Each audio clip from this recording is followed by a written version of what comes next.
Hello there, dear friends. I hope you've had a truly wonderful day. As we find ourselves in this perfect time of the year, there's nothing quite like settling in for a calming story. Let this be a moment to release any worries and embrace the gentle peace of now. Allow your imagination to drift into whimsical worlds where anything is possible. As you unwind, let the soothing sounds of this video guide you to a place of comfort and rest. Welcome and enjoy the journey. Story 2. In the heart of the whispering woods, where the evening air mingled with the sweet scent of blooming night flowers and the gentle hum of crickets, lay the quaint village of Moonlight Hollow. It was a place where the mundane met the mystical. The village was a tapestry of cobblestone paths and thatched roof cottages, each window glowing with the warm amber light of a hearth and the soft murmur of stories being told. The cobblestones, worn smooth by the passage of countless feet, seemed to echo with the whispers of generations long gone, telling tales of love, loss, and laughter. The villagers of Moonlight Hollow were a close-knit community, known for their kindness and a peculiar affinity for solving mysteries. They were guided by the wisdom of an ancient owl named Oberon, who resided in the tallest oak at the village's edge. Oberon, a sage creature with feathers, a mosaic of silver and gold, had eyes like deep pools of knowledge. He often shared his wisdom in the form of riddles and stories, his presence a comforting constant in the village. Even the youngest children knew of the owl whose eyes seemed to contain the mysteries of the universe. Yet Oberon was not merely a fountain of wisdom. He carried within him stories of his own life, tales of adventures from a time when he was but a fledgling exploring the world beyond the woods.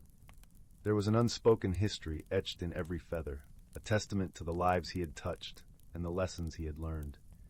His heart carried the weight of ages, yet he bore it with a lightness that came from decades of understanding and acceptance. One crisp autumn evening, under a sky sprinkled with stars like sugar, something unusual began to unfold in Moonlight Hollow. It started with the village bell, a melodic chime that rang out every hour, echoing through the woods. On this particular night, the bell had taken on a strange new tone, a soft, almost secretive whisper that seemed to speak directly to the heart. The air itself shimmered with anticipation, and the villagers felt a tingling in their bones, as if the very fabric of their world was gently shifting. The villagers gathered in the town square, puzzled by this change. Among them was young Finn, a curious and kind-hearted boy with an insatiable love for adventure and discovery. Finn had eyes the color of the sea after a storm, and his hair was a wild tangle of copper curls. He was known for his gentle smile and the way he listened to the stories of the woods as if they were ancient songs. His heart was as open as the sky, and he held a quiet confidence that belied his years. As the villagers murmured amongst themselves, Finn approached Oberon, who perched serenely upon a low branch. "Oberon," Finn began, his voice soft yet eager, "do you know why the bell has changed its tune?" Oberon tilted his head, his wise eyes twinkling like the stars above. "Ah, young Finn," he said, his voice as smooth as a lullaby, "every sound in our world has a reason. The bell's new song is a riddle wrapped in mystery. It beckons those who listen with an open heart." Intrigued, Finn decided to uncover the mystery of the bell. He set off the next morning, his knapsack filled with apple tarts and a flask of warm honeyed milk, his heart light with anticipation. The village wished him well, their hopes carried on the breeze that rustled through the golden leaves. The scent of the forest, a rich blend of earth and pine, wrapped around him like a familiar embrace, encouraging him onward. As Finn wandered through the woods, he was accompanied by his loyal friend, Lila, a gentle fox with a coat as fiery as autumn leaves and eyes that sparkled with mischief and warmth. Lila had been Finn's companion since they were both small, and she communicated in a language all her own, a series of soft yips and glances that Finn understood perfectly. Together they were a picture of harmony, a testament to the bond that can exist between creatures of different worlds. Their first stop was a clearing where the air was filled with the gentle melody of a harp, though no musician was in sight. Finn and Lila paused, enchanted by the music. Finn listened closely, noticing that the notes seemed to form a pattern, a song that told a story of a hidden treasure buried beneath the roots of an old tree. With Lila's help, they found the tree, its gnarled branches reaching out like the arms of an old friend. Digging carefully, they uncovered a small, ornate box. Inside was a single, shimmering feather, more beautiful than any Finn had ever seen. It was a gift from the wind, a token of friendship and guidance. The feather seemed to hum with an energy that connected Finn to the very spirit of the forest, a reminder that he was never alone. Continuing their journey, they soon found themselves at the edge of a tranquil pond, its surface a mirror reflecting the sky. Here, a family of water sprites danced upon the ripples, their laughter a tinkling chime. The sprites, noticing Finn's gentle nature, offered him a pearl, explaining in their lilting voices that it was a key to understanding the language of water. Grateful for their kindness, Finn accepted the pearl and continued on, Lila trotting happily by his side. As they ventured further, the bell's whisper grew clearer, guiding them with a melody that seemed to promise answers just ahead. As the forest thickened, they came across an old hermit named Ewan, who lived in a humble cottage nestled between two ancient oaks. Ewan was a man of few words, his eyes a reflection of the many secrets he kept. He was known for his gift with herbs and potions, often crafting remedies from the plants that grew in abundance around his home. Finn had heard stories of Ewan's past, tales of a time when he had been a traveler like Finn, seeking answers in the whisper of the wind and the rustle of leaves. Ewan greeted them with a nod, his gnarled hands gently stroking Lila's fur. "The bell's song has reached far," he said, his voice deep and resonant, "and it has called you here for a purpose." Finn nodded, feeling a connection to this quiet, thoughtful man. "We seek to understand the bell's message," Finn replied, his voice earnest. Ewan smiled, a knowing look in his eyes. "The bell sings of the balance that holds our world together, young one. It is a call to remember our place within it, to cherish and protect the harmony we share with all living things." With renewed determination, Finn and Lila bid Ewan farewell, his words echoing in their hearts as they ventured deeper into the forest.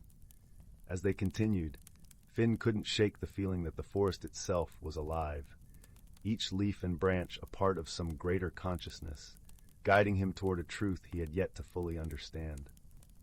Eventually they stumbled upon an old scroll caught in the branches of a weeping willow. Finn carefully unrolled it, revealing a map marked with ancient runes. The map whispered of a forgotten legend, a tale of an enchanted grove hidden within the woods that held the key to the harmony of nature.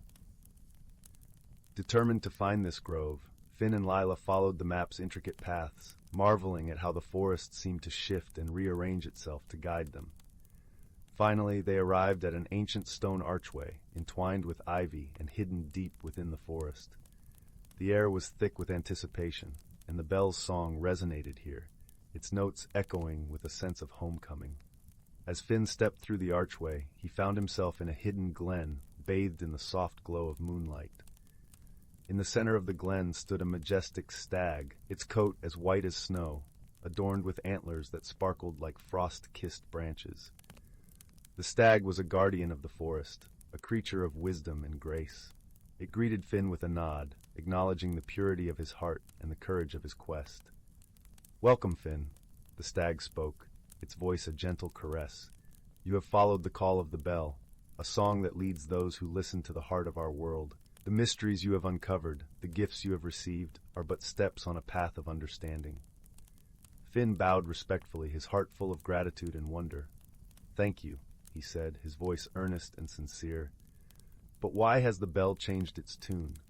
The stag smiled, a serene and knowing expression. "The bell sings of harmony and balance, a reminder that all creatures are connected.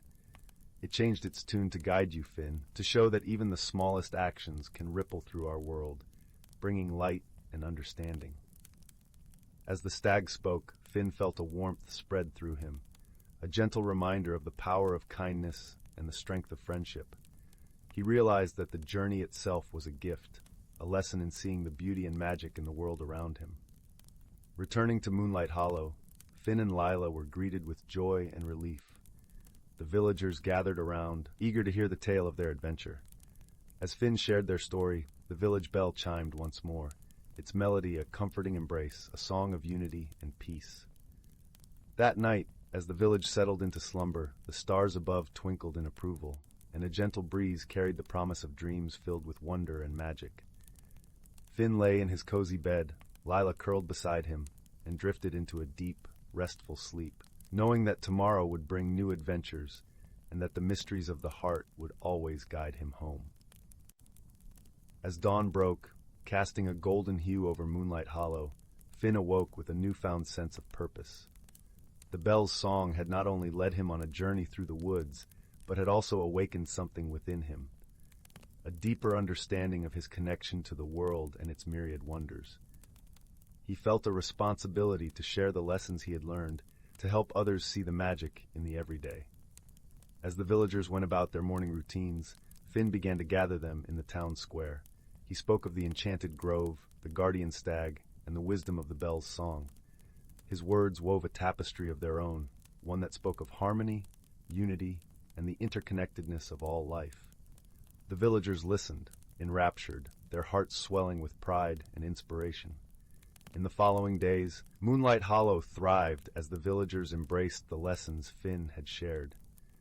They became more attuned to the whispers of the woods, the rustle of the leaves, and the gentle hum of the crickets.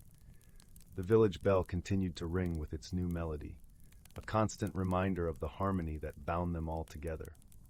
Finn, now a young man on the brink of new adventures, looked out at his village with a heart full of hope and gratitude. He knew that the mysteries of the world were endless, and he was ready to explore them with open eyes and an open heart. With Lila by his side, he set out once more, eager to discover what lay beyond the whispering woods and to share the magic of Moonlight Hollow with the world. Story 3. Title: The Whispering Woods. Once upon a time, nestled at the edge of a quaint little village, there lay a forest so ancient and deep that its secrets were whispered only by the wind. The villagers called it the Whispering Woods, and though it brimmed with life and mystery, few dared to wander beyond its fringes. It was said that the forest held a hidden world, one that revealed itself only to those who truly listened to the whispers of the trees. In this village lived a young girl named Lila, whose heart pulsed with curiosity like the babbling brook that meandered through the woods. Lila's hair flowed like the golden sun dappled through leaves, and her eyes were as bright and inquisitive as the morning sky. She was known for her gentle nature and her knack for seeing beauty where others saw only the ordinary. Lila's best friend was a boy named Rowan, who lived with his grandmother in a cottage adorned with climbing roses and fragrant herbs. Rowan was quiet and thoughtful, with a mind as sharp as the thorny brambles he often cleared from his grandmother's garden. His grandmother, wise and warm-hearted, often told tales of the forest and its magical secrets, tales that fueled the flickering flames of imagination within both children. One crisp autumn afternoon, as the leaves rustled their final golden farewells, Lila and Rowan sat by the edge of the woods, their backs against a gnarled oak that had stood since time remembered. The air was filled with the earthy scent of fallen leaves, and the sun painted the sky with hues of amber and rose. "Do you think there's really a hidden world in there?" Lila asked, her voice barely louder than a whisper. Rowan shrugged, his eyes tracing the patterns of clouds. "My grandmother says the world reveals itself to those who can truly listen." "What do you think it sounds like?" Lila mused, her fingers tracing the lines of a leaf. Rowan smiled, a rare and gentle curve of his lips, like the rustling of dreams and the sighs of forgotten tales. Lila sighed contentedly, closing her eyes to the soft murmur of the woods. "Let's find it," she declared, her voice as resolute as the roots that anchored the mighty trees. Rowan hesitated, his thoughts a tangled skein of caution and curiosity. "Do you think we're ready?" "We have each other," Lila replied, her hand slipping into his, offering warmth and courage. And so, with the sun dipping low and the shadows stretching long, they ventured into the heart of the Whispering Woods, their footsteps a gentle rhythm on the leaf-strewn path. The forest enveloped them in its verdant embrace, the canopy above filtering sunlight into a mosaic of emerald and gold. The air was alive with the songs of birds and the soft chatter of woodland creatures. As they walked, the world seemed to hold its breath, waiting for the children to uncover its secrets. Their journey led them deeper into the woods, where the trees grew taller and the light dimmer, until they came upon a clearing bathed in an otherworldly glow. In the center stood a stone circle, ancient and weathered, its surface etched with symbols that pulsed with a faint luminescence. Lina and Rowan exchanged a glance, their hearts beating in tandem with the gentle hum that resonated from the stones. As if drawn by an unseen force, they stepped into the circle, their presence awakening a slumbering magic. The stones shimmered, and the air around them shimmered like heat rising from the summer earth. The forest seemed to sigh, and a path unfurled before them, woven of moonlight and shadow. Without a word, they followed it, their steps light and sure. The path led to a hidden glade, where the trees arched overhead like the vaulted ceilings of a grand cathedral. Here, the air was thick with enchantment, and the ground was carpeted with a soft moss that cushioned their feet. In the center of the glade stood a tree, unlike any they had ever seen. Its bark was silvered like moonlight, and its leaves shimmered with all the colors of the dawn. From its branches hung delicate orbs of light, each one a tiny world unto itself. As Lina and Rowan approached, the tree seemed to lean toward them, its branches swaying gently as if in greeting. They felt a warmth spreading through them, a feeling not unlike the embrace of an old friend. "This must be it," Lina breathed, her eyes wide with wonder. Rowan nodded, reaching out to touch the tree's bark. It was smooth and cool beneath his fingertips, and he felt a tingle race up his arm, as though the tree were sharing a secret. "Do you hear it?" Lina asked, her voice soft with awe. Rowan closed his eyes, listening intently. At first there was only silence, but slowly the whispers began to weave around him, a tapestry of sound that spoke of ancient times and forgotten dreams. "It's beautiful," he whispered, opening his eyes to find Lina watching him with a smile. Together they sat beneath the tree, listening to the stories it had to tell. The glade seemed to glow with a gentle light, and time slipped away like the brook that meandered through their village. As the sun dipped below the horizon and the stars began to twinkle in the velvet sky, Lina and Rowan knew it was time to return. They rose reluctantly, their hearts full of the magic they had discovered. The path of moonlight and shadow guided them back to the stone circle, and as they stepped out, the forest seemed to sigh, closing the secret world behind them. Walking hand in hand, they made their way home, the forest's whispers still echoing in their hearts. They had discovered a world hidden within the natural realm, a world that had changed them in ways they could not yet understand. In the days that followed, Lina and Rowan returned to the woods often, their friendship strengthened by the secrets they shared. They learned to listen to the whispers of the world around them, to see the magic in the everyday, and to cherish the bonds that held them together. One bright spring morning, as the village buzzed with preparations for the annual festival, Lina and Rowan found themselves drawn back to the forest. The villagers, adorned in vibrant costumes, sang and danced around the village square, their laughter mingling with the scent of blooming flowers.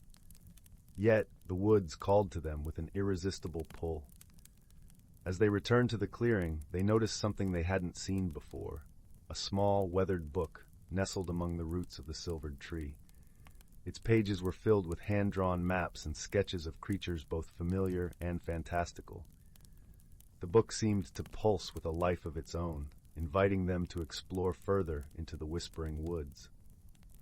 Back in the village, they sought out Rowan's grandmother, who sat by the fireside, her eyes twinkling with the wisdom of ages. "Ah, the Book of Whispers," she said, her voice a soft melody. "It's a guide for those who seek to understand the forest's secrets. Each page unfolds a new journey." With newfound purpose, Lina and Rowan delved into the book, discovering paths they had never imagined. The forest unveiled layers of enchantment, from hidden groves where the air hummed with ancient songs to clearings where time stood still, and echoes of the past danced in the shadows. The children learned to navigate by the stars, to read the signs nature left in the patterns of leaves and the flight of birds. They grew in confidence and understanding, their bond deepening with each adventure. One evening, during a particularly vibrant sunset, Lina and Rowan decided to venture along a path that wound through the heart of a thicket. The air was rich with the sweet scent of honeysuckle and the distant call of nightingales. As they walked, they came upon an old wooden bridge, its planks worn and moss-covered. Beneath it ran a crystal-clear stream, its waters singing a song of journeys and time. Rowan paused, his gaze fixed on the glimmering water. "Do you ever wonder where this stream begins?" he asked, his voice thoughtful. Lina nodded, crouching to dip her fingers into the cool water. "I think it starts where the world whispers the loudest," she replied, a smile playing on her lips. The bridge led them to a part of the forest they had never explored, where the trees towered like ancient sentinels, their bark etched with the passage of centuries. Here, the whispers of the forest grew louder, and the air thrummed with a deeper magic. In this hidden corner of the woods, they discovered a circle of stones similar to the one they had first encountered. Yet these stones were adorned with intricate carvings of creatures both mythical and familiar. As they stepped inside the circle, the carvings seemed to shimmer with life, revealing themselves as guardians of the forest's ancient lore. Lina and Rowan sensed an unspoken challenge, a test of their understanding and respect for the mysteries they had uncovered. They sat quietly, their hearts open to the wisdom of the stones, and soon the air was filled with a harmonious melody, a symphony of nature's voice and the echoes of history. As they listened, Lina felt the stirrings of a new understanding within her, a realization that the forest was not just a place of adventure, but a keeper of wisdom and balance. She glanced at Rowan, who met her gaze with a look of shared revelation. In that moment, they understood that their journeys through the Whispering Woods were not just about discovery, but about learning to live in harmony with the world around them. The forest had become a part of them, and they a part of it. One evening, as the sky blazed with the fiery hues of sunset, Lina and Rowan found themselves drawn to a part of the forest they had never dared to explore. It was a place where the trees grew so closely together that their branches wove a tapestry of shadow and light, and the ground was blanketed with vibrant ferns that whispered secrets with every step. In the heart of this shadowed grove, they discovered an ancient well, its stones worn smooth by the passage of time. The well was covered in moss, and its depths seemed to echo with the soft murmur of long-forgotten voices. Lina and Rowan peered into its depths, captivated by the shimmering reflections of the stars that danced on the water's surface. "Do you think the well has a story to tell?" Lina wondered aloud, her fingers grazing the cool, damp stones. Rowan nodded, his gaze thoughtful. "I believe every part of this forest has a story, waiting for someone to listen," he replied, his voice a gentle echo of the forest's whispers. As they sat by the well, the air around them seemed to shift, and a gentle breeze carried with it a melody so hauntingly beautiful that it seemed to weave itself into their very souls. The song spoke of the forest's history, of the ancient spirits that watched over it, and of the delicate balance that must be maintained to keep its magic alive.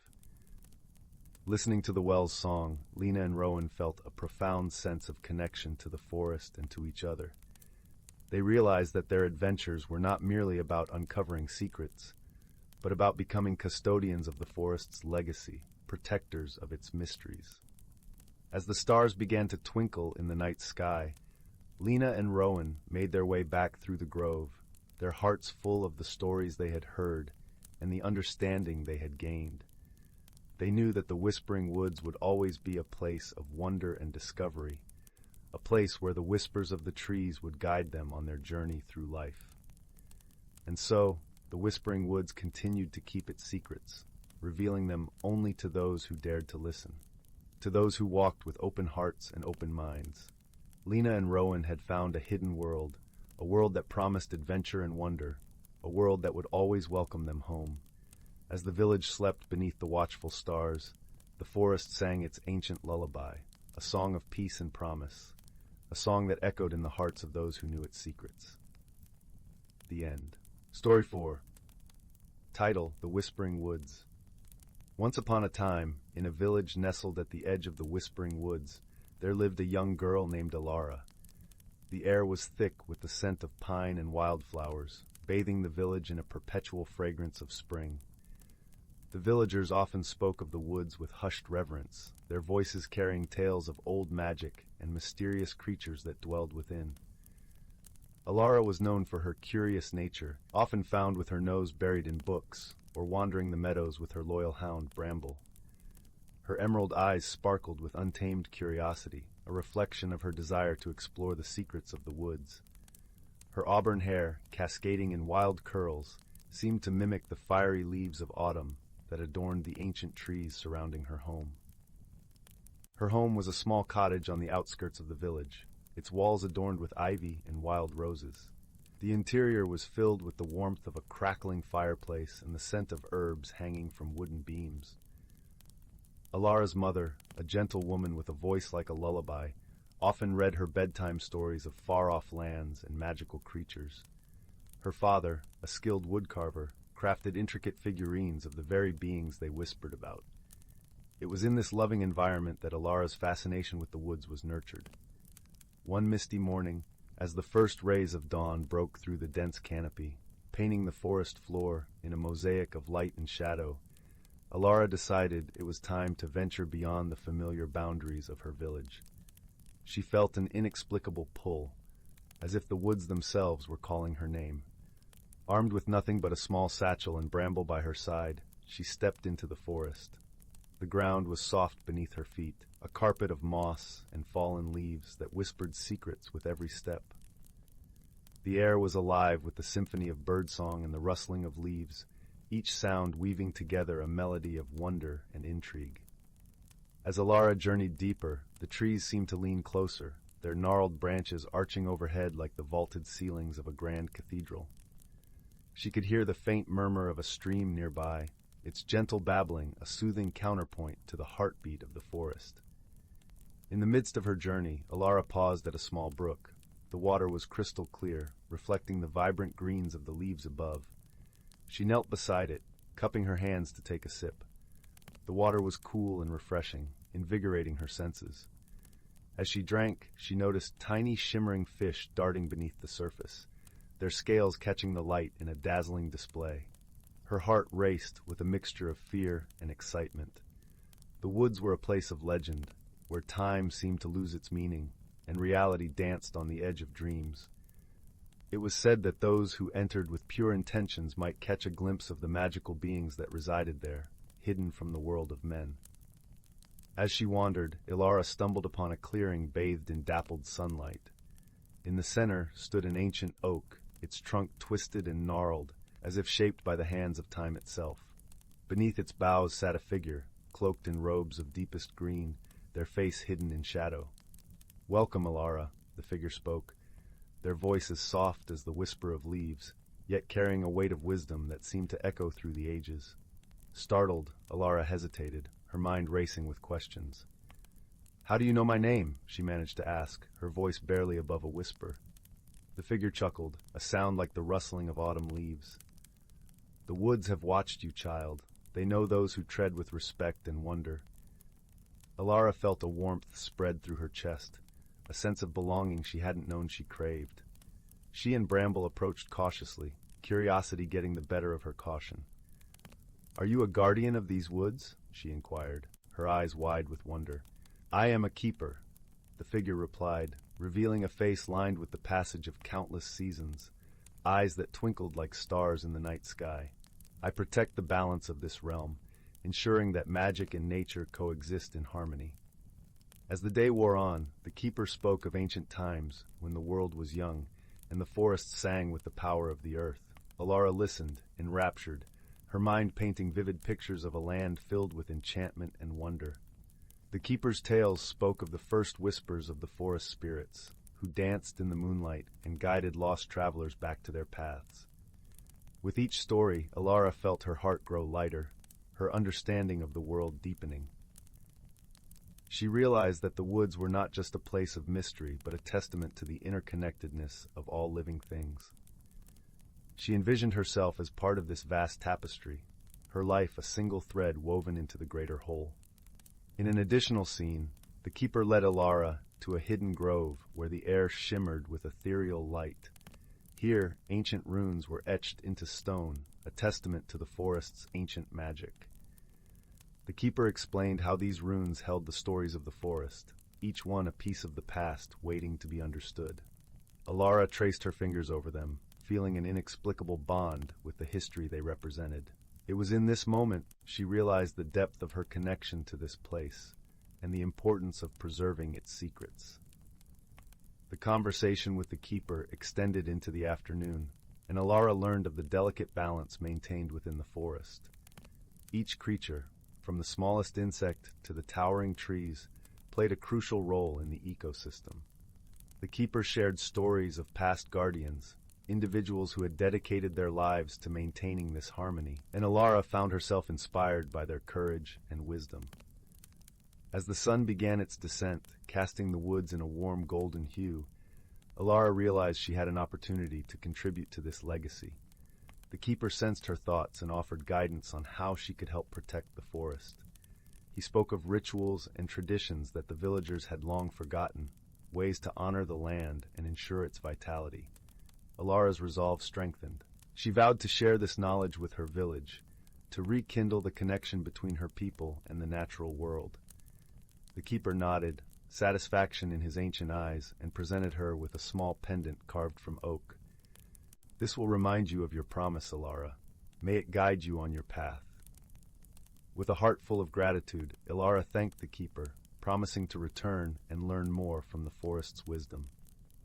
As she made her way back home, the path felt different, infused with the stories and magic she had experienced. The whispers of the woods lingered in her ears, a melody that would stay with her for a lifetime. Upon returning to the village, Alara stood before the gathered villagers, their faces reflecting both skepticism and intrigue. She recounted her encounter with the keeper, her voice imbued with the passion of newfound purpose. As she shared the old traditions and rituals, the villagers began to sense the depth of her experience. Gradually, the village embraced Alara's teachings. Together, they revitalized the traditions that once honored the woods, celebrating the changing seasons with festivals that mirrored the forest's own rhythms. Alara's stories became a cornerstone of village life, fostering a deeper respect for the land they inhabited. Years later, Alara stood at the edge of the woods, now a wise woman with streaks of silver in her hair. The village had grown, but the tales of the Whispering Woods remained alive, passed down through the generations. Young and old alike sought her out, eager to hear stories of the keeper and the magic that thrived just beyond the trees. And so, the legacy of the Whispering Woods continued, a beacon of wonder and harmony in a world that often forgot the simple magic of nature. Alara, with Bramble's descendants by her side, watched over the woods, forever the bridge between her people and the ancient forest that had once called her name. Story 5. In a quiet village nestled between rolling hills and whispering woods, where the air was sweet with the scent of wild flowers and the distant call of a nightingale, lived a gentle young woman named Mira. Her auburn hair danced with the breeze as she walked through fields ablaze with color. Mira had always been curious about her family's past, for her grandmother often spoke of a time when their ancestors were keepers of an ancient tradition. The tales were like lullabies, filling Mira's dreams with images of glowing lanterns and whispering trees, a connection to a time before the world had become more complex and hurried. The village was a place where time seemed to slow, and the seasons moved like a gentle waltz. In the spring, the meadows would shimmer with daisies and buttercups, while summer brought the soft rustle of leaves and the distant murmur of the river, echoing like a lullaby through the nights. Autumn painted the hills in hues of amber and gold, and winter wrapped the world in a silvery hush, snowflakes falling like whispered secrets from the sky. It was in this serene setting that Mira embarked on a journey to uncover the legacy her grandmother had spoken of, a journey that would require courage and an open heart. One crisp morning, as the dawn light crept through her window like a warm embrace, Mira found herself drawn to the attic of her family's old cottage. Dust motes floated in the beams of sunlight as she climbed the creaky stairs, each step echoing with the whispers of yesteryears. The air was laced with a scent of aged wood and forgotten memories. In the far corner of the attic, beneath a faded tapestry woven with mysterious symbols, she discovered a wooden chest adorned with intricate carvings of vines and stars, each detail telling a story of its own. With a heart full of anticipation and a hint of trepidation, Mira opened the chest. Inside, she found an assortment of artifacts, a delicate silver locket, a bundle of yellowed letters tied with a ribbon, and a small, intricately carved lantern. As she held the lantern up to the light, it seemed to shimmer with a life of its own. Her grandmother's voice echoed in her mind, speaking of a time when these lanterns were used to guide the villagers during the Festival of Light, a celebration of unity and hope, where stories of old came alive in the flickering glow. Determined to learn more, Mira took the lantern and letters to her grandmother, who was sitting by the fireplace, her knitting needles clicking softly. The fire crackled and popped, casting a warm glow that danced across the room, painting shadows on the walls like a living tapestry.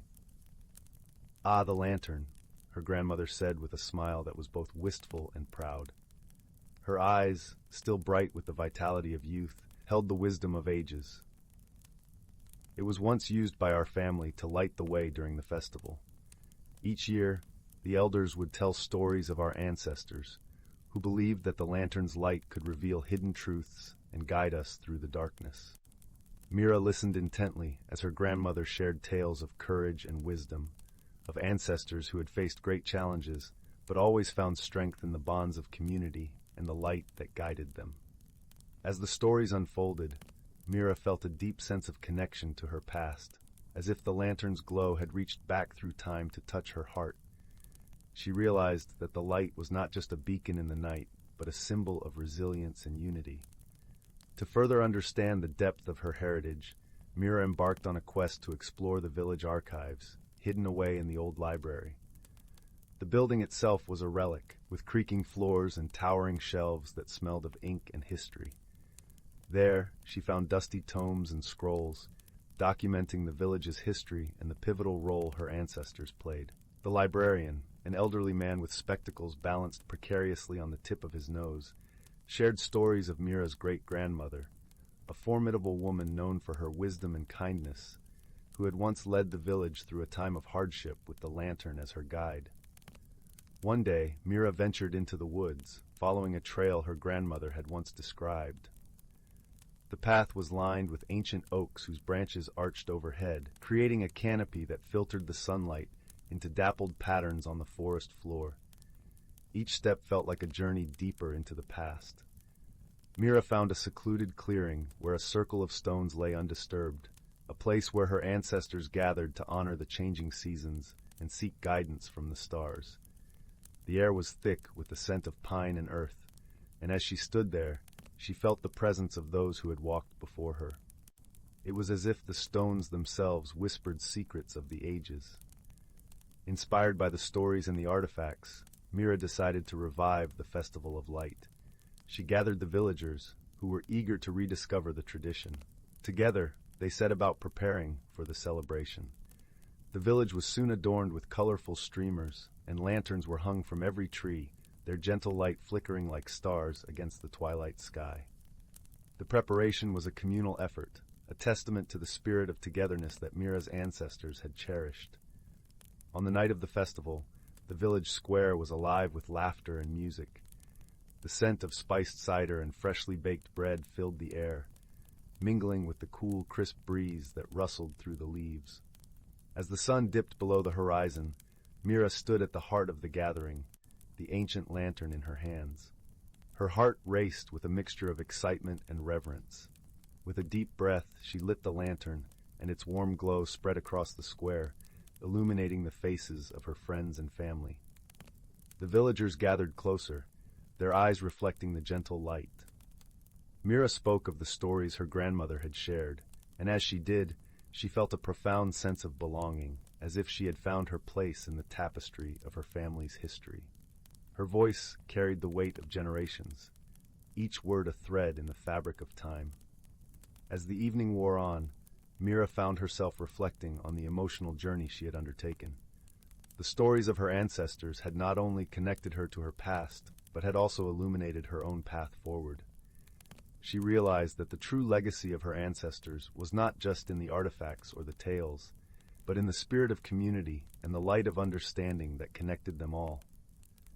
The lantern, once a symbol of their past, had become a beacon of their future, a reminder that, through unity and wisdom, they could overcome any challenge. As the night drew to a close, Mira stood beneath the starlit sky, her heart filled with peace and gratitude. The lessons of the past had illuminated her present, and she knew she would carry them with her always, like the gentle glow of the lantern lighting her path.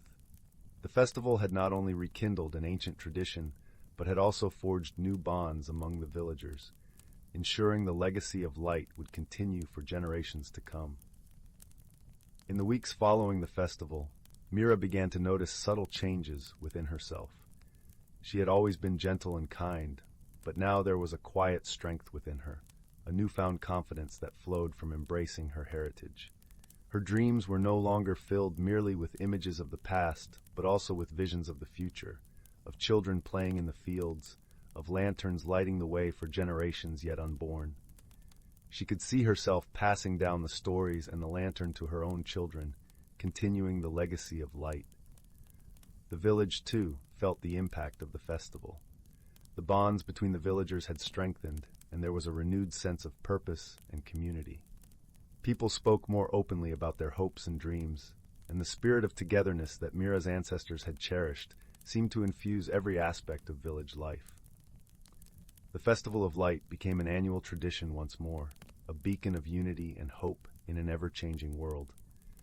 And so, in that quiet village, surrounded by the beauty of nature and the warmth of friendship, Mira found not only her heritage, but also her home, a place where the ancient legacy of light would continue to shine, guiding generations to come.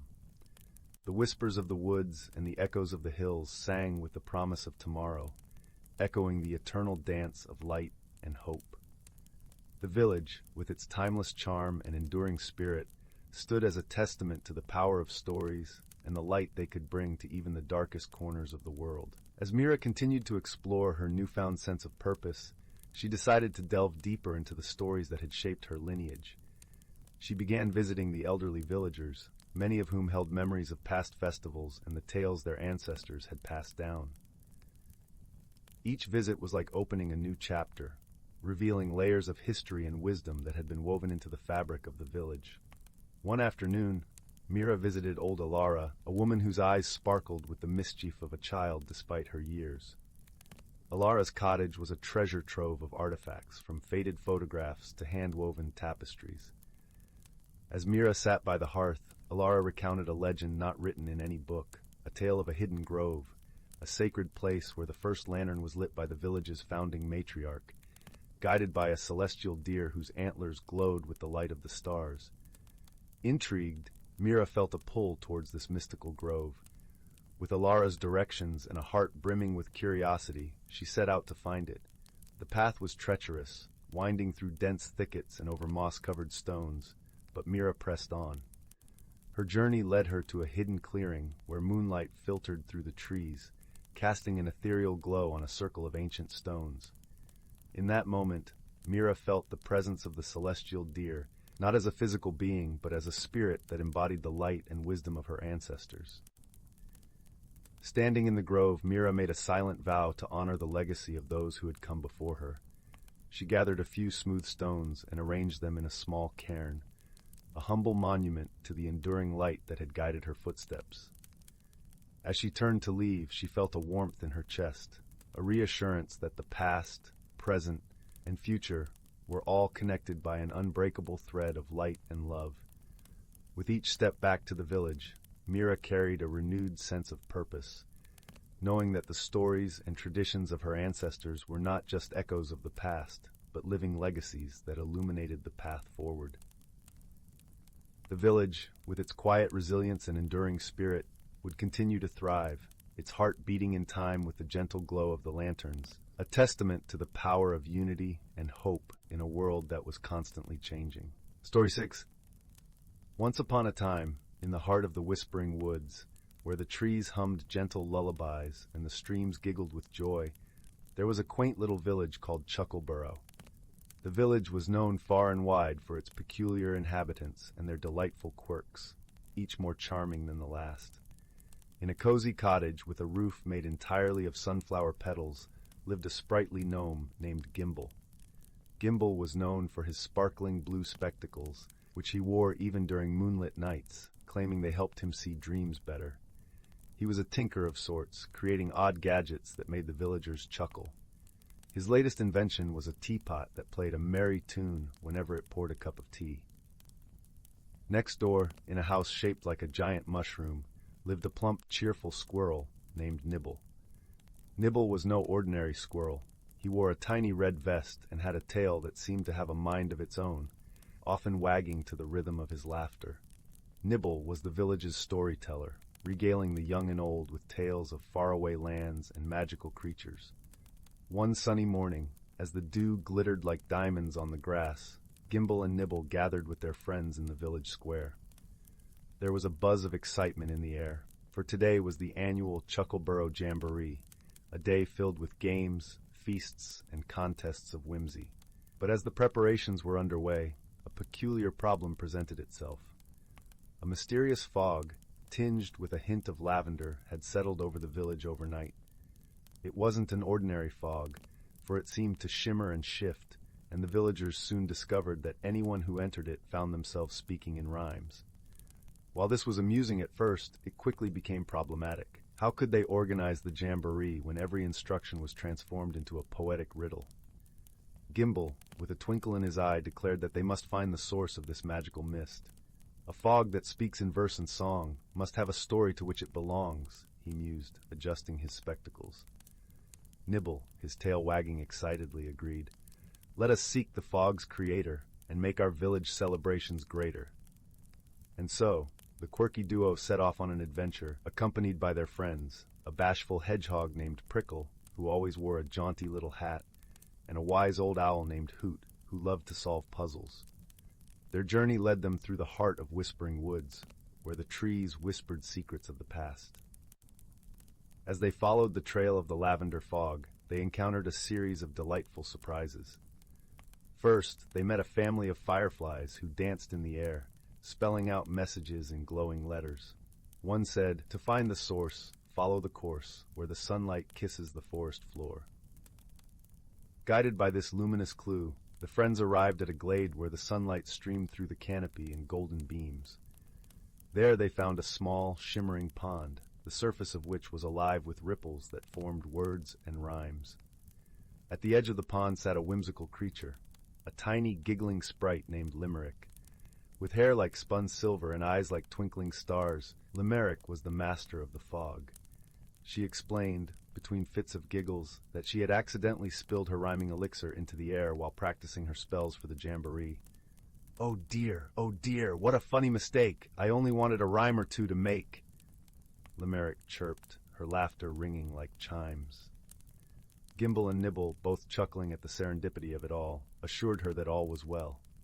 "With a bit of wisdom and a dose of cheer, we'll turn this mishap into a wondrous affair," Gimble said. Together, the friends and Limerick devised a plan.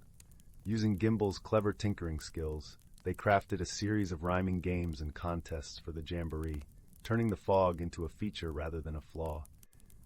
The villagers embraced the challenge with laughter and song, weaving verses into their daily chatter with ease.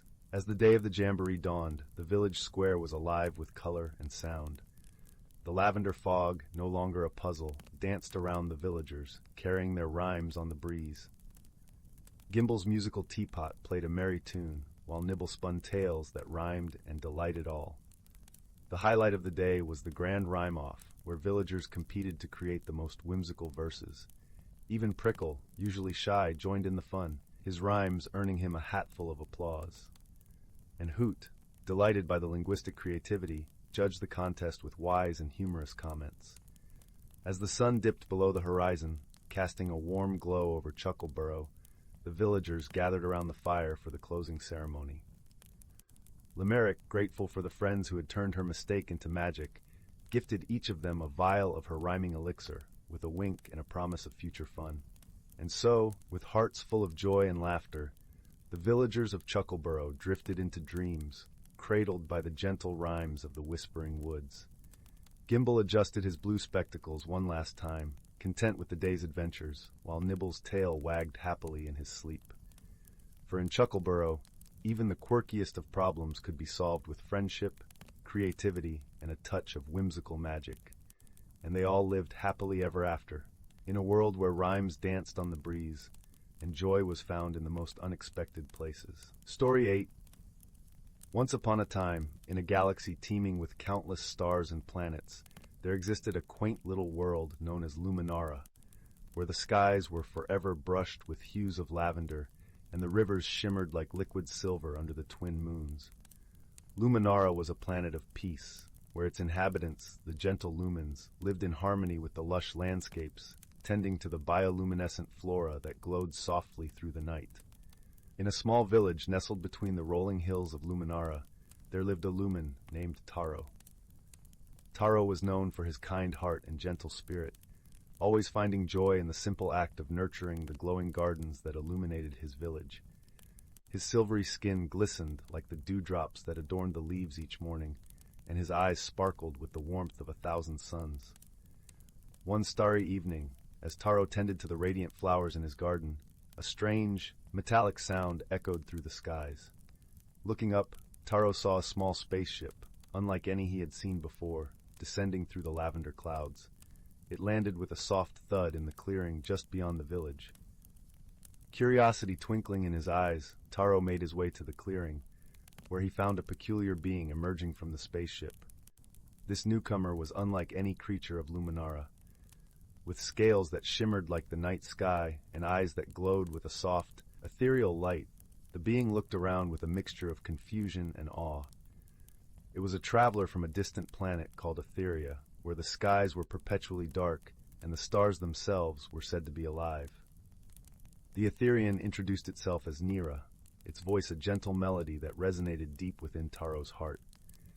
But where Taro saw an opportunity for friendship, the villagers saw an intruder, and their usual warmth was replaced by caution and misunderstanding. They whispered among themselves, wary of the newcomer who seemed so different from them. Sensing the unease, Nira felt a pang of loneliness, a feeling that was all too familiar. Back on Etheria, Nira had often felt out of place among its own kind, who were more interested in the mysteries of the cosmos than in forming bonds of friendship. Here on Luminara, it seemed that the stars had played a cruel trick, bringing it to a world where it was once again an outsider.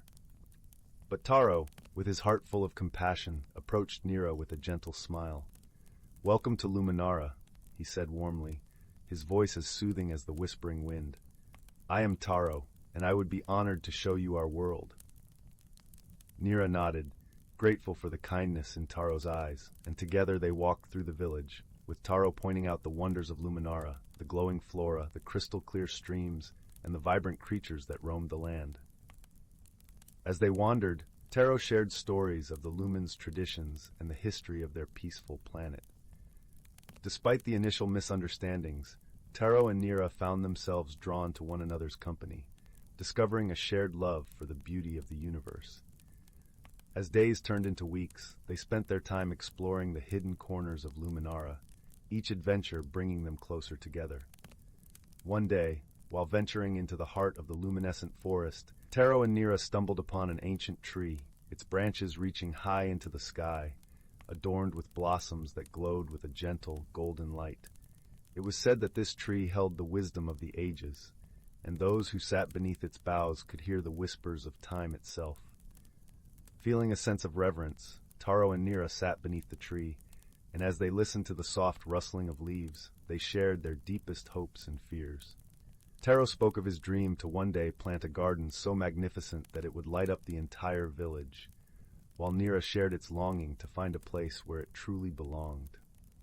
In that moment, beneath the ancient tree, they realized that despite their differences, they were kindred spirits, both searching for a place in the universe where they could be themselves.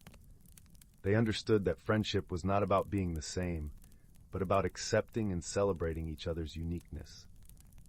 Soon after, a challenge arose that would test the strength of their newfound friendship. A powerful storm swept across Luminara, threatening to destroy the village and the glowing gardens that Taro cherished. The villagers, caught in the storm's fury, struggled to protect their homes and livelihoods. Seeing the fear in the villagers' eyes, Nira knew it had to help. Drawing upon the celestial energy of its home planet, Nira conjured a protective barrier around the village, using its own strength to shield the lumens from the storm's wrath. But the effort was draining, and Nira's light began to flicker and fade.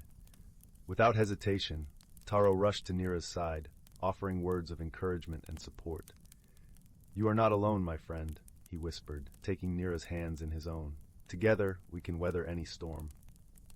With Taro's unwavering faith and the villagers' newfound trust, Nira found the strength to hold the barrier until the storm passed. When the skies finally cleared, the villagers emerged from their homes, grateful for Nira's selfless act of bravery. The storm had brought them closer, and the villagers, realizing their previous misunderstanding, welcomed Nira with open arms, embracing it as one of their own. Taro's garden, though battered by the storm, was saved, and as he replanted the glowing flowers, Nira was there by his side, their shared laughter echoing through the rolling hills. In the days that followed, Taro's dream came to life. Together with Nira and the villagers, they planted a garden so radiant that it lit up the entire village, a symbol of unity and friendship that shone brightly under the twin moons of Luminara. As the two friends sat beneath the ancient tree once more, surrounded by the blossoms of their labor, they knew that their bond was unbreakable, forged in the fires of challenge and strengthened by the light of understanding. And though their journey had begun with misunderstanding and uncertainty, it had blossomed into a friendship that transcended the stars. In the gentle glow of the garden, Taro and Nira found what they had been searching for all along, a place where they truly belonged, not defined by where they came from, but by the love and acceptance they shared. And so, under the watchful eyes of the universe, they knew they would never be alone again. And thus, the tale of Taro and Nira became a cherished story on Luminara, a reminder that true friendship knows no bounds, and that even the most unlikely companions can find harmony in the most unexpected of places. Story 9. Once upon a time, in the heart of a lush and vibrant forest, where the sunlight danced through the leaves like a million tiny fairies, there existed a quaint little village known as Whimsy Hollow. This village was unlike any other, for it was home to the most peculiar and endearing creatures you could ever imagine. Their houses were made from hollowed-out trees and mushroom caps, and the cobblestone streets shimmered with an iridescent glow, as if sprinkled with the dust of dreams. In this delightful village lived a fluffy, azure-blue creature named Tittlepot. Tittlepot was as round as a blueberry and just as sweet. His large, expressive eyes were always filled with wonder, and he had a tendency to bounce instead of walk, which made him immensely popular among the village children. Tittlepot's best friend was a tiny winged fox named Flicker. Flicker had fur that sparkled like golden sunlight and wings that resembled the delicate petals of a daffodil. Together they were inseparable, a duo known for their playful antics and their knack for finding adventure in the most unexpected places.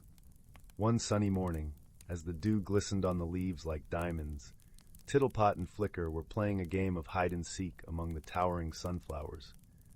Suddenly, Flicker noticed something peculiar at the edge of the village. It was a shimmering, swirling portal, hovering just above the ground, emitting a soft, melodious hum that seemed to beckon them closer. "Tittlepot, look at this!" Flicker exclaimed, her wings fluttering with excitement. Tittlepot bounced over, his eyes wide with curiosity. "Oh, what a wondrous sight! Do you think it's safe?" Flicker tilted her head, her eyes twinkling mischievously. "There's only one way to find out." With hearts filled with both excitement and a touch of trepidation, they stepped through the portal. Instantly, they found themselves in a world that was both strange and beautiful. The sky was a soft lavender, and the sun hung low, casting a gentle golden glow over the landscape. Trees with trunks as white as milk and leaves like shimmering emeralds swayed gracefully in the breeze, and flowers with petals made of glass chimed melodiously as they passed by. The two friends wandered through this magical land, marveling at its wonders, until they stumbled upon a peculiar sight, a gigantic teapot made of porcelain perched atop a hill. Surrounding the teapot were dozens of teacups, each the size of a small house, arranged in a perfect circle. It was a teapot village. As they approached, they were greeted by the teapot keeper, a tall, slender creature with a teacup for a hat and a handle for an ear. "Welcome, travelers," I am Steeply, the keeper of this enchanted place. What brings you to our land? Tittlepot and Flicker explained how they had found the portal and couldn't resist exploring what lay beyond. Steeply nodded knowingly. Ah, the portal. It's been acting up lately, causing all sorts of magical mischief. You see, our village teapot has a slight problem. It seems to have lost its steam. Lost its steam? Flicker echoed, her eyes widening. Indeed, Steeply sighed. Without steam, our teapot cannot brew the magical tea that keeps our village vibrant and alive. Tittlepot and Flicker exchanged glances, their sense of adventure tingling at the thought of a new challenge. How can we help? Tittlepot asked eagerly. Steeply smiled warmly. You have kind hearts, my friends. To restore the steam, we must find the source of the magical spring that feeds the teapot. It lies deep within the Forest of Whispers, guarded by the wise old owl, Professor Hoot. With a mission in mind, Tittlepot and Flicker set off towards the Forest of Whispers. The path was lined with trees that leaned in close, their leaves whispering secrets of the forest to one another. Every now and then, the pair would catch snippets of these whispered tales, stories of long-lost treasures and forgotten spells.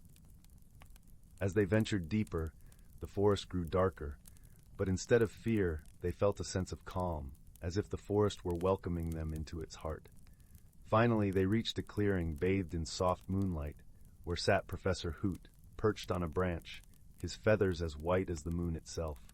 Ah, visitors! Professor Hoot hooted, his voice deep and soothing. What brings you to my domain?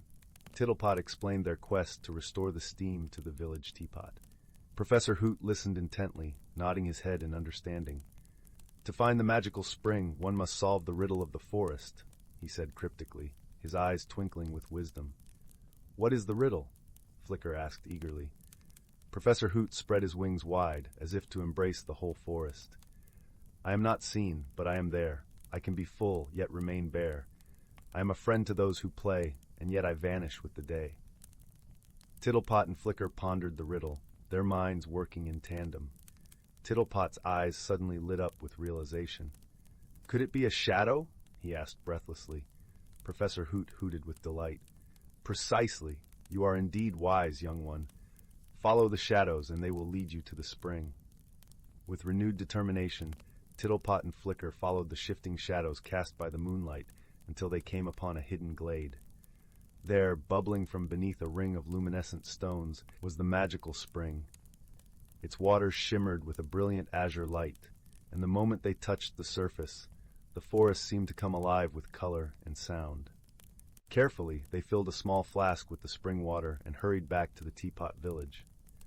Steeply was overjoyed to see them return, and together they poured the water into the village teapot. Instantly, the teapot began to rumble and shake, and a gentle plume of steam rose from its spout, filling the air with the sweet, fragrant aroma of magical tea. The villagers cheered, and to show their gratitude, they organized a grand tea party in honor of Tittlepot and Flicker. The tables were laden with cakes and pastries, and the air was filled with laughter and music.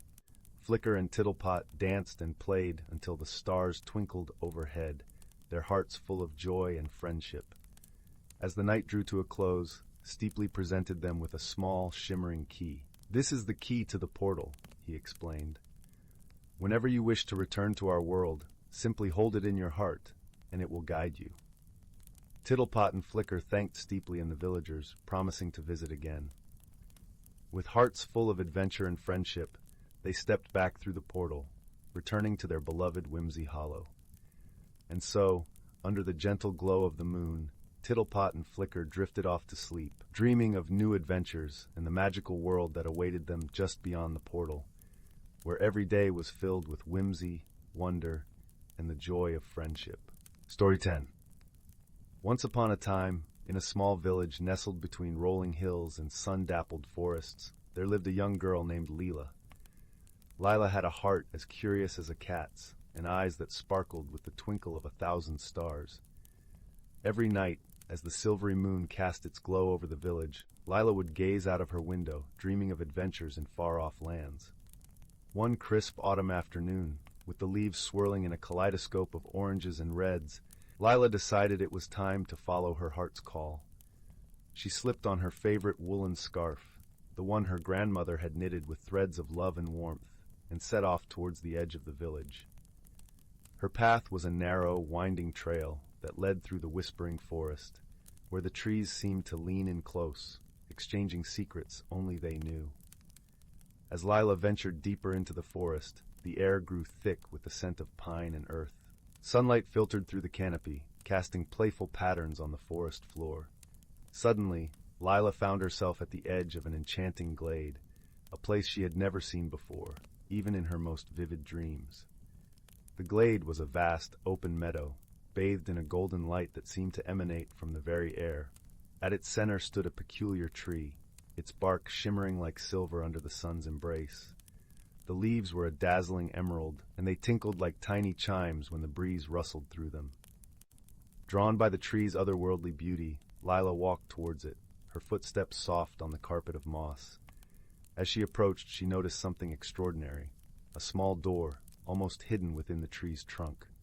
Curiosity piqued, Lila gently pushed it open and stepped inside. To her amazement, the interior of the tree was a swirling portal of light and color. With a heart full of wonder, Lila took a deep breath and stepped through. Instantly, she was enveloped in a world unlike any she had known. The skies were painted in hues of lavender and rose, and the air was alive with the sweet melody of unseen birds.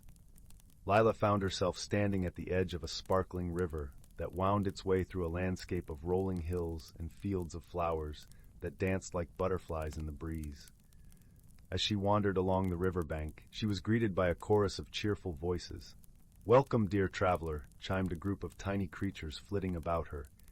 They were no bigger than her hand, with wings that shimmered like opals in the sunlight. Their laughter was like the tinkling of bells, and their eyes were as bright as dewdrops on a spring morning. "We are the Whimsy folk," they introduced themselves with a graceful bow. "Guardians of the Enchanted realm." Lila smiled warmly, her heart swelling with joy. "I'm Lila," she replied, feeling an immediate bond with these delightful beings. The Whimsy folk led Lila through the wondrous landscape where every twist and turn revealed another marvel. They showed her fields where candy floss clouds floated just above the ground, and ponds where the water glowed with a gentle luminescence, as if kissed by the moon itself. As they traveled, Lila encountered many enchanting creatures, a family of moonlit rabbits that played hide-and-seek in the tall grasses, and a wise old turtle whose shell was adorned with patterns that told stories of the stars. Yet, in this land of wonders, Lila soon discovered a challenge that required her courage.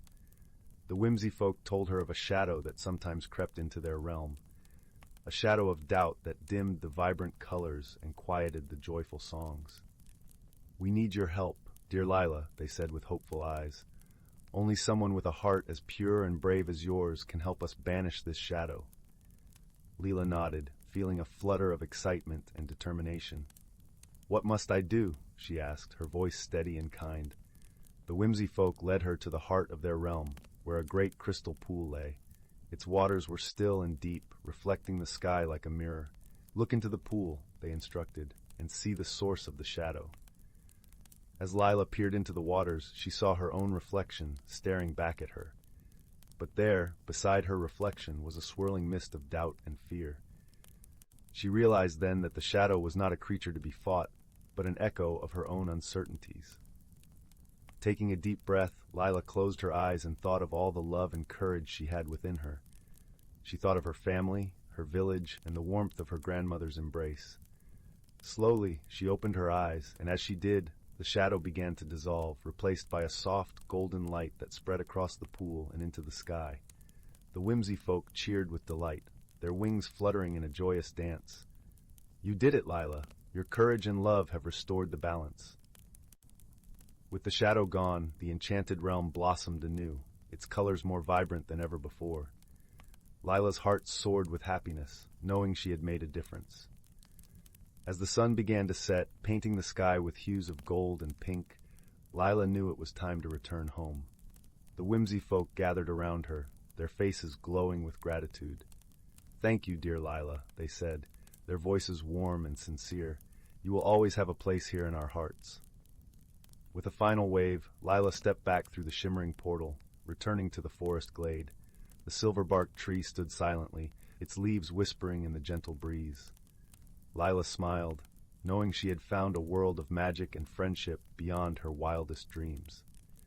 As she made her way back to her village, the stars began to twinkle in the night sky, guiding her steps. Lila's heart was full, and she knew that no matter where her adventures took her, she would always carry the light of courage and the warmth of friendship within her. And so, under the watchful gaze of the moon, Lila returned home, her spirit as bright as the stars above, a little girl who had ventured into the unknown and found a world of wonder and love. And with that, she drifted into a peaceful sleep, dreaming of new adventures yet to come. Story 11. In the heart of an ancient forest, where the sunlight filtered through the canopy like streams of golden honey, lay a meadow carpeted with soft moss and speckled with wildflowers, whose colors danced between the hues of twilight and dawn. Here, the air was sweet, with the scent of pine and earth, a place where time seemed to slow down, inviting gentle creatures to reveal the hidden rhythms of their lives. In this enchanted glade lived a wise old turtle named Orin. He was known throughout the forest as the keeper of seasons, for he held the secrets of the woods in his heart and carried the tales of countless generations upon his back.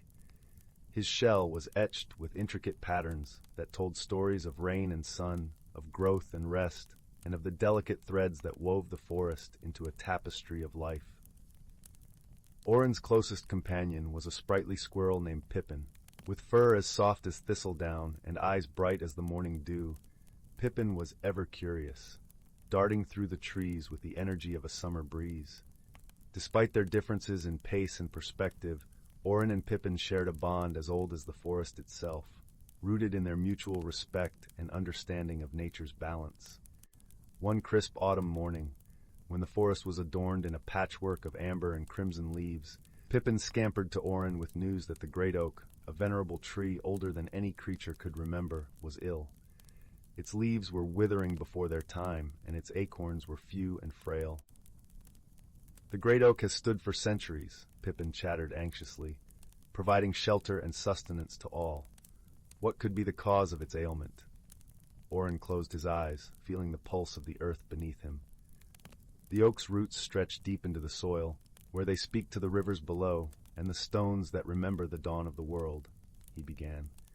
"We must listen to what the forest tells us." Together, they embarked on a journey to the heart of the forest, where the great oak spread its mighty branches. The air around the tree was unusually still, and the usual chorus of birds was muted, as if the forest itself was holding its breath. As they approached, a soft whispering breeze carried the scent of damp earth and fallen leaves, a subtle melody that spoke of change. Orin and Pippin listened carefully, attuning their senses to the quiet symphony of nature. "Do you hear it?" Orin asked softly, his voice a gentle rumble. "The river beneath the ground has grown weary. It murmurs of a blockage, a stone or a root that has shifted, disrupting the flow of life." Pippin's ears perked up as he tilted his head to catch the faintest echoes of the river's lament. "What can we do?" he asked, his small voice tinged with determination. Orin pondered, his gaze drifting to the trees that surrounded them. "We must seek the counsel of the wind and the rain. They can reach where we cannot, and their wisdom is as ancient as the stars." And so they called upon Zephyr, the playful wind spirit, known for weaving through the branches with laughter and light. Zephyr arrived with a gentle rustle, swirling around them like a silken scarf. "Dear Zephyr," Orin greeted, "we seek your guidance. The great oak is ailing, and the river beneath has lost its way." Zephyr, with a voice like a whispering breeze, answered, "I shall call upon Nimbus, the rain spirit, to join us. Together we will coax the river back to its path." The sky, once a canvas of blue, began to gather clouds, soft and gray as a dove's wing. Nimbus appeared, descending with the first tender raindrops that kissed the forest floor, each droplet carrying the promise of renewal. With Zephyr's gentle coaxing and Nimbus's nurturing touch, the hidden underground river began to stir, its waters flowing once more with a renewed vigor. The great oak shivered, as if waking from a long slumber, its leaves unfurling like the pages of a story newly written. As the rain fell in a soothing rhythm, Orin and Pippin watched in awe as life returned to the forest. The oak stood taller, its branches reaching out as if to embrace the sky, its acorns once again plump with promise. The creatures of the forest gathered beneath the canopy, celebrating the restoration of balance with a quiet reverence. Birds sang in harmonious chorus, and the air was filled with the scent of blossoms awakened by the rain. "Pippin," Orin said, his voice rich with warmth, "this is the wisdom of the forest, that we are all connected, each of us a thread in the great tapestry of life. When one thread falters, others must come together to mend it."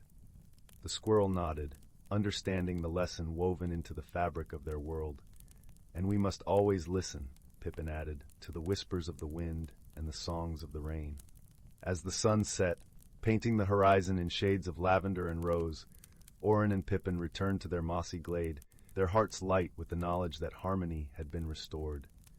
The forest, in its ageless wisdom, had once again shown that through friendship and understanding, even the deepest challenges could be overcome.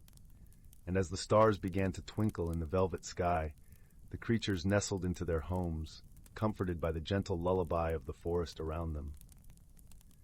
And so, in the heart of the ancient woods, where magic and reality danced hand in hand, the stories of the forest continued to unfold, whispered by the leaves and carried by the winds, for those who chose to listen.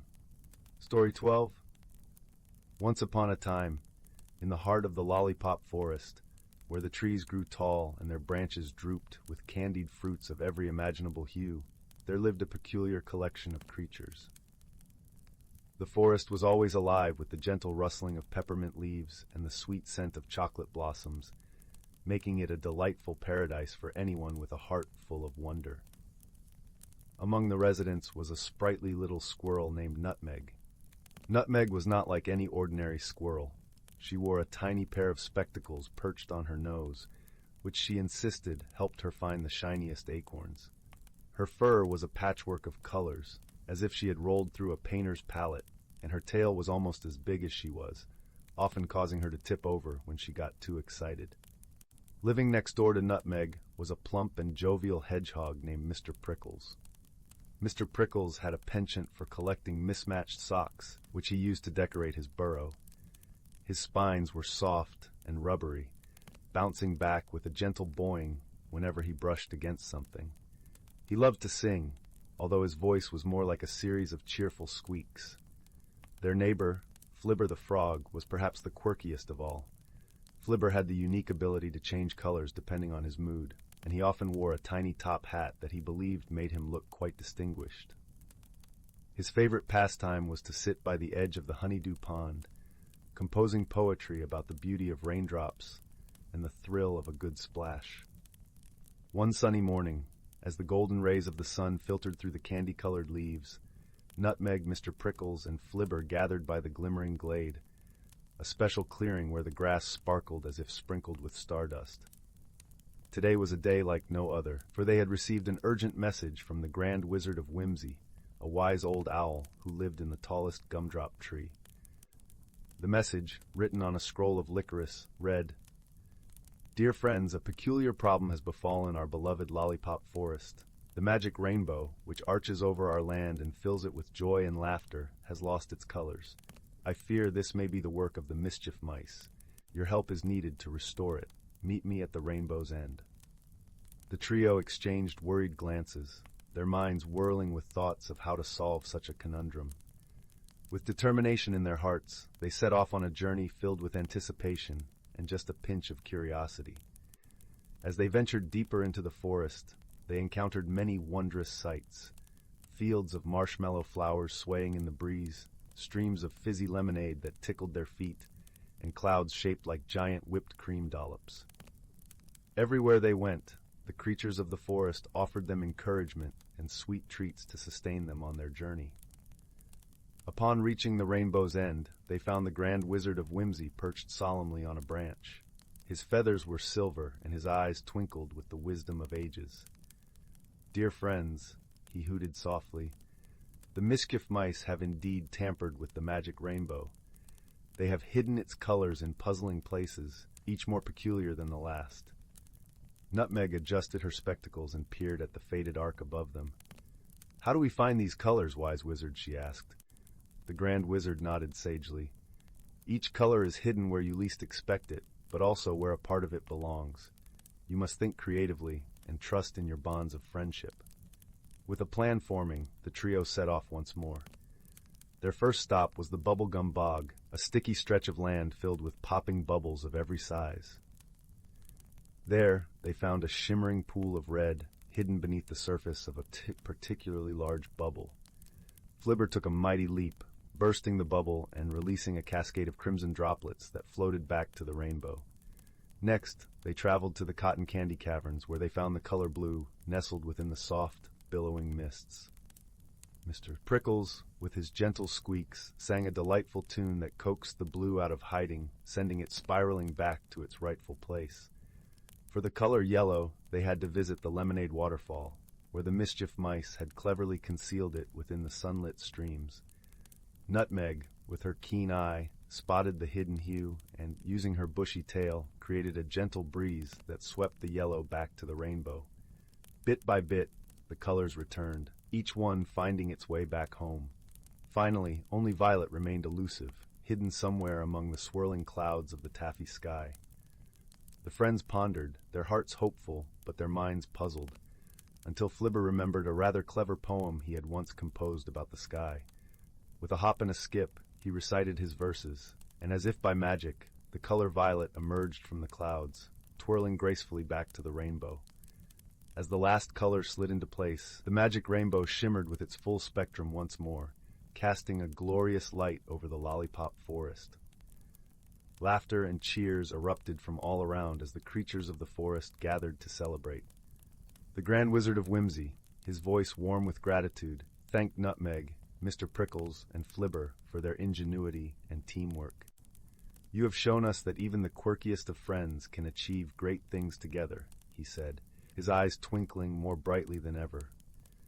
With hearts full of joy and bellies full of treats, the trio returned to their homes, knowing they had not only restored the rainbow, but had strengthened the bonds of their friendship.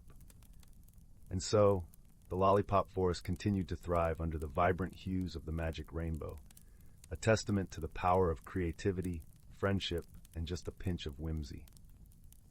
As the stars began to twinkle in the night sky, the forest settled into a peaceful slumber, dreaming of the next adventure that awaited in the land of dreams.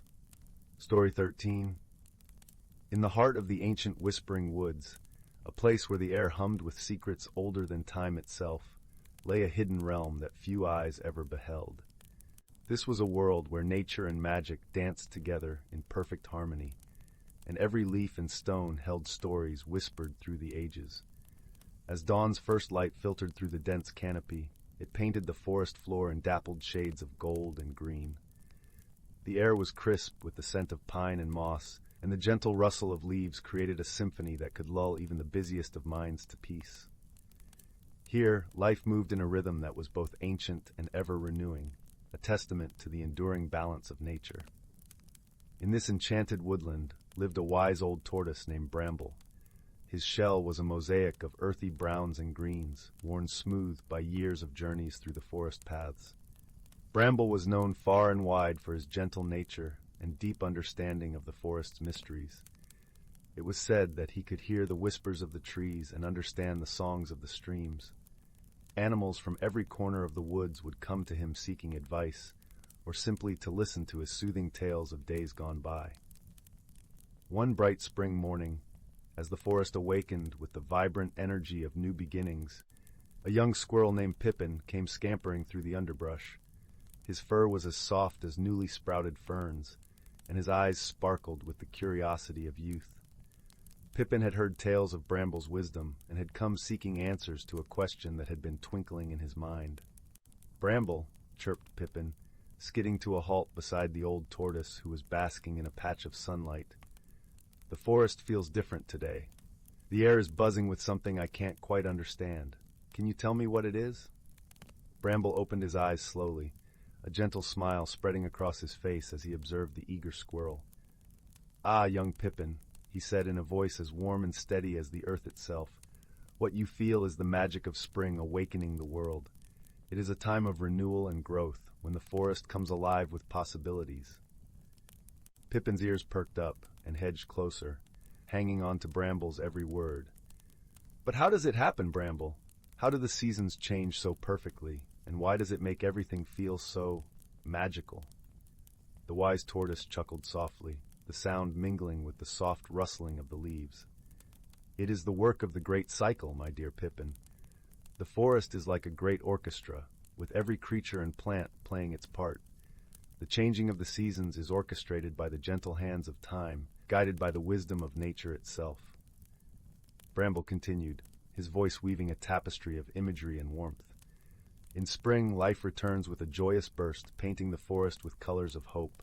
The streams sing a little louder, the flowers unfurl their petals to greet the sun, and every creature feels the gentle nudge to grow and explore. It is a time of beginnings, a time to learn and to listen. As Bramble spoke, Pippin noticed the delicate blooms of wildflowers nodding in agreement, their pastel hues dancing in the gentle breeze. He could hear the distant gurgle of a stream, its waters sparkling like laughter as it tumbled over smooth stones. And come summer, Bramble continued, the forest will be a tapestry of life and energy. The days will be long and the nights filled with the songs of crickets and the glow of fireflies. It is a time to revel in the abundance of the earth, to grow strong and gather wisdom. But what of autumn and winter? Pippin asked, his voice a mixture of awe and wonder. Ah, autumn, Bramble sighed, his eyes twinkling with the rich colors of turning leaves. It is when the forest dons a cloak of gold and crimson, a time of reflection and harvest. The air turns crisp, and every creature prepares for the sleep of winter. It is a time to give thanks for the bounty of the year, to share and to store. And winter, Bramble whispered, his voice soft as a blanket of snow, is the forest's time of rest and dreams. The world becomes a quiet wonderland, and beneath the surface, life sleeps, gathering strength for the rebirth to come. It is a time of patience and hope, a reminder that every end is but a new beginning waiting to unfold. Pippin sat silently for a moment, absorbing Bramble's words like sunlight on a chilly morning. The forest around them seemed to hold its breath, as if waiting for the young squirrel to speak. "Thank you, Bramble," Pippin finally said, his voice filled with newfound understanding. "I see now how each season is a gift, a part of a beautiful song that never ends." Bramble nodded, his heart swelling with pride at the young squirrel's insight. "Indeed, Pippin, remember the forest is a mirror of life. Embrace each season with gratitude and wonder, for they teach us to cherish every moment and to find balance in all things." With that, Pippin scampered back into the forest, his heart lighter and his mind brimming with the magic of the great cycle. As he disappeared among the trees, Bramble watched him go, knowing that the wisdom of the forest would live on through another generation. And so the Whispering Woods continued to thrive, its secrets cradled within the gentle embrace of time. In this hidden realm where nature and magic coexisted in perfect harmony, the seasons wove their eternal tapestry, a reminder to all who listen that the world is a wondrous place, filled with beauty and balance, if only we take the time to see. And as the sun dipped below the horizon, painting the sky with hues of dusk, the forest settled into a peaceful slumber, cradled by the lullaby of a world in perfect harmony. Story 14. In a land where the sun always seemed to twinkle with a knowing wink, nestled between rolling hills of velvet green and a shimmering lake that sang soft lullabies, lay the quaint village of Whimsical. The village was a patchwork of cobblestone paths and candy-colored cottages, each with a rooftop garden that bloomed with flowers in hues as vibrant as a painter's palette. Here the air was perpetually sweet, with the scent of honeysuckle and the sound of laughter. In the heart of Whimsy Hollow lived a peculiar fellow named Tinker Tim. Tinker Tim was as endearing as he was eccentric, with a shock of hair that resembled a burst of autumn leaves and spectacles that seemed to magnify his eyes to the size of saucers. His cottage was a marvel of whimsical inventions, every nook and cranny filled with curious contraptions that whirred and clicked in delightful harmony. Tim's best friend was a wise old owl named Hootly, whose feathers shimmered with a silver sheen. Hootly had a penchant for riddles and a knack for solving puzzles that left the villagers both astounded and amused. Together, Tinker Tim and Hootly made quite the duo, always ready to lend a helping hand or a listening ear to those in need. One sunny morning, as the village basked in the golden glow of dawn, a peculiar problem arose. The town's magical clock tower, which kept time with the rhythm of the seasons, had suddenly stopped. This clock was no ordinary timepiece. It was enchanted to chime with the laughter of children and the songs of morning birds. Without it, the village's harmonious balance seemed to falter, and a curious hush fell over Whimsy Hollow. The villagers gathered in the square, their faces painted with a mix of concern and curiosity. Tinker Tim, with his ever-optimistic spirit, promised to solve the mystery. "Fear not, dear friends," he declared, his voice buoyant with hope. "Hootly and I shall uncover the secret behind the clock's silence, and all will be well once more." With a twinkle in his eye and Hootly perched on his shoulder, Tim set off toward the towering clock, its ornate hands frozen in time. As they approached, they noticed a peculiar trail of glittering dust leading from the base of the tower into the nearby Enchanted Woods, a place known for its playful magic and mischievous creatures. Intrigued, Tim and Hootly followed the sparkling path, which wound past bubbling brooks that chuckled as they babbled over smooth stones, and beneath the canopy of trees that whispered secrets to the breeze. The forest was alive with vibrant colors and the scent of pine and wildflowers, a living tapestry of nature's artistry. As they ventured deeper, they stumbled upon a gathering of giggling pixies, their wings shimmering like droplets of dew in the sun. The pixies were known for their love of tricks and games, and it seemed they had been up to their usual mischief. The leader of the pixies, a sprightly fellow named Pippin, fluttered forward, his eyes twinkling with mirth. "Greetings, Tinker Tim and wise Hootly," Pippin chirped, his voice as light as the breeze. "We meant no harm, just a bit of playful fun. The clock's chime was so delightful, we wanted to hear it sing a new tune." Tim chuckled, his heart warmed by the pixie's innocence. "Dear Pippin, though your intentions were sweet, the village relies on the clock's familiar song. Perhaps we can work together to create a melody that enchants both pixies and villagers alike." The pixies buzzed with excitement at the idea, and Hootly, ever the voice of wisdom, suggested they combine the laughter of pixies with the clock's magic. With a flutter of wings and a sprinkle of pixie dust, the group returned to the clock tower, where Tim tinkered and twiddled, guided by the gentle hoots of his feathered friend. As the sun dipped below the horizon, painting the sky in shades of lavender and rose, the clock tower sprang to life. Its chimes sang a melody so joyous and uplifting that the entire village gathered in awe. The new tune was a merry blend of the pixies' laughter and the birds' morning calls, a harmonious symphony that filled Whimsy Hollow with renewed joy. The villagers danced beneath the stars, their hearts lightened by the enchanting music. Tinker Tim and Hootly watched with satisfaction, knowing that sometimes the most magical solutions come from the simplest acts of kindness and cooperation. From that day forward, the clock tower's melody became a symbol of unity and friendship, a reminder that even the quirkiest of problems can be solved with a little imagination and a lot of heart.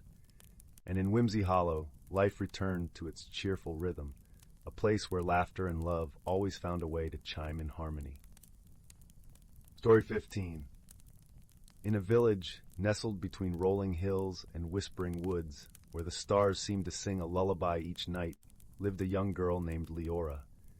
Her eyes sparkled with the same wonder as the dew-kissed morning flowers, and her heart brimmed with curiosity about the world beyond the familiar cobblestone paths and sun-drenched meadows of her home. One golden afternoon, while the sun painted the sky with hues of honey and tangerine, Leora wandered to the edge of the village, where the woods stood tall and mysterious. The villagers often told tales of the enchanted glade, a place only whispered about, said to be hidden deep within the forest. It was a place where the ordinary world kissed the realm of the extraordinary, where trees hummed gently and the air was laced with the scent of sweet dreams. With a heart full of wonder and a spirit eager for adventure, Leora decided this was the day to seek the glade for herself. As she stepped onto the path that led into the woods, the leaves rustled softly, as if encouraging her to take the journey. The forest was alive with the sounds of nature's symphony, the gentle babbling of a distant brook, the chirping of crickets harmonizing with the rustle of leaves, and the occasional song of a hidden bird, each note lingering in the air like a promise. Sunbeams broke through the canopy, creating dappled patterns on the forest floor that danced with every breeze. As Leora ventured deeper, she encountered the first of many wonders, a gathering of luminescent butterflies, their wings shimmering with colors unseen in the village. They flitted around her in a playful dance, guiding her further along the winding path. Leora found herself giggling, her laughter blending with the forest's melody, feeling as though she were part of a magical story unfolding. Deeper still, she came upon a gentle brook that sang a tune both familiar and new. Its water was as clear as crystal, and beside it sat a small creature, no taller than Leora's knee. The creature had soft, velvety fur and eyes like polished amber that glowed with warmth. It introduced itself as Pip, the guardian of the brook. "Pip," Leora said with a smile, "can you tell me where the enchanted glade is?" Pip nodded, a twinkle in its eyes. "Follow the trail of the golden leaves," it said in a voice like the rustle of autumn, "and you shall find what you seek. But remember, the journey is as important as the destination." Thanking Pip, Leora continued on her way, her heart light and her mind curious. She noticed the golden leaves, each one a small beacon leading her forward. Along the path, she encountered more whimsical creatures, a family of singing squirrels, their tunes sweet and inviting, and a wise old owl who nodded approvingly at her courage and determination. The forest began to change, the air growing richer with the scent of blooming wildflowers and ripe berries. Leora could hear a distant, gentle chiming like the sound of tiny bells. Her steps quickened, her excitement mounting as she drew closer to her destination. Finally, she emerged into a clearing bathed in a soft, ethereal glow, the enchanted glade. The trees here seemed to sway with a life of their own, their branches adorned with blossoms that glimmered like stars. In the center of the glade stood a grand, ancient tree, its bark engraved with the stories of those who had come before. The ground was carpeted with soft moss, inviting and warm. Leora stood in awe, her heart swelling with a sense of belonging and wonder. She realized that while the glade was indeed a place of magic, it was her journey, each step, each encounter, that had filled her with the courage to explore the unknown. As the sun dipped below the horizon, painting the sky with shades of twilight, Leora lay down on the mossy carpet. She closed her eyes, feeling the gentle embrace of the glade wrapping around her like a cozy blanket. In that moment, she understood that courage was not just about reaching a destination, but about the willingness to embark on the journey itself. When she finally opened her eyes, the stars above twinkled brightly, as if winking at her in approval. With a heart full of newfound wisdom and a spirit enriched by her adventure, Leora made her way back to the village, her path illuminated by the moon's gentle glow. As she reached her home, the village seemed to welcome her return with open arms, the familiar sights and sounds now tinged with a hint of the magic she had discovered. Leora knew that the enchanted glade was not a place to be found on a map, but a feeling to be carried within. And each night, as she lay in bed under the watchful gaze of the moon, Leora would close her eyes and revisit the glade in her dreams, her heart forever open to the wonders of the world and the courage to explore them. Story 16. In the heart of the whispering woods, where the trees wore crowns of emerald leaves and the air was perfumed with the scent of wildflowers, there lay a quaint little village called Moonshadow. The village was known for its peace and quiet, with cobblestone paths winding gently between cottages that seemed to be made from the very essence of the forest itself. Each home was adorned with flowering vines and the warm glow of lanterns that flickered like fireflies under the star-studded sky. One serene evening, as the sun dipped below the horizon and painted the sky in hues of lavender and rose, peculiar happenings began to whisper through the village. The first sign came when the village's enchanted clock tower, which had always kept perfect time, began to chime at odd hours. The villagers, puzzled, found themselves waking in the night to the sound of its bells, wondering if perhaps the clock had taken on a life of its own. At the heart of these strange occurrences was a gentle soul named Leora, a young woman with a heart as warm as a summer's day and eyes that twinkled like the stars. Leora had a knack for noticing the little things that others might overlook. Her curiosity was as boundless as the meadows that surrounded Moonshadow, and she had a special fondness for solving mysteries, however small they might be. One misty morning, as the first rays of sunlight kissed the dew-laden grass, Leora decided to visit the village's wise elder, a kindly old wizard named Elder Mosswood. His cottage stood at the edge of the forest, its roof a carpet of moss and its windows framed with ivy. Elder Mosswood had lived in Moonshadow longer than anyone could remember, and his wisdom was as deep as the roots of the ancient oaks. "Elder Mosswood," Leora began, her voice as soft as the morning breeze, "something strange is happening in our village.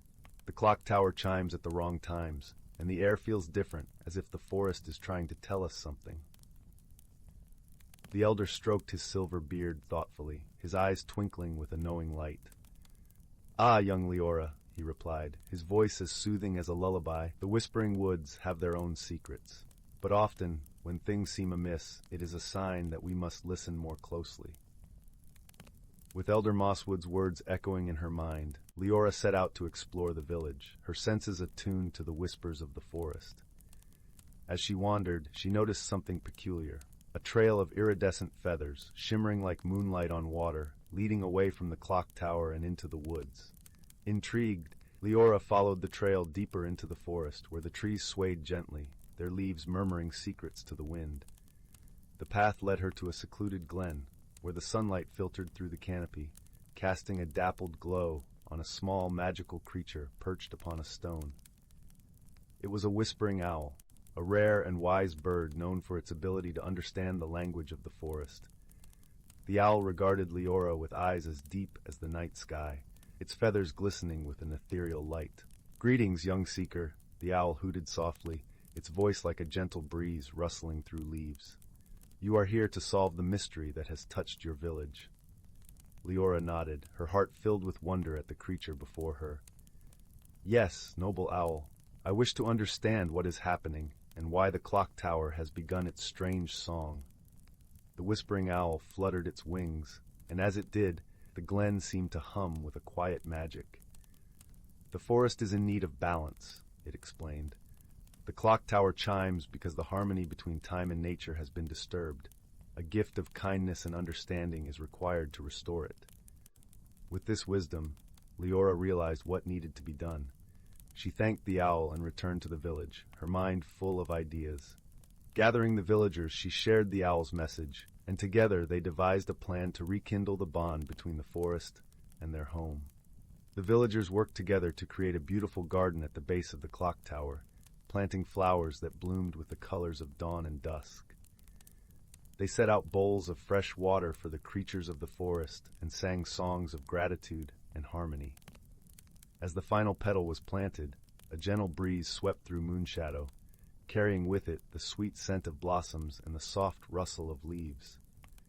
The clock tower, sensing the renewed balance, began to chime once more, its bells ringing out in perfect time with the heartbeat of the forest.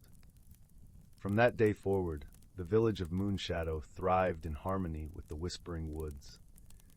Leora and the villagers learned that by listening closely to the world around them, they could uncover its mysteries and nurture its wonders. And as the stars twinkled overhead and the night wrapped them in its peaceful embrace, they knew that the magic of friendship and understanding was the greatest mystery of all. And so, with hearts full of warmth and gratitude, the villagers of Moonshadow fell into a deep, restful sleep, knowing that their village would forever be a place of peace and enchantment. Story 17. In the heart of a tranquil village nestled between rolling hills and whispering pines, there stood a quaint little shop known as the Curiosity Corner. It was a place where the mundane met the marvelous, and everything seemed to hum with a secret of its own. The shop, with its crooked chimney and windows that twinkled like the morning dew, was run by a kind-hearted old woman named Clara. Her eyes, a deep ocean blue, sparkled with stories untold, and her voice was as soothing as the gentle breeze that rustled the leaves outside. One crisp autumn morning, as the golden leaves danced down from the trees, a young boy named Oliver wandered into the shop. Oliver was a dreamer, with a heart full of wonder and a mind ever curious about the world around him. He had the kind of imagination that could turn a simple walk into an epic adventure, and he was always on the lookout for something extraordinary.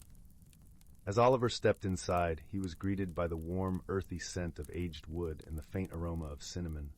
The shelves were lined with all sorts of peculiar items: a clock that ticked backwards, a teapot that played a soft lullaby, and a jar of marbles that glowed like tiny stars.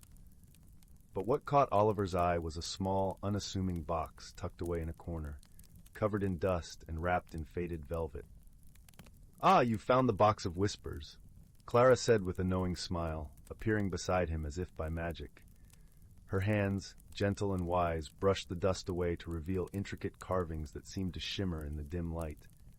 "This is no ordinary box, my dear. It holds the whispers of those who have come before us, the stories and secrets of the past."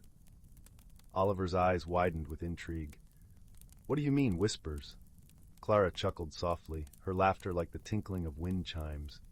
"Why don't you take a seat, and I'll show you." As Oliver settled into a plush armchair by the fireplace, Clara carefully opened the box. A soft, ethereal light spilled out, and Oliver could hear a gentle hum, like the distant murmur of an old friend telling tales by a fireside. Clara explained that the box contained the voices of the wise, and if one listened closely, they could hear the guidance of ages past. "Would you like to hear a story?" Clara asked, her eyes twinkling with the warmth of 1,000 sunsets. Oliver nodded eagerly, and Clara handed him the box. As he held it, he felt a strange yet comforting warmth spread through his fingertips. Closing his eyes, he listened intently, and soon he was transported to a world woven from whispers. The tale that unfolded was of a young girl named Lila, who lived in a village not unlike Oliver's own. Lila had discovered a similar box in her time, and it had guided her through a journey of self-discovery and kindness. She had faced challenges, not with might or force, but with empathy and understanding. Her story was one of friendship, where she learned that true strength lay in the bonds we forge and the compassion we show.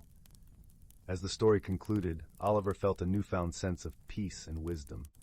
He opened his eyes to find Clara watching him with a serene smile. "What did you hear?" she asked softly. Oliver took a moment to find the right words. "I heard that sometimes the answers we seek are right inside us. We just need to listen." Clara nodded, her expression filled with pride. "Indeed, young one, the box has shown you what you needed to know." Oliver left the curiosity corner that day with the box of whispers cradled carefully in his arms, a gentle reminder of the power of stories and the wisdom they carry. As he walked home, the autumn sun setting behind him in hues of amber and rose, he felt a deep connection to the world, to those who had come before, and to the journey still ahead. And so, in the heart of the village, as the stars began to twinkle overhead, Oliver found his own story, woven from whispers and wonder, with the promise of many more tales to come. Story 18. On the farthest reaches of the galaxy, where starlight dances across the velvet sky and planets float like jewels in a cosmic sea, lay the tranquil planet of Luminara. Its surface shimmered with fields of luminous flora, glowing softly in hues of azure and emerald. Above this serene landscape, the twin moons glided gracefully, casting gentle shadows on the ground below. On this particular evening, beneath the soft, shimmering light of the moons, a small, round creature named Thistle wandered through the glowing meadows. Thistle was a luminarian, a being of gentle heart and soft, silken fur that seemed to catch and hold the light, making him appear as though he were woven from the very fabric of the night sky itself. With each step, his heart sang a melody of peace and contentment, for this was a world where harmony reigned. Yet, across the galaxy, on a planet steeped in the crimson glow of its sun, another creature prepared for a journey that would soon intertwine with Thistle's life in the most unexpected of ways. Her name was Zarek, a being from the volcanic planet of Pyros. Unlike the tranquil Luminara, Pyros was a world of fire and stone, where rivers of molten rock flowed like glowing ribbons across the landscape. Zarek's kind were forged in the heart of these flames, their skin appearing as if carved from obsidian, with eyes that burned like embers. Zarek was on a mission of exploration, her heart filled with curiosity about the distant stars that twinkled just beyond her reach. As her starship hummed to life, she gazed out at the expanse of space, feeling a thrill of anticipation. Little did she know that her journey would soon lead her to a realm of light and a friendship that would change her forever. When Zarek's ship descended upon Luminara, it was met with awe and trepidation by the Luminarians, who had never before encountered a being from beyond their world. The ship's landing sent a ripple through the glowing fields, and Thistle, drawn by the unusual sight, made his way to the landing site with a mixture of curiosity and caution. As Zarek emerged from her vessel, her fiery presence seemed almost out of place amidst the gentle luminescence of the Luminarians. Her eyes, sharp and radiant, surveyed the landscape, and she felt a pang of uncertainty. Would these creatures accept her, or would her presence disrupt their peaceful existence? Thistle, with his kind heart and open spirit, was the first to approach. He padded softly across the meadow, his fur catching the moonlight, creating a halo of gentle light around him. "Welcome to Luminara," he said, his voice as soft as the whisper of the evening breeze. "I am Thistle. What brings you to our world?" Zarek, though wary, found comfort in Thistle's gentle demeanor. "I am Zarek, from the planet Pyros," she replied, her voice carrying the warmth of her fiery homeland. "I seek to learn about the stars and the worlds they illuminate. Your planet called to me with its light." Their initial conversations were cautious, as Thistle and Zarek navigated the vast differences between their worlds and experiences. Misunderstandings were inevitable. Thistle's gentle nature found Zarek's fiery spirit a bit overwhelming, while Zarek sometimes felt stifled by the quietude of Luminara. But as the days passed, they began to share their stories and dreams, each finding in the other a wisdom and perspective they had never known. Thistle spoke of the beauty of stillness, of finding peace in the gentle glow of the flowers, while Zarek shared tales of her planet's fierce beauty, where life thrived amidst the heat and flame. Their bond grew stronger as they faced challenges together. One day, as they explored the far reaches of Luminara, a sudden storm swept across the sky, casting the land into a swirling dance of shadow and light. The wind howled, and the ground trembled with the force of the storm. In that moment of chaos, Zarek reached for Thistle, her hand warm and steady. "Stay close," she urged, her voice a beacon amidst the tempest. Thistle, though afraid, felt a deep sense of trust in her presence. Together, they found shelter beneath a canopy of glowing leaves, the storm raging around them like a wild symphony. As the storm subsided, they emerged to find the world washed anew, the air crisp and clear. The challenge had forged a deeper understanding between them, a recognition that despite their differences, their hearts beat with the same rhythm of life and discovery. Their friendship became a tapestry woven from moments of mutual support and understanding. Thistle learned to embrace the fiery passion that Zarek brought into his world, while Zarek found peace in the gentle glow of Luminara, her heart softened by the kindness and wisdom of her Luminarian friend. One evening, as they sat together on a hillside, watching the twin moons rise, Thistle spoke softly. "I have learned so much from you, Zarek. You have shown me the beauty of embracing new experiences, of stepping beyond the boundaries of what is known." Zarek smiled, her eyes reflecting the light of the moons. "And you, Thistle, have taught me the power of gentleness, of finding strength in stillness. Our worlds may be different, but our hearts are bound by the same light." In the quiet that followed, the stars above seemed to dance in harmony with their newfound understanding. The galaxy, vast and infinite, held countless wonders, yet it was the bond between these two unlikely companions that shone brightest of all. As the night deepened, Thistle and Zarek sat side by side, their friendship a testament to the power of connection and the beauty of embracing the unknown. And as the first light of dawn crept over the horizon, Luminara and its inhabitants, old and new, basked in the warmth of a universe united by friendship and the enduring glow of understanding. In the days that followed, Zarek's exploration of Luminara continued, each new discovery a shared experience between the two friends. They found joy in the simplest of moments, listening to the gentle hum of the luminescent flowers swaying in the breeze, or watching the dance of light across the surface of a still pond. Zarek, in turn, introduced Thistle to the wonders of the cosmos, using her ship's technology to project images of distant galaxies and nebulae onto the night sky. Thistle watched in awe as colors and shapes beyond his imagination unfolded above him, a universe of possibilities laid bare by Zarek's stories of her travels. As they shared these experiences, their friendship blossomed, transcending the boundaries of their worlds. They began to understand that the true essence of friendship lay not in the similarities they shared, but in their ability to appreciate and celebrate their differences. One particularly memorable night, as they watched a meteor shower paint streaks of light across the heavens, Zarek turned to Thistle with a thoughtful expression.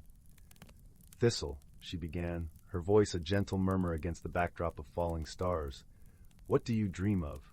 What is it that your heart longs for?" Thistle considered the question carefully, his gaze fixed on the trails of light that seemed to dance in harmony with his thoughts. "I dream of a world where all beings, no matter how different, can find understanding and friendship," he said softly. "A world where light and warmth are shared by all." Zarek nodded, her heart warmed by his words. "Your dream is a beautiful one, Thistle," she replied, her voice filled with admiration, "and it is a dream that I believe we can make real together." Their conversation lingered in the air, a promise of a future where their friendship could serve as a bridge between worlds. And as the last of the meteors faded into the night, they sat in companionable silence, their hearts alight with the knowledge that they were not alone in their dreams. Time passed, as it always does, and the day came when Zarek's journey on Luminara drew to a close. Her heart ached with the thought of leaving this gentle world and her dear friend behind, but she knew that her mission to explore the stars was far from over. As she prepared to depart, Thistle stood by her side, his eyes filled with a mix of sadness and hope. "You will always have a place here on Luminara, Zarek," he said, his voice steady despite the sorrow of farewell, "and I will carry our friendship in my heart, wherever I go." Zarek smiled, her eyes shimmering with unshed tears. "And I will carry the light of Luminara with me, Thistle," she promised. "Our friendship is a bond that transcends space and time." With a final embrace, Zarek boarded her ship, the engines humming softly as they prepared for the journey ahead. As the vessel lifted off, Thistle watched from below, his heart filled with gratitude for the friend who had brought so much warmth and light into his life. The ship soared into the sky, becoming a star among stars, and as it disappeared into the vastness of space, Thistle felt a peaceful certainty that their paths would cross again. For in a universe as boundless as theirs, the ties of friendship were the strongest of all. And so, beneath the twin moons of Luminara, Thistle stood alone, yet not alone, the glow of his world a testament to the enduring power of connection and the boundless possibilities of the heart. As the days turned into weeks, Thistle found solace in the rhythms of his world, his heart ever warmed by the memories of his time with Zarek. He continued his gentle wanderings through the luminous meadows, each step a reminder of the friendship that had forever altered his view of the universe. The Luminarians, too, were touched by the presence of the Pyrosian traveler. They spoke of her with admiration, her stories of distant worlds igniting a spark of curiosity within their own hearts. Inspired by Zarek's visit, they began to look to the stars with new eyes, dreaming of the day when they might reach out to other worlds as she had reached out to them. For Zarek, the journey through the cosmos continued, her ship a beacon of discovery amid the star-studded skies. She visited many planets, each with its own unique beauty and challenges, but none held the same gentle light as Luminara. Yet, in every world she explored, she carried with her the lessons she had learned from Thistle. Lessons of kindness, understanding, and the power of friendship. As she traveled, Zarek often found herself gazing at the stars, her thoughts drifting back to the glowing fields of Luminara and the friend who had shown her the beauty of a world so different from her own. She cherished the memories of their time together, each recollection a flame that warmed her heart amidst the cold vastness of space. In time, the stories of their friendship spread across the galaxy, carried by travelers and traders who spoke of the Luminarian and the Pyrosian who had forged a bond that transcended their differences. Their tale became a symbol of hope and unity, inspiring others to look beyond the boundaries of their own worlds and seek out the beauty in diversity. And so, in the heart of the galaxy, where starlight wove a tapestry of infinite possibilities. The story of Thistle and Zarek endured, a testament to the enduring power of friendship and the limitless potential of the heart. As the galaxy continued its dance through the cosmos, the light of Luminara shone ever brighter, a beacon of hope and harmony in a universe united by dreams and the shared journey of its myriad inhabitants. And in that light, the friendship of Thistle and Zarek lived on, a reminder that even the most unlikely companions could discover the true meaning of friendship and the boundless beauty of the worlds they called home. Story 19. Once upon a time, in a place where the clouds wove tapestries of dreams across the sky, there lay a village named Tinklewood. It was a quaint little hamlet nestled snugly between the rolling hills of whispering pines and the shimmering shores of the Crystal Lake. The villagers of Tinklewood were an eclectic bunch, each with their own peculiar charm, and one could always find laughter floating on the breeze like the scent of freshly baked pies. In this village lived a sprightly young girl named Pippa, known for her wild, curly hair that seemed to dance of its own accord, much like the waves of the lake. Pippa had a nose for adventure and an insatiable curiosity, always accompanied by her best friend, a particularly chatty squirrel named Nutters.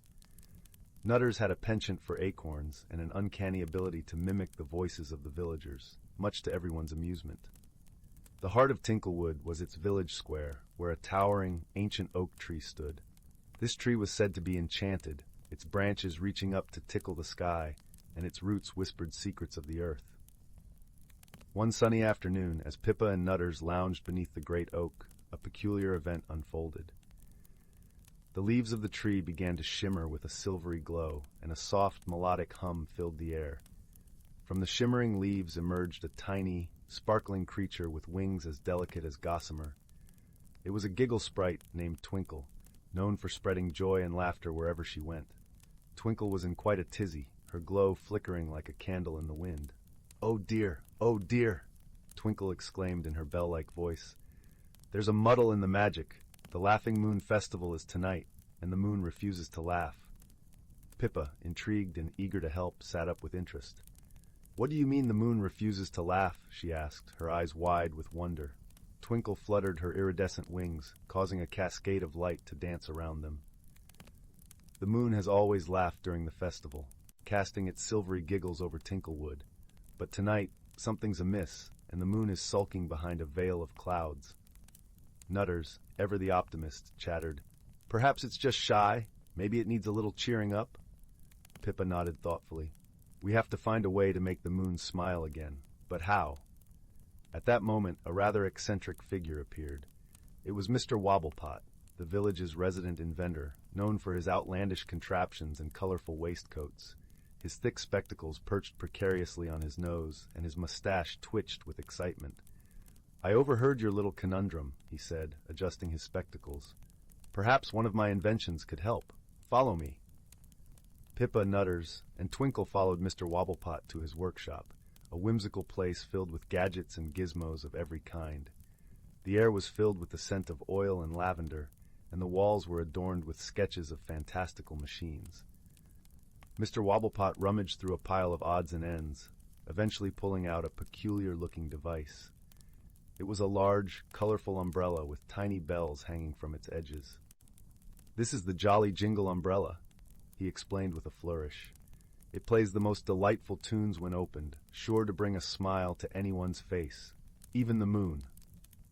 Pippa clapped her hands together in delight. "It's perfect, but how do we get it to the moon?" Twinkle, with a twinkle in her eye, answered, "Leave that to me. I can carry it up there with a sprinkle of giggle dust." With their plan set in motion, they all made their way back to the village square. As the sun began to dip below the horizon, casting a warm glow over the village, the townsfolk gathered, looking expectantly at the sky. Twinkle fluttered her wings, showering the Jolly Jingle umbrella with giggle dust. With a gentle whoosh, she soared into the sky, the umbrella jingling merrily in her wake. The villagers watched in awe as she ascended higher and higher, disappearing into the blanket of clouds. Moments later, the sky began to shimmer, and the clouds parted to reveal the moon, now adorned with a radiant smile. The Jolly Jingle umbrella had done its magic, filling the night with its cheerful melodies. The villagers cheered and danced, their laughter echoing through the night. The Laughing Moon Festival was a resounding success, with the moon casting its silvery giggles over the jubilant crowd. As the festivities continued, Pippa, Nutters, and Twinkle sat together beneath the enchanted oak, basking in the joyous atmosphere. Twinkle's glow was brighter than ever, her worries forgotten. "Thank you," she said softly, her voice like a gentle breeze. "You've saved the festival and reminded me that sometimes all it takes is a little creativity and friendship to solve even the most peculiar problems." Pippa smiled, her heart full of warmth. "Anytime, Twinkle. After all, what's an adventure without a little bit of magic and a whole lot of friends?" And so, under the smiling moon and the twinkling stars, the village of Tinklewood continued to celebrate, their laughter mingling with the gentle rustle of the leaves, creating a melody that would linger in their hearts forever. The end. Story 20. In the heart of the whispering woods, where sunlight wove golden threads through the emerald canopy, there lived a gentle soul named Leora. She was a wood nymph, her hair threaded with leaves that rustled softly as she moved, her eyes reflecting the deep, tranquil green of the forest. Leora had always been content in her peaceful corner of the world, tending to the flowers and singing with the birds. But as the seasons changed and the days began to shorten, she felt an unsettling stir within her. Leora was struggling with change. The forest, her sanctuary, was beginning to transform. The leaves blushed crimson and amber, painting the woods in glorious hues, yet Leora felt uneasy.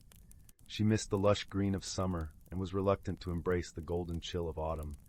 She feared the unknown, the cold whisper of winter that loomed ahead. One afternoon, as the forest basked in the warm embrace of the setting sun, Leora sat upon a moss-covered stone by the babbling brook. Her heart was as heavy as the clouds that occasionally passed overhead, casting fleeting shadows on the forest floor.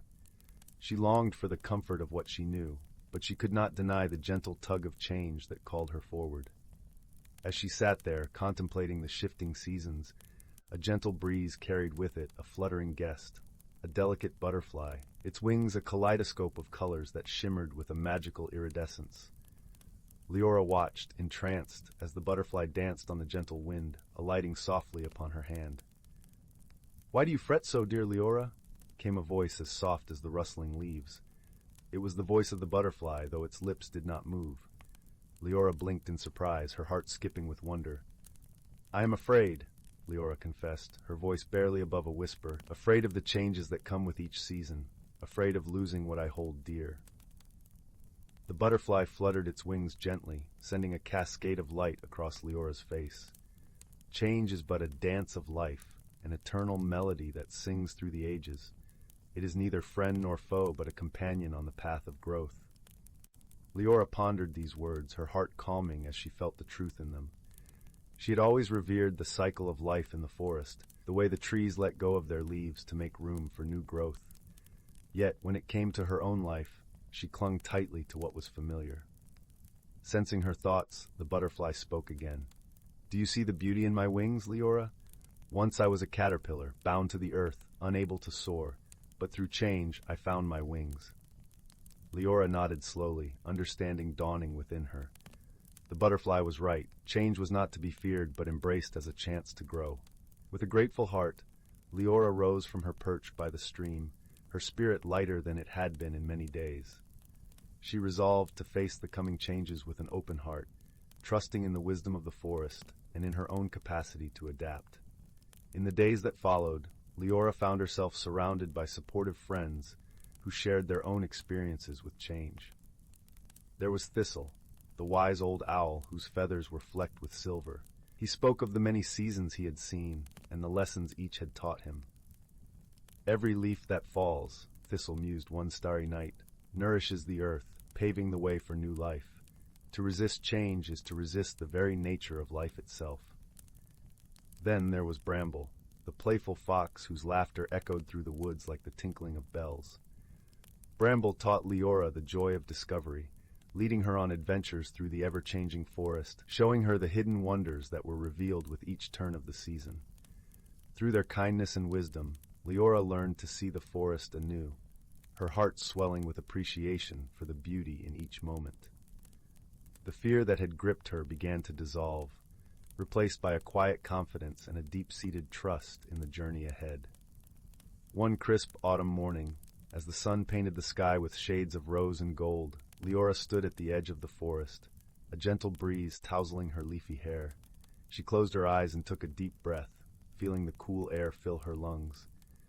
In that moment, she realized that she, too, was part of the great tapestry of life, ever-changing, ever-growing.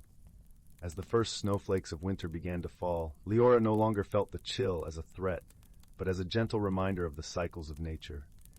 She wrapped herself in the warmth of her newfound understanding and watched as the forest transformed, each flake a promise of renewal, a testament to the beauty of change.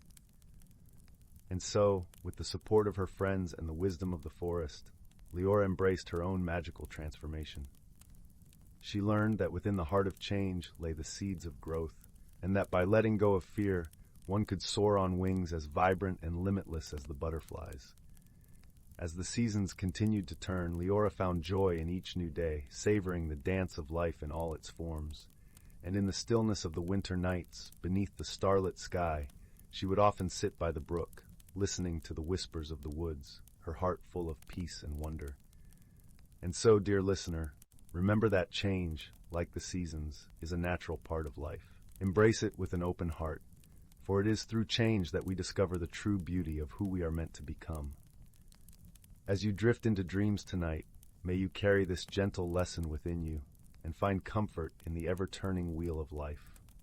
Story 21. In the heart of an ancient forest, where the air was sweet with the scent of pine and the ground was a lush carpet of moss, there lay a secret world unseen by most.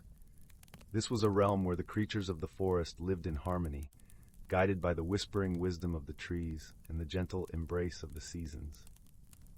As the dawn broke, spilling golden light through the canopy, the forest awoke in a symphony of rustling leaves and melodious birdsong. Among the towering oaks and whispering willows, a family of wood mice scurried about, their tiny feet pattering softly on the forest floor. These mice were known among the creatures as the keepers of the seeds, for they had a special role in the delicate balance of the forest. Each autumn, they collected seeds and nuts, tucking them away in hidden nooks and crannies, ensuring that new life would sprout come spring. The eldest of the mice, a wise and gentle soul named Fennel, had seen many seasons come and go. With fur as soft as thistledown and eyes that sparkled like the dew, Fennel was revered for his knowledge of the forest's secrets. He often shared stories of the past, teaching the younger mice about the interwoven tapestry of life that surrounded them. On this particular morning, Fennel gathered the young mice around him, their bright eyes wide with curiosity. "Listen closely, little ones," he began in a voice as soothing as the rustling leaves, "for today I will tell you of the dance of the seasons." As the mice settled in, Fennel described a time long ago when the forest was young and the seasons were wild and untamed, each vying for dominance. The sun blazed fiercely in the summer, while winter's chill was relentless. It was a time of chaos until the creatures of the forest came together to bring balance. The oak trees, Fennel explained, with their deep roots and strong limbs, spoke to the wind asking for its aid. The wind, in turn, whispered to the clouds, who began to move in harmonious rhythm, bringing gentle rains to quench the thirsty earth. The mice listened, imagining the wind swirling overhead and the soothing patter of rain on leaves. The seasons learned to dance together, Fennel continued, each taking its turn to lead, creating a cycle that allowed all life to flourish. As he spoke, the forest seemed to respond, the leaves rustling in agreement, the sunlight dappling the ground in soft patterns. The gentle breeze carried the earthy scent of the forest, wrapping the mice in a cocoon of tranquility. But not all was peaceful in the forest. Far to the north, where the shadows lingered longer and the air was cooler, a stubborn frost had taken hold. It was said that once every century, the frost would attempt to overstay its welcome, threatening the delicate balance with its icy grip. Sensing the frost's encroachment, the wise old owl, keeper of the forest's wisdom, summoned a council of creatures. Fennel, with his knowledge of the forest's lore, was chosen to represent the mice.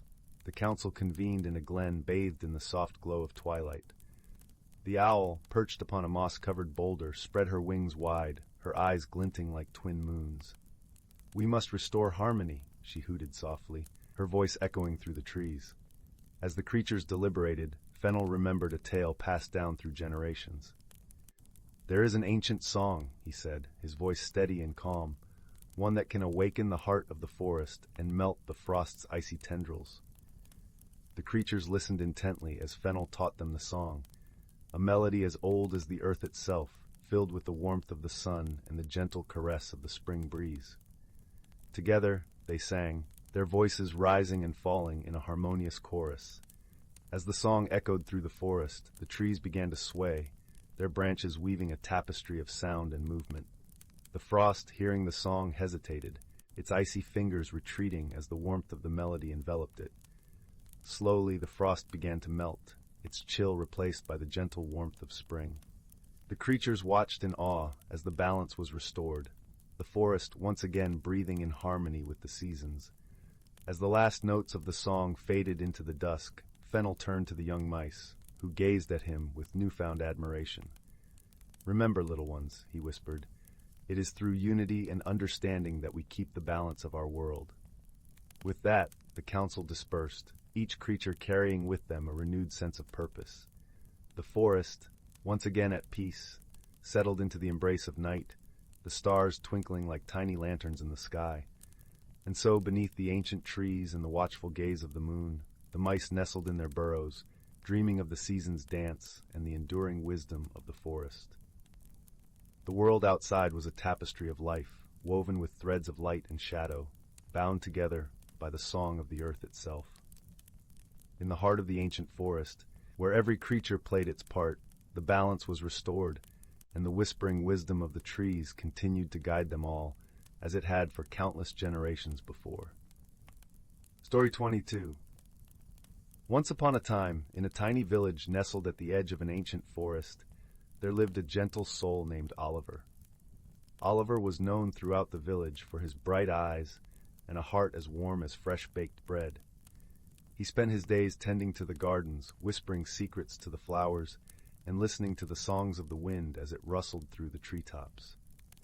One misty morning, as the village awoke to the soft glow of dawn, Oliver set off on his daily walk to the forest. The path was carpeted with fallen leaves that crunched softly underfoot, releasing the earthy scent of autumn. It was a path he knew well, but on this particular day, something unusual caught his eye, a glimmer beneath a pile of leaves. Curious, Oliver knelt and brushed aside the foliage to reveal a small, intricately carved wooden box. The box was adorned with delicate patterns that seemed to shift under the light, and its surface was smooth and warm to the touch. Feeling a gentle tug of curiosity and wonder, Oliver decided to take the box home. As he sat by the fireplace that evening, the flames casting a soft, flickering glow across the room, Oliver carefully opened the box. Inside, nestled in a bed of soft moss, lay a tiny, shimmering feather. It was unlike any feather Oliver had ever seen, iridescent with colors that danced and changed like the northern lights. As he held it, a gentle warmth spread through his fingers and into his heart, filling him with a sense of peace and tranquility. With the feather in his possession, Oliver began to notice subtle changes around him. The whisper of the wind was clearer, carrying with it the voices of the trees and the laughter of the streams. The flowers in his garden seemed to bloom with more vibrant colors, and the animals of the forest approached him with a newfound trust. One chilly evening, as Oliver sat by his fireplace, he was visited by a peculiar guest, a small, wise old owl named Whistler. Whistler perched beside Oliver, his eyes twinkling like stars in the night sky. "That feather you found," Whistler began, his voice as smooth as velvet, "is the feather of harmony. It holds the power to understand and communicate with nature, a gift bestowed only upon those with pure hearts." Oliver listened in awe as Whistler explained the feather's origins. Long ago, it had belonged to a great guardian of the forest, a spirit of harmony and balance. The feather had been lost, waiting patiently for someone like Oliver to find it and restore its purpose. With Whistler's guidance, Oliver embarked on a journey to learn the feather's secrets and fulfill its purpose. Along the way, he met other forest creatures who became his friends and mentors. There was Luna, the gentle deer with eyes that mirrored the moonlit sky, and Jasper, the playful squirrel who could find the sweetest acorns hidden deep within the forest. Together, they faced a challenge that tested their wisdom and unity. The forest was threatened by a creeping shadow that dimmed the light and muted the songs of nature.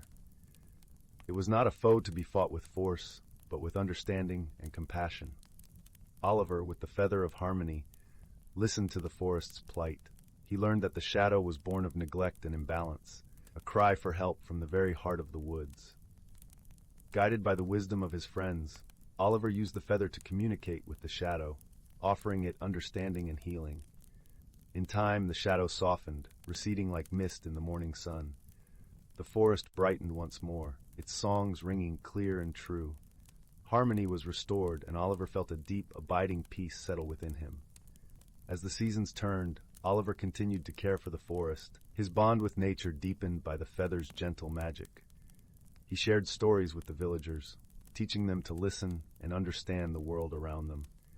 And so, in the quiet village by the ancient forest, life continued with a newfound appreciation for the delicate balance of nature.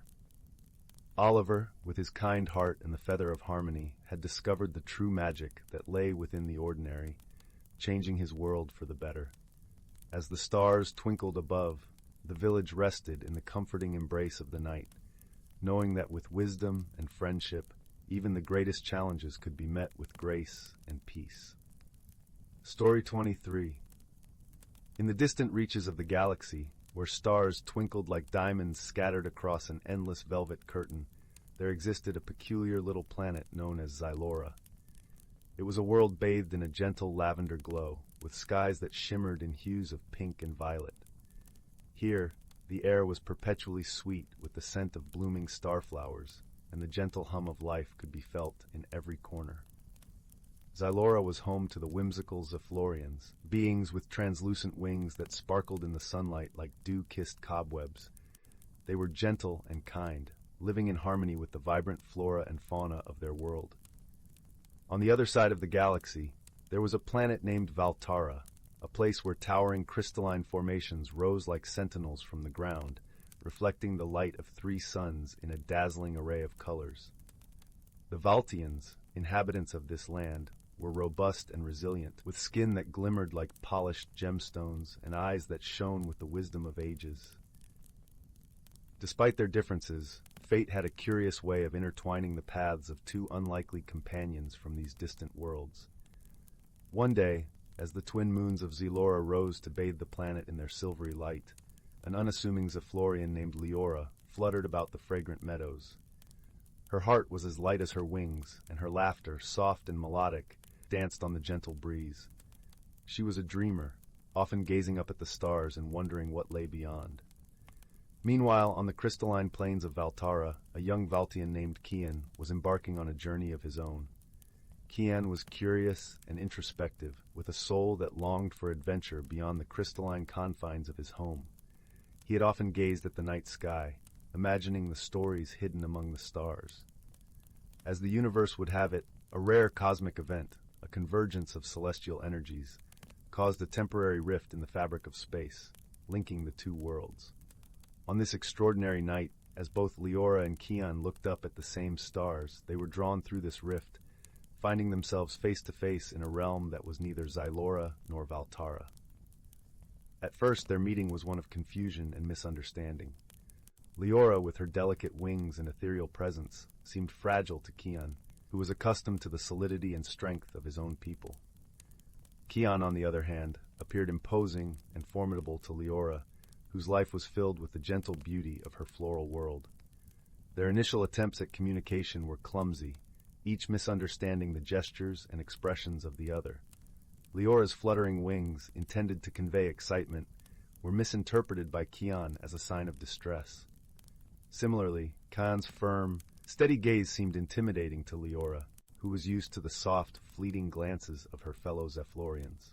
Yet, as they explored the strange, serene landscape of this new realm together, they began to learn from each other. Leora showed Kian the delicate art of listening to the whispers of the wind, teaching him to appreciate the subtle nuances of nature. In turn, Kian shared with Leora the knowledge of the stars, pointing out constellations and recounting tales of his ancestors. Their shared challenges in this unfamiliar land only served to bring them closer. When faced with a dense, enchanted forest whose paths constantly shifted, they discovered the power of teamwork. Leora, with her ability to sense the gentle flow of energy, guided them through the ever-changing paths, while Kian, with his strength and resilience, cleared obstacles and provided shelter. In one particularly trying moment, they came upon a raging river, its waters frothing and foaming with untamed energy. Leora, recalling the gentle streams of her home, felt overwhelmed by the river's ferocity. But Kian, understanding her fear, offered his hand with a warm, reassuring smile. Together they found a safe way across, their trust in each other growing with every step. As time passed, Kian learned to see the world through Leora's eyes, finding beauty in simplicity and joy in the smallest of things. Leora, in turn, grew to admire Kian's steadfastness and courage, finding strength in his unwavering belief in their journey.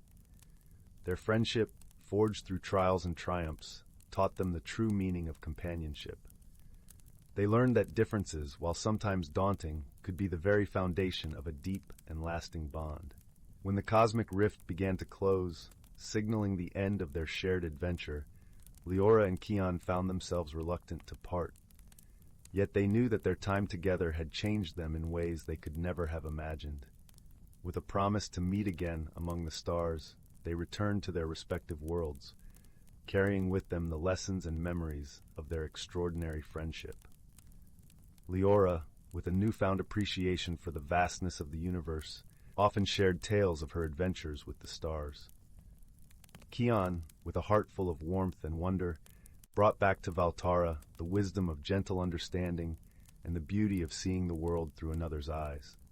And so, under the watchful gaze of the stars that had first brought them together, their friendship endured, a testament to the boundless possibilities of the universe and the power of hearts united across the cosmos. Story 24.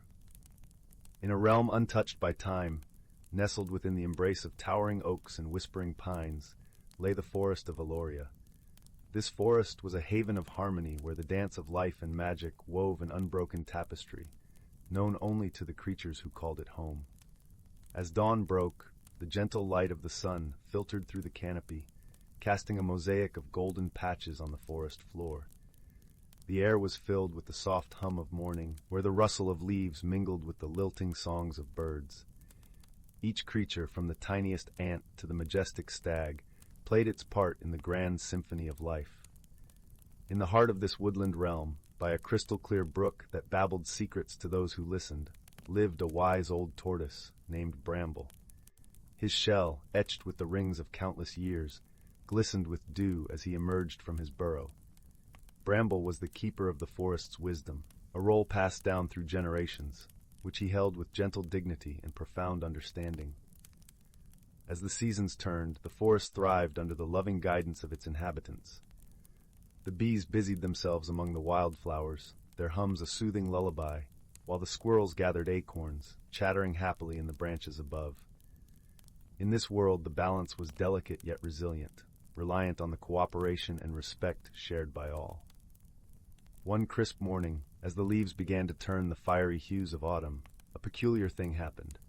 The wind, usually a playful breeze, carried an unfamiliar chill that rustled through the trees, leaving a shiver in its wake. The creatures of Aloria gathered in a clearing, concern etched in their movements. "What's happening, Bramble?" asked Lyra, a young fox whose fur was as red as the setting sun. Her eyes, wide with worry, mirrored the unease of the forest dwellers. Bramble, with a slow, deliberate nod, began to speak, his voice as calming as the brook's flow. "The seasons change as they always have, but something is amiss. The balance is shifting, and nature's harmony is disrupted." The creatures exchanged anxious glances, each pondering the meaning of Bramble's words. It was then that Flora, an elder deer with antlers crowned in moss, stepped forward. "Perhaps it is the work of the frost spirits," she suggested, her voice carrying the wisdom of countless winters. The frost spirits were known to visit Aloria when the air grew crisp, weaving intricate patterns of ice and snow. Their touch was gentle, a reminder of nature's beauty and fragility. But if they lingered too long, the forest would freeze, stifling the life that thrived beneath the snow. We must reach out to them, Bramble decided, his eyes twinkling with gentle resolve. But we need a messenger, someone swift and kind-hearted. Lyra's ears perked up, her tail swishing in excitement. I'll go, she volunteered, her voice full of quiet determination. I'll find the frost spirits and learn what troubles them.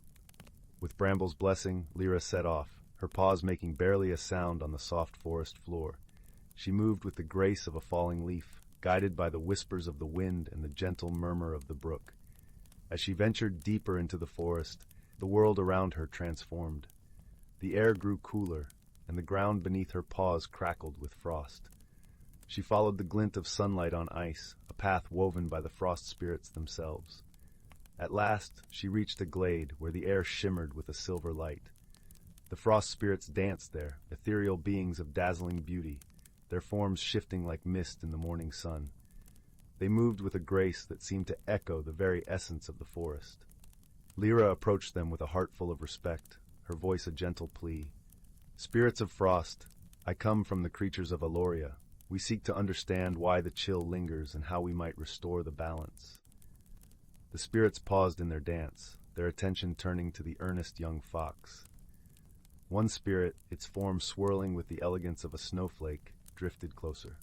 The balance is indeed fragile, young one, it whispered, its voice like the softest breath of winter. Our dance has been unsettled by the changing world beyond the forest. The warmth that once tempered our chill has waned. Lyra pondered the spirit's words, understanding dawning like the first light of dawn. Perhaps there is a way to restore the warmth, she suggested, her voice hopeful. If we all work together, we can rekindle the balance. The spirits considered her proposal, their forms flickering with curiosity. We will guide the winds to be gentle, promised the lead spirit, but the fire must come from within the heart of the forest. With gratitude, Lyra bowed to the spirits and made her way back, her steps light with newfound purpose. The journey home was filled with the vibrant colors of autumn, as if the forest itself was rejoicing in the hope she carried. Upon her return, Lyra gathered the creatures of Eloria once more. Together they devised a plan to bring warmth back to the forest. The birds spread their wings, carrying seeds and sunlight to distant places, while the squirrels shared their stores of acorns, ensuring no creature would go hungry. The bees whispered to the flowers, coaxing them to bloom against the chill. As the days passed, the warmth returned, a gentle glow that banished the frost. The forest of Eloria thrived once more, its harmony restored through the unity and wisdom of its inhabitants. Bramble watched with pride as the balance returned, his heart swelling with the knowledge that the forest would endure. And so as the sun set over the forest, casting a warm golden light over the land, the creatures of Eloria gathered in the clearing. The air was filled with the sweet scent of pine and earth, and the gentle rustle of leaves whispered a lullaby of peace. In the heart of the forest, where magic and reality danced as one, the creatures of Eloria settled into a gentle slumber. Their dreams were filled with the promise of tomorrow, a world where every creature played its part in the grand symphony of life. And in the quiet of the night, under a sky blanketed with stars, the forest sighed in contentment, its harmony restored. Story 25. In a time long before cities spread their concrete arms and the hum of machines filled the air, there existed an ancient forest, nestled like a green jewel beneath a sky perpetually brushed with the soft hues of dawn. This forest was an intricate tapestry of life, woven thick with secrets and stories as old as the earth itself. It was a place where the boundaries between the seen and unseen blurred, and magic meandered through the trees like a gentle breeze. At the heart of this forest stood the great oak, a towering sentinel whose roots burrowed deep into the earth, drinking from the well of ancient wisdom. Its branches stretched skyward, cradling nests of chirping sparrows and casting dappled shadows upon the forest floor. Beneath its sprawling canopy, a small community of creatures made their home, each one a guardian of the forest's delicate balance. There was Thistle, the wise hedgehog, whose quills glistened like silver in the moonlight, and whose eyes held the knowledge of countless seasons. Beside her lived Bramble, the soft-spoken rabbit, whose gentle heart and quick feet made him the forest's herald, spreading news from one glade to the next. Together, they cared for the forest, ensuring harmony reigned even as the world beyond changed with the passing years. One crisp autumn morning, as the mist curled lazily around the roots of the great oak, Thistle awoke to find the forest unusually quiet. The usual symphony of rustling leaves and chirping crickets was absent, replaced by an eerie stillness that hung in the air like an unspoken question. Concern clouded her wise gaze as she ventured out to find Bramble. "I feel something is amiss," Thistle whispered as she found Bramble nibbling on a dewy leaf. His ears perked up at her words, and he nodded, sensing the same strange hush. Together, they set out to explore the forest, their paws crunching softly through the carpet of fallen leaves. The air was crisp, carrying the scent of pine and earth, and the trees stood silent, their branches heavy with the golden fire of autumn. As they wandered deeper into the forest, they noticed that the streams, usually bubbling with laughter, flowed sluggishly, their surfaces covered with a thin sheen of frost. "The water spirits are restless," Bramble observed, his voice barely louder than a whisper. "The streams should not slow until winter's breath has truly arrived." Thistle nodded thoughtfully, her mind turning over the possibilities. "Perhaps the balance has shifted," she murmured. "We must seek counsel with the elders." Their journey led them to the Glade of Echoes, a sacred place where the forest's oldest spirits gathered. Here, the air shimmered with magic, and the soft whispers of the past lingered like a gentle lullaby. Among the elders was Sage, the venerable owl, whose feathers were the color of twilight and whose eyes gleamed with the light of 1,000 stars. "Sage," Thistle began respectfully, "the forest is quiet, and the streams have slowed. We fear the balance has been disturbed." Sage blinked slowly, considering their words. "Indeed, young ones," he replied, his voice a deep, soothing rumble. "The seasons are shifting faster than before. The old magics that weave our world together have been disturbed by the whispers of change." "But what has caused this?" Bramble asked, concern etched on his gentle face. "The winds carry stories of a great storm brewing beyond our borders," Sage explained. "It is a storm born of turmoil and haste, and it threatens to upset the harmony we hold dear." Thistle and Bramble exchanged a glance, understanding the gravity of their task. "What can we do to restore the balance?" Thistle asked. "You must journey to the heart of the storm," Sage instructed. "There you will find the source of its unrest. Remember, it is through understanding and compassion that you will find the means to soothe its fury."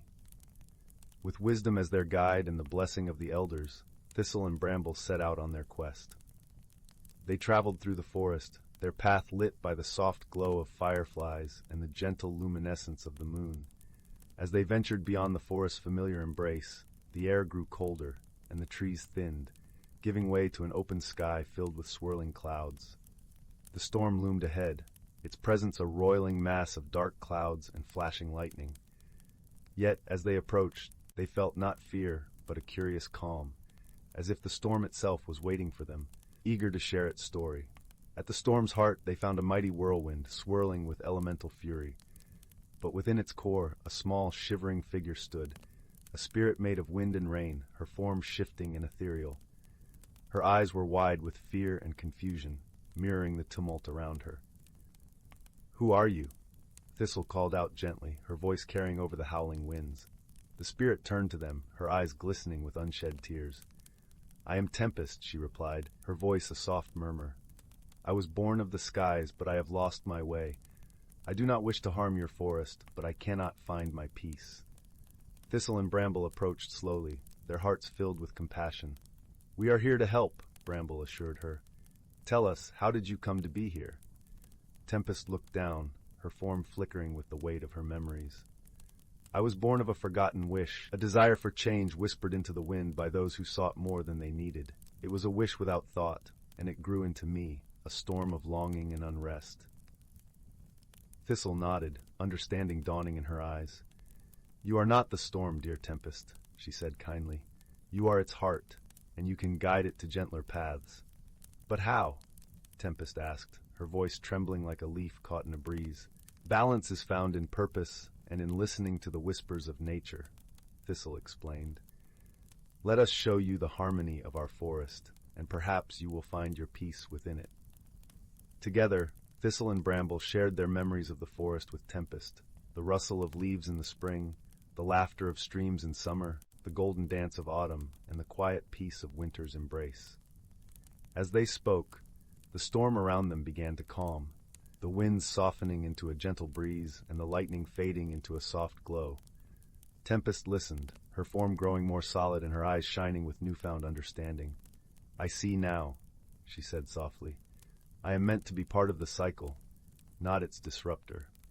With her newfound purpose, Tempest began to weave her energies into the winds, guiding them with care and intention. The storm dissolved into a gentle rain, its waters nourishing the earth and bringing life to the parched streams. The forest sighed with relief, its balance restored.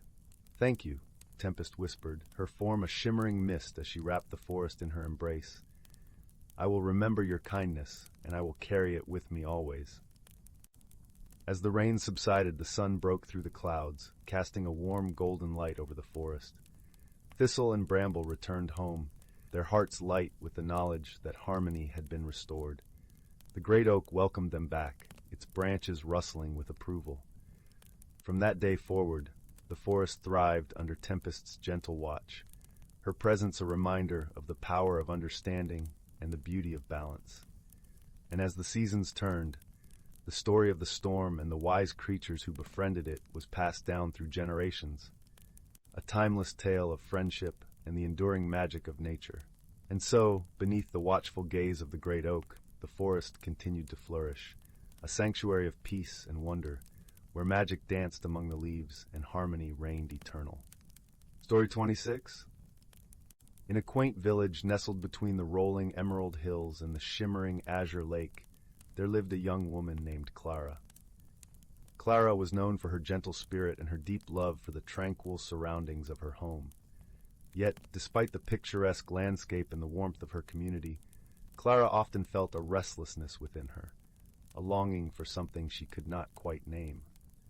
The village was a place where time seemed to slow, where the rustling leaves whispered secrets of the past, and the stars at night painted stories of old across the velvet sky. Clara often found herself wandering through the meadows, the soft grass tickling her feet, pondering the changes she felt stirring inside her heart. One cool autumn evening, as the sun dipped below the horizon, painting the sky in hues of amber and rose, Clara stumbled upon an ancient oak tree. Its branches stretched wide, as if embracing the heavens, and its roots were deeply entwined with the earth. Clara leaned against its sturdy trunk, feeling the rough bark beneath her fingers, and closed her eyes. "Why do I feel so uneasy?" she murmured to the tree, as if expecting a response. To her surprise, a soft, melodious voice replied, "Ah, child, the winds of change are upon you." Startled, Clara opened her eyes to find a delicate figure perched upon a nearby branch. It was a small, luminous fairy, her wings shimmering with the colors of the dawn. Her eyes were kind, and her smile was gentle. "You feel the stirrings of transformation, dear Clara," the fairy continued. "But fear not, for change is but the beginning of your journey to self-discovery." Clara listened intently, the fairy's words resonating within her. As the days passed, she returned to the oak tree often, seeking the fairy's guidance. The fairy introduced herself as Celine, a guardian of the forest and a companion to those who sought the path of growth. Under Celine's watchful eye, Clara began to notice the small wonders of the world around her. The way the dew glistened on leaves like tiny diamonds, the symphony of crickets that filled the night air, and the gentle caress of the wind, carrying whispers of lands far beyond. Each discovery brought a sense of peace, a reminder that change was a natural part of life's cycle. However, Clara's journey was not without challenges. There were days when the fear of the unknown loomed large, casting shadows over her heart. On such days she would find herself at the oak tree, her safe haven, where Celine would offer words of comfort and wisdom. "Remember, Clara," Celine would say, her voice as soothing as a lullaby, "growth requires patience and trust in the journey. The caterpillar does not become a butterfly without first embracing the darkness of the cocoon." With this guidance, Clara learned to embrace her fears, transforming them into stepping stones toward her own enlightenment. The villagers, too, became part of her journey, offering their support and encouragement. There was old Tobias, the village storyteller, who shared tales of courage and change that had been passed down through generations. And Miriam, the baker, whose warm, buttery pastries and kind words provided a comforting balm to Clara's soul. As the seasons turned, Clara found herself changing in ways she had never imagined. Her restlessness transformed into a sense of purpose, her fears into newfound strength. She discovered an affinity for nurturing the land, planting seeds that blossomed into vibrant flowers, their colors a testament to the beauty of transformation. One spring morning, as Clara tended to her garden, she felt a familiar presence beside her. Celine hovered nearby, her wings casting a soft glow over the blooms. "You have grown, dear Clara," Celine remarked, her voice filled with pride. "You have embraced the magic within you." Clara smiled, her heart swelling with gratitude. She had come to understand that change, though often daunting, was a gift. It was through change that she had discovered her true self, her passions, and her place in the world. With a gentle breeze carrying the scent of blooming lilacs through the air, Clara looked out over the village, her heart at peace. She knew that the journey of growth was ongoing, but she welcomed it with open arms, ready to face whatever transformations lay ahead.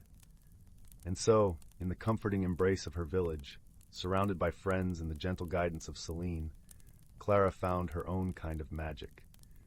It was the magic of personal discovery, of embracing change, and of finding beauty in the journey itself. As the sun set once more, washing the world in golden light, Clara whispered her thanks to the ancient oak and to the stars that twinkled above. She had learned that within every ending was a new beginning, and that each step forward was a testament to the courage and wisdom she had gained. And in that quiet moment, beneath the vast, star-speckled sky, Clara knew she was exactly where she was meant to be. Story 27.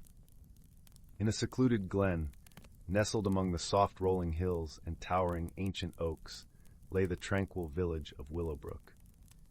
The air was perpetually tinged with the gentle scent of lavender and honey, and the soft hum of the brook, winding its way through the heart of the village, provided a soothing melody that lulled its residents to sleep each night.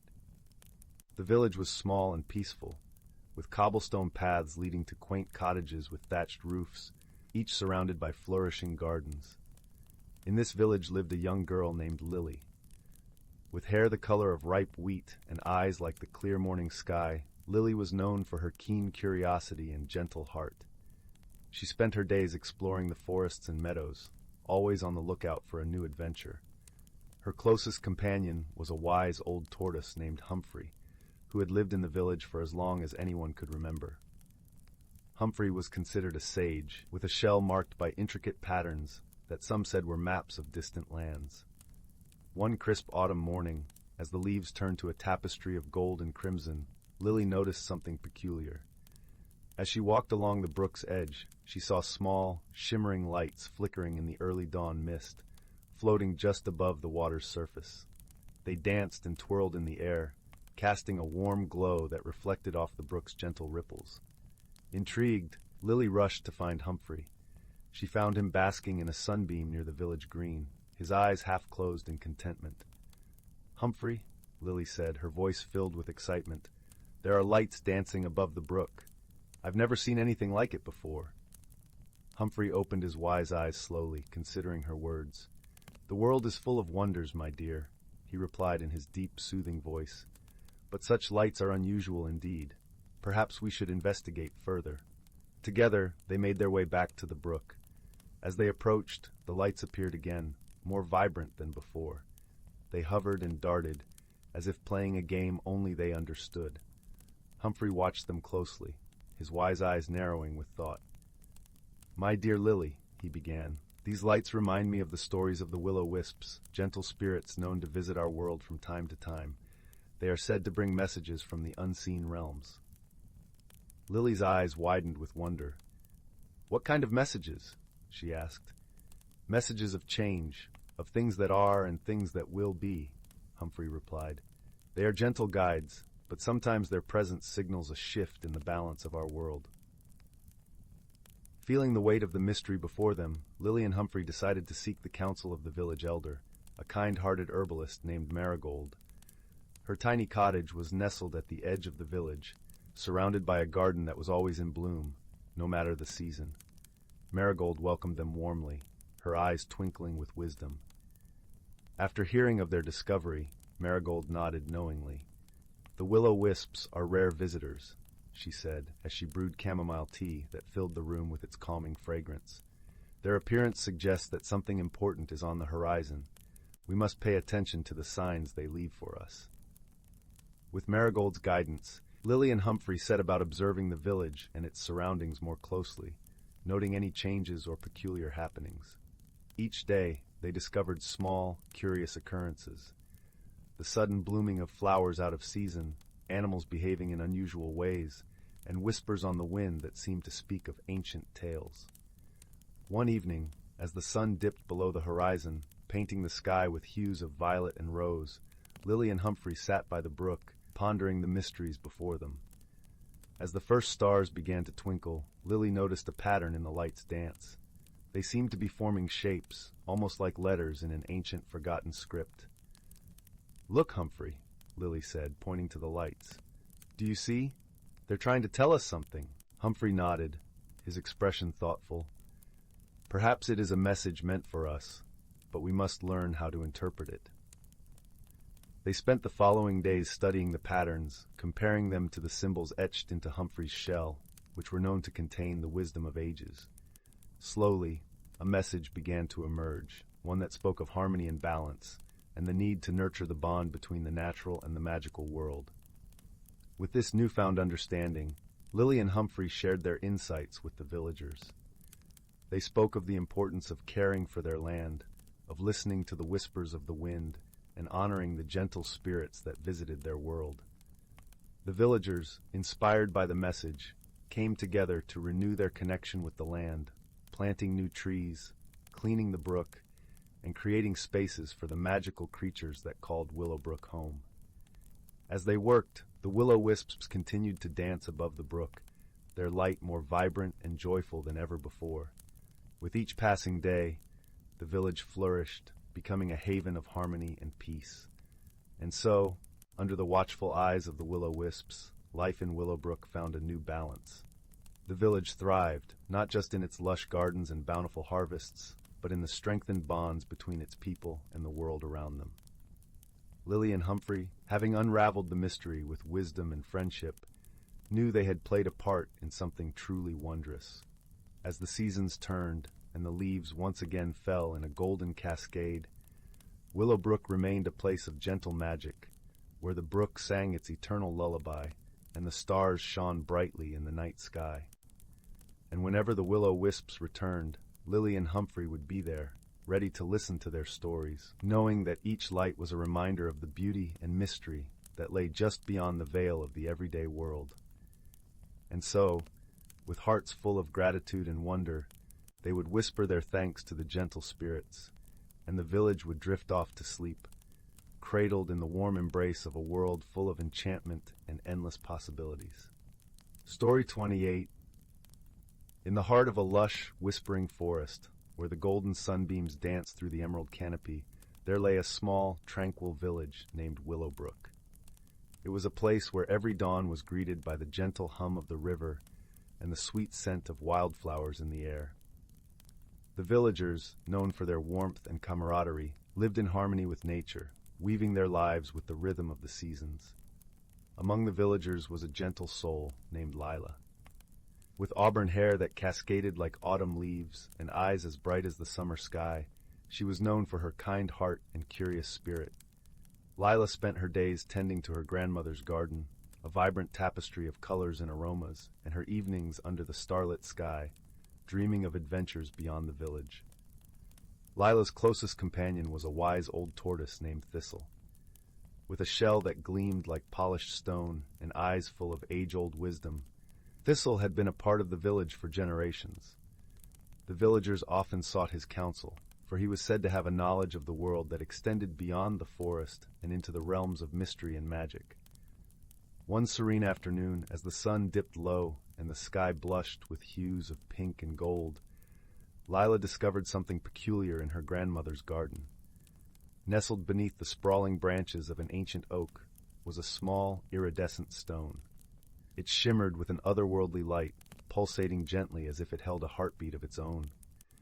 Lila picked it up, her fingers tingling with a strange warmth, and held it to her chest. She felt a deep connection to the stone, as if it were whispering secrets in a language only her heart understood. Curiosity piqued, Lila brought the stone to Thistle, who was basking in the dappled sunlight by the garden's edge. The tortoise peered at it with his wise, knowing eyes, and a slow smile spread across his leathery face. "This," he said in a voice as deep as the roots of the earth, "is a heartstone. It's a rare and magical object born from the dreams of the forest itself. It holds the power to reveal hidden truths and guide those who listen with an open heart." Lila's eyes widened with wonder. "What should I do with it?" she asked, her voice a soft melody in the evening air. "Follow where it leads," Thistle replied gently. "It will take you on a journey, not just through the forest, but through your very soul."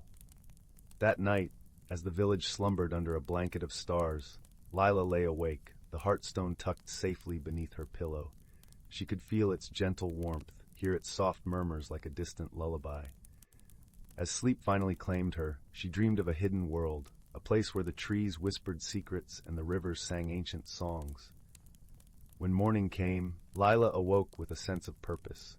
She packed a small satchel with essentials, a loaf of bread, a flask of fresh spring water, and a cozy shawl knitted by her grandmother, and set off into the forest, the heartstone nestled in her pocket. The forest welcomed her with open arms, its paths familiar yet filled with untold mysteries. As Lila walked, the heartstone guided her, glowing brighter with each step, leading her deeper into the heart of the woods. The journey was not without its challenges. At times the path was obscured by tangled undergrowth, and shadows danced in the dappled light, creating an ever-shifting maze. But Lila, with her unwavering spirit and the heartstone's gentle guidance, pressed on, her heart buoyed by a sense of adventure and discovery. As she ventured farther, Lila began to notice subtle changes in the forest. The air grew sweeter, the colors more vibrant, and the very ground seemed to hum with a life of its own. She realized she had entered a hidden world, a realm where magic flowed as freely as the streams, and the veil between reality and dreams was thin. It was in this enchanted part of the forest that Lila met Rowan, a young fox with fur as red as the setting sun and eyes that sparkled with mischief and wisdom. Rowan approached cautiously at first, his ears perked and tail swishing through the underbrush. But as he caught sight of the heartstone, a look of recognition passed over his features, and he trotted forward with newfound confidence. "Greetings, traveler," Rowan said, his voice smooth and playful. "I see you carry the heartstone. It is said to appear only to those with the courage to seek the truth." Lila smiled, feeling an instant kinship with the fox. "I am Lila, from Willowbrook. The heartstone led me here, but I do not yet know why." Rowan nodded, his eyes twinkling with understanding. "The forest holds many secrets, and each of us plays a part in its story. Perhaps your journey is just beginning." Together, Lila and Rowan continued through the forest, their friendship blossoming with each shared story and laugh. Rowan, with his keen instincts and quick wit, guided Lila through hidden trails and secret glades, teaching her the language of the forest and the songs of the wind. As the days passed, Lila discovered a strength within herself she never knew she had. With each challenge they faced, a sudden storm, a treacherous river crossing, the eerie calls of creatures unseen, she found courage and wisdom she had only ever read about in stories. And always, the heartstone pulsed with its gentle light, guiding her through the unknown.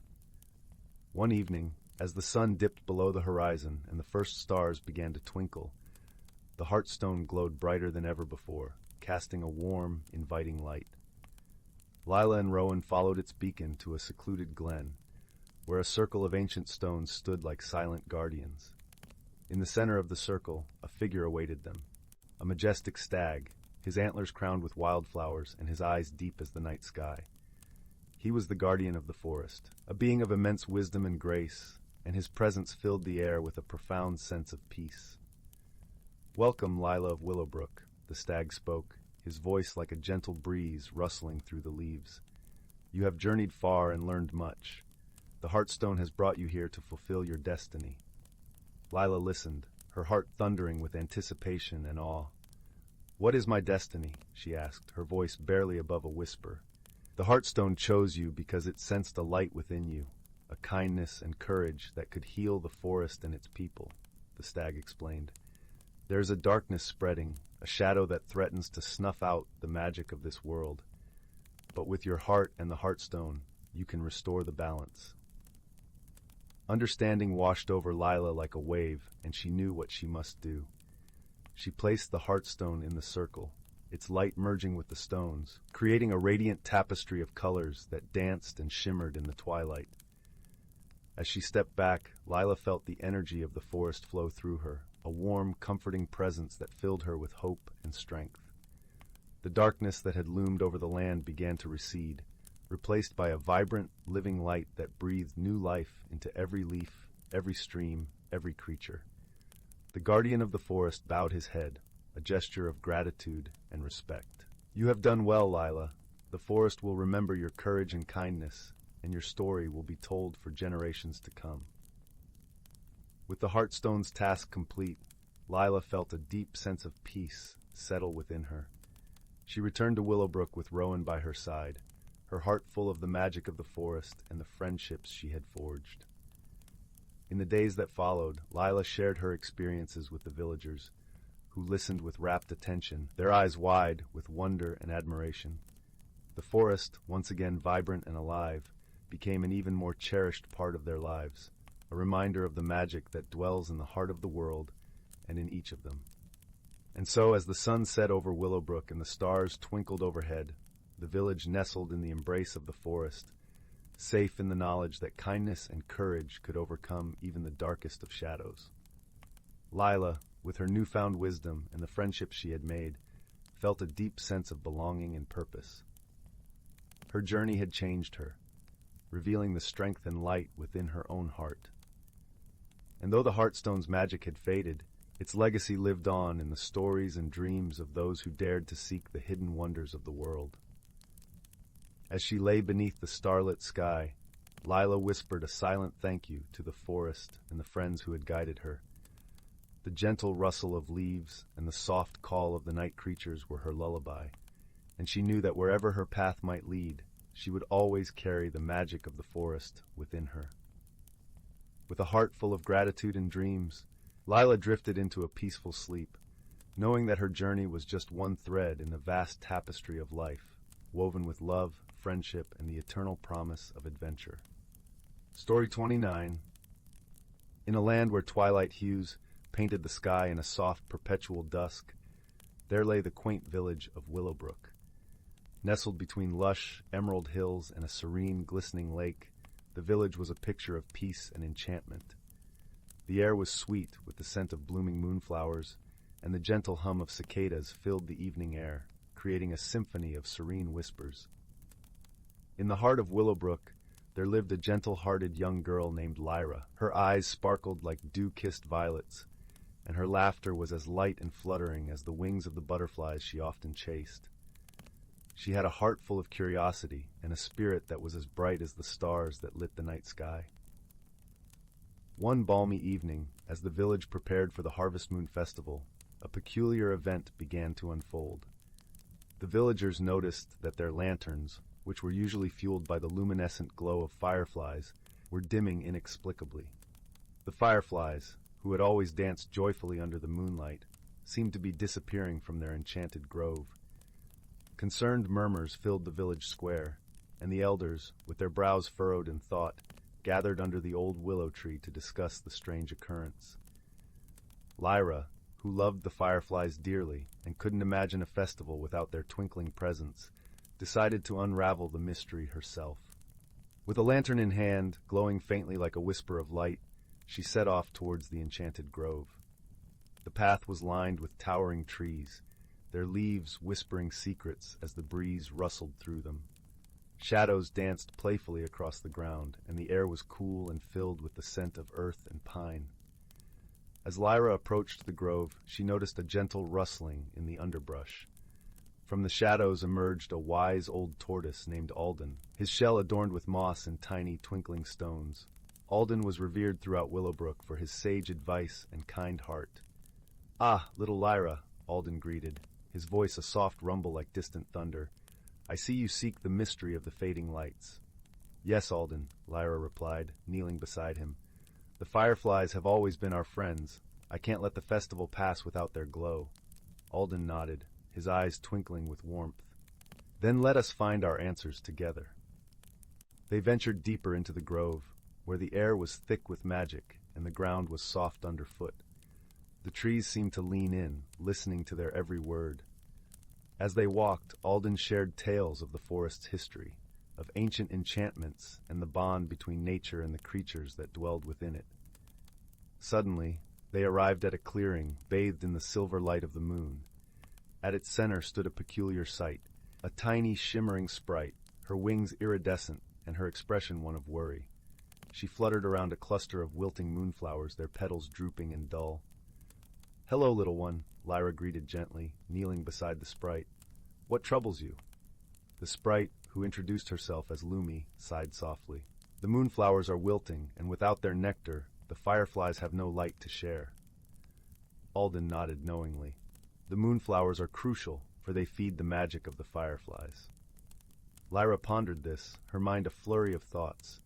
How can we help the moonflowers bloom again? Lumi fluttered closer, her wings leaving a trail of stardust. "The flowers need a melody, a lullaby sung by the nightingale. But the nightingale has been silent, for her nest was swept away in a storm." Understanding dawned on Lyra like the first light of dawn. Then we must find the nightingale a new home. With Alden's guidance and Lumi's sparkling light, they journeyed to the edge of the forest, where the nightingale, perched on a low branch, sang a mournful tune. Her feathers were as dark as the night sky, and her eyes shone with a longing for her lost nest. "Dear nightingale," Lyra called softly, "we wish to help you find a new home, so you may sing again and awaken the moonflowers." The nightingale regarded them with curiosity and hope. "If you can build me a nest, I shall sing under the moon's gentle gaze." Together Lyra, Alden, and Lumi gathered twigs and leaves, weaving them with care and love into a nest fit for a queen of the night. The nightingale watched with gratitude, her heart warming at their kindness. Once the nest was complete, the nightingale settled into it with a contented chirp. As the moon rose higher, she began to sing a lullaby, her voice a melody of the night that wrapped around the grove like a silken shawl. The moonflowers, as if stirred from a deep slumber, began to unfurl their petals, drinking in the moonlight and filling the air with their sweet fragrance. In response, the fireflies awoke, their glow returning in a dance of twinkling lights that illuminated the grove with a gentle golden hue. The villagers, seeing the grove alight once more, rejoiced and prepared for the festival with renewed joy. Lyra, Alden, Lumi, and the nightingale watched as Willowbrook celebrated beneath a canopy of stars and firefly glow. That night, as Lyra returned to her cozy little home, she felt a deep sense of contentment, knowing that through friendship, wisdom, and kindness, they had restored the magic of the fireflies and the beauty of the moonflowers. And so, in the land where twilight reigned and dreams danced on whispering winds, the village of Willowbrook slept peacefully, wrapped in the warmth of a mystery solved and the glow of friendship's gentle light. Story 30.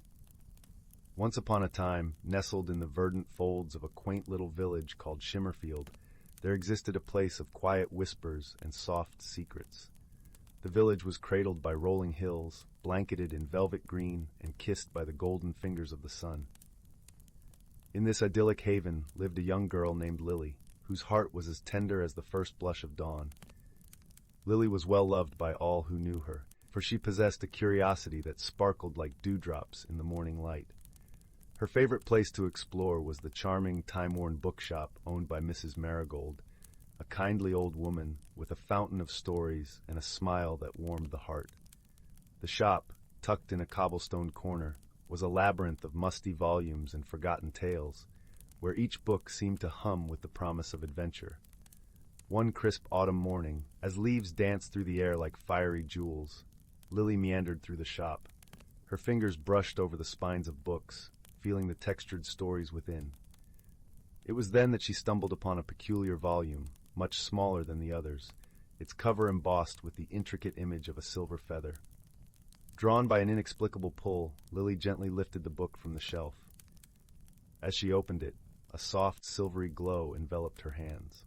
The pages turned by themselves, revealing not words, but a delicate, shimmering feather nestled within. The feather was light as a whisper, and as Lily touched it, the room seemed to fill with a gentle, melodious hum. To her astonishment, the feather lifted into the air, dancing joyfully around her head, leaving trails of sparkling light in its wake. Startled yet intrigued, Lily rushed to show Mrs. Marigold. The old woman's eyes widened with a mix of wonder and recognition. "Ah, the feather of whimsy," she murmured, her voice tinged with nostalgia. "It is said to hold the power of gentle winds and soft dreams, granting its bearer the ability to understand the language of the breeze."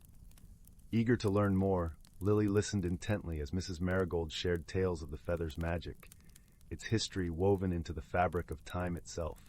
The feather had appeared to those who needed it most, guiding them through journeys of discovery and wonder. That night, as the village lay under a blanket of stars, Lily found herself drawn to the whispering woods that bordered Shimmerfield. With the feather tucked safely in her pocket, she embarked on a journey beneath the canopy of trees, their leaves murmuring secrets to the wind. The forest was alive with the symphony of crickets and the gentle rustle of leaves. As she walked, the feather began to glow softly, illuminating her path. The deeper she ventured, the more vibrant the forest became, colors shifting and swirling like a painter's palette. It was here she met her first companion, a wise old owl named Oliver, whose eyes were like molten gold. Perched on a branch above, Oliver greeted her with a respectful nod. "Greetings, young traveler," he hooted softly. "The feather of whimsy has chosen you, I see. What is it you seek in these woods?" Lily pondered the question, her heart yearning for understanding and connection. "I wish to learn the secrets of the winds and to hear the stories they carry," she replied, her voice a gentle echo in the night. Oliver's eyes twinkled with approval. "Then listen closely, for the winds speak to those who have the heart to hear." With a graceful sweep of his wings, he took flight, guiding Lily through the forest. Together, they encountered a myriad of creatures, each with their own tales and wisdom. There was Thistle, the mischievous squirrel with a penchant for riddles, and Willow, the gentle deer who spoke of the forest's ancient songs. Through their stories, Lily began to understand the delicate balance of nature, the interconnectedness of all living things. As dawn painted the sky with hues of rose and gold, Lily and her companions came upon a clearing where the air felt different, charged with a quiet power. In the center stood a grand, ancient tree, its roots sprawling like the fingers of time. This was the heartwood, where the winds converged, each breeze a thread in a tapestry of whispered dreams. It was here that Lily faced her challenge. The winds, swirling gently around her, carried the echoes of worries and fears from across the world.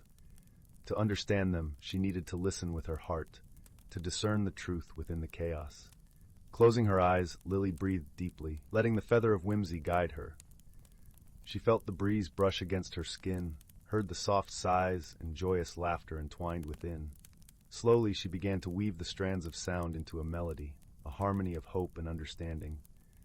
With Oliver and her newfound friends at her side, Lily realized the lesson the winds imparted, that true wisdom lies in listening, in embracing the stories of others with kindness and empathy. The feather of whimsy had not just given her the ability to hear the winds, but to understand the voices of all who shared the world with her. When she returned to Shimmerfield, Lily was forever changed. The village, with its familiar sights and sounds, now held a deeper beauty, a symphony she had never truly heard before. She shared her journey with the villagers, who listened with wonder and gratitude, their hearts open to the magic of the world around them. And so, as the seasons turned and the years passed, Lily grew into a wise young woman, beloved by all.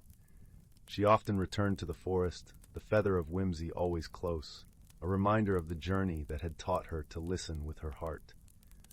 On quiet nights, when the village was bathed in moonlight and the air was thick with dreams, the gentle breeze carried the stories of Shimmerfield far and wide, a testament to the power of understanding and the magic of a whispered secret. And thus, the tale of Lily and the Feather of Whimsy became woven into the tapestry of the village, a cherished story passed down through generations, gently reminding all who heard it that the greatest magic lies not in what we see, but in what we choose to hear and understand. Story 31. Once upon a time, in a serene and secluded village, nestled at the edge of an ancient whispering forest, there was a small, ivy-covered cottage where a kind-hearted young woman named Lily lived. The village was known for its warmth and welcoming spirit, where villagers shared stories over tea and watched the sun dip behind the rolling hills each evening. Lily was a gentle soul with a knack for tending to the needs of others, be it a sprained ankle or a garden in need of tender care. Her cottage was always filled with the scent of fresh herbs and the soft glow of candlelight, offering a haven for weary travelers and forest creatures alike. One particularly misty morning, as the first rays of dawn painted the sky with hues of pink and gold, Lily noticed something peculiar. A trail of shimmering silver dust wound its way from the forest's edge to her doorstep. The trail sparkled like stardust, and though it was faint, it was undeniably there. Curious, Lily followed the trail, her footsteps soft on the dew-kissed grass. As she moved deeper into the forest, the air grew cooler, and the gentle rustle of leaves whispered secrets only the trees knew. The trail wound its way through ancient oaks and beneath arches of wild roses, leading Lily to a small glade bathed in morning light. In the center stood a magnificent oak tree, its branches stretching wide like welcoming arms. Perched on one of the lower branches was a tiny creature with iridescent wings that shimmered in the sunlight. It was a fae, a creature of magic and mischief, with eyes as bright as the stars and a smile that could light the darkest night. "Oh, hello there," the fae chirped with a voice like tinkling bells. "I see you've found my trail." Lily, taken aback by the unexpected encounter, smiled warmly. "I didn't mean to intrude. I was simply curious about the lovely trail you left behind." The fae fluttered down to sit on a nearby mushroom, its wings folding delicately behind it. "I'm glad you followed it. You see, I've been trying to solve a little mystery of my own. Things have been disappearing from the village, but only at night. I thought perhaps you might help me solve this puzzle." Intrigued by the challenge, Lily agreed to help. Together, they returned to the village, where the sun now shone brightly, casting a warm, golden glow over cobblestone paths and thatched rooftops. They spoke to the villagers, gathering clues about the strange occurrences. Mrs. Harkin, the baker, mentioned missing flour bags. Old Mr. Finch, the cobbler, had lost several pairs of freshly polished shoes. Each story was similar, items disappearing with no trace left behind. As the day turned to dusk and the village lights flickered to life, Lily and the fae hatched a plan. They would stay up that night to watch and see what might be causing these mysterious vanishings. The fae, with its keen eyes and magical nature, would surely spot anything unusual. They settled near the village square, where the moon cast a silvery glow over the cobblestones, and the gentle hum of crickets filled the night air. Hours passed, and just as sleep began to tug at Lily's eyelids, the fae nudged her gently. "Look there," it whispered, pointing toward the bakery. Out from the shadows emerged a procession of industrious mice, each no larger than a walnut. They moved with purpose and precision, carrying tiny bundles of flour, bits of cloth, and other pilfered goods. Lily and the fae watched in astonishment as the mice scurried toward the edge of the village, disappearing into a hidden burrow beneath a large, weathered oak. The fae flitted silently forward, with Lily following close behind as they approached the burrow. "I think I know what's happening," the fae mused, its eyes twinkling with understanding. "These mice aren't stealing for mischief. They're preparing for the winter months. But they don't realize they're taking things from the village."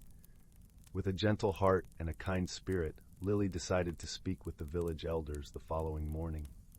She suggested that instead of chasing the mice away, they could find a way to help them prepare for winter without taking from the villagers.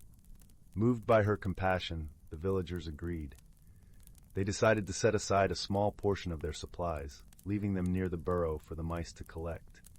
In return, the mice, grateful for the kindness shown to them, helped keep the village free of pests, and ensured the gardens flourished year-round.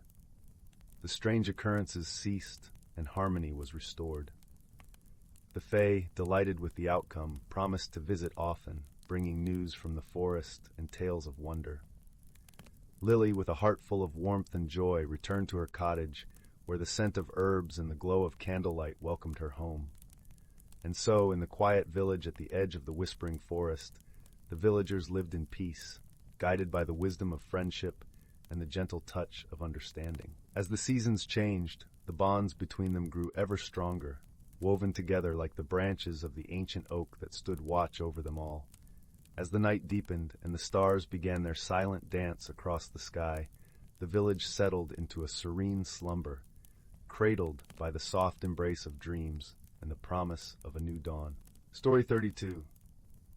In a quaint little village nestled between rolling hills and whispering woods, the air was perpetually filled with the sweet scent of honeysuckle. The village was a place where magic wove itself into the very fabric of daily life, as naturally as the sun rose each morning. At the heart of this charming settlement stood a modest cottage, its thatched roof adorned with flowering vines, and its windows aglow with the warm, golden light of a crackling hearth. In this cottage lived a young girl named Leora, who possessed a curious mind and a heart as kind as a spring breeze. Her auburn hair danced with the color of autumn leaves, and her eyes were as bright as the morning sky. Leora had a companion, a wise and gentle owl named Argos, who had been her confidant since she was old enough to toddle about the garden. One evening, as the village settled into the soft embrace of twilight, a peculiar occurrence began to stir. Leora noticed that her favorite book, a well-loved tome of fairy tales, had vanished from its usual spot by the fireside. This was unusual, as Leora cherished her books dearly, treating each one with the reverence of a dear friend. She searched high and low, from the creaky floorboards to the attic's dusty corners, but the book was nowhere to be found. "Argos," Leora said softly, her voice carrying a note of bewilderment. "Have you seen my fairy tale book? It seems to have vanished." The owl tilted his head thoughtfully, his golden eyes reflecting the flickering firelight. "Books seldom wander off on their own," he hooted gently.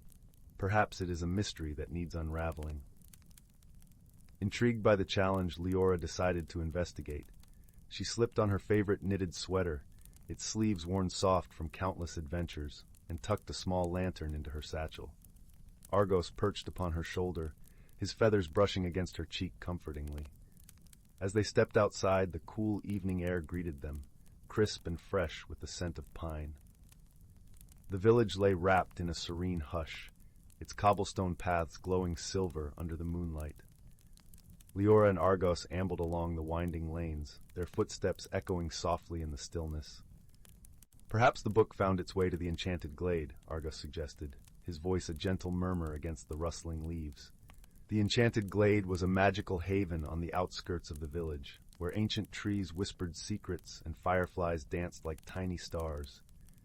Leora nodded, a hopeful smile gracing her lips. Together, they made their way towards the glade, the path illuminated by the soft glow of her lantern. As they neared the glade, a soft rustling caught Leora's attention. She paused, listening intently. From beneath a cluster of ferns emerged a tiny creature, its fur as white as moonlight and eyes the color of twilight violets. It was a fey rabbit, known for their gentle nature and knack for finding lost things. "Hello, little one," Leora greeted kindly, kneeling to meet the rabbit's gaze. "Have you seen a book by chance? It seems to have wandered off." The rabbit twitched its nose and nodded, gesturing with a delicate paw towards the heart of the glade. Leora followed the rabbit's lead, her heart fluttering with anticipation. In the center of the glade, beneath the wide arms of an ancient oak, lay her missing book. It rested atop a circle of soft moss, as if placed there with care. Leora's heart swelled with relief and gratitude. She approached the book, her hand brushing tenderly over its familiar cover. "Thank you," she said to the rabbit, her voice warm with appreciation. Argos gave a soft hoot, his eyes twinkling with amusement. "It seems our little friend has a fondness for stories, much like you," Leora chuckled, the sound as light as a bubbling brook. "Perhaps it wanted to share a tale or two," she mused, her thoughts weaving a tapestry of possibilities. Gently, she gathered the book into her arms, feeling its comforting weight once more.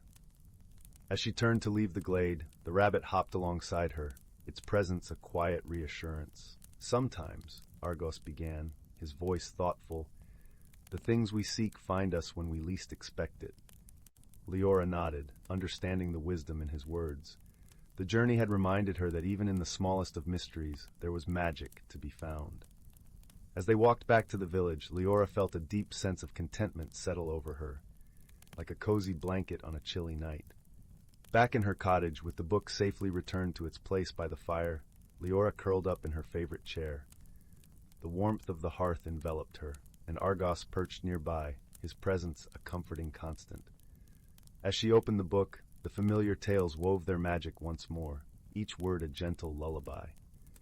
And as the night deepened outside, Leora drifted into a peaceful slumber, cradled by the soothing embrace of stories and the steadfast warmth of friendship. In the village, beneath the watchful gaze of the stars, the world turned softly, whispering secrets of its own. And in the heart of it all, Leora dreamed, her dreams a tapestry of wonder, woven with threads of kindness and curiosity. Story 33. Title: The Whispering Grove, A Journey of Friendship and Magic. Nestled at the edge of the tranquil village of Elderglen, where the emerald sweep of the forest kissed the sky, stood an ancient grove known as the Whispering Grove. This was not an ordinary place. The trees here were old, their bark etched with the stories of time, and their leaves whispered secrets on the gentlest of breezes. It was said that this was a place where magic lingered in the air, a place where the ordinary world brushed against the extraordinary. The villagers spoke in hushed tones of the grove, sharing tales of its enchantments. Most only dared to wander its borders, content to watch from afar as the sunlight danced through the canopy, painting the ground with dapples of gold. But there were those with hearts full of wonder who ventured deeper, driven by whispers of old, seeking the marvels hidden within. Among them was a young girl named Lila. She was a bright spirit, with eyes that sparkled like the stars and a heart that beat in time with the rhythm of the forest. Lila had always felt a connection to the grove, sensing that it held secrets, waiting just for her. One crisp autumn morning, as the world was painted in shades of amber and scarlet, Lila set out on her journey. She wore a cloak the color of twilight and carried a small satchel filled with provisions, a loaf of bread wrapped in cloth, a flask of sweet cider, and a small journal where she recorded her thoughts and dreams. As she crossed the threshold into the grove, she felt a warmth envelop her, as if the trees themselves were welcoming her home. The air was fragrant with the earthy scent of fallen leaves and the faint, sweet aroma of wildflowers that lingered even as the seasons turned. Lila wandered deeper, her footsteps soft on the moss-covered path. She marveled at the beauty around her. Sunbeams filtering through the branches, casting a gentle glow, and the soft rustle of leaves that seemed to whisper her name. Each step she took seemed to draw her further into a world that felt both familiar and new. As she walked, she came across a clearing where the light pooled like liquid gold. In the center stood a grand oak, its branches stretching wide as if embracing the sky. Beneath its boughs, the ground was blanketed with a carpet of leaves that rustled softly in the breeze. Curled up at the base of the oak was a creature unlike any Lila had ever seen. It was a fox, its fur the color of autumn leaves, with eyes that glimmered like polished amber. At first, Lila hesitated, unsure if she should approach, but the fox lifted its head, meeting her gaze with an expression of gentle curiosity. "Hello there," Lila said softly, her voice barely more than a whisper. She knelt down, extending a hand in a gesture of friendship. The fox studied her for a moment. Then, as if understanding her intent, it approached slowly. Its movements were graceful, and as it drew near, Lila noticed a peculiar pendant hanging from its neck, a small, crystalline orb that shimmered with an inner light. "You're a beautiful creature," Lila murmured, reaching out to stroke the fox's fur. It was soft and warm, and as she touched it, she felt a tingle spread through her fingertips, as if the magic of the grove was flowing into her. "I'm Lila," she introduced herself, her voice filled with gentle warmth. "What brings you here?" To her astonishment, the fox met her gaze and spoke, its voice a soft, melodic whisper that seemed to echo in the air around them. "Greetings, Lila. I am Zephyr, guardian of this grove." Lila's eyes widened in surprise, but her heart was filled with a sense of wonder and joy. "It's an honor to meet you, Zephyr," she replied, her voice filled with sincerity. Zephyr nodded, the pendant around its neck catching the light. "I sense a kindred spirit in you, one with a heart open to the magic that surrounds us. You seek something, do you not?" Lila nodded, her eyes shining with hope. "I seek to understand the whispers of the grove, to uncover its secrets and learn its stories." Zephyr's eyes softened, and it seemed to smile. "Then let us journey together, for there are mysteries to uncover and lessons to be learned." Together they set off deeper into the grove, a journey of discovery and friendship unfolding with each step they took. The forest seemed to come alive around them, the trees whispering their secrets, the birds singing a melody that weaved through the air like a gentle lullaby. As they walked, Lila learned that the pendant Zephyr wore was no ordinary jewel. It was an ancient artifact, a heartstone, imbued with the magic of the grove. It allowed Zephyr to communicate with those who possessed the gift of understanding, those who were open to the magic of the world. "The heartstone is a key," Zephyr explained, their voices soft as the rustling leaves. "It unlocks the hidden truths of this world, revealing the beauty and wonder that lies beneath the surface." Lila listened, captivated by the tales Zephyr shared. They spoke of an ancient harmony that bound the grove together, a balance that had been maintained for centuries. But there was also a shadow, a darkness that threatened to upset this balance, and it was this shadow that Lila and Zephyr sought to understand. Their journey led them to places within the grove that Lila had never imagined. They discovered a hidden glade where the flowers bloomed in colors more vibrant than any she had ever seen, their petals shimmering with a soft, ethereal light. They crossed a babbling brook, its waters singing a song of ages past, and they climbed a hill that offered a view of the entire grove, a tapestry of life and magic spread out before them. As they traveled, Lila found herself growing and changing. The whispers of the grove became clearer, her senses more attuned to the subtle magic that infused the air. She learned to listen with her heart, to feel the pulse of the world around her, and in doing so she discovered a strength within herself that she had never known. One day, as the sun dipped low on the horizon, painting the sky in hues of orange and pink, Zephyr led Lila to a secluded corner of the grove.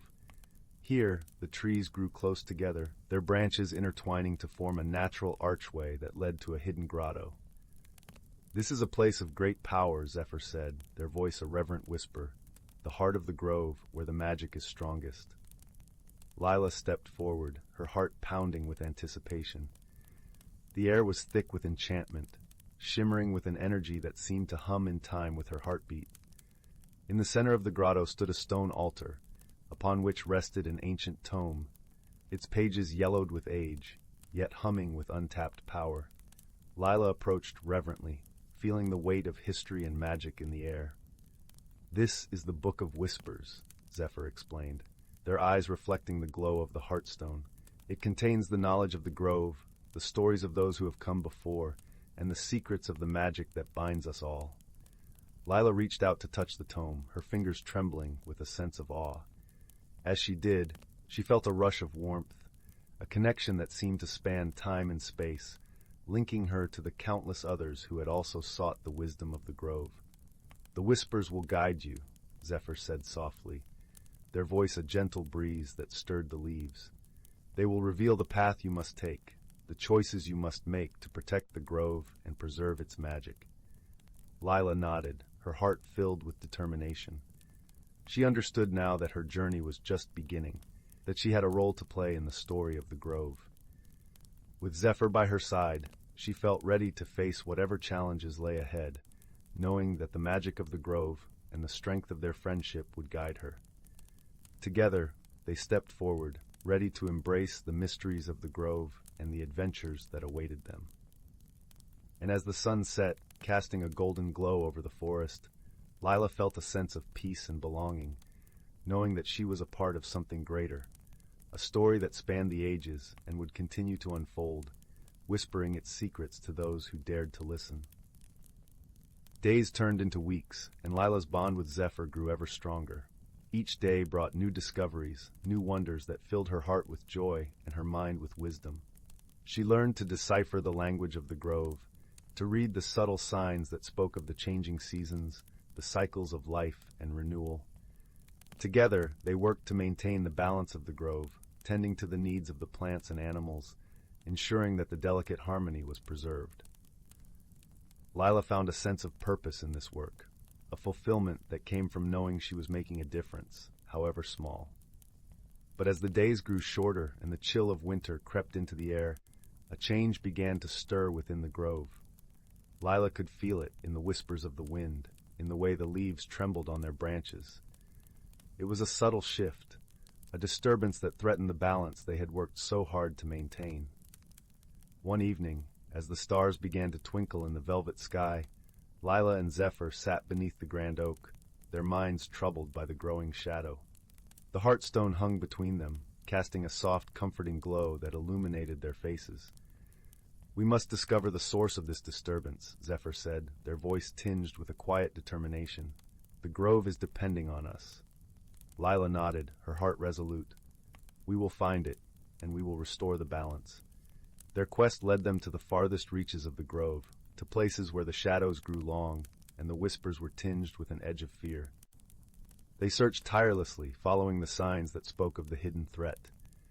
It was at the edge of a shimmering pond, its surface rippling with the reflections of the stars, that they found what they sought. A darkness, pulsing and insidious, lingered beneath the water, a presence that sent a shiver down Lila's spine.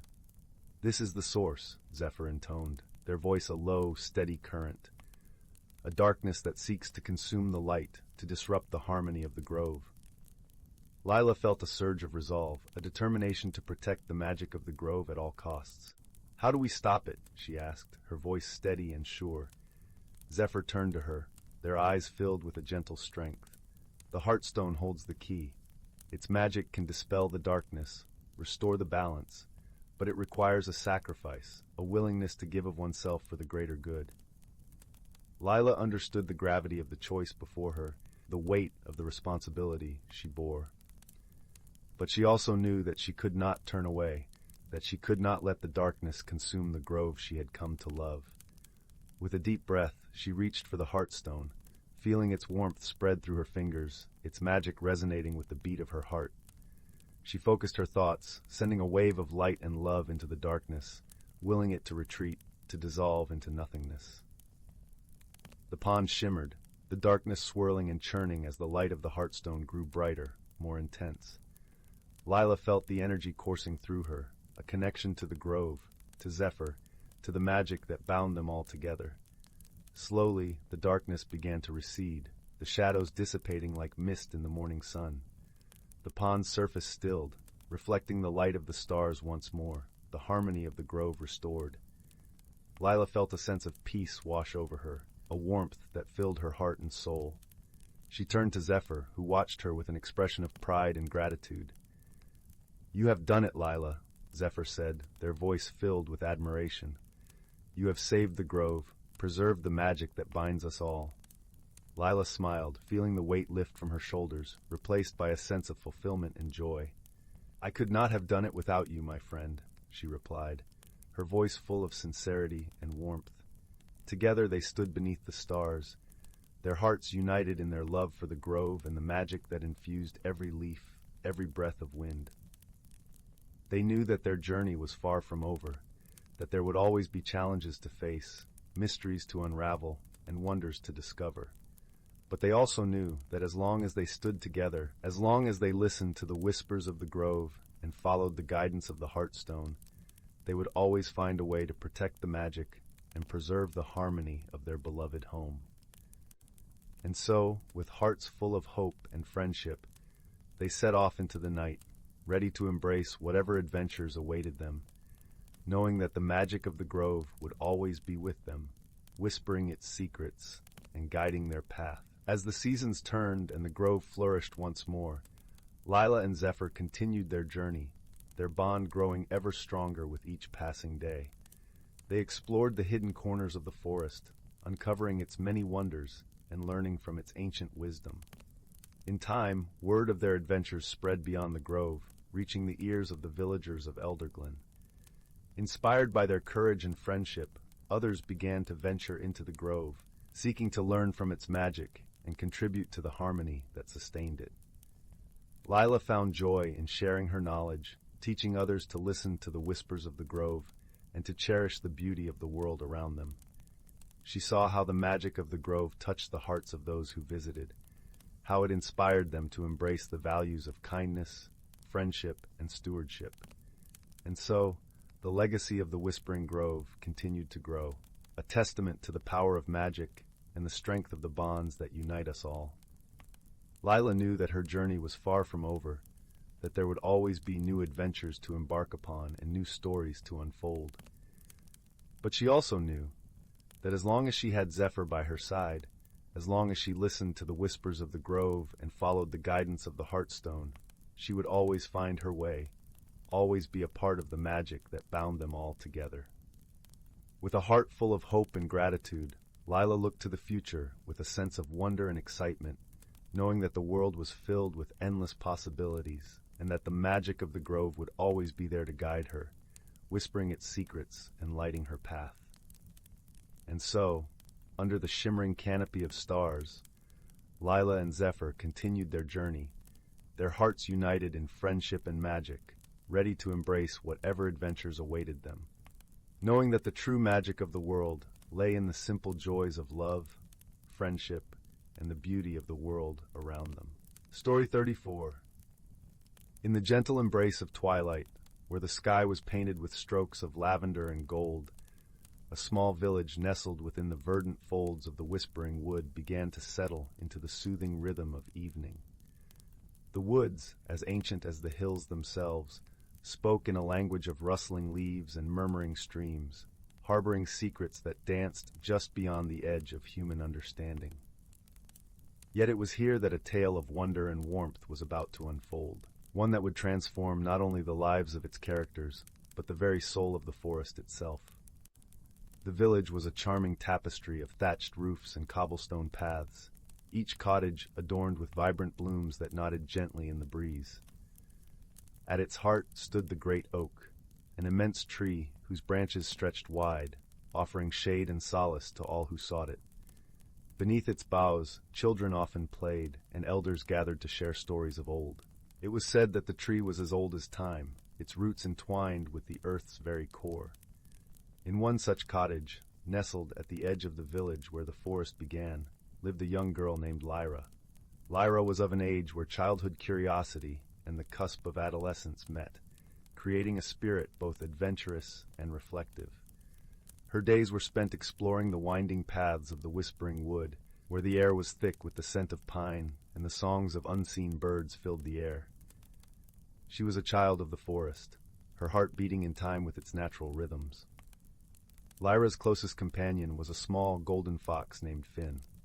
Their friendship was the kind that defied explanation, a bond forged in shared adventures and silent understanding. Finn had appeared one misty morning, eyes bright with mischief and a coat that shone like captured sunlight. From that day forward they were inseparable, exploring the hidden corners of the forest and sharing the quiet moments of wonder that only true friends could understand. One evening, as the sun dipped below the horizon and the first stars began to twinkle, Lyra and Finn sat by the banks of Silverstream, a slender river that wound its way through the forest. Its waters were crystalline, reflecting the sky's hues and the silver light of the moon. The air was cool, carrying the faint fragrance of jasmine, and the sound of the river's gentle flow was a lullaby to their ears. As they sat, their eyes were drawn to a peculiar sight. Floating upon the river was an object unlike any they had seen before. It was a lantern, crafted from the delicate silver leaves of the moonflower, a rare plant that bloomed only under the light of a full moon. The lantern's glow was soft yet brilliant, casting a serene luminescence over the water. Lyra reached out, her fingers brushing against the lantern's cool surface, and as she did, a gentle warmth spread through her hand, traveling up her arm and settling comfortingly in her heart. Finn watched with his bright eyes, a quiet anticipation in his posture, as if he understood the significance of this moment. The lantern, it seemed, held a magic both ancient and kind, a gift from the hidden realms of the whispering wood. As the lantern touched Lyra's fingers, it flickered to life, revealing an inscription etched in a language that was both familiar and foreign. It spoke of a journey, one that required courage, wisdom, and an open heart. With Finn at her side, Lyra knew that this was a call she could not ignore. The forest had chosen her, and she was ready to answer. Together, they would embark on a journey that would lead them to the heart of the Whispering Wood, where mysteries lay waiting to be discovered. The night was their guide, the stars their compass. As they ventured deeper into the forest, the path was illuminated by the lantern's gentle glow, casting long, dancing shadows that seemed to weave stories of their own. The air was thick with the scent of moss and earth, and the sounds of nocturnal creatures created a symphony that accompanied their steps. Lyra and Finn moved with purpose, their hearts beating in synchrony with the forest. They felt an unseen presence guiding them, a benevolent force that whispered promises of discovery and transformation. As the night wore on, they encountered creatures both fantastical and friendly, luminescent butterflies that flitted through the air like living stars, and wise old owls who watched with knowing eyes. Their journey led them to a clearing bathed in moonlight. There stood an ancient stone circle, its surface etched with symbols of a forgotten age. In the center of the circle was a pool of water, its surface as smooth as glass and as reflective as a mirror. It was here that the lantern's glow intensive, casting a shimmering light across the stones. Lyra approached the pool, her reflection mingling with the stars above. As she gazed into its depths, the water began to ripple, revealing images of the past, present, and future. She saw herself as a child, playing beneath the great oak, her laughter echoing through the years. She saw her family, their faces lit with love and pride. And she saw the forest, vibrant and alive, its spirit intertwined with her own. Beside her, Finn watched with quiet understanding, his presence a steady anchor in the swirling visions. The lantern's glow pulsed gently, urging Lyra to look deeper, beyond the surface of the water, and into the heart of her own soul. In that moment, Lyra understood the true nature of the journey. It was not just a quest through the forest, but a voyage of self-discovery, a journey into the depths of her own being. The forest had given her a gift, not just of magic and mystery, but of insight and understanding.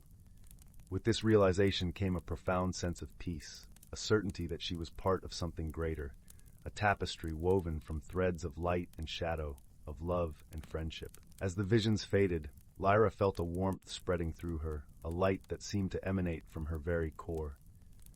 The lantern's glow began to dim, its purpose fulfilled, yet the magic it had shared remained, a part of Lyra that would never fade. She looked at Finn, who nodded with a knowing gaze, his eyes reflecting the light of the stars. Together they made their way back through the forest, the path now familiar and welcoming. The night had deepened, its embrace gentle and comforting, as if the forest itself was cradling them in its arms. The journey had changed them, had revealed truths that would guide them in the days to come. As they emerged from the woods and approached the village, the first light of dawn touched the sky, painting it in hues of rose and gold. The world was waking, the village stirring to life with the sounds of morning.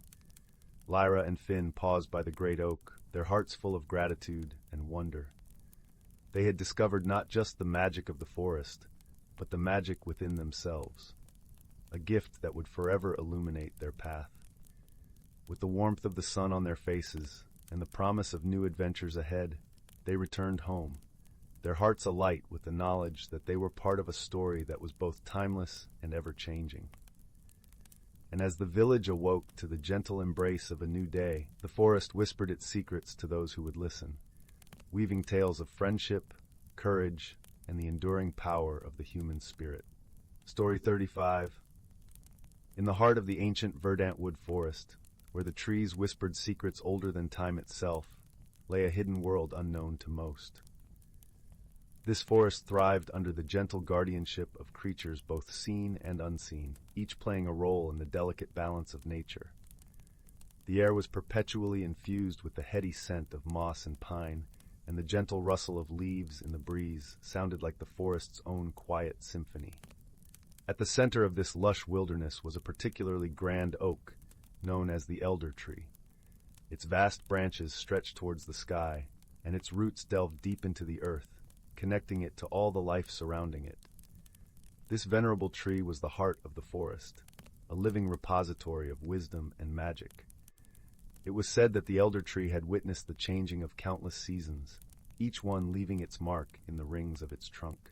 As spring unfurled her emerald banners across the landscape, a gathering began beneath the oak's expansive canopy.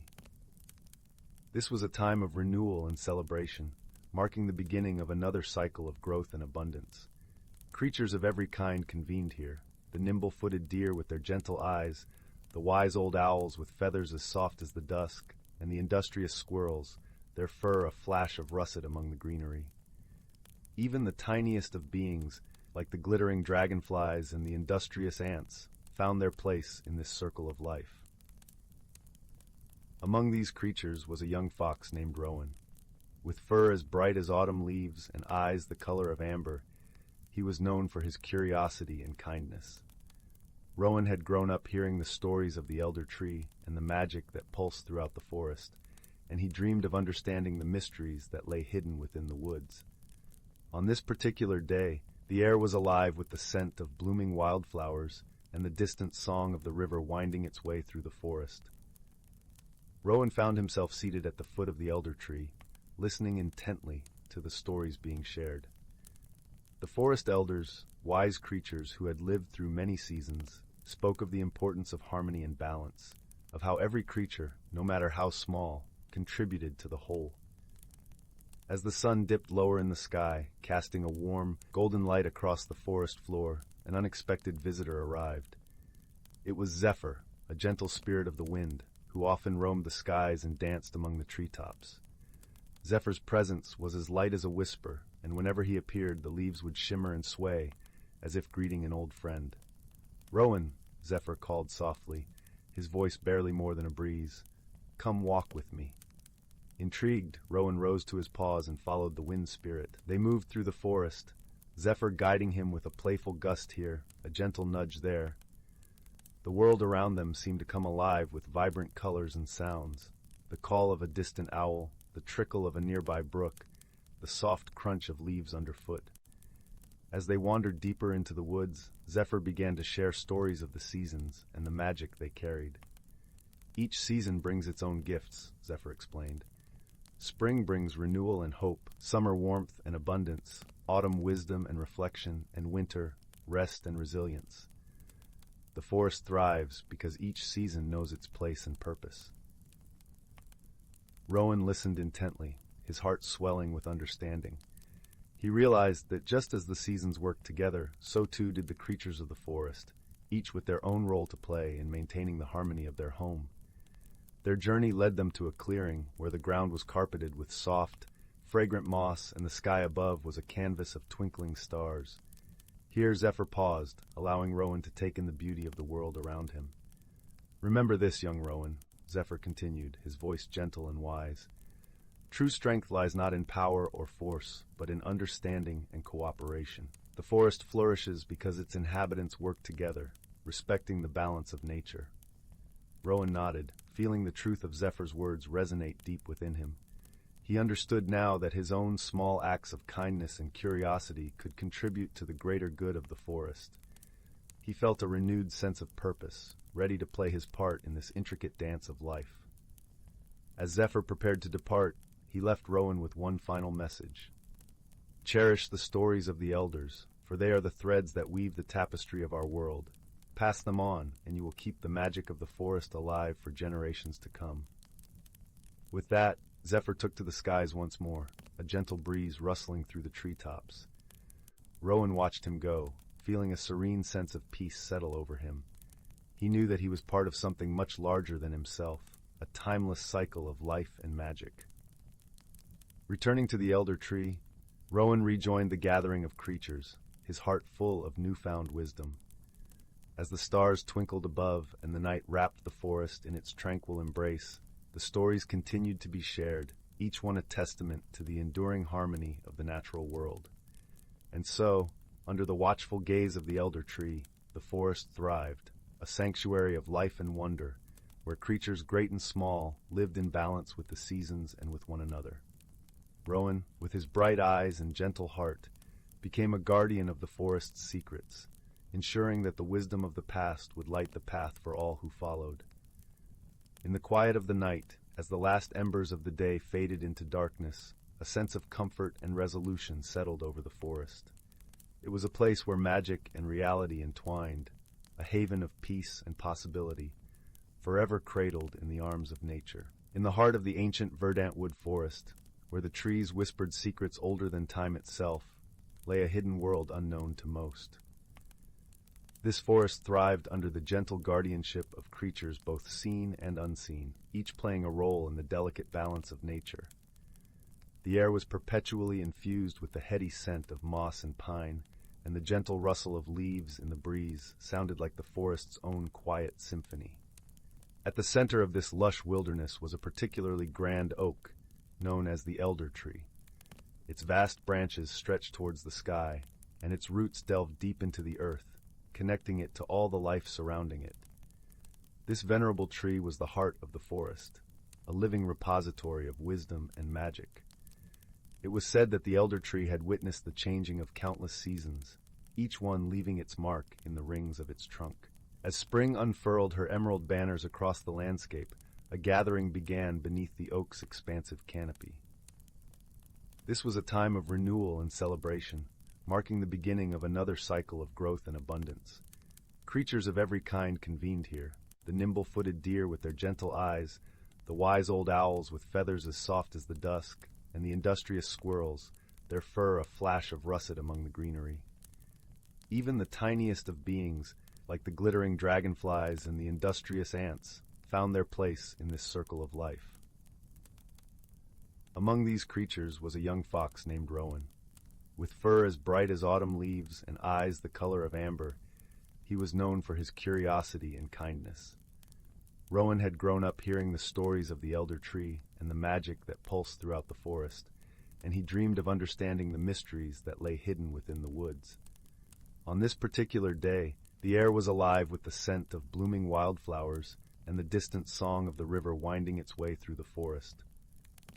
Rowan found himself seated at the foot of the elder tree, listening intently to the stories being shared. The forest elders, wise creatures who had lived through many seasons, spoke of the importance of harmony and balance, of how every creature, no matter how small, contributed to the whole. As the sun dipped lower in the sky, casting a warm, golden light across the forest floor, an unexpected visitor arrived. It was Zephyr, a gentle spirit of the wind, who often roamed the skies and danced among the treetops. Zephyr's presence was as light as a whisper, and whenever he appeared, the leaves would shimmer and sway, as if greeting an old friend. "Rowan," Zephyr called softly, his voice barely more than a breeze, "come walk with me." Intrigued, Rowan rose to his paws and followed the wind spirit. They moved through the forest, Zephyr guiding him with a playful gust here, a gentle nudge there. The world around them seemed to come alive with vibrant colors and sounds, the call of a distant owl, the trickle of a nearby brook, the soft crunch of leaves underfoot. As they wandered deeper into the woods, Zephyr began to share stories of the seasons and the magic they carried. "Each season brings its own gifts," Zephyr explained. "Spring brings renewal and hope, summer warmth and abundance, autumn wisdom and reflection, and winter rest and resilience. The forest thrives because each season knows its place and purpose." Rowan listened intently, his heart swelling with understanding. He realized that just as the seasons worked together, so too did the creatures of the forest, each with their own role to play in maintaining the harmony of their home. Their journey led them to a clearing where the ground was carpeted with soft, fragrant moss and the sky above was a canvas of twinkling stars. Here Zephyr paused, allowing Rowan to take in the beauty of the world around him. "Remember this, young Rowan," Zephyr continued, his voice gentle and wise. "True strength lies not in power or force, but in understanding and cooperation. The forest flourishes because its inhabitants work together, respecting the balance of nature." Rowan nodded, feeling the truth of Zephyr's words resonate deep within him. He understood now that his own small acts of kindness and curiosity could contribute to the greater good of the forest. He felt a renewed sense of purpose, ready to play his part in this intricate dance of life. As Zephyr prepared to depart, he left Rowan with one final message. Cherish the stories of the elders, for they are the threads that weave the tapestry of our world. Pass them on, and you will keep the magic of the forest alive for generations to come. With that, Zephyr took to the skies once more, a gentle breeze rustling through the treetops. Rowan watched him go, feeling a serene sense of peace settle over him. He knew that he was part of something much larger than himself, a timeless cycle of life and magic. Returning to the elder tree, Rowan rejoined the gathering of creatures, his heart full of newfound wisdom. As the stars twinkled above and the night wrapped the forest in its tranquil embrace, the stories continued to be shared, each one a testament to the enduring harmony of the natural world. And so, under the watchful gaze of the elder tree, the forest thrived, a sanctuary of life and wonder, where creatures great and small lived in balance with the seasons and with one another.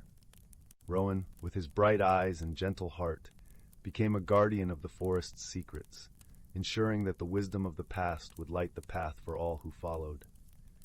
In the quiet of the night, as the last embers of the day faded into darkness, a sense of comfort and resolution settled over the forest. It was a place where magic and reality entwined, a haven of peace and possibility, forever cradled in the arms of nature. Story 36. Story 36. In a quaint village nestled between rolling emerald hills and a whispering silver stream, there existed a small, unassuming shop known to the villagers simply as the Curious Corner. This shop, with its ivy-clad walls and a wooden sign swaying gently in the breeze, was a treasure trove of trinkets and baubles that seemed to hold a timeless charm. One crisp autumn afternoon, as the golden sun began to dip beyond the horizon, casting a warm glow over the cobblestone paths, a young girl named Clara wandered into the Curious Corner. Clara was known for her inquisitive nature, a girl whose eyes sparkled with the fire of discovery, and whose heart was filled with dreams yet to be dreamt. As Clara meandered through the shop, her fingers lightly brushed against dusty tomes and polished stones, until she came upon a peculiar item that caught her eye. A small, seemingly ordinary teapot with a delicate floral pattern. It was nestled on a high shelf, partially hidden by a cascade of silk scarves. Intrigued, Clara reached up and carefully lifted the teapot down, feeling a strange warmth emanate from it. The shopkeeper, an elderly woman with kind eyes and a voice as soothing as a lullaby, noticed Clara's interest. "Ah, the teapot of whispers," she said with a gentle smile. "It is said to hold the secrets of the heart for those who choose to listen." With a nod of encouragement from the shopkeeper, Clara decided to take the teapot home, her curiosity piqued. That evening, as the moonlight bathed her room in a silvery glow, Clara sat by her window with the teapot cradled in her lap. She could hear the soft rustling of leaves outside, the world slowly settling into the tranquility of night. As she traced the teapot's intricate patterns, a soft voice began to whisper from within. "Tell me, young one, what is it that you seek?" the voice murmured, as gentle as the breeze. Startled yet enchanted, Clara whispered back, "I wish to understand the true magic in the world, to see beyond the ordinary." The teapot seemed to hum in response, and from its spout, a tendril of mist unfurled, forming the image of a winding path through an enchanted forest. "Then a journey you must take," the whisper continued, "and along the way you shall find what you seek." With a newfound sense of purpose, Clara embarked on her journey the very next day. She set out into the forest, where the air was crisp and carried the scent of pine and earth. The trees stood tall, their leaves rustling like a symphony composed by the wind. As Clara ventured deeper, she encountered her first helper, a wise old owl perched upon a gnarled branch.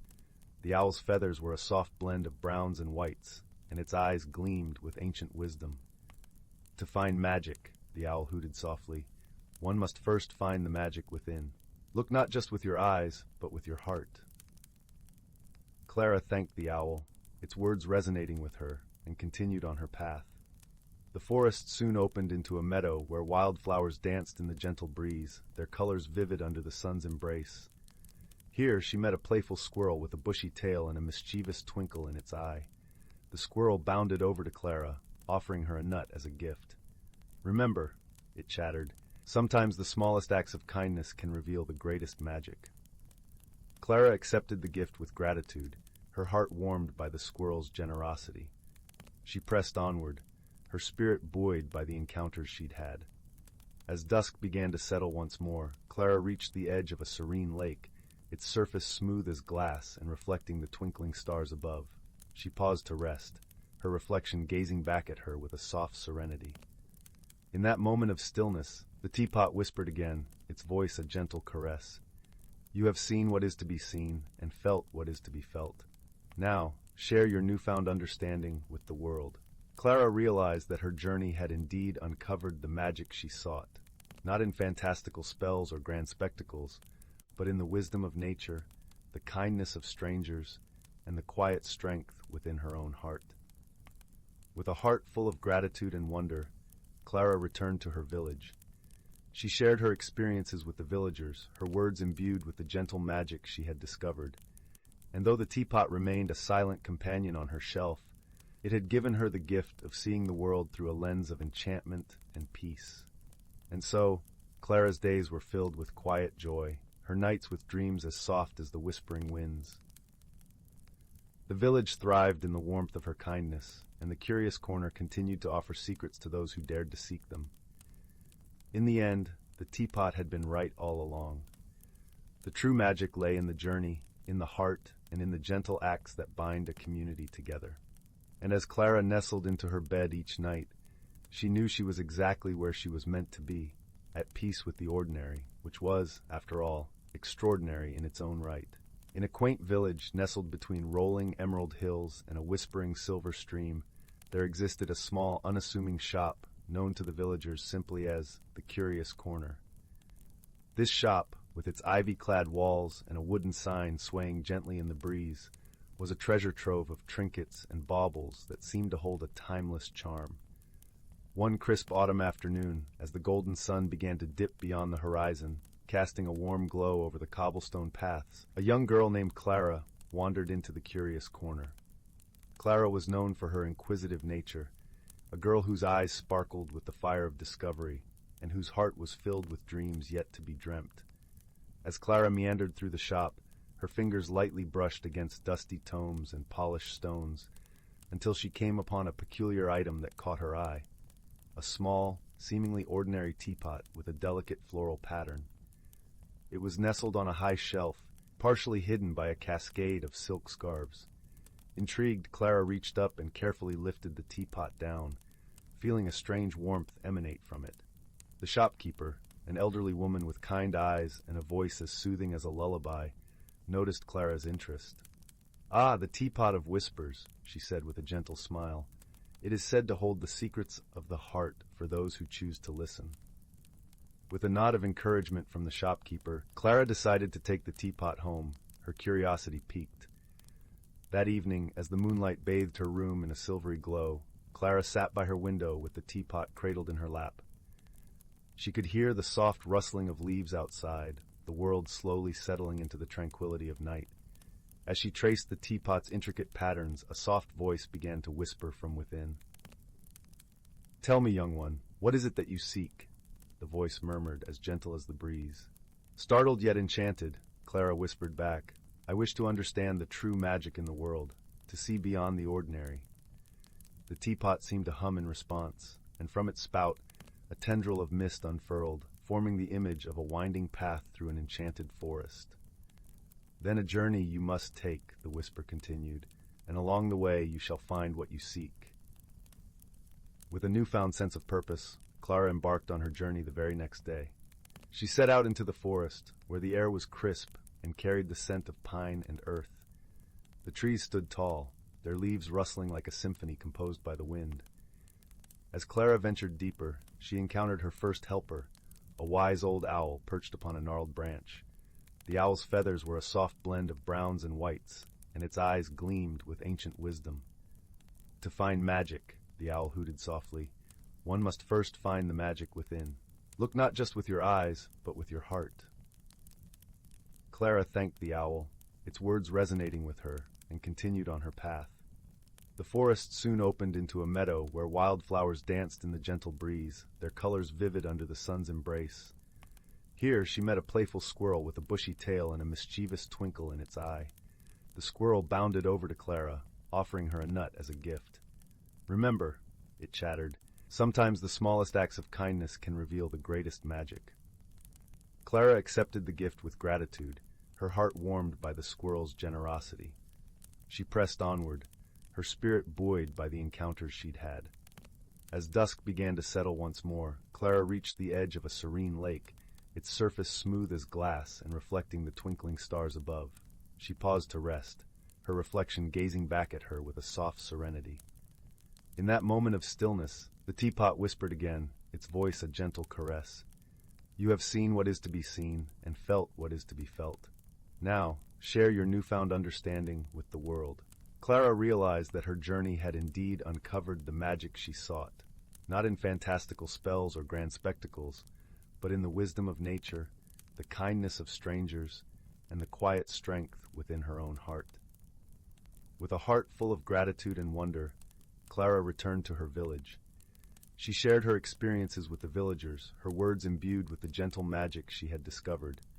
And though the teapot remained a silent companion on her shelf, it had given her the gift of seeing the world through a lens of enchantment and peace. And so, Clara's days were filled with quiet joy, her nights with dreams as soft as the whispering winds. The village thrived in the warmth of her kindness, and the curious corner continued to offer secrets to those who dared to seek them. In the end, the teapot had been right all along. The true magic lay in the journey, in the heart, and in the gentle acts that bind a community together.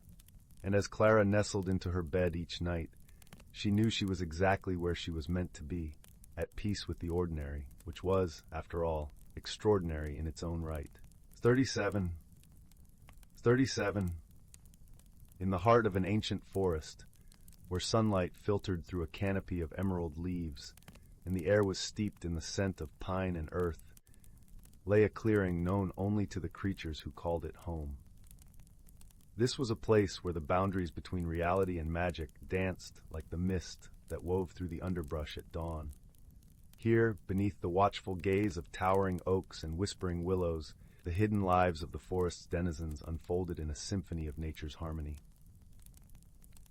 The clearing was a vibrant tapestry of life.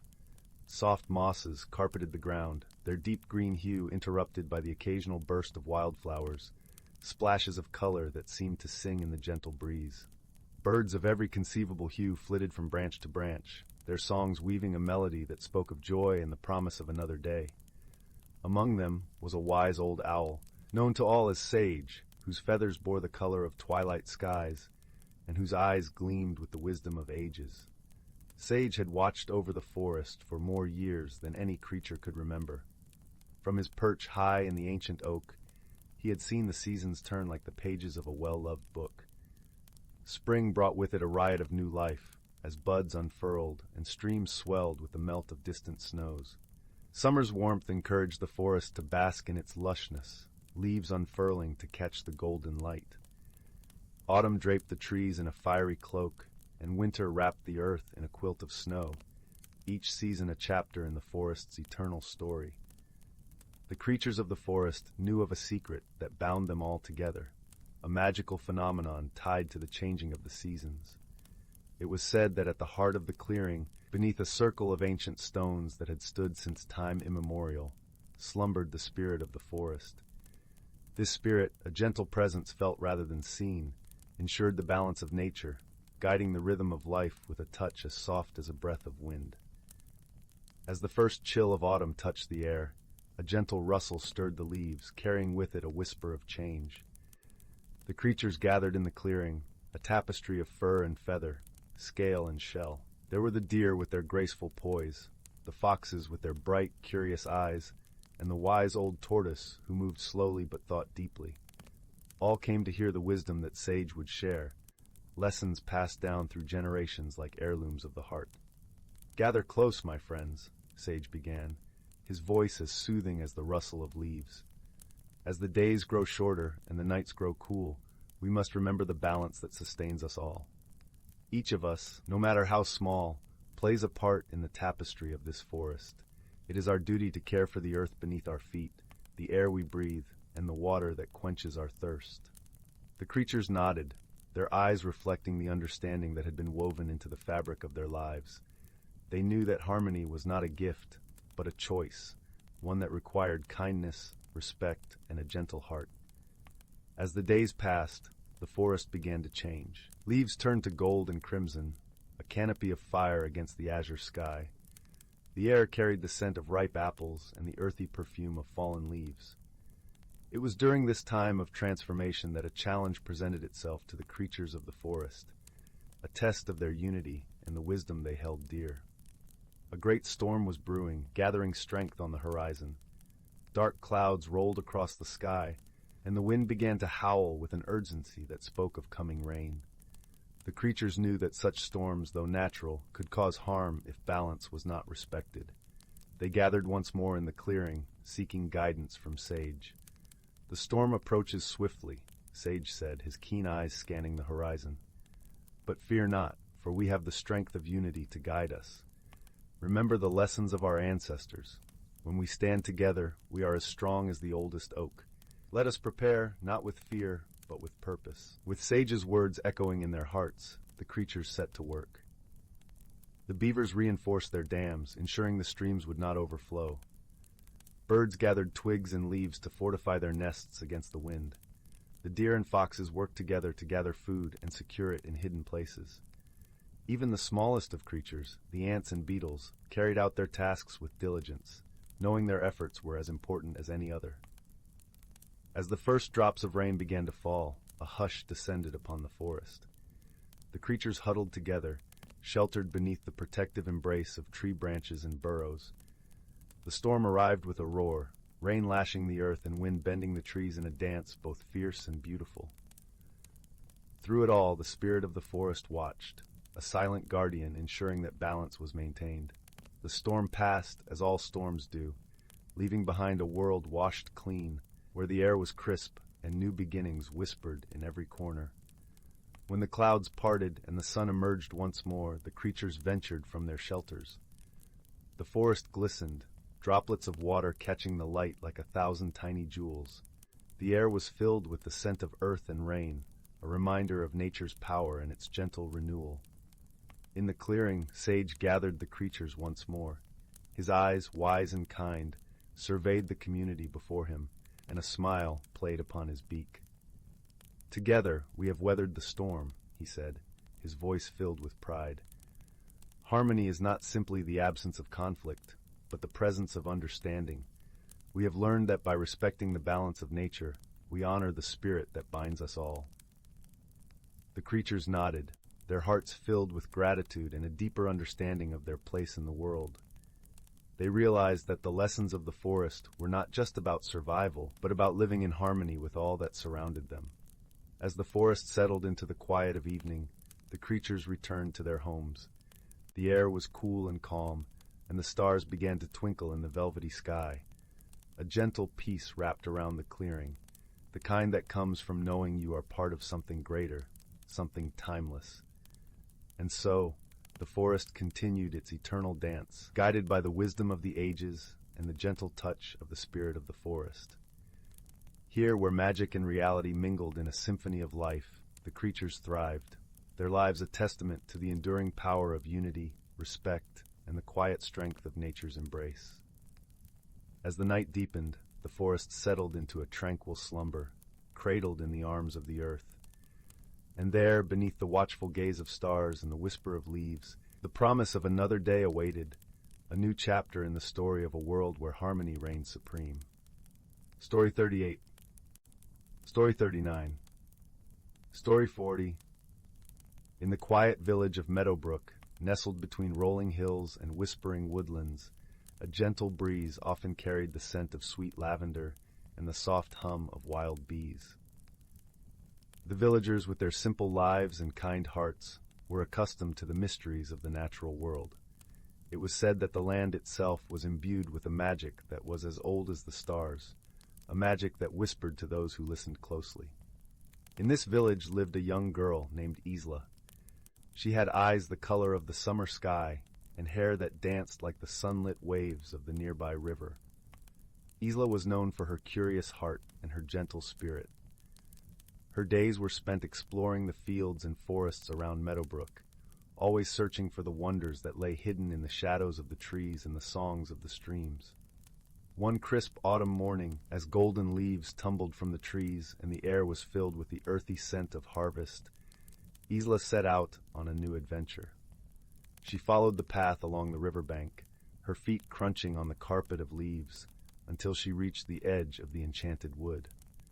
This was a place of legends where the sunlight danced through the canopy, casting dapples of light on the forest floor, and the air was alive with the whispers of ancient secrets. As she ventured deeper into the wood, Ela noticed a faint glimmer among the roots of an old oak tree. Curiosity piqued, she knelt down and gently brushed away the leaves and soil. There, nestled among the gnarled roots, lay an object unlike any she had seen before. It was a small, intricately carved wooden box, its surface etched with delicate patterns of leaves and stars that seemed to shimmer with an inner light. Ela lifted the box, feeling its warmth against her palms, and carefully opened it. Inside, resting on a bed of soft moss, was a tiny silver key. It was exquisitely crafted, with intricate designs that spiraled down its length, and a gemstone embedded in its handle that glowed with a soft, ethereal light. Isla felt a flutter of excitement and wonder.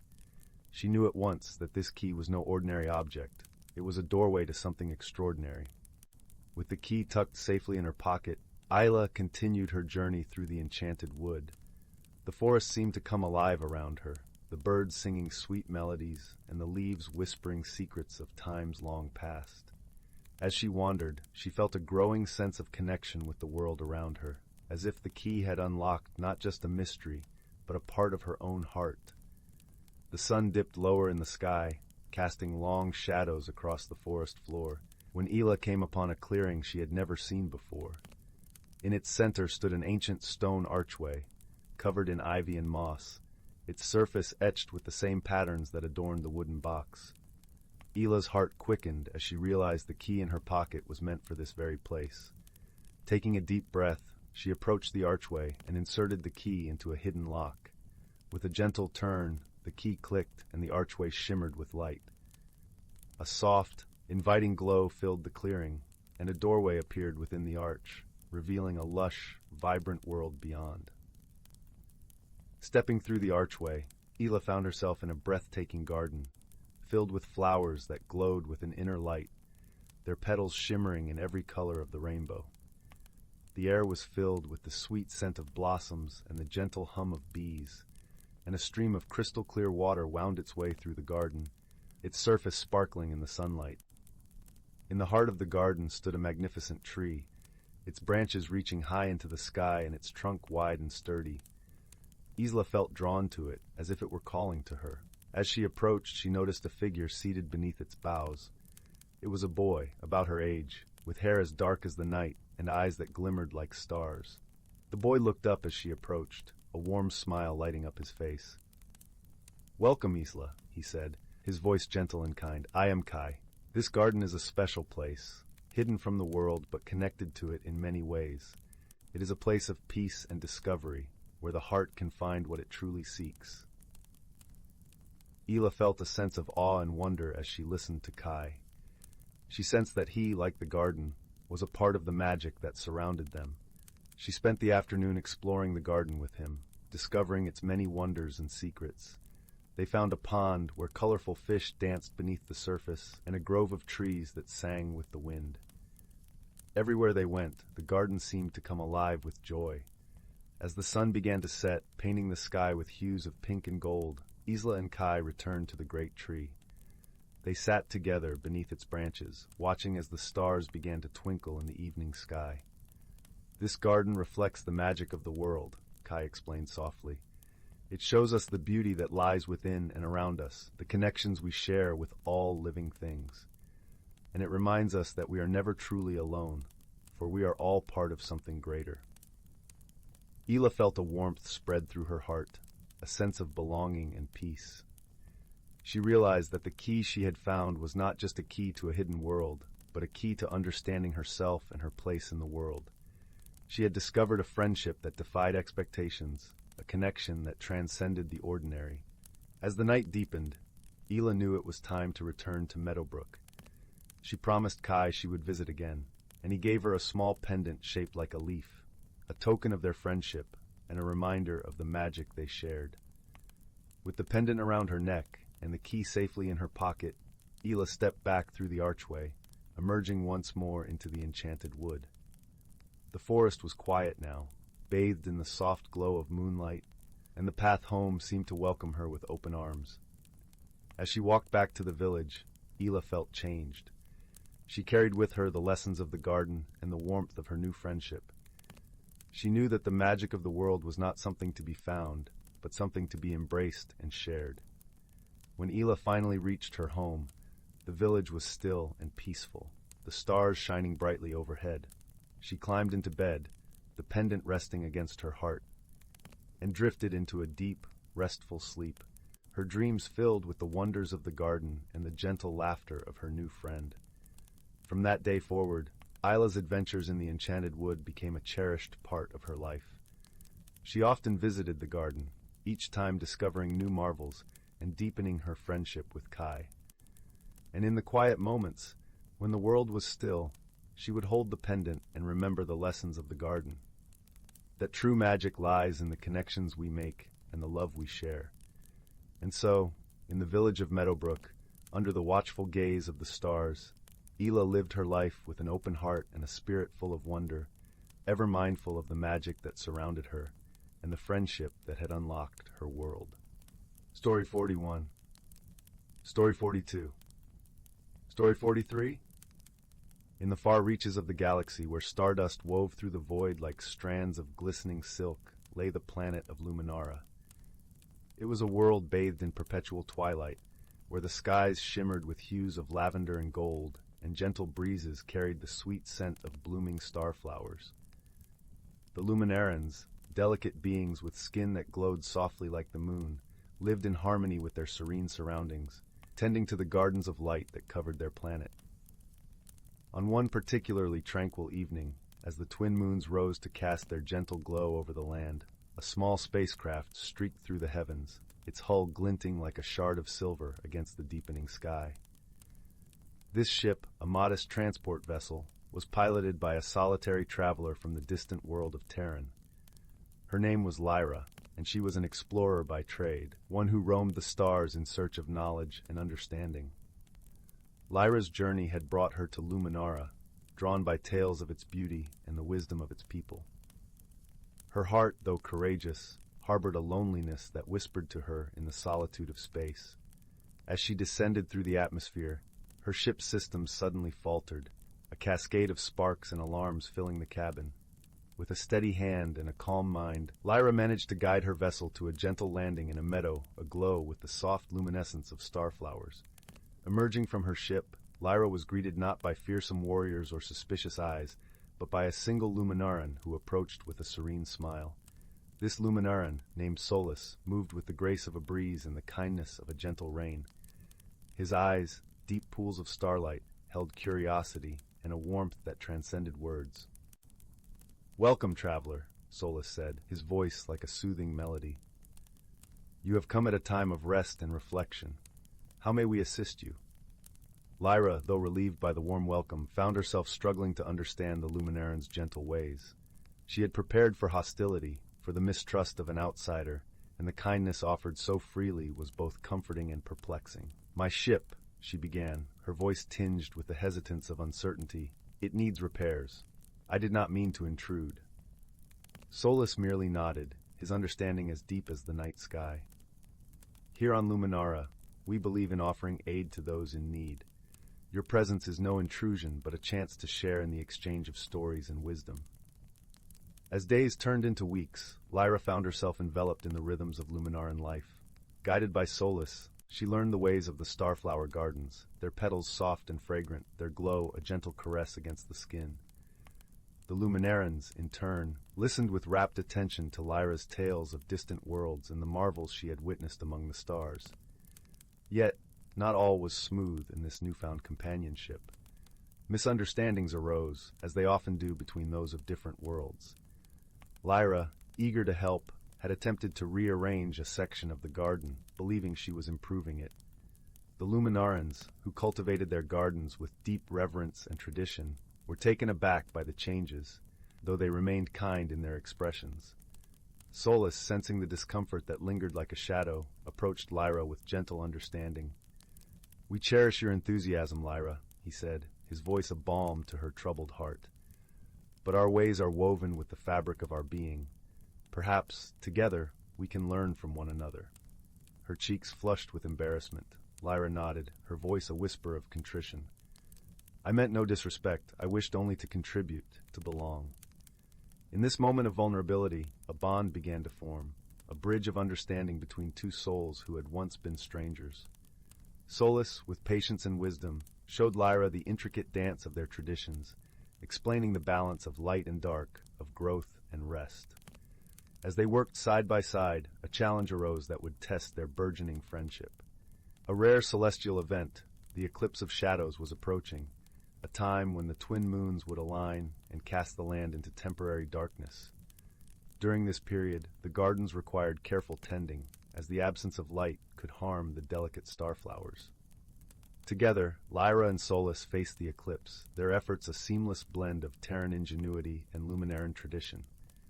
Lyra's knowledge of technology complemented Solus's deep understanding of the gardens, and their collaboration ensured the starflowers continued to thrive even in the absence of light.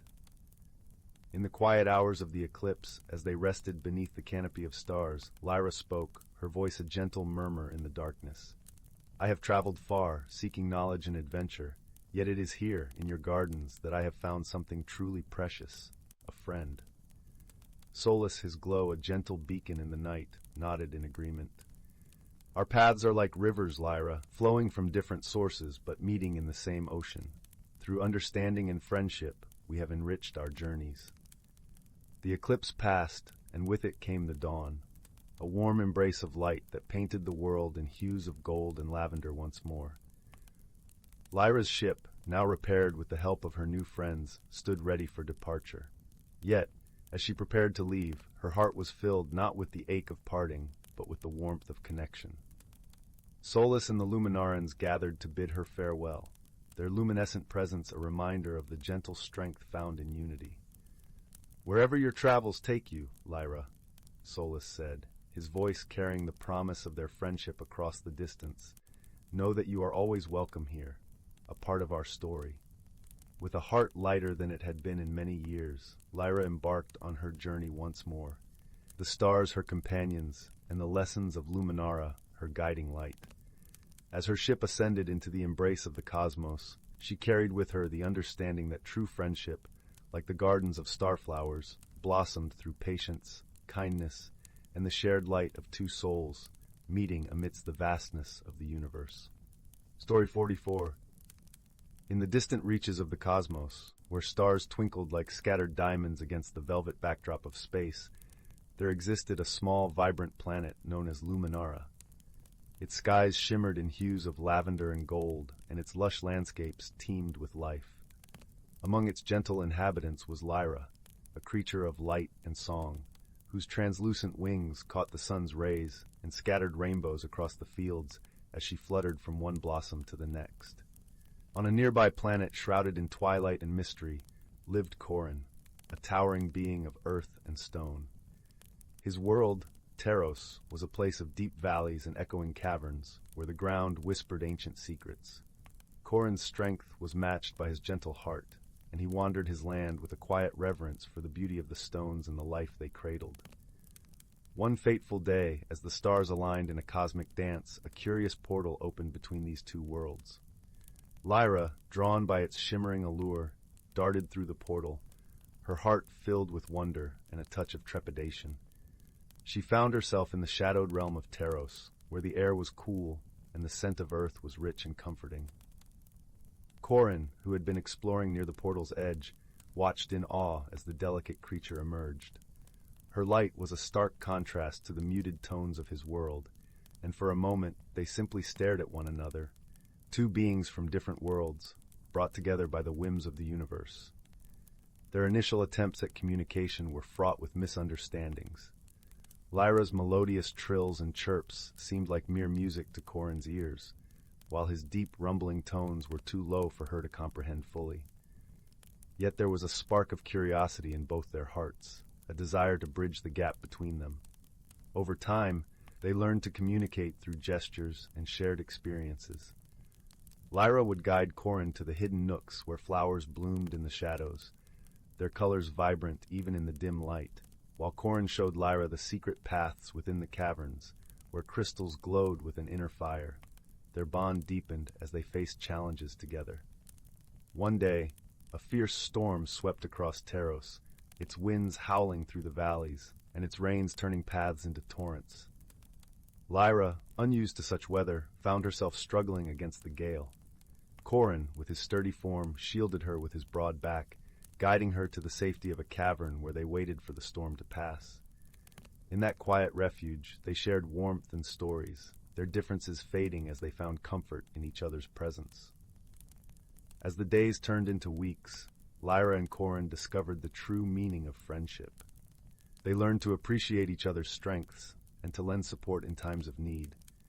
Lyra taught Corin the joy of laughter, her tinkling giggles echoing through the caverns, while Corin showed Lyra the beauty of silence, the way it allowed the heart to listen more deeply. One day the portal shimmered once more, signaling that it was time for Lyra to return to Luminara. The thought of parting was bittersweet, yet both knew that their friendship had transcended the boundaries of their worlds. As Lyra prepared to leave, she touched her wings lightly to Corin's forehead, a gesture of gratitude and affection. Corin, in turn, placed a small crystal in her hands, its glow a reminder of the light they had found in each other. With a final, shared glance of understanding and warmth, Lyra stepped through the portal, her heart full of memories and a newfound wisdom about the strength of friendship. Back on Luminara, Lyra often gazed up at the stars, her thoughts drifting to her friend on Taros. And on Taros, Corin would sit in the quiet of a cavern, feeling the gentle hum of the crystal Lyra had touched, knowing that their bond was as enduring as the stones of his world. In the vastness of the universe, Lyra and Corin had discovered the simple truth that true friendship knows no bounds, and that even the most unlikely companions can find understanding and joy in one another. And so, beneath the watchful gaze of the stars, their friendship endured, a testament to the harmony that could be found in diversity and the strength that could be born from shared hearts. Story 45. Once upon a time, in a quaint village nestled amidst whispering woods and rolling hills, there was a young girl named Lila. Her hair was the color of autumn leaves, and her eyes sparkled like the morning dew on a sunlit meadow. Lila lived in a small cottage with her grandmother, a wise woman known by all as the keeper of old tales and forgotten lore. Every evening after the sun had dipped below the horizon and the sky was painted with hues of lavender and rose, Lila would sit by the crackling fireplace, eagerly listening to her grandmother's stories. These tales spoke of enchanted forests, hidden worlds beneath the earth, and magical objects that held the power to transform lives. One chilly autumn night, as the wind howled softly against the windows, Lila's grandmother began a story about a peculiar object known as the Whispering Locket. This locket, her grandmother began, her voice a gentle murmur against the backdrop of the crackling fire, was said to have the power to reveal truths and guide those who listened with an open heart.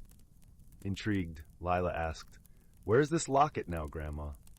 Her grandmother smiled mysteriously, her eyes twinkling with secrets. Some say it lies hidden deep within the heart of the Whispering Woods, waiting for a worthy soul to discover it. That night, as Lila lay in bed, the story of the Whispering Locket lingered in her thoughts, weaving itself into her dreams.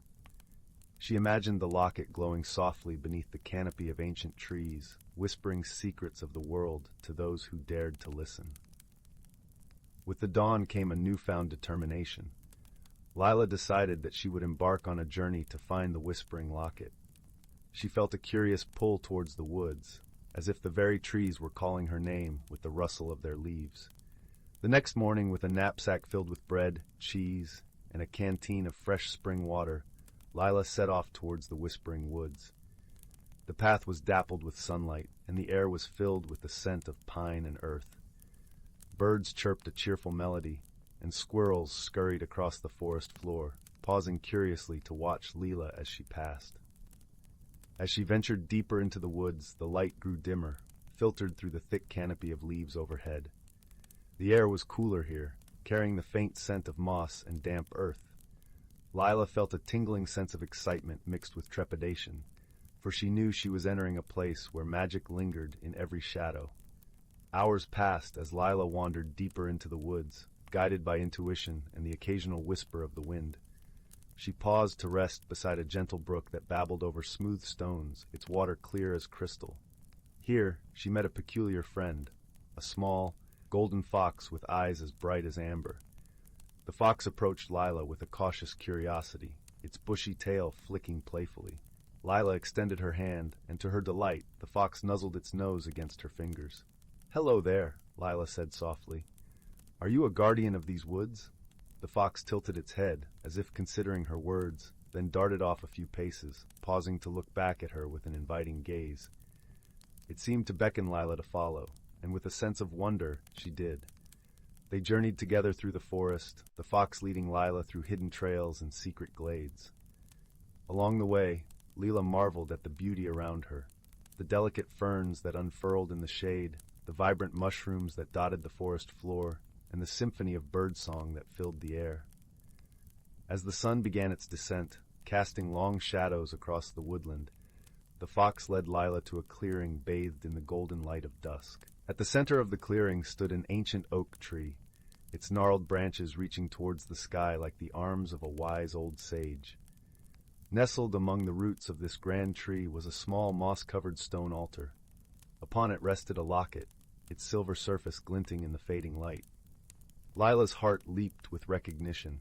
This was the whispering locket from her grandmother's tales. With a sense of reverence, Lila approached the altar. The locket seemed to hum softly, resonating with a melody that only her heart could hear. She reached out and gently lifted the locket from its resting place, feeling its cool weight in her palm. As she held the locket, a soft voice echoed in her mind, warm and wise. "What truth do you seek, dear child?" Lila closed her eyes, allowing the calm of the moment to wash over her. She thought of her grandmother, of the stories and wisdom she'd shared. She thought of her own place in the world, and the courage it took to seek the unknown. "I seek to understand my path," Lila whispered, her voice blending with the gentle rustle of leaves. The locket pulsed gently, and Lila felt a warmth spread through her, as if the very essence of the woods embraced her. Images danced before her mind's eye, her grandmother's loving smile, the friends she had yet to meet, and the adventures that awaited her beyond the horizon. In that moment, Lila understood that the journey she had embarked upon was not just about finding the locket, but about discovering the strength and wisdom within herself. The locket had guided her, but it was her own heart that had shown her the way. With newfound clarity, Lila opened her eyes and looked at the fox, who watched her with knowing eyes. She smiled, and the fox seemed to nod in approval, its tail flicking contentedly.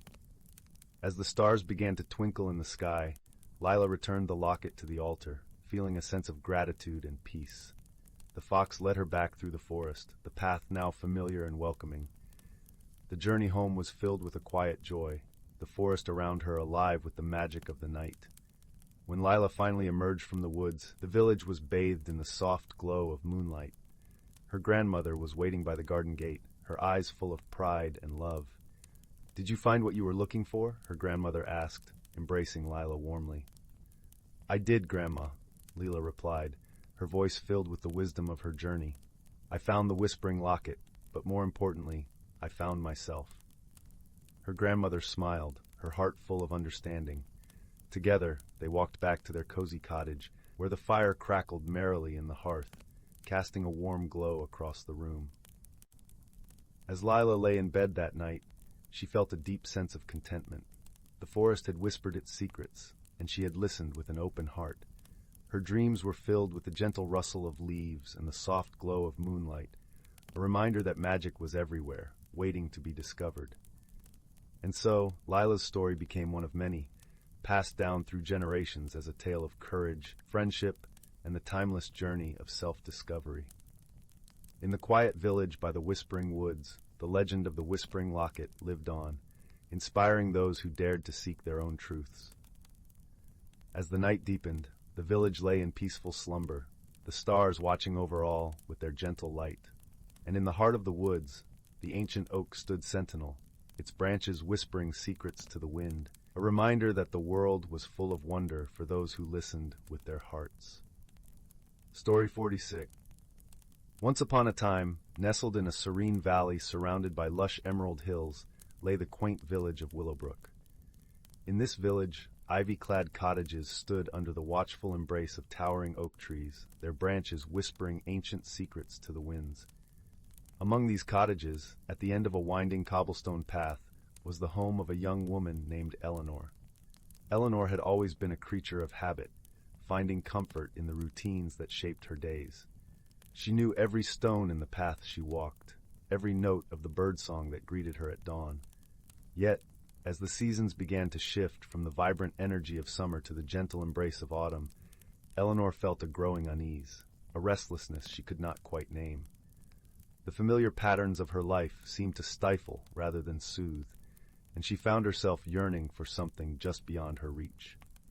One crisp morning, as the first golden leaves tumbled from the trees like coins from a treasure chest, Eleanor set out for a walk in the nearby forest, seeking solace in the rustling leaves and soft earth. The forest was a tapestry of colors, the air rich with the scent of pine and the earthy perfume of fallen leaves. As she wandered deeper into the woods, she came upon a sight that made her heart pause. A small, glistening pond, its surface a mirror reflecting the world above. Drawn to its tranquil beauty, Eleanor knelt at the water's edge. As she gazed into the pond, a gentle ripple disturbed its surface, and from its depths emerged a curious creature. It was a small, luminous fish with scales that shimmered like 1,000 rainbows. The fish spoke, its voice a soft melody that seemed to echo in Eleanor's mind. "Greetings, Eleanor," the fish said with a gentle nod. "I am the Keeper of Waters. You have come seeking change, have you not?" Eleanor blinked in surprise, her heart fluttering like the wings of the butterflies that danced around her. "I suppose I have," she replied, her voice barely a whisper, "but I do not know what it is that I seek." The Keeper of Waters glided closer, its eyes wise and knowing. "Change is a river, ever flowing, ever changing," it said. "It can be daunting, yet it is the essence of life. Embrace it, and you will discover your true self." As these words settled in her heart, the pond began to shimmer with a warm, golden light. Eleanor felt a gentle warmth spread through her, and when she looked around, she found herself no longer alone. The forest had transformed, and standing beside her were creatures of the wood, the spirited fox, the wise owl, and the playful squirrel, all friends she had known since her childhood. Each creature spoke in turn, their voices weaving a tapestry of encouragement and support. The fox, with eyes like amber, spoke of courage and the joy of exploration.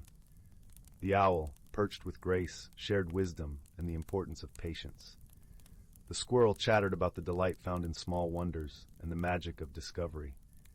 With each word, Eleanor felt a growing sense of peace and possibility. She saw her life not as a series of fixed patterns, but as a journey filled with endless potential.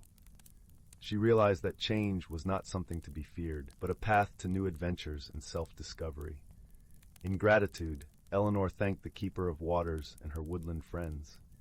As she rose to leave, the pond's light faded, and the forest returned to its familiar form. Yet within Eleanor's heart, a transformation had begun, a spark of courage and curiosity that would guide her forward. Returning to Willowbrook, Eleanor found that the world around her seemed more vibrant, more alive. She welcomed the changing seasons, each day an opportunity to learn and grow. She embraced new experiences, finding joy in the unexpected and strength in her newfound resilience. And so, in the gentle embrace of autumn, Eleanor discovered the beauty of personal growth and magical transformation. With the support of her friends and the wisdom of the Keeper of Waters, she learned that life, like the shimmering pond, was a mirror reflecting the endless possibilities within her. In time, Eleanor became a beacon of inspiration for others in Willowbrook, her story a reminder that change, though challenging, can lead to the most wondrous discoveries.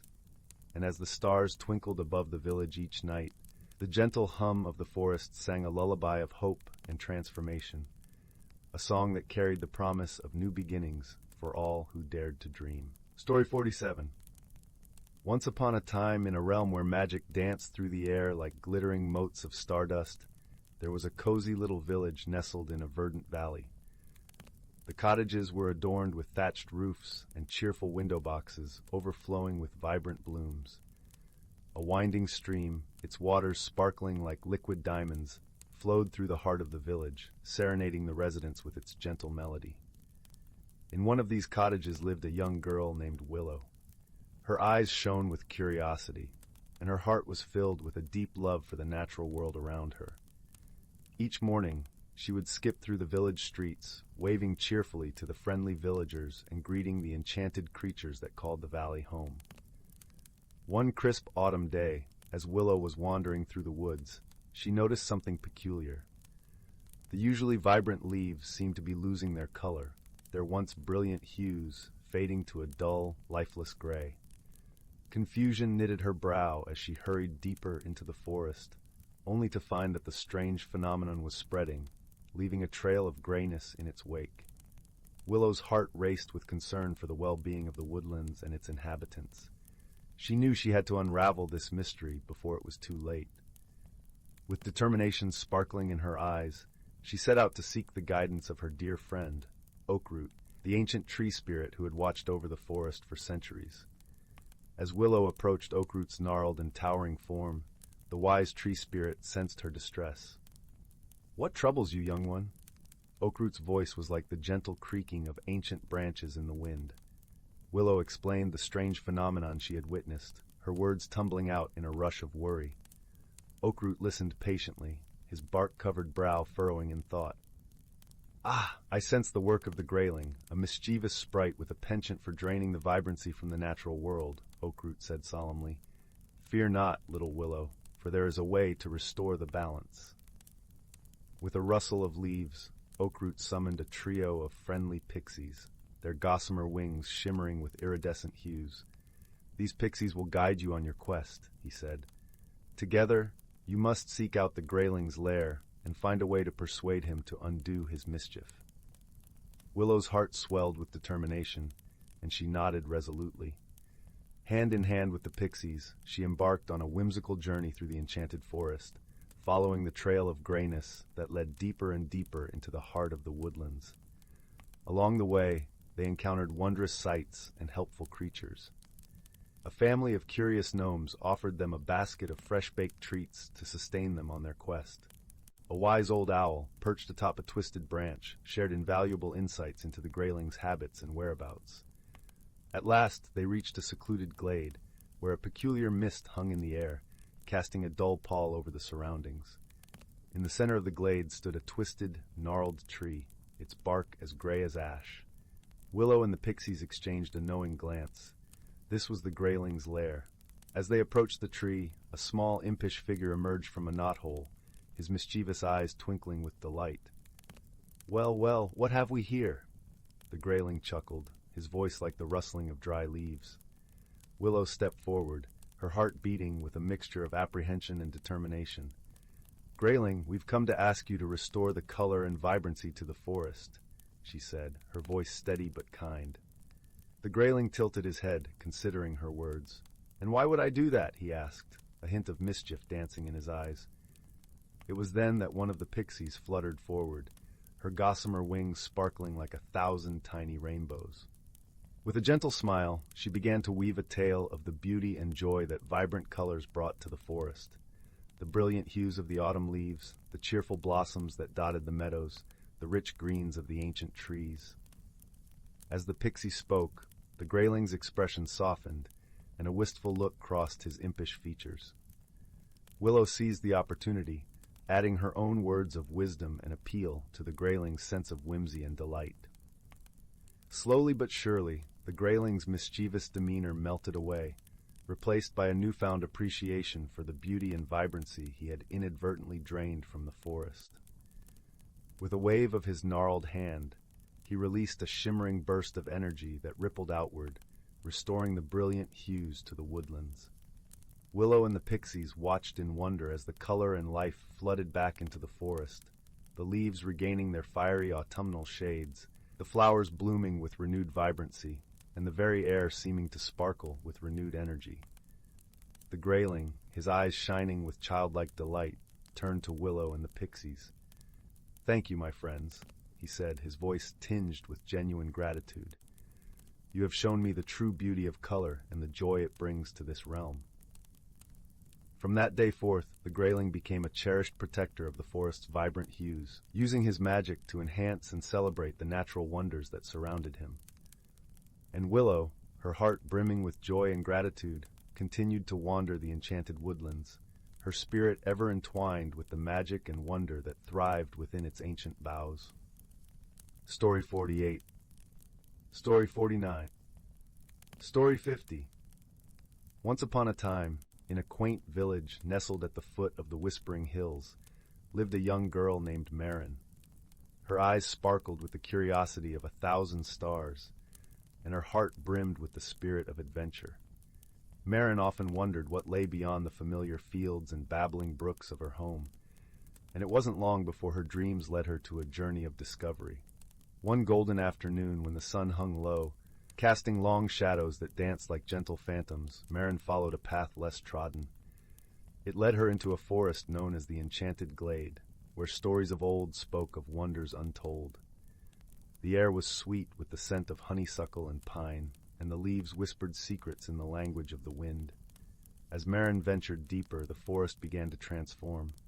The trees stood tall and wise, their bark etched with ancient runes that glimmered faintly in the dappled sunlight. She marveled at the luminescent flowers that bloomed in impossible colors, like tiny fireworks frozen in time. The ground beneath her feet felt soft and springy, as if the earth itself was cradling her steps. Suddenly, a soft giggle fluttered through the air, and Marin turned to find the source. There, perched upon a low branch, was a creature unlike any she had seen. It was a sprightly wisp, with wings as delicate as cobwebs and eyes that twinkled like dewdrops in the morning sun. "Welcome, traveler," the wisp chimed, its voice as light as a breeze. "I am Zephyr, guardian of this glade." Marin smiled, her heart warming at the friendly greeting. "I'm Marin," she replied, her voice filled with wonder. "I've come to explore the mysteries of this place." Zephyr fluttered closer, its wings leaving a trail of shimmering dust in the air. "You have courage in your heart, Marin," the wisp said, "and the glade welcomes those who seek with an open heart." Together they wandered through the forest, where Marin encountered creatures of whimsy and delight. She met a troop of playful squirrels that juggled acorns with unparalleled skill, and a family of rabbits that wove stories into the patterns of the grass. Each encounter left Marin more enchanted than the last, her heart swelling with joy and wonder. But as twilight began to weave its indigo threads through the sky, a gentle challenge awaited Marin. At the heart of the glade lay a shimmering pool, its surface as smooth as glass. Legends spoke of a hidden island at its center, only revealed to those who truly believed in the magic of the forest. Marin hesitated, gazing at the water that gleamed with the reflection of stars not yet visible. Zephyr hovered beside her, offering a reassuring glow. "Trust in yourself, Marin," the wisp encouraged. "The path will reveal itself to those who walk with courage." Taking a deep breath, Marin stepped forward. With each step, the water embraced her feet, cool and soothing. She walked with unwavering faith, her heart a compass guiding her toward the unknown. And as she believed, the pool began to shimmer and part, revealing a path of moonlit stones leading to the island. Upon reaching the island, Marin found a grove of ancient trees, their branches intertwined like friends in an eternal dance. In the center stood a single tree, its bark silvered with age and wisdom. Marin placed her hand upon it, feeling the pulse of the forest's heartbeat beneath her palm. In that moment, she understood that the true magic of the glade lay not in the wonders she had seen, but in the courage it had inspired within her. As she made her way back to the village, the forest whispered its farewells, promising that its magic would always be there for those who dared to seek it. Marin returned home, her heart forever changed by the beauty and wonder of the enchanted glade. She knew that the courage she had found within herself would guide her through any adventure life might bring. And so, under a sky sprinkled with stars, Marin drifted into a peaceful slumber, her dreams filled with the gentle magic of the forest and the promise of new adventures yet to come. And in her dreams, the glade awaited, always ready to welcome her with open arms and the soft, soothing whispers of the trees. Story 51. Story 52. Story 53. Story 54. Story 55. Story 56.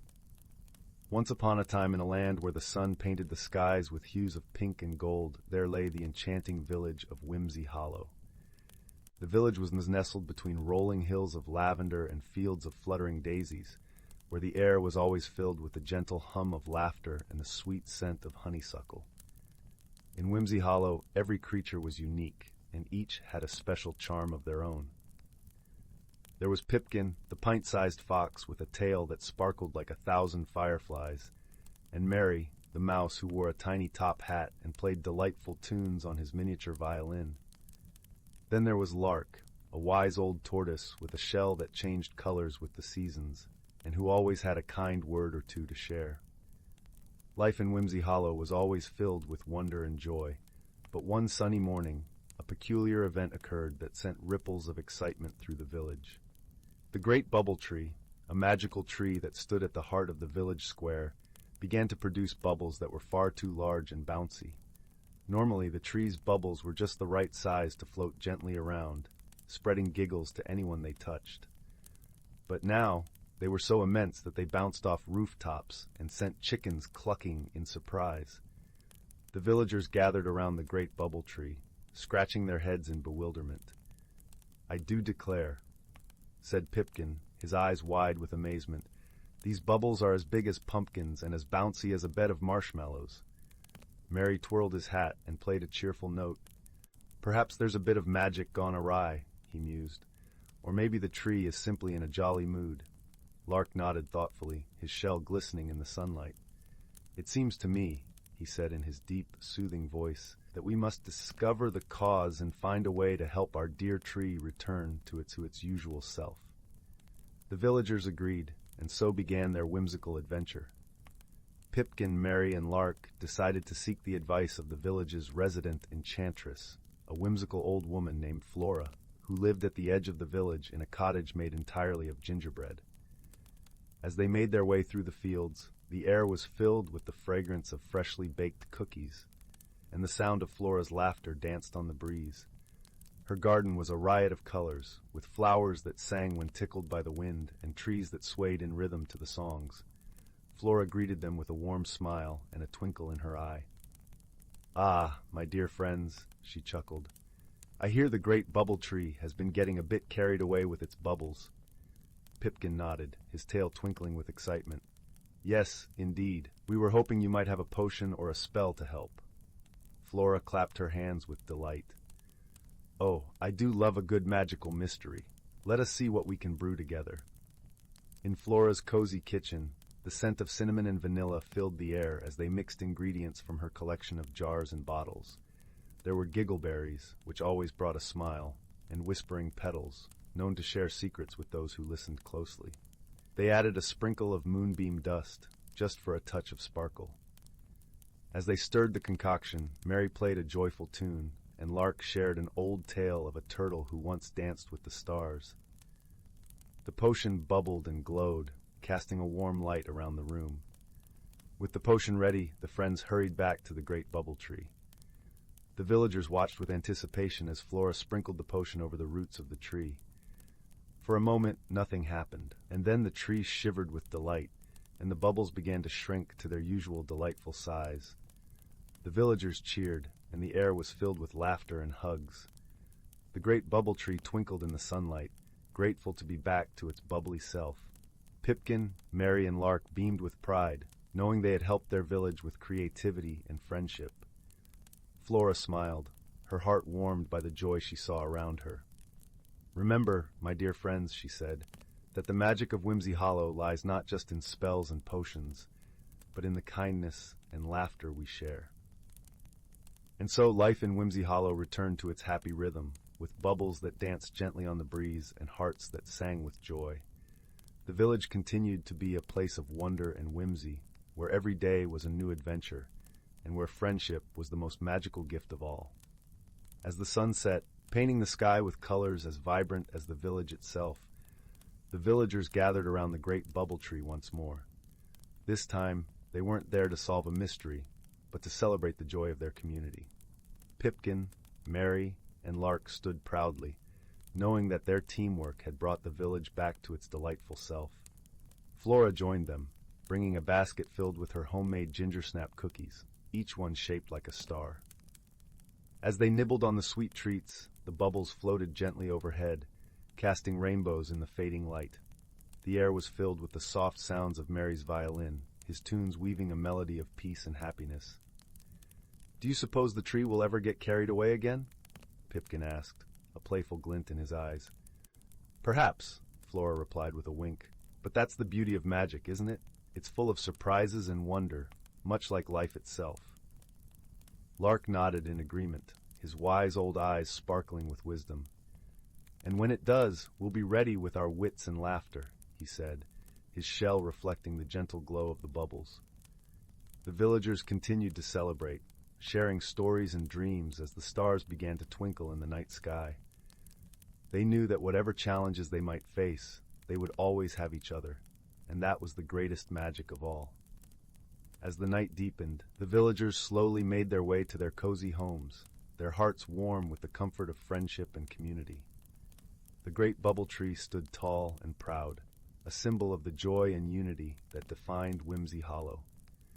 And so, under the watchful gaze of the moon and stars, Whimsy Hollow drifted into a peaceful slumber, dreaming of the adventures yet to come and the laughter that would always fill their days.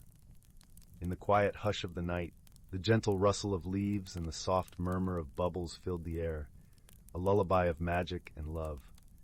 And as the first light of dawn began to peek over the hills, Whimsy Hollow awoke once more, ready to embrace the new day with open hearts and cheerful spirits. For in Whimsy Hollow, every day was a celebration of life, a testament to the power of friendship, and a reminder that with kindness and creativity, any problem could be solved. And that, dear listener, is the true magic of Whimsy Hollow, a place where dreams come to life and every heart finds its song. Story 58. Story 59. Story 60. 61.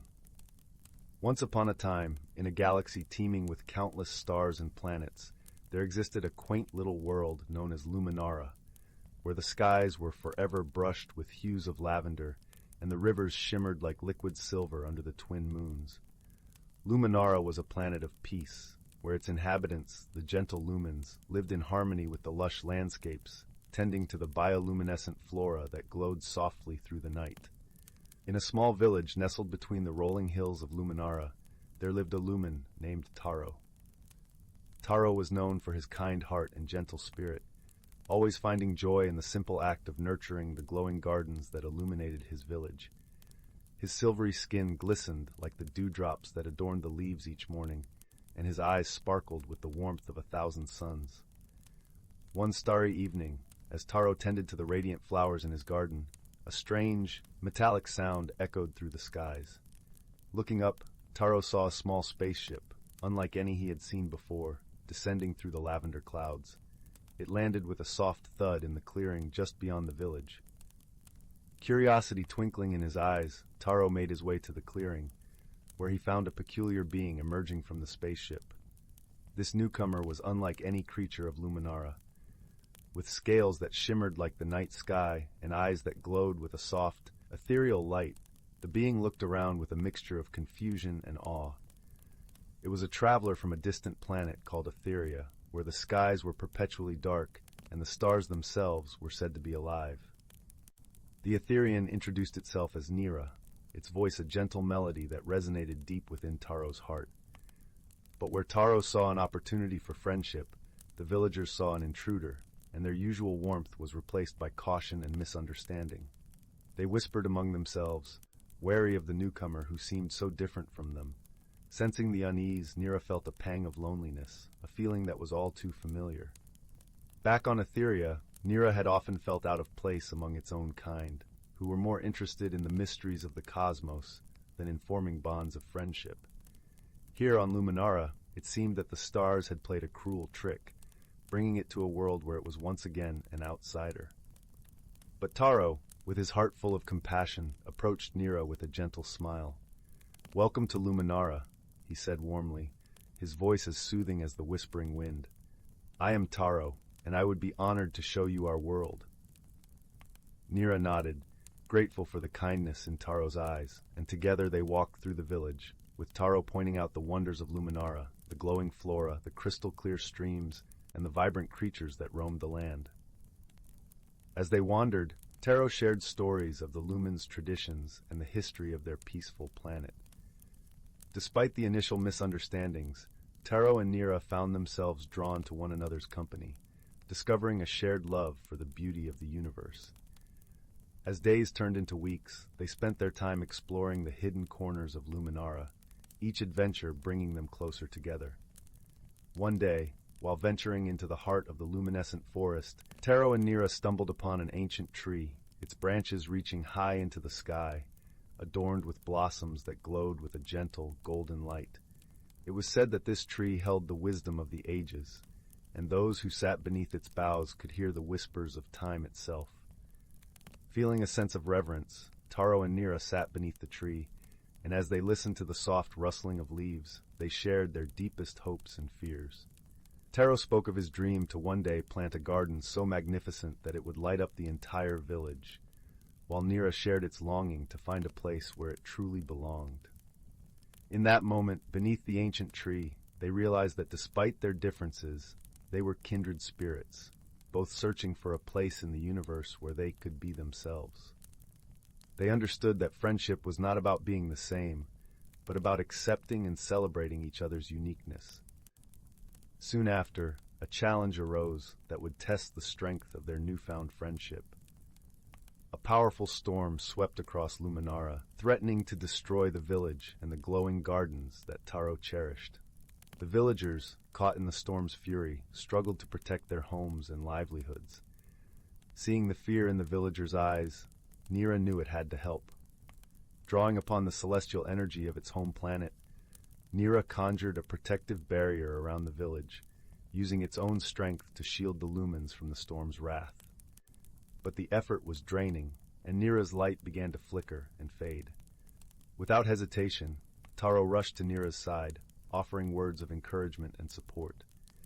"You are not alone, my friend," he whispered, taking Nira's hands in his own. "Together, we can weather any storm." With Taro's unwavering faith and the villagers' newfound trust, Nira found the strength to hold the barrier until the storm passed. When the skies finally cleared, the villagers emerged from their homes, grateful for Nira's selfless act of bravery. The storm had brought them closer, and the villagers, realizing their previous misunderstanding, welcomed Nira with open arms, embracing it as one of their own. Taro's garden, though battered by the storm, was saved, and as he replanted the glowing flowers, Nira was there by his side, their shared laughter echoing through the rolling hills. In the days that followed, Taro's dream came to life. Together with Nira and the villagers, they planted a garden so radiant that it lit up the entire village, a symbol of unity and friendship that shone brightly under the twin moons of Luminara. As the two friends sat beneath the ancient tree once more, surrounded by the blossoms of their labor, they knew that their bond was unbreakable, forged in the fires of challenge and strengthened by the light of understanding. And though their journey had begun with misunderstanding and uncertainty, it had blossomed into a friendship that transcended the stars. In the gentle glow of the garden, Taro and Nira found what they had been searching for all along, a place where they truly belonged, not defined by where they came from, but by the love and acceptance they shared. And so, under the watchful eyes of the universe, they knew they would never be alone again. And thus, the tale of Taro and Nira became a cherished story on Luminara, a reminder that true friendship knows no bounds, and that even the most unlikely companions can find harmony in the most unexpected of places. Story 62. In a cozy cottage tucked away in a woodland glade, there lived a young rabbit named Hazel. She had always been content hopping amongst the ferns and wildflowers, her soft brown fur blending seamlessly with the earthy surroundings. Yet, deep within her heart, a flicker of curiosity burned, a yearning for something more. One dewy morning, as Hazel nibbled on a crisp dandelion leaf, a glimmering light caught her eye. She followed the ethereal glow to a clearing where a magnificent butterfly floated before her. Its wings were a kaleidoscope of vibrant hues, shimmering with an otherworldly radiance. "Greetings, young Hazel," the butterfly spoke in a melodious voice. "I am Zephyr, a guardian of transformation." Hazel's eyes widened in wonder. "A talking butterfly? This must be a dream." Zephyr fluttered closer, trailing stardust in her wake. "Dreams are the seeds of change, my dear. You have a great journey ahead, one that will test your courage and reshape your very being." Uncertainty flickered across Hazel's features. Change was a daunting concept, and she had always found solace in the familiar. "But I'm just a simple rabbit," she protested. "What journey could possibly await me?" With a warm chuckle, Zephyr replied, "The most wondrous transformations often begin with the smallest of seeds. Look within, and you will find a spark waiting to be fanned into a brilliant flame." Before Hazel could respond, a rustling came from the undergrowth, and two of her dearest friends emerged, Oakley, the wise old oak tree, and Flutter, the hummingbird. "Do not fear, little one," Oakley rumbled, his bark rough yet comforting. "We will be with you every step of the way." Flutter zipped excitedly around Hazel's head. "Oh, this is going to be such an adventure. You'll see. It will be simply dazzling." Reassured by her friend's presence, Hazel turned to Zephyr. "What must I do?" The butterfly's wings shimmered with magic. "Seek the enchanted grove, where the veil between worlds grows thin. There, you will undergo a transformation that will reveal your true self." With a deep breath, Hazel nodded. Though apprehensive, she knew this was a journey she must embark upon. And so, with Oakley and Flutter by her side, Hazel set off into the unknown, her paws treading paths she had never dared explore before. The forest seemed to come alive with each step, whispering secrets in the gentle whispers of the wind. After many twists and turns, they arrived at the Enchanted Grove, a vibrant meadow where moonbeams danced across a shimmering stream. Hazel gazed in awe at the ethereal beauty surrounding her. Suddenly, a warm glow emanated from within her, and she felt her body beginning to shift and change. Her fur transformed into downy feathers of the richest brown, and her paws melded into delicate wings. Oakley and Flutter watched in wonderment as their friend emerged from her cocoon, reborn as a magnificent owl. Hazel stretched her wings, reveling in her newfound form, and took to the skies with a joyous hoot. As she soared above the treetops, bathed in the soft moonlight, Hazel realized that the spark Zephyr had spoken of was her own inner strength and resilience. The journey had been one of self-discovery, revealing the beauty and grace that had been within her all along. With a grateful heart, Hazel descended to her friends, her eyes shining with wisdom. "Thank you," she said, her voice now a gentle coo. "Without your guidance and unwavering support, I may never have found the courage to spread my wings."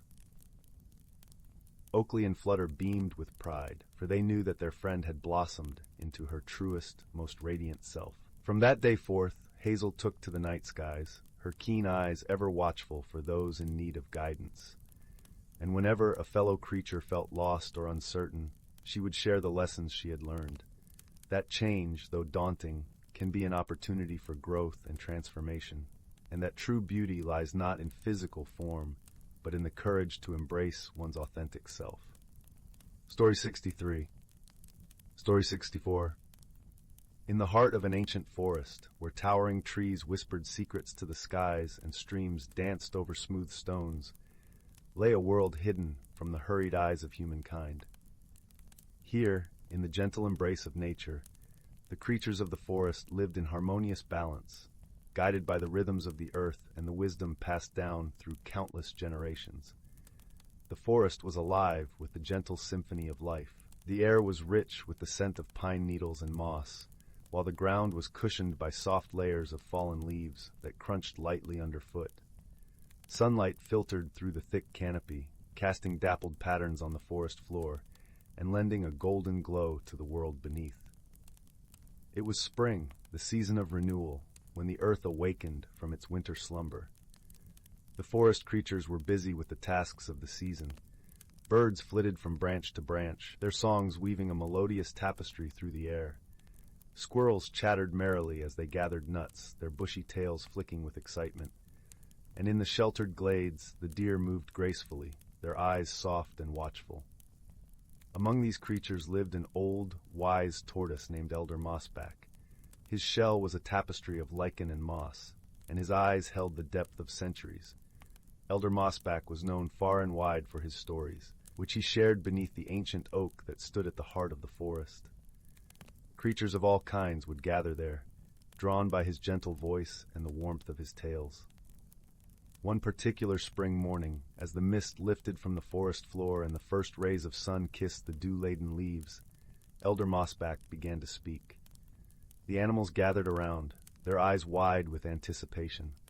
Once, in a time long forgotten, the forest was threatened by a great imbalance. He began, his voice a soothing rumble that seemed to resonate with the very earth itself. The seasons had forgotten their dance, and winter lingered too long, casting a chill over the land. A shiver ran through the assembled creatures, for they knew the importance of the season's dance, each one flowing into the next, bringing with it the changes that nurtured life. In those days, continued Elder Mossback, there lived a young fox named Fern. She was clever and kind-hearted, with a coat as red as the autumn leaves and eyes that sparkled like the stars. Fern had always been a curious soul, eager to learn the secrets of the forest and her inhabitants. The animals leaned in closer, captivated by the tale of Fern, who was known to them as a figure of legend. Fern was troubled by the endless winter, Elder Mossback said, his voice dropping to a conspiratorial whisper. She saw the hardship it brought to her friends, the struggle for food and warmth. Determined to help, she sought the wisdom of the ancient beings who dwelled in the forest's hidden places. The forest seemed to hold its breath as Elder Mossback spoke of Fern's journey. She traveled to the heart of the forest, where the trees grew so tall and thick that they whispered only to the sky. There, in a grove untouched by time, lived the season's circle, ancient spirits who watched over the world. As Fern approached, the spirits appeared before her, he said, describing their forms, spirits of mist and shadow, of light and wind, each one embodying the essence of a season. Fern bowed her head respectfully, her heart full of hope and courage. The spirits listened as Fern spoke of the forest's plight, her voice steady and sincere. Winter, represented by a figure draped in frost and snow, stepped forward. We did not realize our dance had faltered, Winter said, his voice like the soft crunch of snow underfoot. We have become lost in our own rhythms. Fern, with her gentle wisdom, proposed a solution. Perhaps, she suggested, if you each share your gifts with us, the forest can remind you of your dance. The spirits considered her words, and slowly they nodded in agreement. Thus, a pact was made. Spring brought forth a rain of blossoms, new life unfurling in vibrant hues. Summer followed with warm breezes and sunlight that kissed the earth. Autumn painted the world in gold and crimson, while winter, now mindful of his place, brought the gentle hush of snow. Through Fern's courage and kindness, Elder Mossback concluded, the seasons found their balance once more, and the forest thrived in harmony. The creatures around Elder Mossback nodded, their hearts warmed by the tale. They understood the lesson woven into the story, the importance of balance, of listening and understanding, and the power of a single kind heart to make a difference. As the sun dipped below the horizon, casting a soft twilight over the forest, the animals slowly dispersed, each carrying a piece of the story with them. Elder Mossback watched them go, a gentle smile on his ancient face. In the heart of the forest, beneath the watchful eyes of the stars, life continued its timeless dance, guided by the wisdom of the past and the promise of the future. And so, the forest remained a sanctuary of harmony and peace, where the whispers of old stories lingered like a gentle breeze, reminding all who listened of the beauty of balance and the magic of the natural world. Story 65. Once upon a starry night, in a cozy woodland village, there lived a young hedgehog named Willow. Though small in stature, Willow's heart was vast, filled with dreams of adventure and self-discovery. However, like the tightly furled leaves that protected her, Willow found herself resistant to change, preferring the comfort of her familiar burrow. One crisp autumn morning, Willow awoke to find her world transformed. The once vibrant forest now slumbered under a blanket of golden leaves, and a chill wind whispered of winter's approach. Willow shivered, her quills prickling with apprehension. How could she embrace this new season when every fiber of her being longed for the warmth of summer? As Willow ventured forth in search of sustenance, she encountered her dear friend, Oakley, a wise old oak tree whose branches had weathered countless seasons. "Greetings, little one," Oakley rumbled, his deep voice like the creaking of ancient wood. "I sense your unease with the changing tides." Willow nodded, her eyes downcast. "Everything feels so different, so unfamiliar. I fear I am ill-equipped to handle such upheaval." Oakley chuckled, a sound like rustling leaves. "My dear Willow, change is the natural order of life. Just as the forest sheds its vibrant cloak each autumn, only to be reborn in spring's verdant embrace, so too must we embrace the cycles of growth and renewal." Sensing Willow's skepticism, Oakley gestured towards a nearby clearing with a gnarled branch. "Behold the beauty of transformation," he whispered. In the heart of the clearing stood a magnificent weeping willow tree, its slender branches adorned with delicate, crystal-like leaves that shimmered in the morning light. As Willow drew nearer, she gasped in wonder, for the leaves seemed to emanate a soft, ethereal glow, casting prismatic patterns upon the forest floor. "This is no ordinary tree," Oakley explained. "It is a manifestation of the magic that courses through our woodland realm, a living embodiment of the cycle of renewal. Each autumn, as the leaves turn to crystal, they capture the essence of the changing season, only to melt away come spring, replenishing the earth with their life-giving energy." Willow's eyes widened with childlike wonder as she beheld the crystalline splendor. In that moment, she felt a profound connection to the weeping willow, as if its roots had entwined with her very soul. Over the following weeks, Willow found herself drawn to the willow's enchanting presence, marveling at the ever-changing patterns cast by its luminous leaves. As winter's icy grip tightened upon the forest, Willow's once prickly nature softened, and she began to embrace the beauty of each season's unique gifts.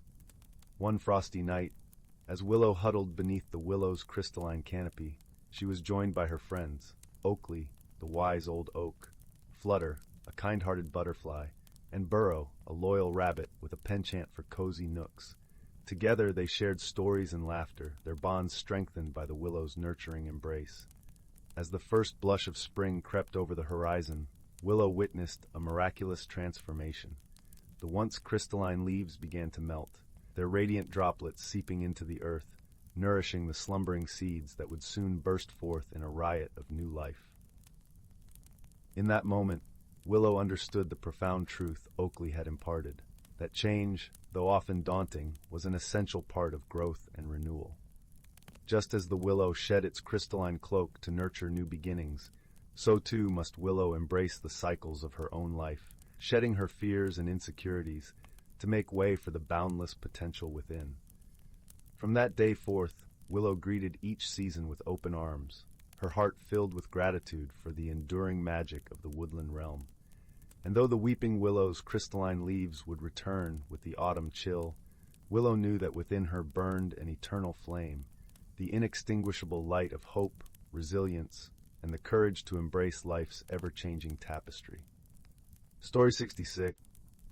Once upon a time, nestled between the rolling hills and whispering woods, lay the quaint village of Bramblebrook. It was a place where the morning sun kissed the rooftops with gentle warmth, and the evening breeze carried the sweet scent of blooming honeysuckle. The villagers were a close-knit bunch, their lives intertwined like the ivy that clung to the stone cottages.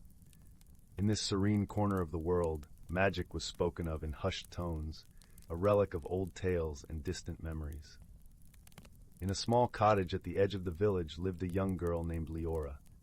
With hair the color of autumn leaves and eyes as bright as the summer sky, Leora was known for her curious spirit and kind heart. Her days were spent exploring the fields and forests that surrounded Bramblebrook, her laughter echoing through the trees like a melody carried on the wind. Leora's closest companion was a wise old owl named Horace. His feathers were a patchwork of browns and whites, and his eyes held the depth of ancient knowledge. Horace had been Leora's friend for as long as she could remember, guiding her with gentle wisdom and watching over her adventures with a protective gaze.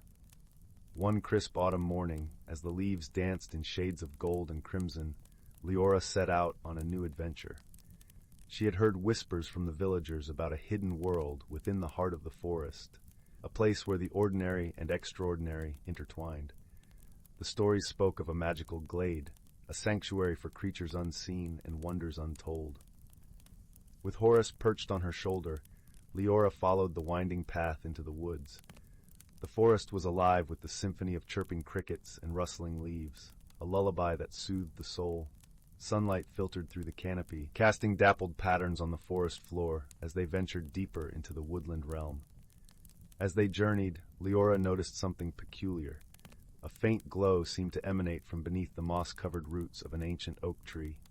Intrigued, she knelt down, brushing aside the leaves and twigs to reveal a small, ornate box. It was crafted from polished wood, inlaid with delicate silver filigree that shimmered in the dappled light. "What do you suppose this is, Horace?" Leora wondered aloud, her fingers tracing the intricate patterns on the box. Horace tilted his head thoughtfully. "It appears to be a relic of the old magic, Leora. Handle it with care, for such objects often carry both wonder and responsibility." With a gentle touch, Leora opened the box. Inside, nestled on a bed of soft velvet, lay an exquisite amulet. It was a pendant of silver and sapphire, glowing with a soft, ethereal light. As she held it in her hand, a warmth spread through her as if the amulet recognized her touch. "It's beautiful," Leora marveled, slipping the chain around her neck. The moment the amulet settled against her heart, the forest around her seemed to shift. The colors grew more vibrant, the sounds clearer, as if the world had come alive in a way she had never experienced before. With Horace by her side, Leora continued her journey, drawn by an unseen force that guided her deeper into the forest. The path led them to a secluded glade, where the air was thick with enchantment. Here the trees stood tall and proud, their branches adorned with blossoms that glowed like stars. A gentle stream babbled nearby, its waters sparkling with 1,000 tiny rainbows. In the center of the glade stood a magnificent tree unlike any other. Its trunk was wide and gnarled, its bark a tapestry of twisting vines and emerald moss. From its branches hung clusters of luminescent fruits, each one pulsating with a soft, inviting light. As Leora approached the tree, a soft voice echoed through the glade, warm and welcoming. "Welcome, Leora, guardian of the amulet. You are in the realm of the Whispering Woods, a sanctuary for all that is magical and true." Startled, Leora looked around, searching for the source of the voice. "Who's there?" she called, her curiosity tinged with awe. "I am the spirit of the woods," the voice replied, gentle as a summer breeze. "I have watched over this land for centuries, preserving the balance between the seen and unseen." Leora felt a sense of peace wash over her, the presence of the spirit comforting and reassuring. "Why have I been brought here?" she asked, her voice barely a whisper. "The amulet chose you, dear child," the spirit explained. "It seeks a heart pure of intent, one who can see beyond the veil of the ordinary. You possess the ability to bring harmony between our worlds."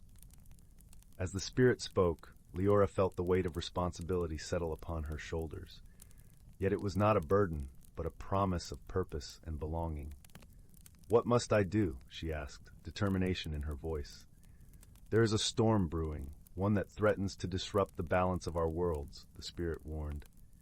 "An ancient feud between the creatures of the forest has awakened, and only through understanding and unity can peace be restored." Leora nodded, her resolve unwavering. "I will do whatever it takes to help," she vowed, her hand clutching the amulet. Horace hooted softly in agreement, his wings ruffling with anticipation. With the guidance of the spirit, Leora set out to mend the rift that threatened the Whispering Woods. Her first task was to speak with the Dryads, the tree spirits who guarded the forest. Their home was in a grove of silver birch trees, where the air was thick with the scent of earth and rain. The Dryads emerged from their arboreal homes, their forms shifting between wood and flesh. They regarded Leora with curiosity, their eyes reflecting the wisdom of the ages. "Why have you come, child of the outside?" one of them asked, her voice like the rustle of leaves. "I seek to understand the discord that has taken root in the forest," Leora replied, her tone respectful and earnest. "I wish to help restore harmony." The dryads exchanged glances, a silent conversation passing between them. Finally, another spoke, her voice tinged with sorrow. "Our kin, the sylphs, have grown distant. They dwell in the upper reaches of the forest, where the wind sings a different song. We once danced together in harmony, but now distrust has taken root." Leora listened intently, her heart aching for the fractured bonds between the forest dwellers. "What caused this rift?" she asked gently. "It began with the loss of the Heartstone," the first dryad explained. "A gem of great power, it was a symbol of our unity. Without it, our connection has withered, leaving space for fear and misunderstanding." Leora thanked the dryads for their honesty and promised to seek out the sylphs. As she and Horace continued their journey, she pondered the wisdom in the dryad's words. She understood that the Heartstone was more than a mere object. It was a representation of the unity and trust that bound the forest together. The path to the sylphs' domain was steep and winding, leading them to the treetops where the air was crisp and the sky stretched wide. The sylphs, ethereal and graceful, greeted Leora with wary curiosity. Their translucent wings shimmered in the sunlight, casting iridescent shadows on the leaves. "What brings you to our realm, earthbound one of the sylphs inquired, her voice melodic and airy. "I come seeking understanding and reconciliation," Leora answered, her gaze steady and sincere. "The dryad spoke of the lost Heartstone and the rift it has caused. I wish to help bridge the divide." The sylphs exchanged looks, their expressions a mixture of hope and skepticism. Finally, a sylph with wings the color of twilight spoke. "The Heartstone was entrusted to the care of both our kin. It vanished one stormy night, leaving only whispers of betrayal in its wake." Leora listened carefully, her mind piecing together the fragmented story. "I believe the Heartstone still exists, hidden away, waiting for the right moment to be found," she mused aloud. "Perhaps it lies in a place where both worlds touch, yet remain separate." The sylphs considered her words, their gazes softening. "If you can find the Heartstone, perhaps the wounds can begin to heal," the twilight-winged sylph agreed, hope flickering in her eyes. With a promise to return, Leora left the sylphs' domain, her mind racing with possibilities. The amulet around her neck pulsed with a gentle warmth, guiding her thoughts like a beacon in the night. She realized that the Heartstone's hiding place must be at the confluence of the two realms, where the magic of the forest and the world beyond intertwined. Determined to find the Heartstone, Leora retraced her steps to the enchanted glade. As she approached the magnificent tree at its center, she felt the amulet's warmth intensify, the sapphire glow resonating with the energy of the glade. Leora knelt before the ancient tree, her fingers brushing the soft earth. "Spirit of the woods," she called softly, her voice a gentle plea. "Guide me to the Heartstone, so that I may help restore the harmony that has been lost." The spirit's voice answered, a soothing presence that enveloped her like a warm embrace. "The Heartstone lies within, child. It is a part of the forest, yet hidden from sight. Trust in your heart and the amulet's guidance." Closing her eyes, Leora let the amulet's warmth flow through her, connecting her to the pulse of the forest. Images danced in her mind's eye, visions of roots intertwining, branches reaching skyward, and the gentle rhythm of life that flowed through the whispering woods. With newfound clarity, Leora rose and approached the tree once more. Her hands moved with a purpose not entirely her own, guided by the amulet's magic. She reached into a hollow within the tree's trunk, her fingers brushing against something cool and smooth. When she withdrew her hand, she held the Heartstone. It was a gem of unparalleled beauty, its surface swirling with colors that mirrored the forest's vibrant hues. As she held it aloft, the glade seemed to breathe a sigh of relief, the air shimmering with renewed energy. With the Heartstone in her possession, Leora returned to the dryads and sylphs, her heart filled with hope and determination. She gathered them in the glade, where the spirit of the woods watched over them with a gentle presence. Holding the Heartstone high, Leora addressed the gathered spirits, her voice carrying the weight of the forest's ancient wisdom. This is a new beginning, a chance to mend what was broken and rebuild the bonds of trust and friendship. The dryads and sylphs regarded the heartstone with reverence, its light reflecting in their eyes. Slowly, tentatively, they began to approach one another, their hands reaching out in gestures of reconciliation.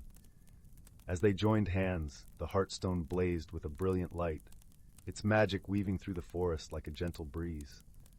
Leora watched as the bonds of friendship and unity were reformed, a tapestry of harmony that enveloped the whispering woods. In that moment, Leora understood the true power of the amulet and the heartstone. It was not the objects themselves, but the connections they represented, the trust, understanding, and love that bound the creatures of the forest together. With the rift healed and harmony restored, Leora bid farewell to the dryads and sylphs, her heart light with the knowledge that she had played a part in preserving the magic of the whispering woods. Horace flapped his wings in approval, his eyes twinkling with pride. As they made their way back to Bramblebrook, Leora felt a deep sense of peace. The village was bathed in the warm glow of twilight, the stars beginning to twinkle in the vast sky above. She knew that the magic of the forest would always be a part of her, a reminder of the power of friendship and understanding. That night, as Leora lay in her cozy bed, the amulet resting on her bedside table, she drifted into a peaceful sleep. Her dreams were filled with visions of the whispering woods, the gentle rustle of leaves, and the soft, comforting presence of the spirit. And so, the story of Leora and the whispering woods became a cherished tale in the village of Bramblebrook, a reminder that even in the simplest of places, magic could be found in the hearts of those who believed in the power of friendship and the beauty of the world around them. Story 67. Story 68.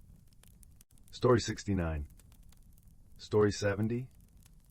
Story 71. Once upon a time, in the heart of a lush and vibrant forest, where the sunlight danced through the leaves like a million tiny fairies, there existed a quaint little village known as Whimsy Hollow. This village was unlike any other, for it was home to the most peculiar and endearing creatures you could ever imagine. Their houses were made from hollowed-out trees and mushroom caps, and the cobblestone streets shimmered with an iridescent glow, as if sprinkled with the dust of dreams. In this delightful village lived a fluffy, azure-blue creature named Tittlepot. Tittlepot was as round as a blueberry and just as sweet. His large, expressive eyes were always filled with wonder, and he had a tendency to bounce instead of walk, which made him immensely popular among the village children. Tittlepot's best friend was a tiny winged fox named Flicker. Flicker had fur that sparkled like golden sunlight and wings that resembled the delicate petals of a daffodil. Together they were inseparable, a duo known for their playful antics and their knack for finding adventure in the most unexpected places. One sunny morning, as the dew glistened on the leaves like diamonds, Tittlepot and Flicker were playing a game of hide-and-seek among the towering sunflowers.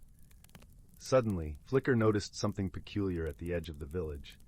It was a shimmering, swirling portal, hovering just above the ground, emitting a soft, melodious hum that seemed to beckon them closer. "Tittlepot, look at this!" Flicker exclaimed, her wings fluttering with excitement. Tittlepot bounced over, his eyes wide with curiosity. "Oh, what a wondrous sight! Do you think it's safe?" Flicker tilted her head, her eyes twinkling mischievously. "There's only one way to find out." With hearts filled with both excitement and a touch of trepidation, they stepped through the portal. Instantly, they found themselves in a world that was both strange and beautiful. The sky was a soft lavender, and the sun hung low, casting a gentle golden glow over the landscape. Trees with trunks as white as milk and leaves like shimmering emeralds swayed gracefully in the breeze, and flowers with petals made of glass chimed melodiously as they passed by. The two friends wandered through this magical land, marveling at its wonders, until they stumbled upon a peculiar sight, a gigantic teapot made of porcelain perched atop a hill. Surrounding the teapot were dozens of teacups, each the size of a small house, arranged in a perfect circle. It was a teapot village.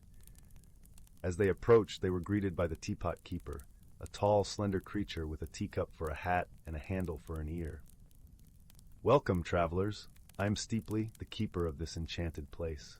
What brings you to our land? Tittlepot and Flicker explained how they had found the portal and couldn't resist exploring what lay beyond. Steeply nodded knowingly. Ah, the portal. It's been acting up lately, causing all sorts of magical mischief. You see, our village teapot has a slight problem. It seems to have lost its steam. Lost its steam? Flicker echoed, her eyes widening. Indeed, Steeply sighed. Without steam, our teapot cannot brew the magical tea that keeps our village vibrant and alive. Tittlepot and Flicker exchanged glances, their sense of adventure tingling at the thought of a new challenge. How can we help? Tittlepot asked eagerly. Steeply smiled warmly. You have kind hearts, my friends. To restore the steam, we must find the source of the magical spring that feeds the teapot. It lies deep within the Forest of Whispers, guarded by the wise old owl, Professor Hoot. With a mission in mind, Tittlepot and Flicker set off towards the Forest of Whispers. The path was lined with trees that leaned in close, their leaves whispering secrets of the forest to one another. Every now and then, the pair would catch snippets of these whispered tales, stories of long-lost treasures and forgotten spells. As they ventured deeper, the forest grew darker, but instead of fear, they felt a sense of calm, as if the forest were welcoming them into its heart. Finally, they reached a clearing bathed in soft moonlight, where sat Professor Hoot, perched on a branch, his feathers as white as the moon itself. Ah, visitors! Professor Hoot hooted, his voice deep and soothing. What brings you to my domain?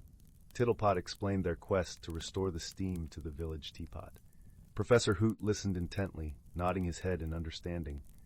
To find the magical spring, one must solve the riddle of the forest, he said cryptically, his eyes twinkling with wisdom. What is the riddle? Flicker asked eagerly. Professor Hoot spread his wings wide, as if to embrace the whole forest. I am not seen, but I am there. I can be full, yet remain bare. I am a friend to those who play, and yet I vanish with the day. Tittlepot and Flicker pondered the riddle, their minds working in tandem. Tittlepot's eyes suddenly lit up with realization. Could it be a shadow? He asked breathlessly. Professor Hoot hooted with delight. Precisely. You are indeed wise, young one. Follow the shadows, and they will lead you to the spring. With renewed determination, Tittlepot and Flicker followed the shifting shadows cast by the moonlight until they came upon a hidden glade. There, bubbling from beneath a ring of luminescent stones, was the magical spring. Its waters shimmered with a brilliant azure light, and the moment they touched the surface, the forest seemed to come alive with color and sound. Carefully, they filled a small flask with the spring water and hurried back to the teapot village. Steeply was overjoyed to see them return, and together they poured the water into the village teapot. Instantly, the teapot began to rumble and shake, and a gentle plume of steam rose from its spout, filling the air with the sweet, fragrant aroma of magical tea. The villagers cheered, and to show their gratitude, they organized a grand tea party in honor of Tittlepot and Flicker. The tables were laden with cakes and pastries, and the air was filled with laughter and music. Flicker and Tittlepot danced and played until the stars twinkled overhead, their hearts full of joy and friendship. As the night drew to a close, Steeply presented them with a small, shimmering key. This is the key to the portal, he explained. Whenever you wish to return to our world, simply hold it in your heart, and it will guide you. Tittlepot and Flicker thanked Steeply and the villagers, promising to visit again. With hearts full of adventure and friendship, they stepped back through the portal, returning to their beloved Whimsy Hollow. And so, under the gentle glow of the moon, Tittlepot and Flicker drifted off to sleep, dreaming of new adventures and the magical world that awaited them just beyond the portal, where every day was filled with whimsy, wonder, and the joy of friendship. Story 72. Story 73. Story 74. Story 75. Here is a bedtime story about personal growth and magical transformation. Once upon a time, deep in an enchanted forest, there lived a young deer named Willow. Willow was a gentle and kind creature, but she struggled with fears that held her back from embracing her true self. Every spring when the flowers bloomed, Willow felt a stirring inside, a yearning for something more. But the familiar paths and shady glades felt so safe and comfortable. Even though her spirit longed to explore the mysteries beyond the forest's edge, Her hooves felt rooted to the ground. Willow's best friend, a wise old oak tree named Oakley, could sense her inner turmoil. "Dear Willow," he said one sunny morning as she grazed near his sturdy trunk, "I see the questions shining in your eyes. Why do you resist the call to journey forth and discover what wonders await?" "Oh, Oakley," Willow sighed, nestling under the shelter of his broad canopy. "I know there is so much to see and experience out there, but I'm afraid of what lies beyond the safety of our forest home. What if I get lost or hurt? What if I'm not ready?" Oakley's leaves rustled with a gentle, reassuring laugh. "My sweet friend, you were born ready. The metamorphosis you seek is already unfolding within you, just as my buds unfurl into leaves each spring. All you need is courage to spread your wings." Willow blinked in surprise as she looked down at her slender legs. Where there had once been spindly fawn limbs, now emerged graceful shafts of pure light, tipped with dainty golden hooves. Her body began to emanate a soft, warm radiance, like sunbeams filtering through the trees. "What's happening to me?" she gasped with a mixture of wonder and trepidation. "You're becoming your truest self, Willow," Oakley explained. "A beautiful forest spirit who shines her inner light to illuminate the world." Over the next few days and weeks, Willow's transformation blossomed at an unhurried pace, much like the wildflowers carpeting the sun-dappled meadows in their vibrant colors. Her friend Oakley, ever a steady and patient presence, offered boundless wisdom and encouragement. Soon Willow felt an unmistakable sense of confidence and freedom welling up inside her luminous being. One misty dawn, she turned to Oakley with a smile. "I'm ready to explore what lies beyond our forest home," she announced.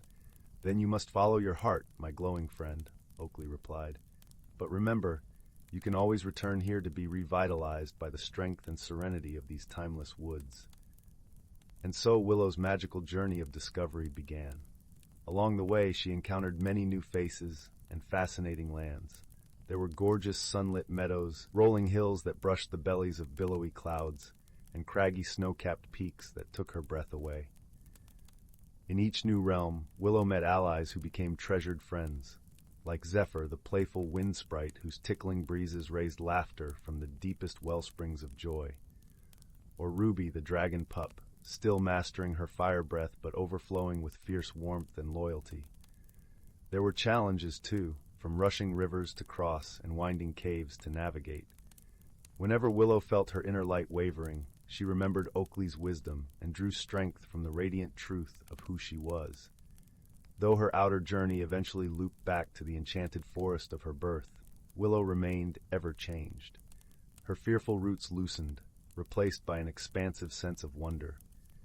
She glowed with a serene confidence born from listening to her heart's call. Most importantly, Willow shared her hard-won gifts with all she encountered, leaving a trail of illumination and uplifting hope. For she realized that, like her, every being in existence had an essential light to uncover and shine forth through embracing their personal metamorphosis. To this day, you can find Willow still journeying and exploring the vast mystical lands and skies, her path ever forward as a luminous forest spirit. She delights in using her light to reveal unseen beauty and warm the souls of any who feel lost or afraid to blossom into their fullest, most magical selves. Story 76. In the serene village of Willow Grove, nestled amidst rolling green hills and surrounded by whispering woods, lived a gentle soul named Lyra. Lyra was known for her caring heart and love for nature, yet she often felt a whisper of unease deep within her, a longing for something she couldn't quite name. This feeling was like a tiny pebble in her shoe, persistent and urging her to change, though she feared the unknown. Lyra lived in a quaint, ivy-covered cottage at the edge of the forest. Her days were filled with the simple joys of tending her vibrant garden and listening to the melodies of the wind as it danced through the leaves. The villagers adored her for her kindness and often sought her wisdom, but Lyra secretly wondered if she was missing out on a greater adventure. One crisp autumn morning, as the golden sunlight poured through the canopy of trees, Lyra decided to wander deeper into the forest than ever before. She followed the path as it wound like a playful ribbon through the woods, the air rich with the scent of pine and earth. It was there she met a creature unlike any she had ever seen, a small, shimmering dragon named Finn. Finn was a curious and cheerful dragon, his scales glistening with a spectrum of colors that shifted and changed like the sky at sunset. He had been watching Lyra for a while, drawn to her gentle spirit and sensing her inner turmoil. With a voice as soft as a summer breeze, he greeted her. "Greetings, dear Lyra. I am Finn, a guardian of these woods. I sense you are seeking something, perhaps even without knowing what it is." At first, Lyra was startled by the dragon's presence, but his warm eyes and gentle demeanor quickly set her at ease. "I don't know," she admitted, her voice barely louder than a whisper. "I feel as though there's something more I should be doing, something I should become, but I don't know what it is."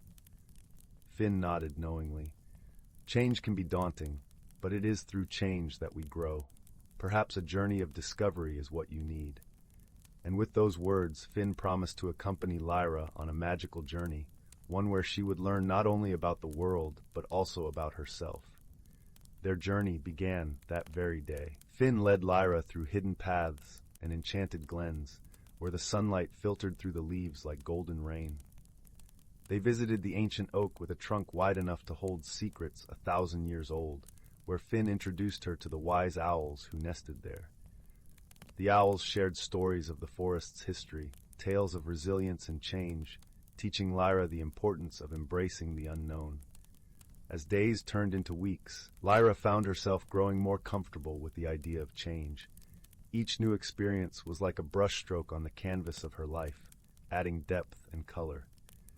She learned from the playful brook that danced over stones, whispering secrets of adaptation and flow.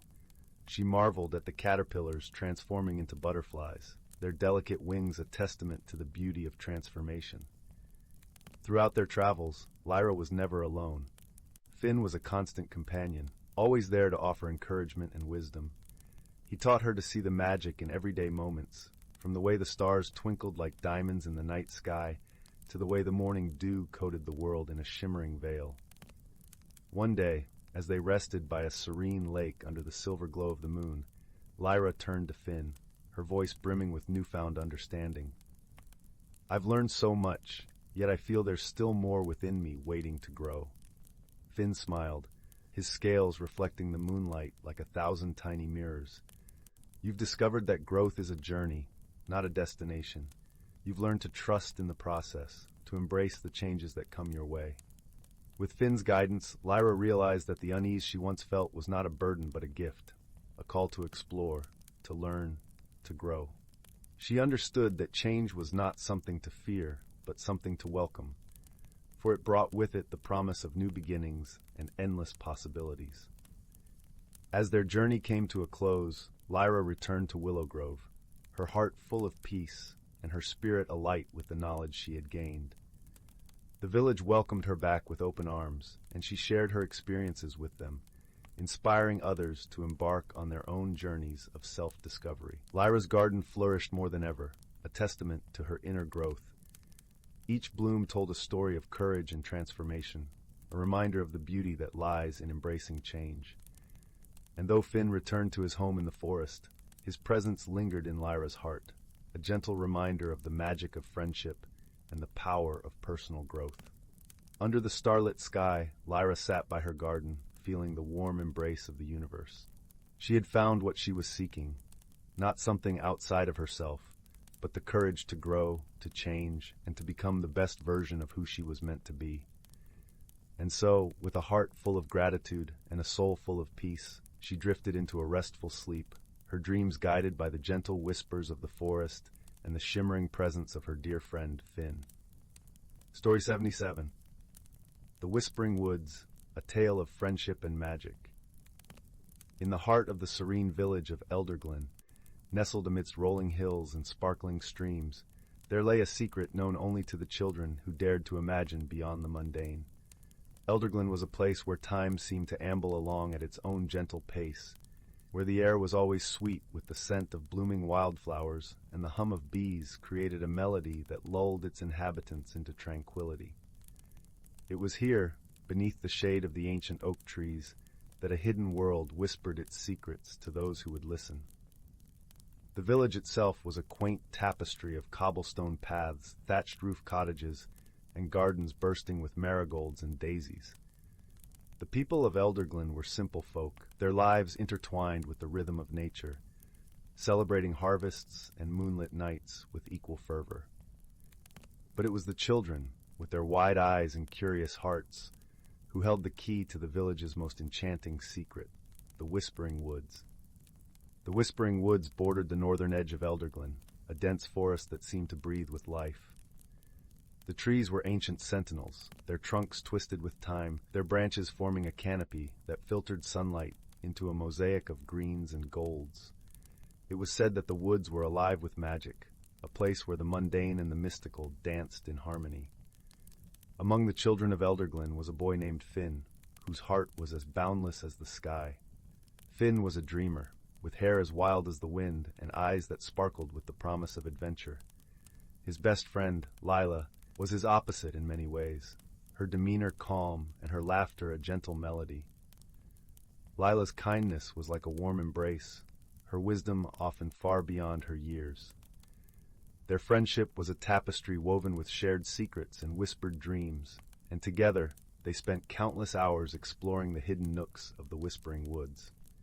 They would lie on the soft forest floor, listening to the rustle of leaves and the crooning of the breeze through the branches, imagining stories of mythical creatures and daring quests.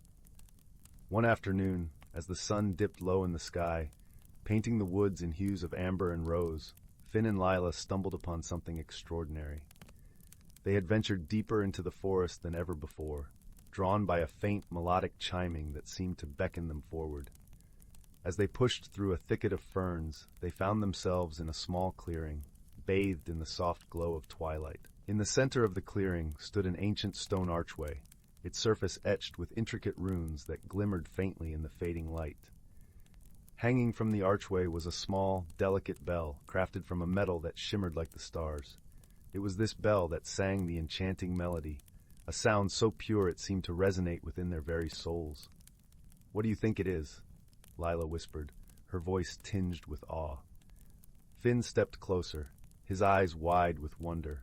"I think it's magic," he replied, reaching out to gently touch the bell. As his fingers brushed against it, the bell rang out with a clear, sweet note that echoed through the clearing.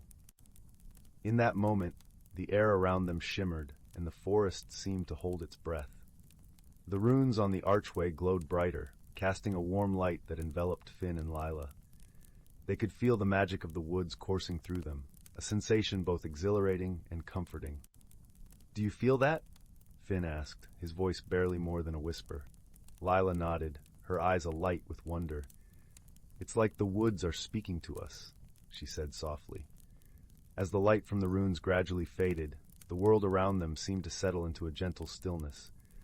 The bell continued to chime softly, its melody weaving through the air like a tender lullaby. From that day forward, the clearing and its magical bell became a sanctuary for Finn and Lila. They visited it often, sharing their hopes and dreams, their laughter and their silence. The bell seemed to understand them in a way words could not, its song a soothing balm that eased their worries and fears. One crisp autumn morning, as the leaves turned to gold and crimson, Finn and Lila made their way to the clearing. The air was cool and invigorating, carrying the earthy scent of fallen leaves. As they approached the archway, they noticed something different. The bell's melody was tinged with a note of urgency, as if calling out to them. Curious and a little apprehensive, they hurried forward, their footsteps crunching on the carpet of leaves. As they reached the clearing, they saw that the runes on the archway were glowing brightly, casting a warm, inviting light. "What's happening?" Finn asked, his heart racing with a mixture of excitement and unease. Lila studied the archway, her brow furrowed in concentration. "I think the woods are trying to tell us something," she said thoughtfully. With a shared glance of determination, they stepped closer to the archway, feeling the familiar warmth of its magic enveloping them. The bell's song grew louder, its melody weaving around them like a protective embrace. Suddenly, the light from the runes flared brightly, and the world around them seemed to shift. They found themselves standing in a place both familiar and new, a hidden world within the Whispering Woods, a realm where magic was woven into the very fabric of existence. The air here was alive with energy, shimmering with colors that defied description. The trees were taller, their leaves sparkling with iridescent hues. Creatures of all shapes and sizes flitted through the branches, their eyes bright with curiosity and mischief. Finn and Lila stood in awe, their hearts swelling with the wonder of it all. They had stepped into a world where the impossible was possible, where dreams and reality intertwined. "This is incredible," Finn breathed, his eyes wide with amazement. Lila nodded, her gaze sweeping over the enchanted landscape. "It's like a dream come true," she said softly. As they explored this magical realm, they discovered a community of gentle, kind-hearted beings who called the woods their home. These creatures, known as the Elderglen fairies, were as old as the forest itself, guardians of its secrets and its magic. The fairies welcomed Finn and Lila with open arms, recognizing in them the same love for the woods that they themselves held dear.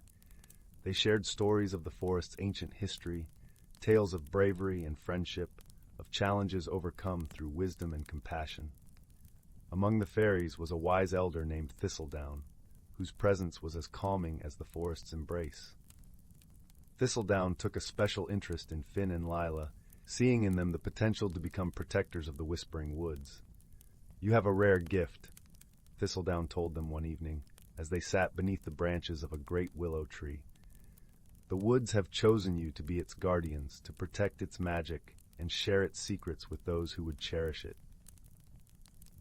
Finn and Lila listened intently, their hearts swelling with pride and responsibility. They understood the importance of their newfound role, the trust that the woods had placed in them. Over time, they learned the ways of the forest, guided by the wisdom of the fairies and the magic of the woods themselves.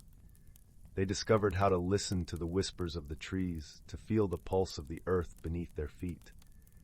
They learned to see the beauty in every leaf and stone, to hear the music in the rustle of the breeze. Their friendship, too, deepened and grew, rooted in the shared bond of their magical journey. They learned to lean on each other, to draw strength from their differences and find comfort in their shared dreams. But as with all tales of magic and wonder, challenges arose that tested their resolve. One stormy night, as thunder rumbled through the sky and rain lashed against the trees, a dark shadow crept into the Whispering Woods, a shadow that threatened to unravel the very fabric of the enchanted realm. The shadow was a creature of malice, drawn to the forest's magic with a hunger that knew no bounds. It sought to consume the light and wonder of the woods, to turn it into a place of fear and darkness.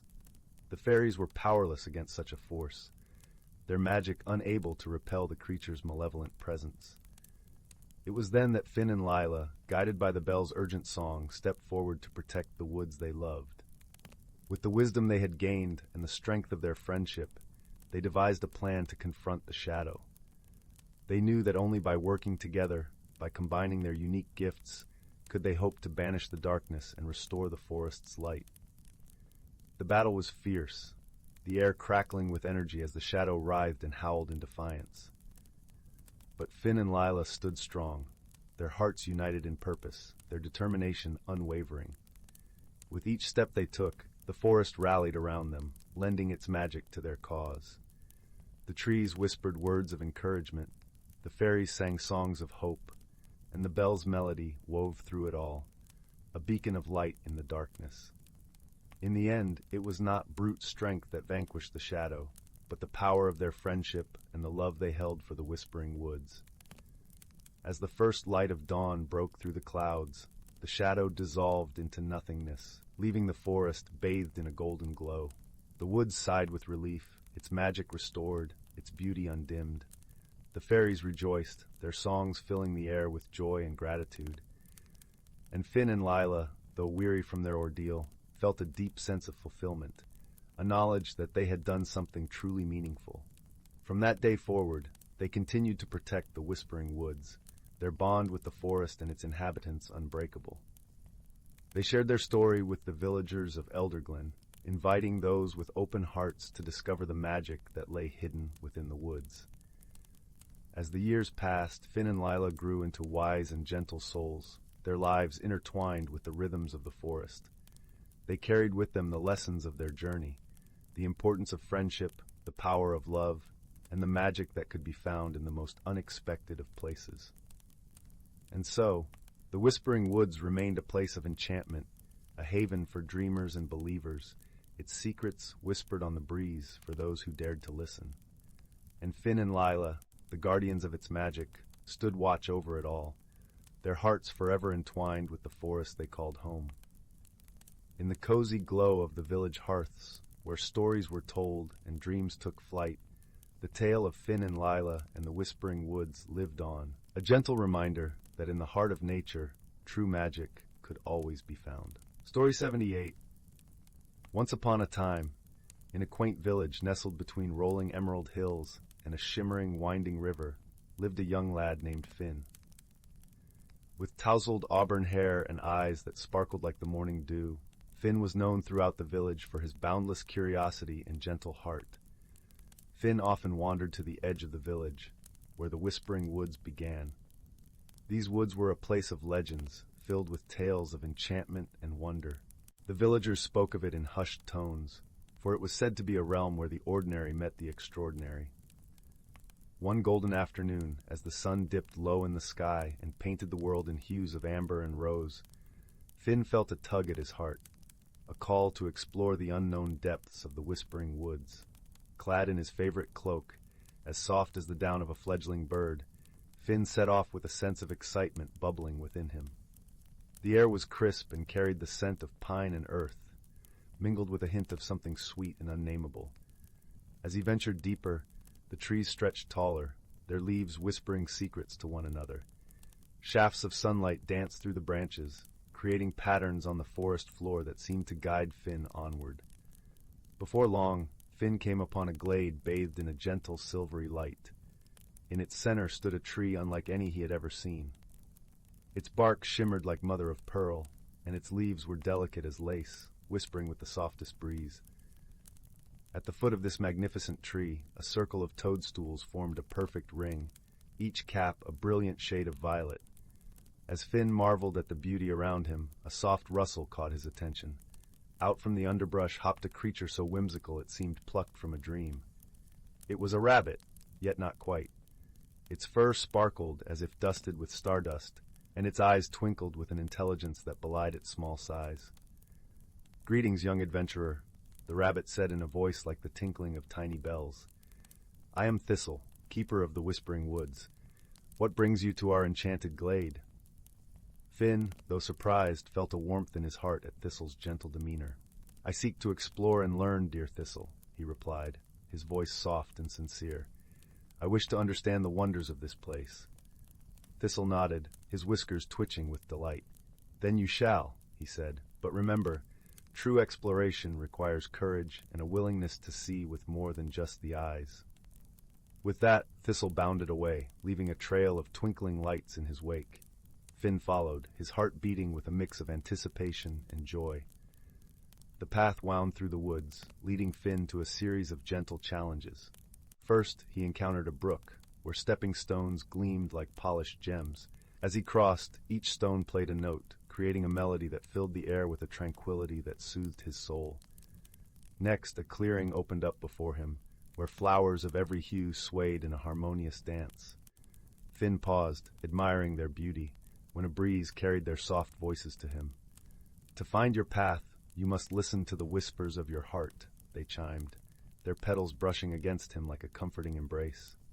Finally, Finn arrived at a misty meadow where the air shimmered with anticipation. There he met an elder turtle named Sage, whose shell was etched with stories of time long past. "Ah, young Finn," Sage greeted, his voice deep and resonant as a distant drum. "You have journeyed far and learned much. But tell me, what is it you seek most?" Finn pondered Sage's question, feeling the warmth of the sun and the coolness of the grass. "I seek to understand the courage within me," he answered, realization dawning in his eyes like the first light of dawn. Sage nodded, a wise smile gracing his features. "Then know this, dear child," he said. "Courage is not the absence of fear, but the strength to face the unknown with an open heart." With those words, the meadow began to glow softly, as if the very earth was smiling upon Finn. He felt a sense of peace and fulfillment, knowing that his journey had revealed the courage that had always resided within him. As the sun dipped below the horizon, painting the sky with stars, Finn made his way back home, his heart a tapestry of wonder and newfound wisdom. The whispering woods had shared their magic with him, and he carried it in his heart, a gentle reminder of the beauty found in exploration and the courage to embrace the unknown. And so, under the watchful gaze of the moon, Finn drifted into a slumber as deep and serene as the night itself, dreaming of adventures yet to come and the friendships formed along the way. Story 79. In the heart of a serene, undulating valley, where the whispering winds carried tales of old and the stars blinked knowingly from a vast, velvety sky, lay the quaint village of Bramble Hollow. Nestled among lush emerald hills and kissed by the gentle glow of twilight, the village was a place where dreams were nurtured and stories were cherished. The villagers of Bramble Hollow were a kind and gentle folk, each with their own unique talents and quirks. But perhaps the most intriguing among them was a young girl named Lila. Lila had a heart as vast as the sky and an imagination that soared even higher. Her days were spent exploring the winding forest trails and her nights in the company of well-loved books and the comforting crackle of the hearth. One blustery autumn evening, as the leaves danced to an unseen melody and the air was thick with the scent of earth and spice, Lila sat by her window, gazing out at the silvery moonlight that bathed the village. Her thoughts wandered to the tales of her grandmother, a wise woman who had once told her of hidden worlds and magical places, waiting just beyond the veil of the ordinary. It was in this moment of quiet contemplation that Lila's eyes caught a glimmer from the corner of her room. Curiosity piqued. She turned to find a small, intricately carved wooden box she had never seen before. The box was adorned with delicate patterns of leaves and vines, and in its center lay a single, luminous opal that seemed to pulse with a gentle, otherworldly light.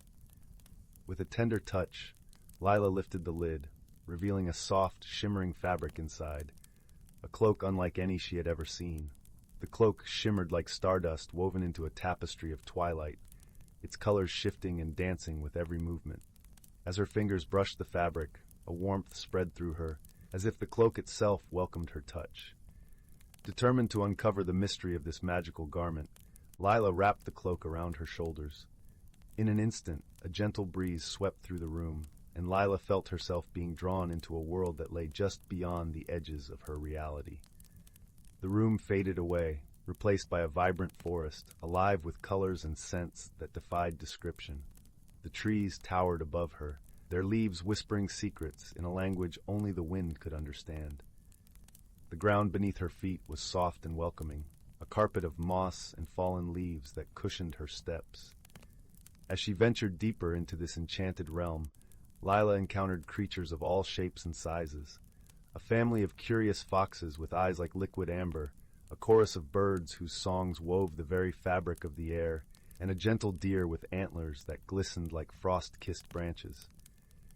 Each creature greeted her with a nod or a song, as if acknowledging her as one of their own. It was here, amidst the symphony of the forest, that Lila met Finn, a sprightly squirrel with fur that shimmered like copper in the sun.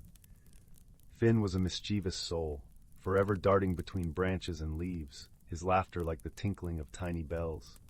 "Welcome, Lila," Finn chattered, his eyes twinkling with delight. "We've been waiting for you. The forest has a task for you, if you're willing to accept." "A task?" Lila asked, intrigued and eager to help. Finn nodded, his expression turning earnest. "The heart of our forest is in danger. Shadows have crept in, threatening to dim the light that nurtures our world. We need your help to find the source and restore the balance." Lila's heart swelled with a mix of trepidation and determination. She had always longed for an adventure, and here it was, unfolding before her, like the pages of a beloved story. With Finn as her guide, Lila set off into the depths of the forest, the magical cloak swirling around her with each step. They journeyed through sun-dappled glades and over babbling brooks, the air rich with the scent of pine and the earthy sweetness of the forest floor.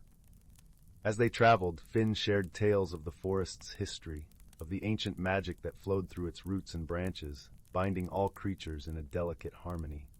But the further they ventured, the more apparent it became that something was amiss. The trees grew sparse, their leaves tinged with an unnatural pallor. The air grew still, heavy with an oppressive silence that weighed upon Lila's heart. It was in this desolate part of the forest that they encountered Eldon, a wise old owl with feathers as white as snow and eyes that held the wisdom of ages. Eldon perched upon a gnarled branch, his gaze steady and kind. "You've come far, young one," Eldon hooted softly. "The shadows are strong here, but so too is the light within you. Remember, true strength lies not in might, but in understanding and compassion." Buoyed by Eldon's words, Lila pressed onward, her resolve unwavering. She and Finn journeyed to the heart of the forest, where the darkness gathered like a storm, swirling and pulsing with a life of its own.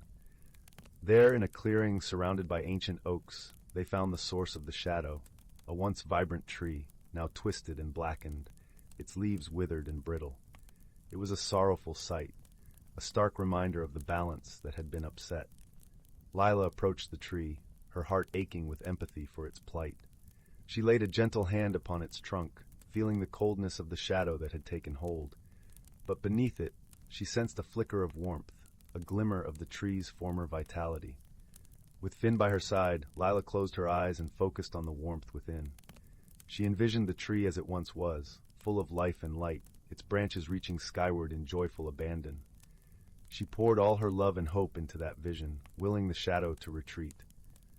Slowly, the darkness began to lift, like mist rising from a sunlit meadow. The tree shuddered, its branches stretching as if awakening from a long slumber. Color returned to its leaves, a vibrant green that shimmered in the dappled light. As the last of the shadows faded, the forest breathed a collective sigh of relief. The air was filled with the sweet scent of blossoms, and the sound of birdsong echoed joyfully through the trees. Eldon appeared once more, his eyes twinkling with pride. "You have done well, Lila. The forest is grateful for your courage and kindness. Remember, the light within you is a gift to be shared with the world." Lila smiled, her heart full of warmth and gratitude. She had discovered a strength within herself she never knew existed, a strength born of empathy and love. With the forest restored, Lila and Finn returned to the edge of the enchanted realm.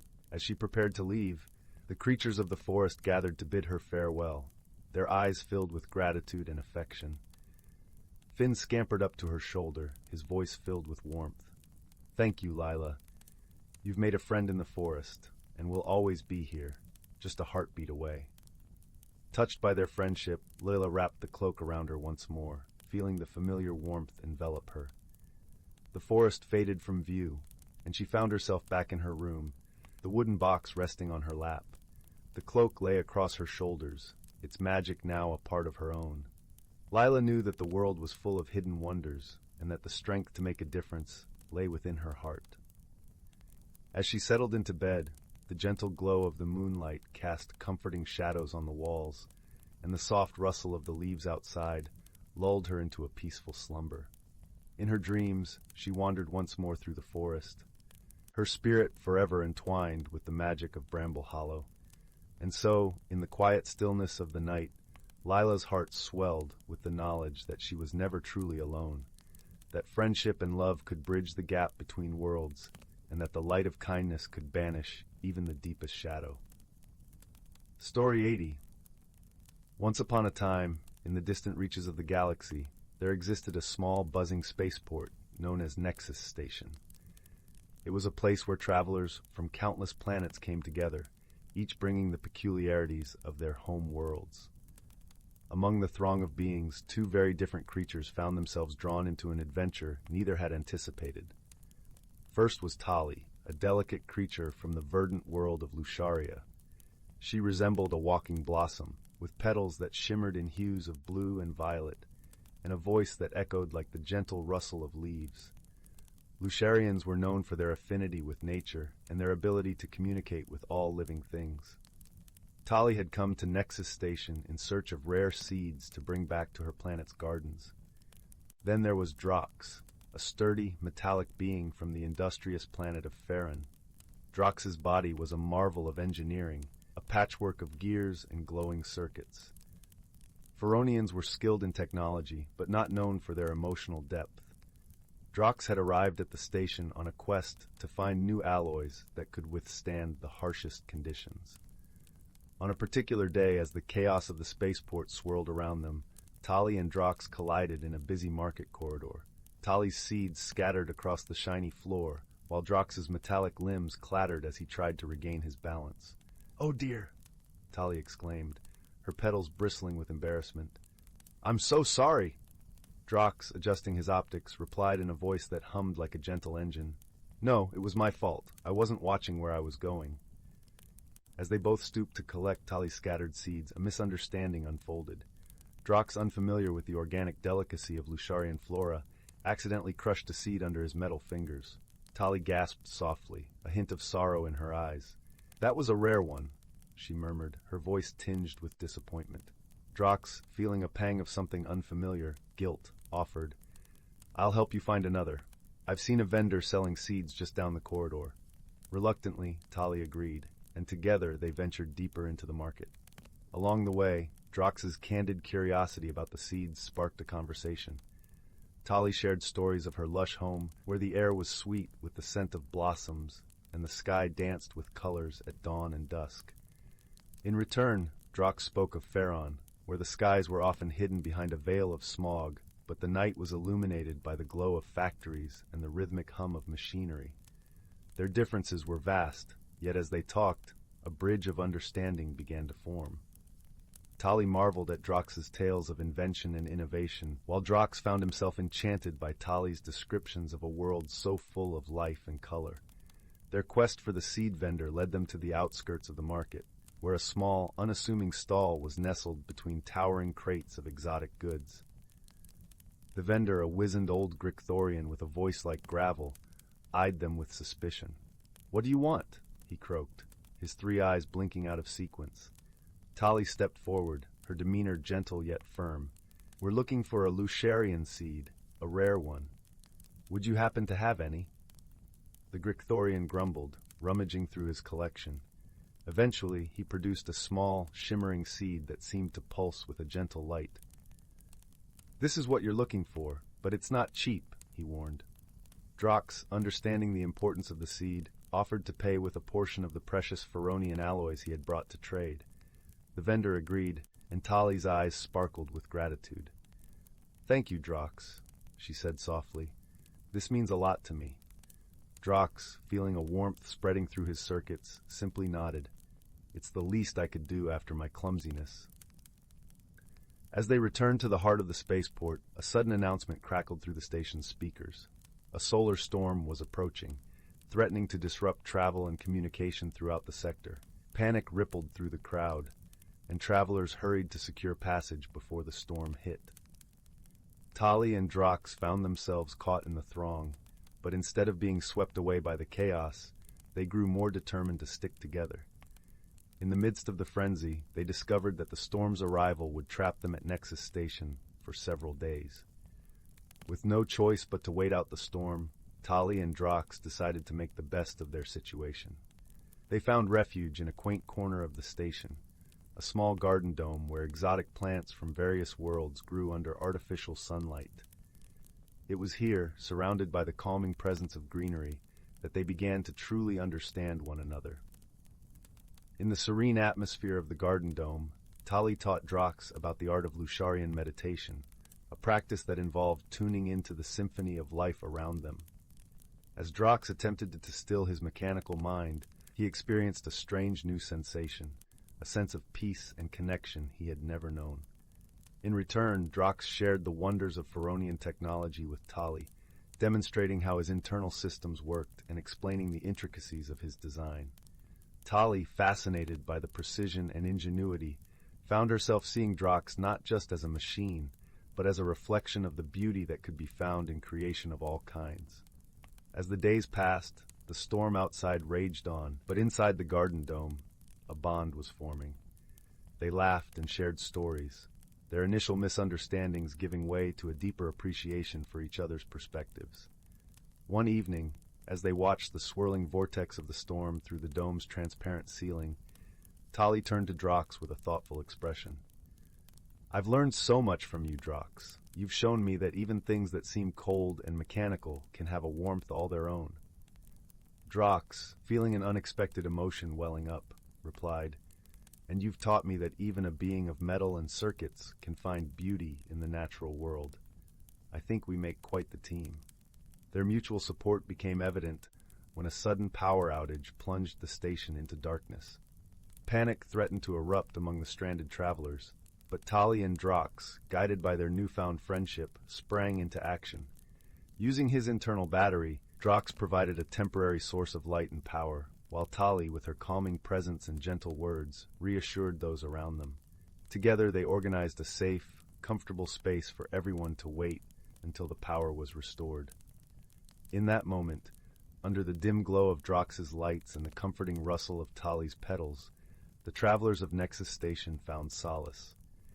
It was a testament to the unlikely bond between a being of metal and a creature of petals, and the strength they found in each other's company. Finally, as the solar storm subsided and the station's systems flickered back to life, Tali and Drox prepared to part ways. Their journey together had come to an end, but the friendship they had forged would linger in their hearts. As they stood at the threshold of the garden dome, Tali offered Drox a small, vibrant blossom from her world. "To remember our time together," she said with a smile. Drox accepted the gift, carefully placing it within a compartment in his chest.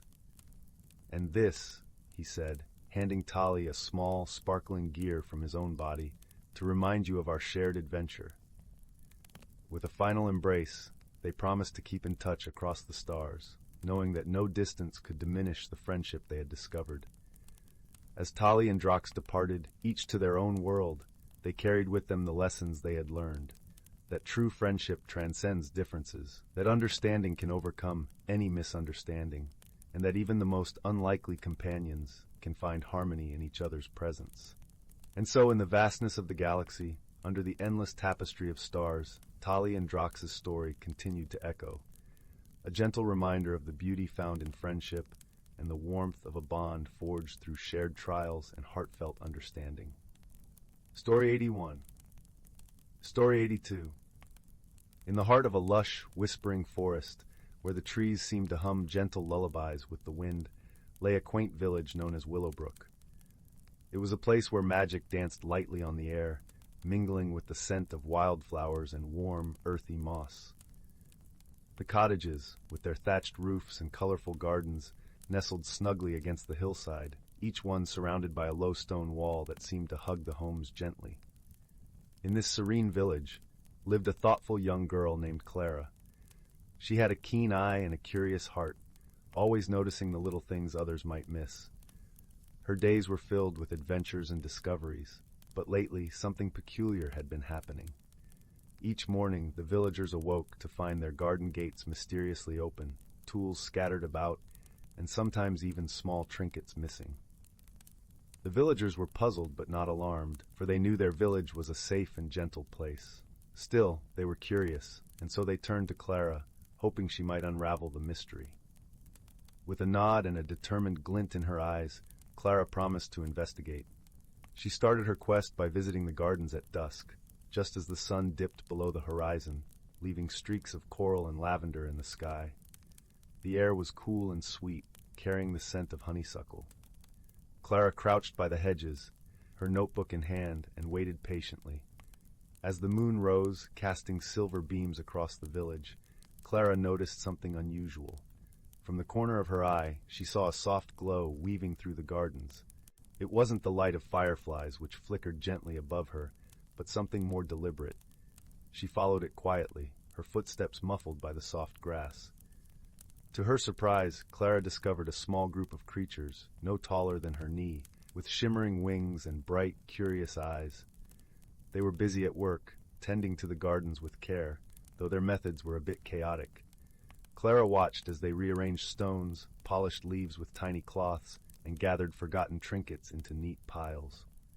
"Hello there," Clara called softly, not wanting to startle them. The creatures paused, their wings fluttering like the pages of a book caught in a breeze, and then they turned to face her.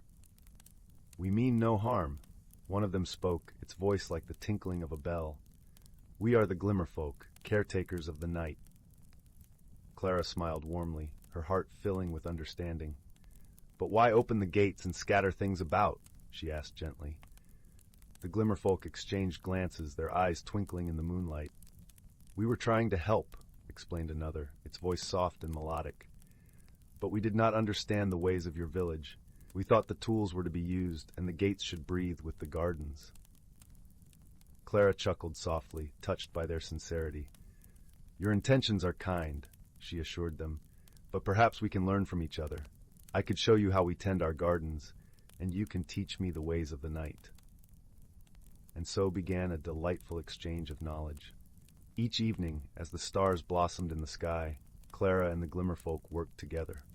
The creatures taught Clara about the secret language of plants and the songs of the earth, while Clara explained the villagers' ways, showing them how to care for the gardens in harmony with the day. As the days passed, the mystery of the open gates was resolved, and the village thrived with newfound magic. The Glimmerfolk, now understanding the balance between night and day, helped the gardens flourish in ways the villagers had never imagined. Flowers bloomed with vibrant colors, and the air was filled with a melody of nature's own making. The villagers, grateful for Clara's wisdom and the Glimmerfolk's friendship, held a small celebration under the twinkling stars. There was laughter and joy, a gentle reminder that misunderstandings could be mended with kindness and cooperation. And so, under the watchful gaze of the moon, Willowbrook continued to be a place where magic and harmony danced hand in hand, a cozy haven where mysteries were welcomed as friends and solved with the warmth of understanding. As Clara lay in bed that night, her heart full of contentment, she knew that the world was a little brighter and a little more magical, thanks to the friends she had found. And as she drifted into dreams, the village slept peacefully, cradled in the gentle arms of the forest, where the trees sang their lullabies to the stars above. Story 83. Story 84. In a quaint village nestled amidst rolling green hills and golden fields of barley, there lived a young girl named Lila. Lila had a heart full of dreams and eyes that sparkled with curiosity. Her village was a lovely place where every morning dewdrops gleamed like tiny jewels on the grass, and the air was filled with the sweet scent of blooming honeysuckle. Yet Lila often found herself gazing beyond the horizon, wondering what lay beyond the familiar landscape she knew so well. One misty morning, as the first light of dawn painted the sky with hues of pink and purple, Lila decided it was time to follow her heart and explore the world beyond her village. Clad in a cozy cloak of deep blue, she set off down the winding path that led through the whispering woods, carrying nothing but a small satchel filled with fresh bread and a flask of warm tea. The path led her into the heart of the forest, where sunlight filtered through the thick canopy above, casting dappled patterns on the forest floor. The air was cool and filled with the gentle rustling of leaves and the distant melody of a brook.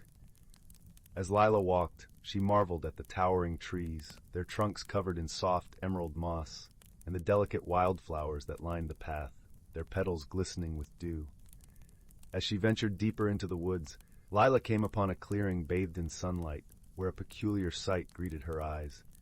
It was a grove of trees unlike any she had ever seen. Their bark shimmered like silver, and their leaves were the color of a summer sky. At the center of the grove stood a magnificent tree, its branches stretching wide and high, adorned with luminescent fruit that glowed softly like lanterns in the twilight. Drawn by an irresistible curiosity, Lila approached the tree. As she neared, she noticed a small, gentle creature nestled among the roots. It was a creature of wonder, with soft, iridescent fur that shifted colors like a rainbow, and eyes as bright as stars. It looked up at Lila with a friendly smile and spoke in a voice as soothing as a lullaby. "Welcome, dear traveler," the creature said. "I am the keeper of the grove, and these trees have stood here since time began. Few have ventured here, and fewer still have returned with tales of their journey." Lila felt a sense of peace wash over her as she listened to the creature's words. She sat beside it, sharing her bread and tea, and told it of her village and her longing to explore the world. The keeper listened intently, nodding with understanding. "You have a brave heart, Lila," it said kindly. To seek the unknown is to embrace the beauty of life itself. This grove holds many secrets and wonders, and I sense it has much to teach you. Encouraged by the keeper's words, Lila decided to explore the grove further. As she wandered among the silver-barked trees, she discovered a stream flowing with shimmering water that sang softly as it danced over smooth stones. She dipped her fingers into the water, feeling its cool caress, and noticed tiny, glowing fish darting playfully beneath the surface. Continuing her exploration, Lila came upon a small hill crowned with wildflowers. As she climbed to the top, she was greeted by a breathtaking view. The grove stretched out below her, a sea of silver and blue, with the great tree at its heart. Beyond the grove, the forest continued, a tapestry of greens and browns, and in the distance she glimpsed the peaks of mist-shrouded mountains. Feeling a newfound sense of courage and wonder, Lila descended the hill and returned to the keeper. She found it waiting with a gentle smile, its eyes filled with warmth and wisdom. "You have discovered much today, Lila," the keeper said. "But remember, the true journey is not in what you see, but in what you learn and how you grow." Lila nodded, understanding the truth in the keeper's words. She realized that her adventure had not only shown her the beauty of the world, but had also revealed her own strength and courage. She thanked the keeper for its guidance and friendship, promising to cherish the lessons she had learned. As the sun began to set, casting a golden glow over the grove, Lila knew it was time to return home. She walked back through the whispering woods, her heart light and her spirit filled with joy. She carried with her the memory of the enchanting grove and the kindness of its gentle keeper, knowing that she would forever be a part of its magic. When Lila finally returned to her village, the stars were twinkling in the night sky. She was greeted by the familiar sight of warm lights glowing in the windows of her home and the comforting sounds of her family's laughter. As she settled into her cozy bed, she felt a deep sense of peace and contentment, knowing that her world was now a little bit larger and her heart a little bit braver. And so, Lila drifted into a gentle, restful sleep, dreaming of silver trees and glowing fruit, of shimmering streams and starry-eyed creatures, and of all the adventures yet to come. For she knew that the world was full of wonders, and she was ready to explore them all, one step at a time. Story 85. In the heart of an ancient forest, where sunlight danced through the canopy in delicate patterns, there lay a quaint village known as Mistwood Hollow. This village was unlike any other, nestled snugly between towering oaks and whispering pines. The air was perpetually sweet with the scent of wildflowers, and the gentle murmur of a nearby brook provided a constant, soothing lullaby. Mistwood Hollow was home to a small, tight-knit community of kind-hearted souls. Among them was a young boy named Finn. Finn had eyes the color of the forest after a rainstorm, deep and vibrant, with a spirit as gentle as the morning dew. He was a curious child, always eager to explore the hidden nooks and crannies of the forest that surrounded his home. One crisp, golden morning, Finn set out for an adventure, his heart brimming with the promise of discovery. The forest was alive with the chirping of crickets and the rustling of leaves underfoot. Finn loved these sounds. They were like the voice of an old friend, comforting and familiar. As he wandered deeper into the woods, Finn stumbled upon a clearing he had never seen before. In the center of this clearing stood a magnificent tree, its trunk wide and gnarled, with branches that stretched towards the sky like welcoming arms.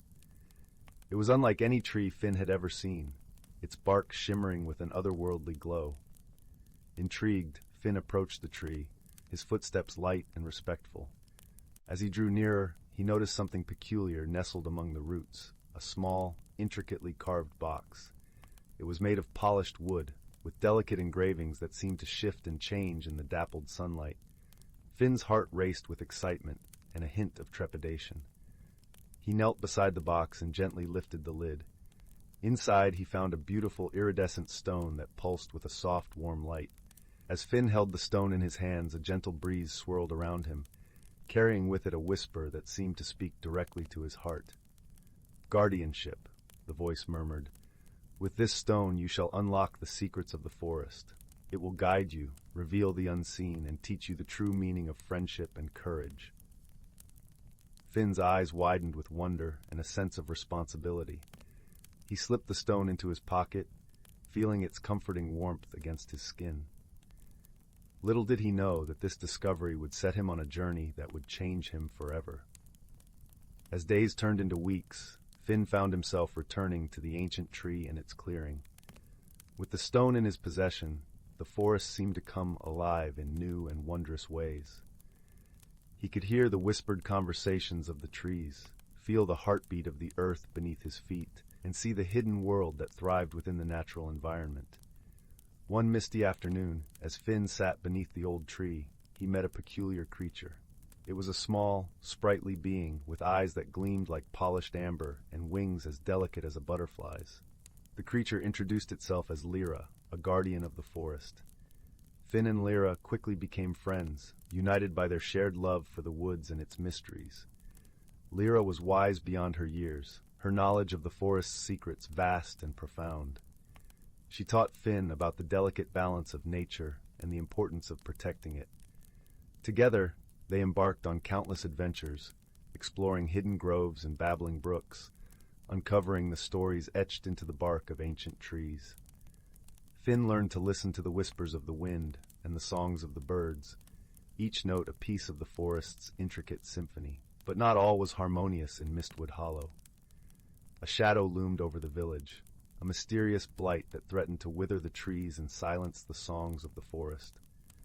The villagers grew worried, their once vibrant spirits dimmed by fear and uncertainty. Finn, determined to help his beloved home, turned to Lila for guidance.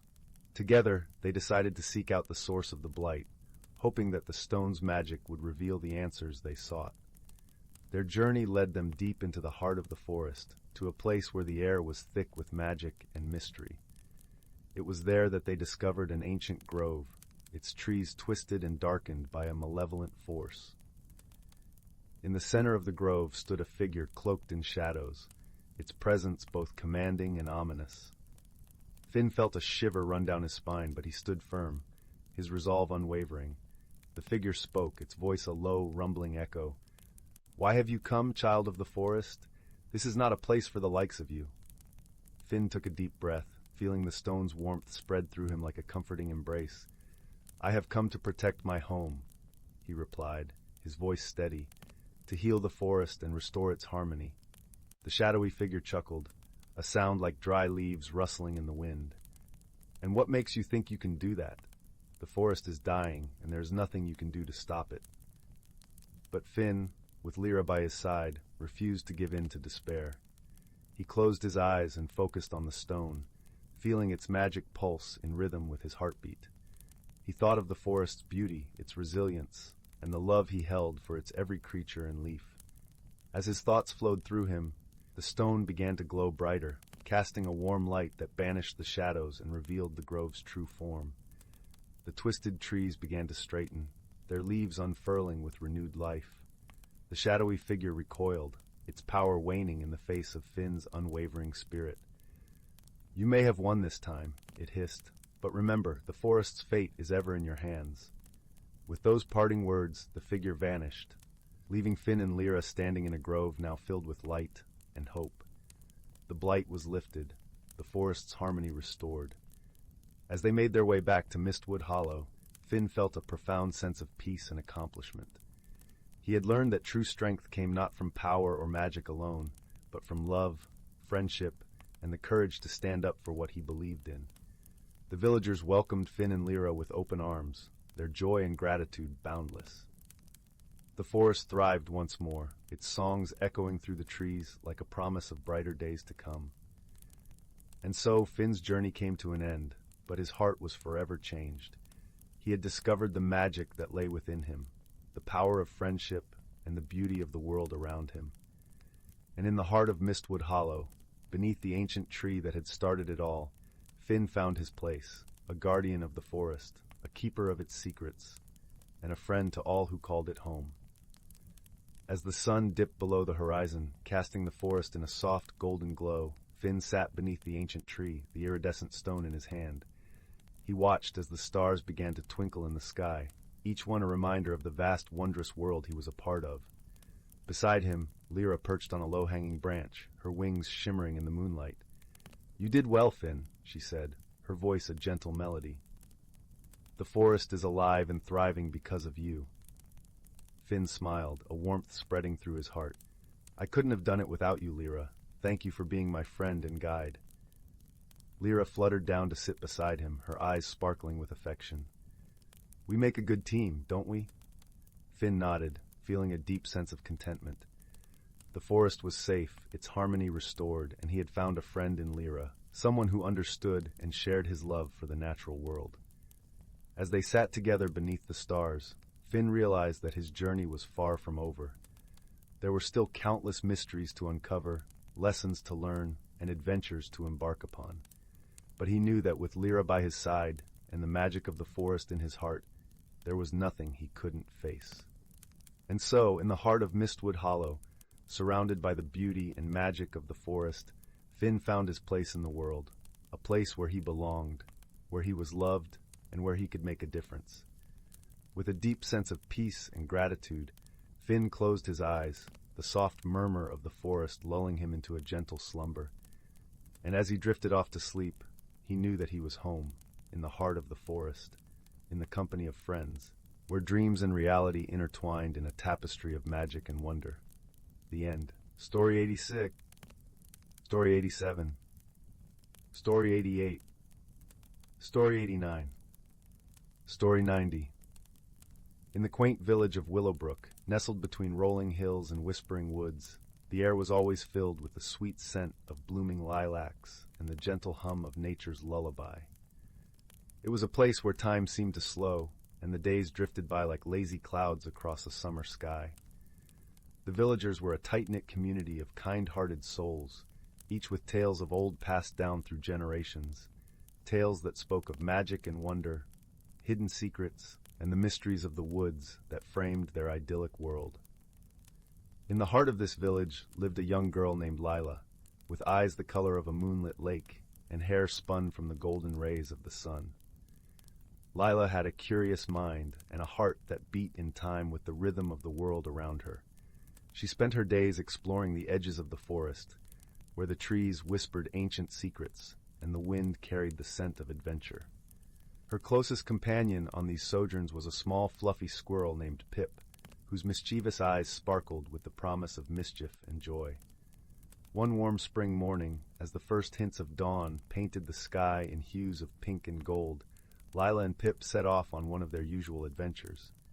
The forest was alive with the sounds of birds chirping, leaves rustling, and the distant babble of a hidden brook.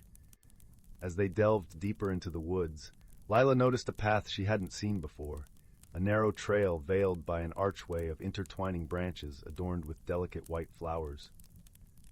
"Where do you suppose this path leads, Pip?"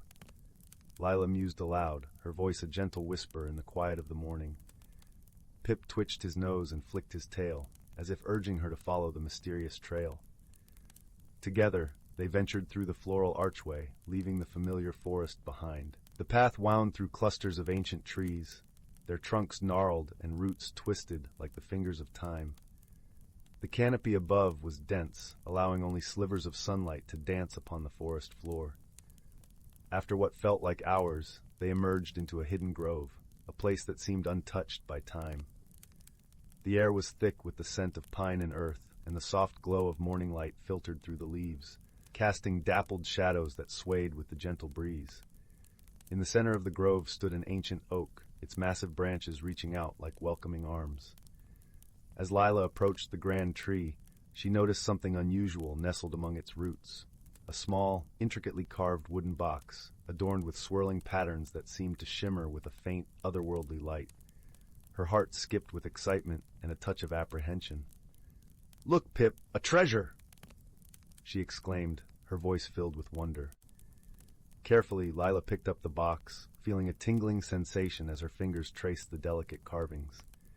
The box was surprisingly light, and as she opened it, a soft glow emanated from within, revealing a small, iridescent stone that pulsed with a gentle, rhythmic light, like a heartbeat.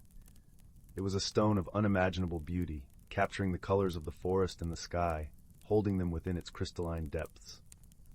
"What do you think it is, Pip?" Lila asked, her voice hushed with awe.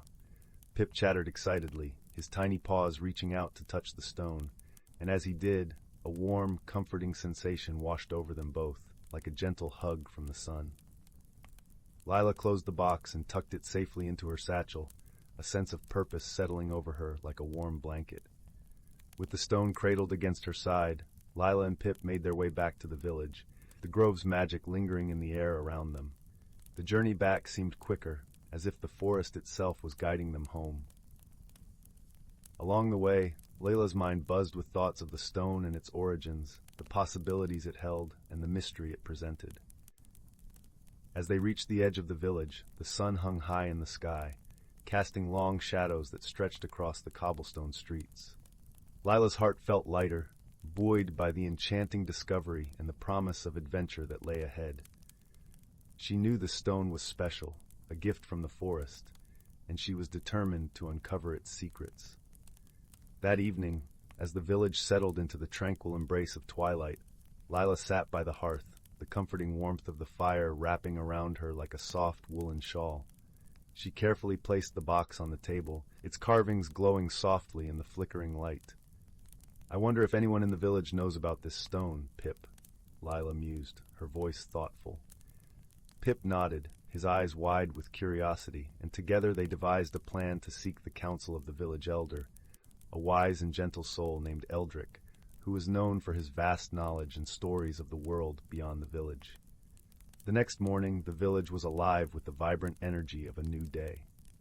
The sun's rays kissed the rooftops, and the air was filled with the cheerful sounds of villagers going about their daily routines. Lila and Pip made their way to Eldrick's cottage, nestled at the edge of the village, where the forest began to reclaim the land. Eldrick's home was a quaint, ivy-covered abode, with a garden overflowing with herbs and wildflowers. The scent of lavender and rosemary greeted them as they approached the door, and a sense of calm washed over Lila, as if the very air was steeped in wisdom. Eldrick welcomed them with a warm smile, his eyes twinkling with a kindness that seemed to transcend time. "Ah, Lila, my dear, and Pip, what brings you to my humble home on this fine morning?" he asked, his voice as smooth and rich as honey. With a sense of reverence, Lila presented the box to Eldrick, her hands trembling with excitement. "We found this in the forest, near the old oak," she explained, her voice a mixture of awe and anticipation. "Do you know what it is?" Eldrick's eyes widened with surprise and delight as he examined the stone, his fingers gently tracing the carved patterns. "This, my dear child, is a heartstone," he said softly, his voice filled with wonder. "A rare and precious gift from the forest, imbued with the magic of the earth and the sky." Lila's heart soared with the revelation, her imagination dancing with the possibilities. "What does it do?" she asked, her voice a whisper. Eldrick chuckled, a warm, hearty sound that filled the room. "The heartstone is said to hold great power, but its true magic lies in its ability to connect the hearts of those who possess it," he explained. "It can reveal hidden truths, mend broken bonds, and guide those who seek its wisdom." Lila listened, her heart swelling with hope and excitement. She knew the heartstone was meant for her, a beacon of light guiding her on a path of discovery and transformation. With Eldrick's blessing, Lila and Pip set off on a journey that would take them beyond the boundaries of their village, into a world teeming with wonder and mystery. The heartstone pulsed with a gentle light, its magic resonating with the rhythm of their hearts. As they ventured deeper into the unknown, Lila and Pip encountered new friends and faced unexpected challenges, each step bringing them closer to understanding the true essence of the heartstone. Through their journey, they learned the value of friendship, the strength found in unity, and the power of love to heal and transform. In the heart of the enchanted forest, they discovered a hidden realm, a place where the boundaries between the natural and magical worlds blurred, and the air shimmered with possibility. Here, under the watchful gaze of the ancient trees and the gentle song of the wind, Lila and Pip uncovered the secret of the heartstone, a truth that transcended time and space, a connection that bound all living things in a tapestry of light and love. With newfound wisdom and a heart full of gratitude, Lila returned to Willowbrook, her spirit forever changed by the journey. The village welcomed her with open arms, their hearts touched by the magic of the heartstone and the lessons it imparted. As the sun set over the village, casting a golden glow over the rooftops, Lila sat by the hearth, the heartstone cradled in her hands, its light a comforting presence in the quiet of the evening. She knew her journey was only just beginning, and with Pip by her side, she was ready to embrace the adventures that lay ahead. In the gentle embrace of night, as the village drifted into slumber, the heartstone's light flickered softly, a beacon of hope and love in the darkness. And in that moment, Lila understood the true magic of the heartstone, the power to illuminate the path of those who dared to dream and to guide them home. And so, in the heart of Willowbrook, the magic of the heartstone lived on, a testament to the enduring power of friendship, love, and the mysteries of the world that lay just beyond the edge of the forest. As the village slept, wrapped in the warmth of the night, the heartstone's light continued to shine, a promise of new beginnings and the endless possibilities of the heart. Story 91. Story 92. Story 93. Story 94. Story 95. In the heart of a quaint little village, nestled at the edge of an ancient whispering forest, there lived a young woman named Leora. The village was a place where time seemed to slow, where the golden hues of autumn leaves lingered long into winter, and the scent of warm bread and pinewood fires filled the crisp air. Leora, with her hair like golden wheat fields and eyes the color of the summer sky, found herself standing at the threshold of change, yet hesitant to cross it. Leora had always been content with the rhythm of village life. She enjoyed the gentle rustling of the trees, the melody of the brook that wound its way through the forest, and the comforting routine of daily chores. But lately, a restlessness had begun to stir within her, like a whispering breeze urging her towards something she couldn't quite see or name. One evening, as the sun dipped below the horizon and the sky blushed with shades of lavender and rose, Leora took a walk into the forest. The path was familiar, lined with moss-covered stones and flanked by towering oaks whose branches intertwined like old friends, sharing secrets. Yet as she wandered deeper, she felt a subtle shift in the air, a tingling sensation that made her skin prickle with anticipation. It was then she stumbled upon a curious sight. In a small clearing bathed in moonlight stood an ancient tree unlike any she had seen before. Its trunk was wide and gnarled, with roots that twisted like the stories of old. But what caught her breath was its leaves, each one a shimmering crystal, catching the moon's light and casting a kaleidoscope of colors across the forest floor. Drawn by an invisible thread, Leora approached the tree, feeling a strange sense of familiarity, as if it had been waiting for her all along. As she rested her hand upon its trunk, a gentle warmth spread from her fingertips, and she felt a soft, thrumming energy beneath her palm. "Welcome, dear one," a voice like rustling leaves whispered. Startled, Leora looked around, but saw no one. It was as if the tree itself had spoken, its voice resonating within her very soul. "Who are you?" Leora asked, her voice barely above a whisper. "I am the guardian of change," the voice replied, a soft echo in the night. "I exist to guide those who seek transformation and to mirror the growth within their hearts." Leora felt a rush of emotions, curiosity, fear, and a deep yearning for something she could not yet understand. "But I fear change," she confessed. "I am not ready to leave behind what I know." The tree's leaves shimmered, casting a gentle glow. Change is not about leaving behind, but about embracing what is to come. It is a journey of discovery, a dance between what was and what will be. As Leora stood beneath the tree's protective canopy, she felt a sense of peace wash over her. It was as if the tree's wisdom seeped into her very being, whispering of courage and potential untapped. In the days that followed, Leora returned to the forest often, seeking the comfort of the guardian and the clarity that each visit brought. She spoke of her fears, her dreams, and her longing for understanding. And with each whispered word, the tree offered gentle guidance, teaching her to listen to the winds of change and to trust in the path that unfolded before her. Leora's transformation was subtle at first, like the first green shoots of spring pushing through winter's snow. She began to notice the beauty in uncertainty, the thrill of not knowing what each new day might bring.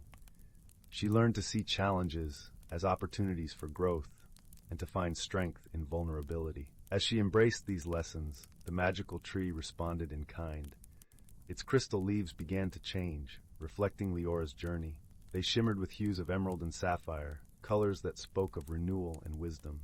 The forest, once a place of quiet solitude, became a vibrant tapestry of life and possibility.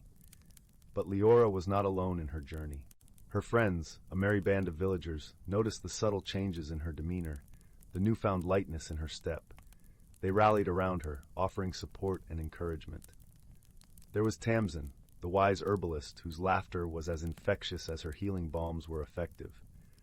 Alden, the gentle blacksmith with hands as strong as his heart was kind, and little Lyra, with eyes full of wonder and questions that sparked joy in all who heard them. Together, they learned from one another, sharing stories and wisdom gleaned from the forest.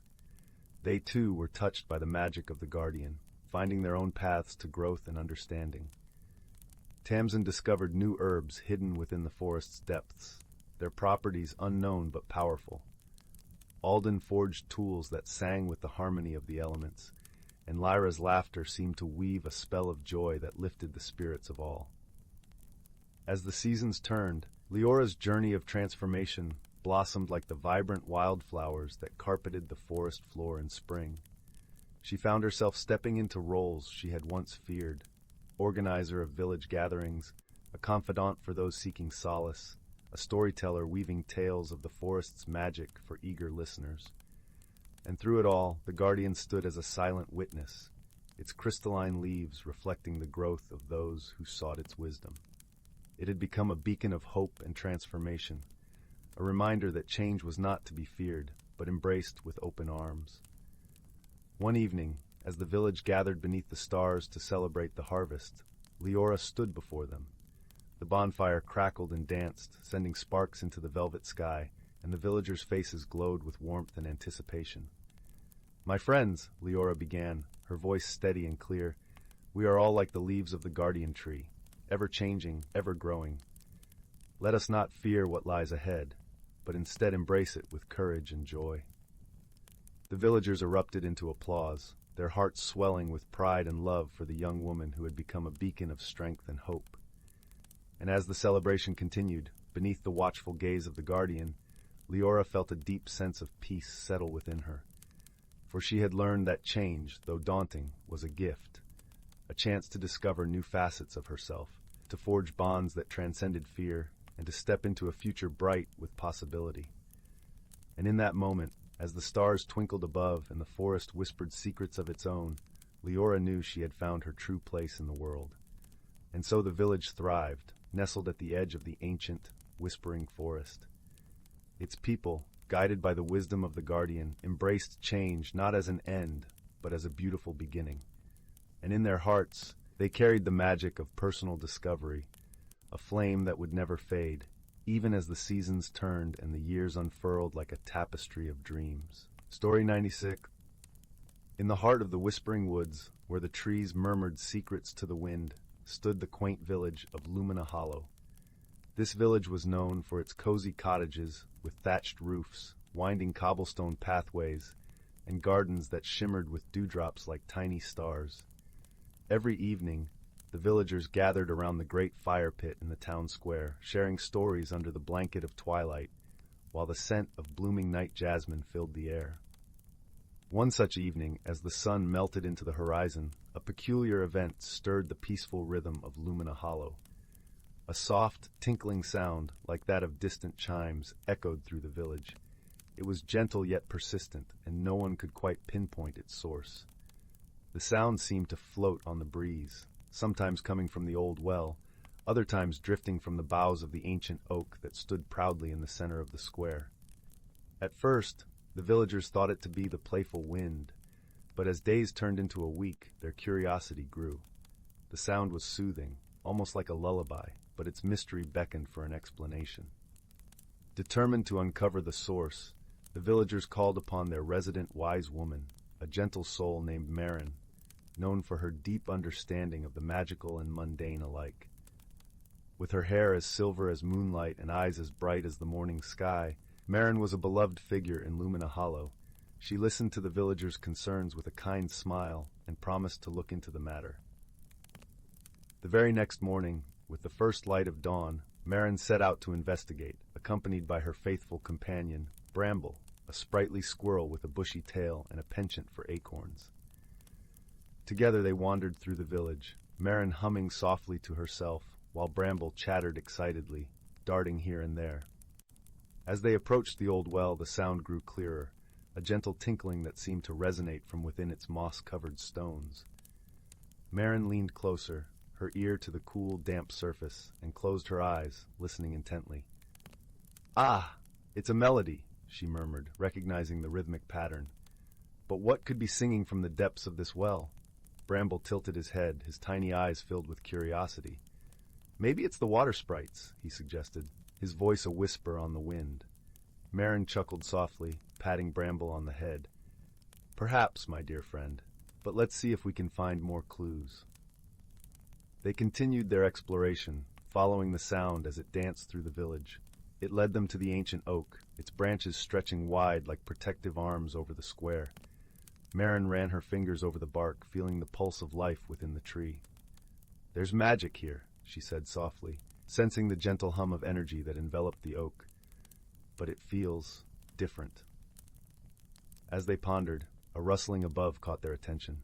From the depths of the oak's leafy canopy emerged a creature no larger than Bramble himself. It was a delicate being, with wings that glimmered like stained glass in the sunlight. A gentle glow surrounded it, casting a warm light on Marin and Bramble below. "Greetings, wise Marin," the creature said, its voice as soft as the chiming sound that had puzzled the village. "I am Lyra, a guardian of this oak." Marin bowed her head in respect. "Greetings, Lyra. We've been curious about the beautiful music we hear throughout our village. Could it be your doing?" Lyra nodded, her wings fluttering gently.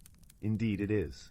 I sing to the trees and the wind to keep the balance of magic in these woods, but I sense that my song has traveled further than intended." Marin smiled warmly. "It has become a mystery to us, one that brought much wonder and joy, yet we were eager to understand its source." Lyra's light flickered with happiness. "I am glad my song has brought joy. I shall adjust my melody so it rests more quietly upon the woods." Before Marin could respond, Bramble chirped, "But Lyra, why did the song change? It was never heard before." Lyra's glow dimmed slightly, a hint of bashfulness in her expression. "Oh, it was a new tune I've been practicing. I did not realize it would carry so far." Marin laughed, a sound as gentle as a breeze rustling through leaves. "Your song was a gift to us, even as it was a surprise. Thank you, Lyra, for sharing your magic with Lumina Hollow."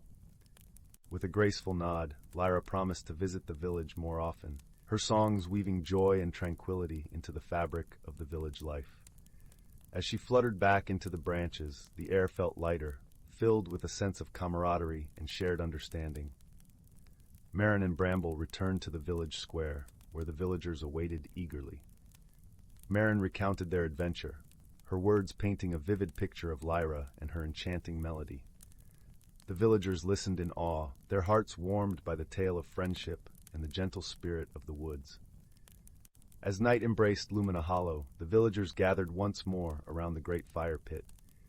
The strange chimes had transformed into a cherished memory, a gentle reminder of the magical world that embraced their village.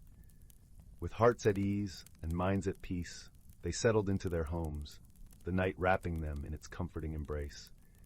And so, under a canopy of stars, Lumina Hollow returned to its tranquil slumber, the whisper of Lyra's song a soft, soothing lullaby that cradled the village in dreams as sweet as the scent of night jasmine. Story 97. Story 98. Story 99. Once upon a dusky eve, in the quaint village of Willow Tree, strange happenings began to unfold. The townsfolk, who usually spent their evenings gathered around crackling hearths swapping tales, found their firesides mysteriously extinguished one by one. Young Rowan, an inquisitive lass with sparkling eyes, was the first to notice this oddity. As she gazed out her window that night, she saw the cheery glow of firelight winking out in house after house. The next morning, Rowan set out to investigate, her worn boots crunching through the fresh snowfall. She knocked on the door of her dear friend Hazel, a kindly elder renowned for her wisdom. "Good morrow, Rowan," Hazel greeted with a warm smile, ushering the girl inside to her cozy cottage. What brings you out on such a frosty day? Rowan explained the bizarre occurrence, and Hazel's brow furrowed in thought. How peculiar. Let me consult my magical companions. They may have insight we lack. With a wave of her gnarled oak staff, Hazel summoned her faithful friends, a sprightly pixie named Glow, a wise old gnome named Mosscap, and a radiant fairy called Lumina. Our fires too have been snuffed, Glow lamented, her gossamer wings drooping, and our lanterns sputter and fade. A strange chill seems to have settled over the land, rumbled Mosscap, stroking his long beard, almost as if the very light itself is being drained away. Lumina floated closer, her golden tresses shimmering. I sense a dark presence lurking in the shadows of the burd oak grove. Perhaps the answer lies there. Hazel nodded solemnly. Then to the grove we must venture. Stay close, my friends, and keep your wits about you. With Rowan in tow, the unlikely band made their way through the silent, snow-hushed forest.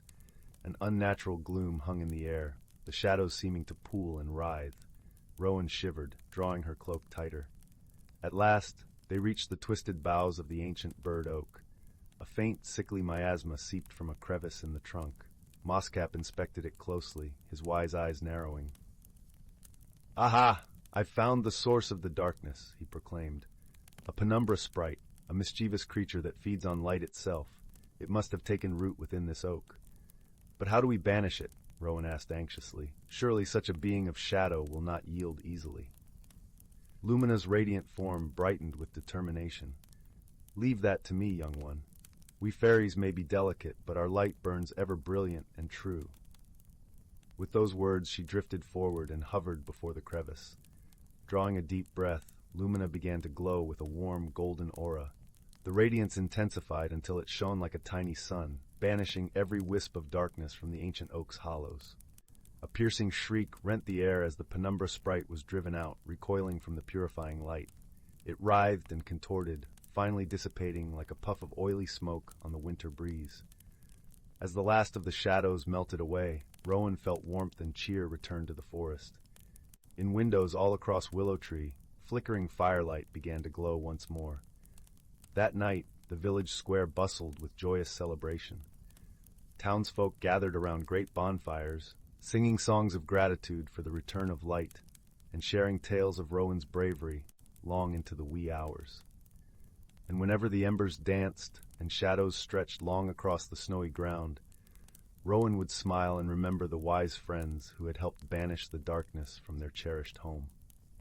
In a quaint village nestled between rolling emerald hills and a babbling brook, there lived a young girl named Lila. Her eyes sparkled with the same curiosity as the brook rippling outside her window, forever whispering tales of lands unknown. Lila loved her village, with its cobblestone paths and flower-laden windowsills, but her heart yearned for adventure beyond the familiar fields and orchards. One misty morning, as the sun began its gentle climb above the horizon, Lila set off on a journey, wrapped in a cloak of soft wool and armed with nothing but a small satchel filled with bread and cheese. She followed the brook's melodious tune, which seemed to invite her to discover its source. As Lila ventured deeper into the forest, the air shimmered with the scent of pine and earth, and the sunlight danced through the canopy, casting playful patterns on the forest floor. She soon arrived at a place where the brook widened into a serene pond, its surface a mirror of the azure sky. Here, Lila paused, enchanted by the sight of lily pads floating like tiny green islands. Suddenly, the stillness was broken by a gentle splash. Lila turned to see a curious creature peeking out from behind a lily pad. It was a frog, but unlike any she had seen before.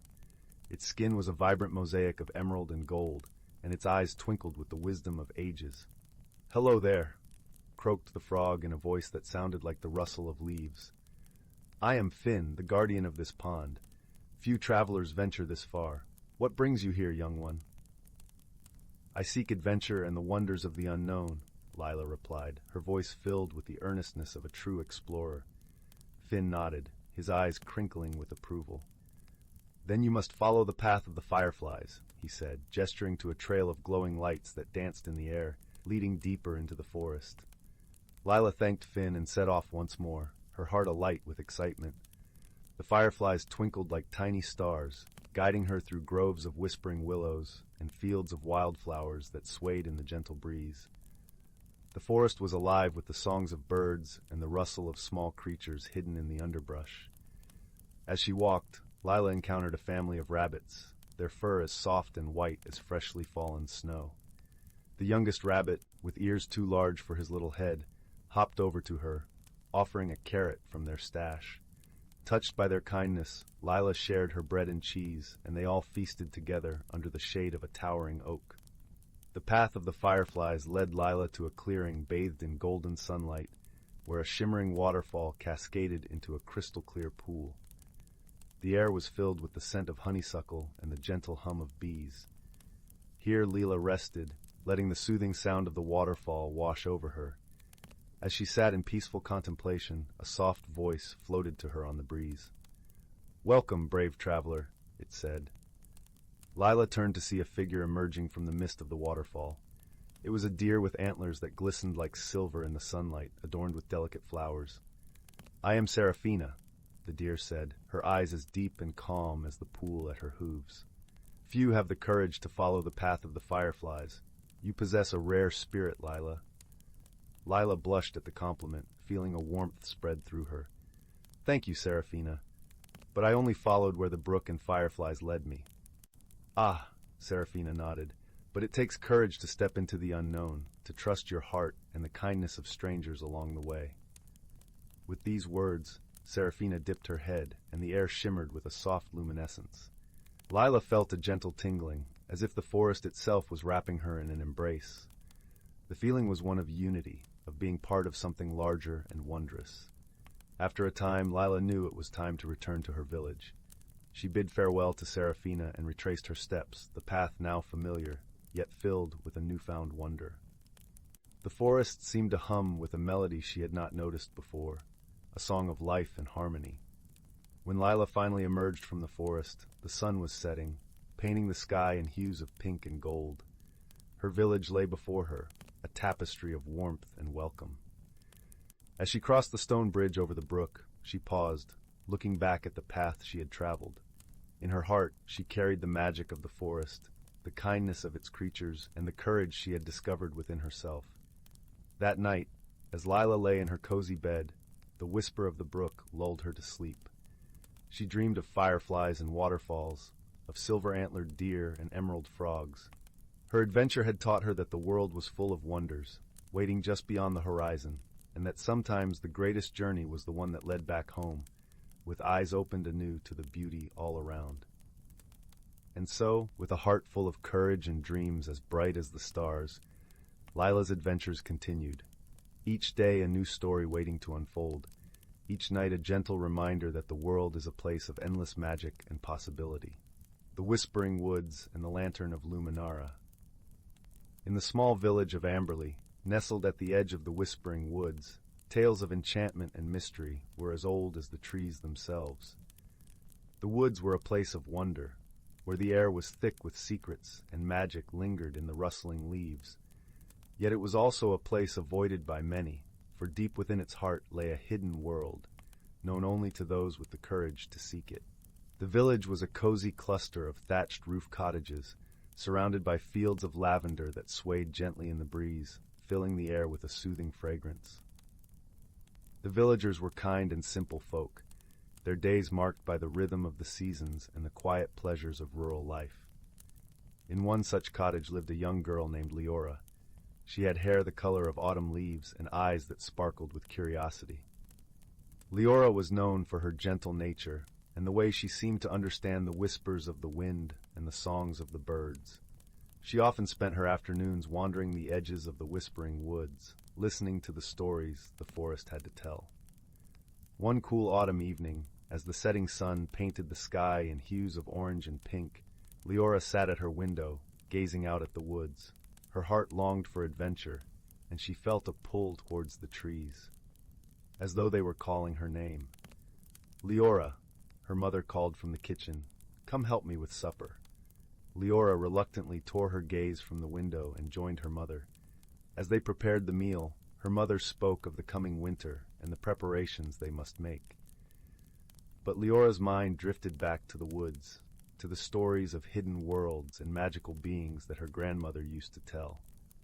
That night, as the village lay quiet under a blanket of stars, Leora lay awake in her bed, listening to the gentle rustle of the leaves outside. Unable to resist the call of adventure any longer, she quietly slipped out of bed, wrapped a warm cloak around her shoulders, and tiptoed out of the cottage. The moon cast a silvery glow over the landscape as Leora made her way towards the whispering woods. The air was crisp and carried the scent of pine and earth. As she entered the woods, the trees seemed to lean in, welcoming her into their embrace. The deeper she ventured, the more the forest came alive. The leaves whispered secrets, and the branches formed intricate patterns against the sky. Leora felt a sense of wonder and awe, as though she were stepping into a dream. After walking for what felt like hours, Leora came upon a clearing bathed in moonlight. In the center stood an ancient oak tree, its twisted branches reaching towards the heavens. Beneath the tree lay a small, flickering light, like a star fallen to earth. Curious, Leora approached the light and discovered it was a lantern, crafted from delicate glass and metal, its surface etched with intricate patterns. The lantern glowed with a soft, warm light that seemed to pulse with life. As she reached out to touch it, a voice, gentle and melodic, echoed through the clearing. "The Lantern of Luminara," it said, "a beacon for those who seek the hidden world." Leora looked around, but saw no one. "Who are you?" she asked, her voice barely a whisper. The voice replied, "I am the spirit of the forest, and I have watched over these woods for centuries. The lantern is a gift for those with pure hearts and the courage to seek the truth." Leora felt a thrill of excitement mixed with apprehension. She had heard of the Lantern of Luminara in her grandmother's tales, a magical object that could reveal the hidden world within the whispering woods. "Will you accept the lantern and embark on a journey of discovery?" the voice asked. Leora nodded, her heart pounding with anticipation. "Yes, I will." As she lifted the lantern, its light grew brighter, illuminating the clearing with a warm, golden glow. The air shimmered, and the world around her seemed to shift and change. The trees swayed gently, their leaves whispering secrets in a language she couldn't quite understand. With the lantern in hand, Leora began her journey deeper into the woods. The path before her was bathed in light, and she felt a sense of peace and purpose guiding her steps. As she walked, Leora encountered creatures she had only heard of in stories. A family of fireflies danced around her, their tiny lights twinkling like stars. A wise old owl perched on a branch, its eyes gleaming with wisdom. And a gentle deer with antlers like branches nodded in greeting as she passed. Each encounter filled her with a sense of wonder and belonging, as though she were part of a world she had always known in her heart. The forest seemed endless, a labyrinth of trees and shadows, but Leora felt no fear. The lantern's light guided her, and she trusted in its magic to lead her to the hidden world. As she journeyed deeper, the air grew cooler and the shadows longer. The forest was silent now, save for the gentle rustle of leaves. Leora felt a sense of anticipation, as though she were on the brink of discovering something extraordinary. Finally, she reached a glade where the moonlight danced upon a shimmering pool. The water was as clear as glass, reflecting the stars above. At the center of the pool stood a small island, and on it, a stone altar, ancient and weathered by time. Leora approached the water's edge, her reflection rippling in the surface. The lantern's light cast a golden glow over the pool, revealing a path of stepping stones that led to the island. With each step, Leora felt the weight of the forest's magic surrounding her, a tangible presence that filled her with awe. When she reached the altar, she placed the lantern upon it, the light casting intricate patterns over the stone. In that moment, the air shimmered, and a figure appeared before her, ethereal and radiant. It was the spirit of the forest, its form shifting like the wind through the trees. "Welcome, seeker of truth," the spirit said, its voice a melody of the earth. "You have come far, guided by the light of Luminara. What do you seek?" Leora took a deep breath, her heart filled with the courage of her journey. "I seek to understand the world hidden within these woods, to learn its secrets and share its wonders." The spirit smiled, its light flickering like the lantern. "You have shown courage and kindness, and the forest has embraced you as one of its own. The hidden world is within you, a place of wisdom and magic that can only be found by those who seek with an open heart. As the spirit spoke, Leora felt a warmth spreading through her, a connection to the forest and all its creatures. She understood now that the hidden world was not a place to be found, but a state of being, a way of seeing the world with wonder and love. "You are part of the forest, Leora," the spirit said, "and its magic will be with you always. Go forth and share its light with the world." With those words the spirit faded, leaving Leora standing by the altar, the lantern's light still glowing brightly. She returned to the village, her heart filled with the magic of the whispering woods. She knew that her journey had changed her, that she carried the hidden world within her. And so Leora became a storyteller, sharing the tales of her adventures with the villagers. Under her guidance, they learned to see the magic in the everyday, to find wonder in the world around them. The Whispering Woods remained a place of mystery and enchantment, a source of inspiration for all who dared to listen to its whispers. And Leora, with the Lantern of Luminar as her guide, continued to explore its secrets, her heart forever open to the magic of the hidden world. In the dim, purple-hued light of a distant galaxy, where stars twinkled like cherished secrets, lay the planet Etheria. Its skies were a tapestry of swirling nebulae, painting the heavens in shades of lavender and gold. Here, the air was sweet with the scent of blooming stardust lilies, and gentle breezes whispered through the crystalline forests, singing lullabies to those who listened closely. On this enchanting world lived a gentle being named Leora, whose translucent wings shimmered with the colors of dawn. Leora belonged to the Etherians, a species known for their deep empathy and melodic voices that could calm even the fiercest of storms. She spent her days tending to the celestial gardens, her heart in tune with the rhythm of the universe. Far across the cosmos, on the arid planet of Terok, dwelled a sturdy and pragmatic creature named Kor. The Terrakians were a resilient people, with skin like polished stones and eyes that sparkled with the wisdom of ancient sands. Kor was a skilled engineer, adept at crafting machines that hummed with life, bringing water and sustenance to his harsh world. Fate, in its whimsical way, drew these two unlikely souls together. It began with a distress signal, faint and crackling with static, sent from Kor's starship as it faltered above the atmosphere of Etheria. Leora, ever attuned to the needs of others, heard the distant call as though it were a note in her heart's own song.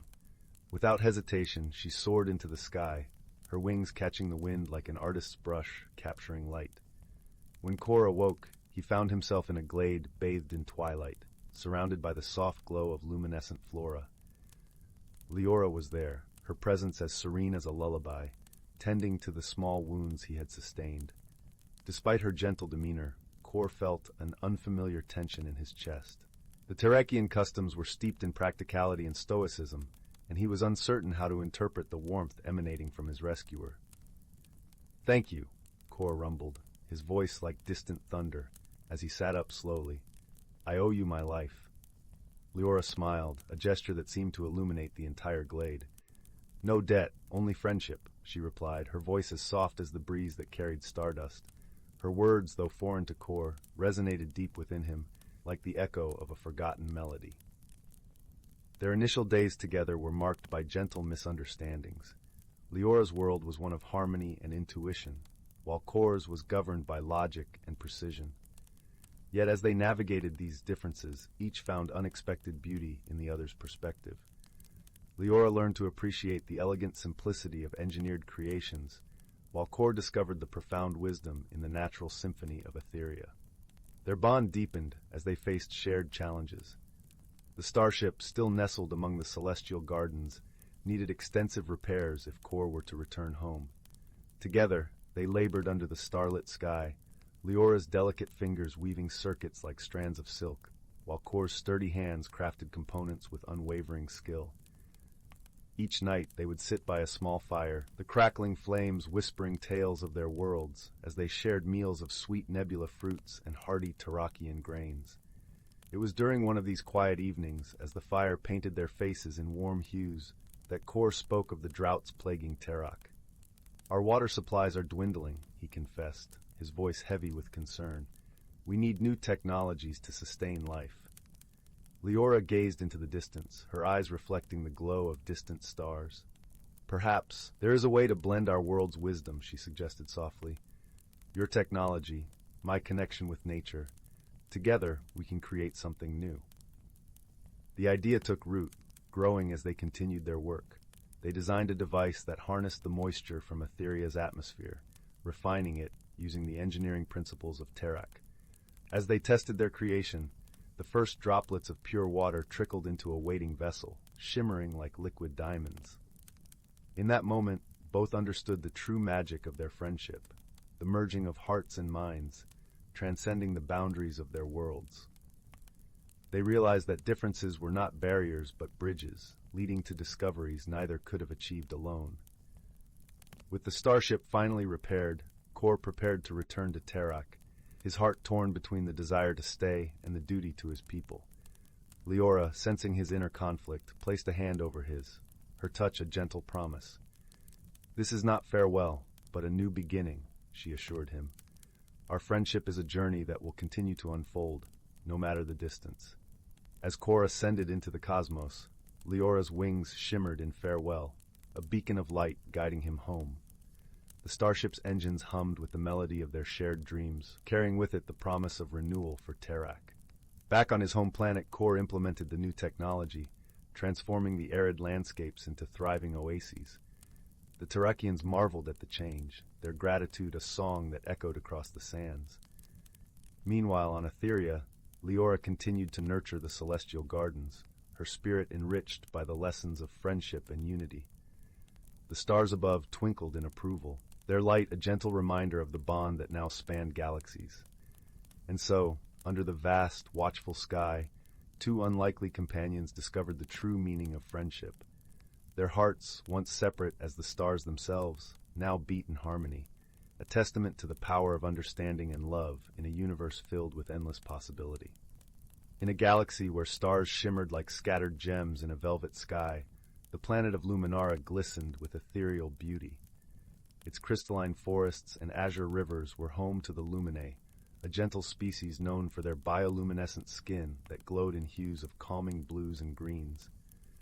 Among them was a young Luminae named Ori, whose heart was as bright as her skin. Ori loved to wander the forests at dusk when the world was bathed in twilight, and the symphony of night creatures began their serenade. On one such evening, as the soft breeze carried the scent of blooming starflowers, Ori stumbled upon a curious sight, a small, silver spaceship nestled awkwardly among the towering crystals. Its metallic surface reflected the moonlight, casting a silvery glow over the clearing. Cautiously, Ori approached, her glow intensifying with both curiosity and apprehension. Suddenly, the ship's door hissed open, and out tumbled a being unlike any she had ever seen. He was short and stout, with a shell-like exterior that shimmered with a spectrum of colors under the moonlight. His large eyes blinked in surprise as he noticed Ori, and he raised a hand, a universal gesture of peace. "Greetings," he said, his voice resonating like the gentle hum of wind chimes. "I am Kor from the planet Terracor. My ship has malfunctioned, and I seem to be stranded." Ori, her heart filled with compassion, nodded and responded, "Welcome to Luminara, Kor. I am Ori. Please, let me help you." Despite their initial awkwardness, a bond began to form between them. Ori led Kor through the forest, explaining the wonders of her world, while Kor shared tales of his home, a planet where dense jungles intertwined with vast oceans. They talked late into the night, their voices blending with the whispers of the forest. Yet, their friendship was not without its challenges. One day, as they explored the crystal caverns, Kor accidentally toppled a delicate formation, causing a cascade of shimmering shards.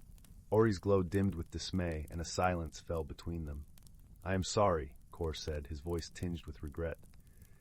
"On Terracor, such formations are durable. I did not realize." Ori, though initially upset, saw the genuine sorrow in Kor's eyes. She realized that understanding and forgiveness were far more precious than any crystal. "It's all right, Kor," she said softly. "We all make mistakes. Let's fix it together." With patience and teamwork, they began to gather the fallen shards, piecing them back into a semblance of their former beauty. As they worked, they laughed and shared stories, their bond growing stronger with each shard they placed. One evening, a fierce storm swept across Luminara, its winds howling through the trees. The rain fell in torrents, turning the forest paths into rivers. Ori and Kor took shelter in a small cave, their hearts pounding with the storm's fury. In the dim light of the cave, Ori's glow cast a gentle radiance, and Kor's shell shimmered with a calming iridescence. As they huddled together, Ori noticed Kor shivering. Without hesitation, she wrapped her arms around him, sharing her warmth. "Thank you, Ori," Kor whispered, his voice steadying with comfort. "Your kindness is a beacon in this storm." "You've been a wonderful friend, Kor," Ori replied, her voice a soft lullaby amidst the tempest. "Together, we can weather any storm." As the storm raged outside, they shared stories of courage and resilience, finding solace in each other's company. In that moment, they understood that true friendship was not just about sharing the good times, but also standing by each other through the challenges. When the storm finally passed, the world outside was transformed. The air was crisp with the scent of rain, and the forest sparkled with droplets like diamonds on emerald leaves. Ori and Kor stepped out into the fresh dawn, their hearts light with renewed camaraderie. Together, they ventured back to the clearing where Kor's spaceship awaited. With Ori's help, Kor had managed to repair the ship, its silver surface gleaming with promise. Yet, as they stood before it, a bittersweet feeling lingered in the air. "You'll always have a place in my heart, Kor," Ori said, her glow reflecting the morning light. "And you in mine," Kor replied, his shell shimmering with gratitude. "Though I must return to Terra, Kor, our friendship will span the stars." With a final, heartfelt embrace, they parted ways, Kor boarding his ship and Ori waving from the ground as the vessel rose gracefully into the sky. The ship's thrusters ignited, leaving a trail of shimmering light that danced across the heavens. As the stars began to twinkle in the evening sky once more, Ori felt a sense of peace. She knew that the bond she shared with Kor was unbreakable, a testament to the power of understanding, forgiveness, and shared adventures. And so, under the starlit canopy of Luminara, Ori continued her twilight wanderings, her heart aglow with the warmth of newfound friendship, a light that would guide her through any darkness, just as she had been a beacon for Kor. Once, in a small village cradled between emerald hills and a golden sea of daisies, there lived a curious young girl named Lila. Her eyes, sparkling like the morning dew on a spider's web, often wandered far beyond the horizon, where she imagined lands of untold wonders. Her favorite place was the edge of the whispering woods, where trees stood so tall and thick that their tops seemed to tickle the heavens. One crisp autumn morning, when the air was filled with the scent of ripe apples and the sky was painted in hues of orange and pink, Lila felt a gentle tug at her heart. It was as if the woods themselves were calling out to her, whispering secrets through the rustling leaves. With a deep breath of courage and a heart full of wonder, she decided to venture into the unknown. As she stepped past the familiar boundary of the village, the forest enveloped her in a cool embrace. The path was lined with moss that felt like the softest velvet beneath her feet. Sunlight streamed through the branches in playful patterns, and Lila felt as though she was walking through a living cathedral of nature. The air was alive with the symphony of chirping birds and the gentle babble of a hidden brook nearby. A little way into her journey, Lila stumbled upon a clearing where the ground was carpeted with mushrooms of all shapes and colors. Sitting atop one of the largest mushrooms was a peculiar creature with fur the color of twilight and eyes that sparkled with the light of 1,000 stars. It was a wisp fox, a creature as rare as it was wise, known for guiding lost travelers. "Welcome, dear Lila," the wisp fox greeted, its voice as soft as a lullaby. "I see you have a heart full of questions. Would you like some answers?" Lila, though surprised that the creature knew her name, nodded eagerly. "Yes, please. I wish to learn about the wonders of these woods." The wisp fox flicked its bushy tail and smiled. "Then follow me, for this forest holds more magic than you can imagine." As they ventured deeper, the forest unfolded like a storybook. They passed trees with bark that shimmered like silver and leaves that sang gentle tunes when the wind caressed them.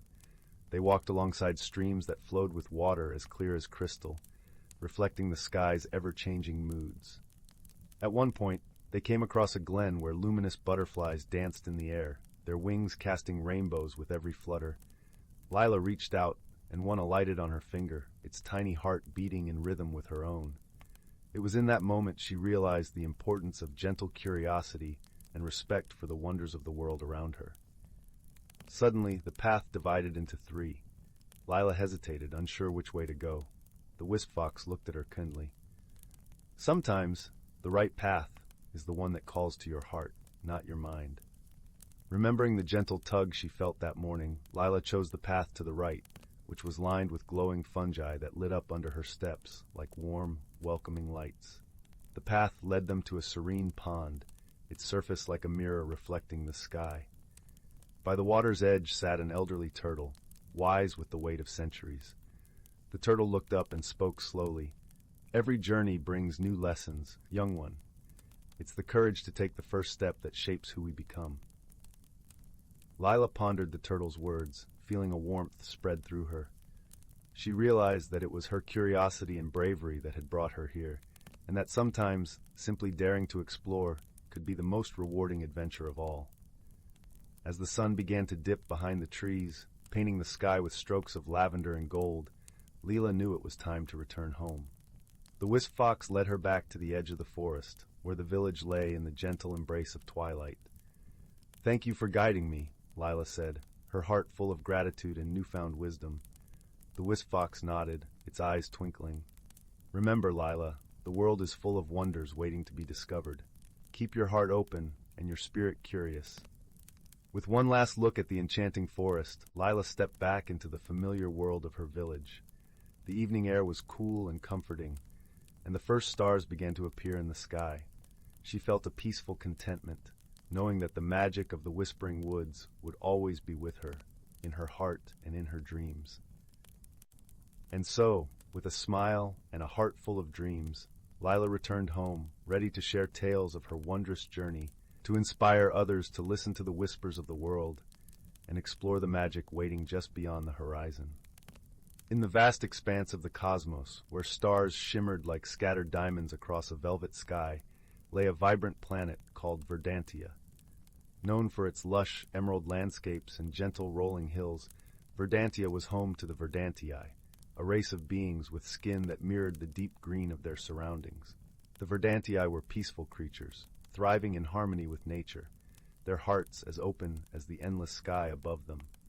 On a day when the sun painted the horizon with strokes of amber and rose, a peculiar event unfolded. A small, glimmering spacecraft descended from the heavens, its hull reflecting the colors of the sky. It landed softly in a meadow, its entrance hatch opening with a gentle hiss. From the vessel emerged a being unlike any the Verdanti had seen before. This visitor was from the planet Crystallon, known for its shimmering ice cities and the ethereal beings who dwelled there, the Crystalli. The Crystalli were beings of light and crystal, their bodies refracting the light in a dazzling array of colors. This particular Crystalli, named Lira, stood cautiously at the edge of the spacecraft, her crystalline form catching the setting sun's rays in a spectacular display. Nearby, a young Verdanti named Jorin watched with curiosity from the cover of a leafy thicket. Jorin was known among his people for his boundless curiosity and gentle spirit. Seeing Lira, he felt a mix of wonder and apprehension. Gathering his courage, he stepped forward, his movements slow and deliberate, so as not to startle the visitor. "Greetings," Jorin called softly, his voice as soothing as the rustle of leaves in a gentle breeze. "Welcome to Verdantia." Lira turned, her eyes wide with surprise, the colors within her shifting like a kaleidoscope. "Hello," she replied, her voice a melodic chime. "I am Lira, from Crystallon." As they began to converse, it quickly became apparent that their differences extended beyond mere appearance. Lira's world was one of precision and logic, where emotions were often subdued beneath layers of crystalline perfection. Verdantia, in contrast, was a world of feelings and intuition, where the heart guided the hands as much as the mind did. Their initial attempts at communication were fraught with misunderstandings. When Jorin spoke of the warmth of the sun and the joy of feeling the earth beneath his feet, Lira struggled to comprehend. To her, warmth was a rare luxury, and the concept of feeling connected to the ground was foreign. Conversely, When Lyra described the way light danced through the crystal towers of her home, Jorin found it challenging to envision such a place, where everything was as bright and hard as diamond.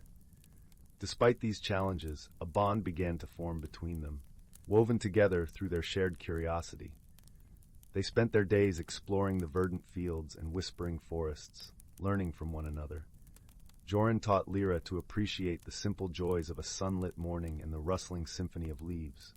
In return, Lyra shared stories of her ice-clad world, painting vivid pictures with her words that brought a touch of crystalline to Verdantia.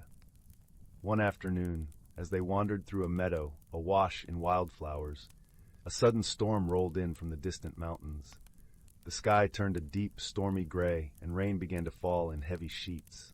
The wind howled, bending the trees and sending ripples across the fields. Jorin, accustomed to such weather, found shelter beneath a great, spreading tree. He beckoned to Lyra, who hesitated, her crystalline form not built to withstand the force of the storm. Seeing her reluctance, Jorin reached out, offering his hand. "Trust me," he said, his eyes warm with reassurance.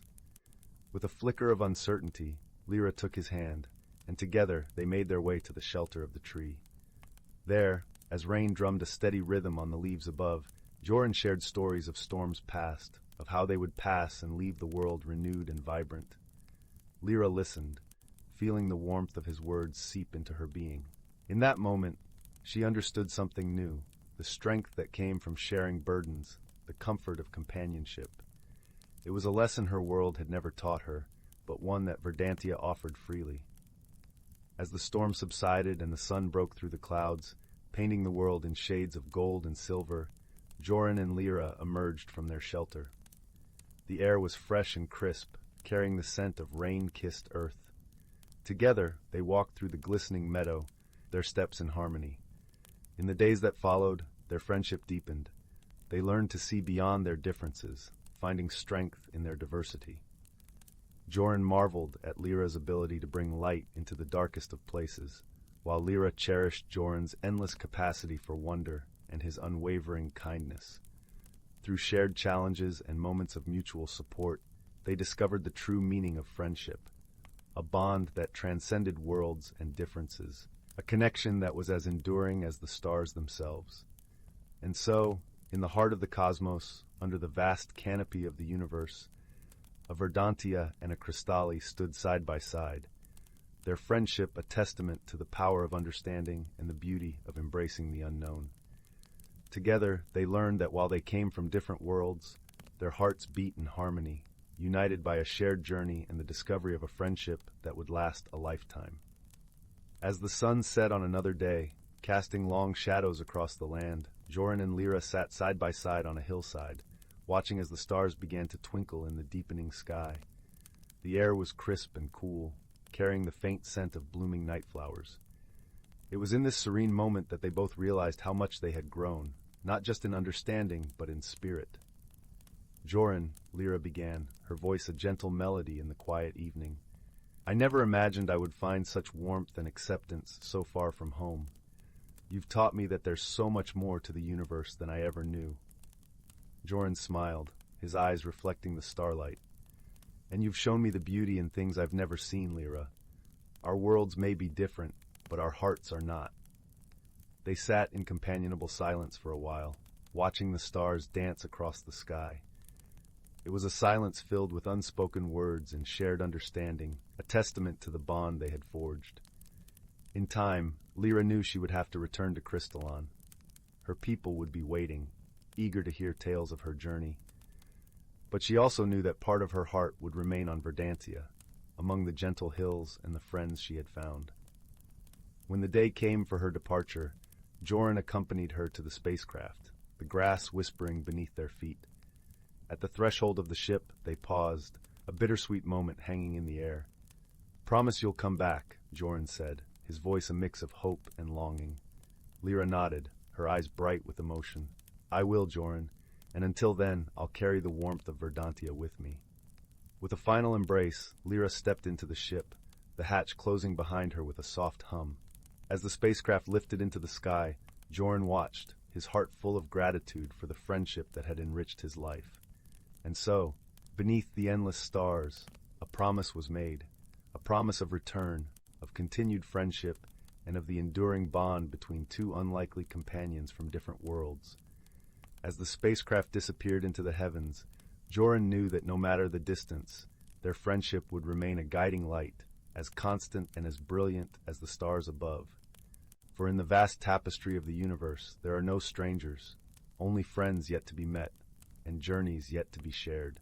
And it was this understanding that would lead Lila and Jorin back to one another, time and time again, across the stars and through the ages. Once upon a time, nestled deep within the heart of a vast and ancient forest, there lay a village unlike any other. This village, known as Luminara, was a place where the air was always sweet, with the scent of blooming wildflowers, and the gentle rustle of leaves whispered secrets of old to anyone who cared to listen.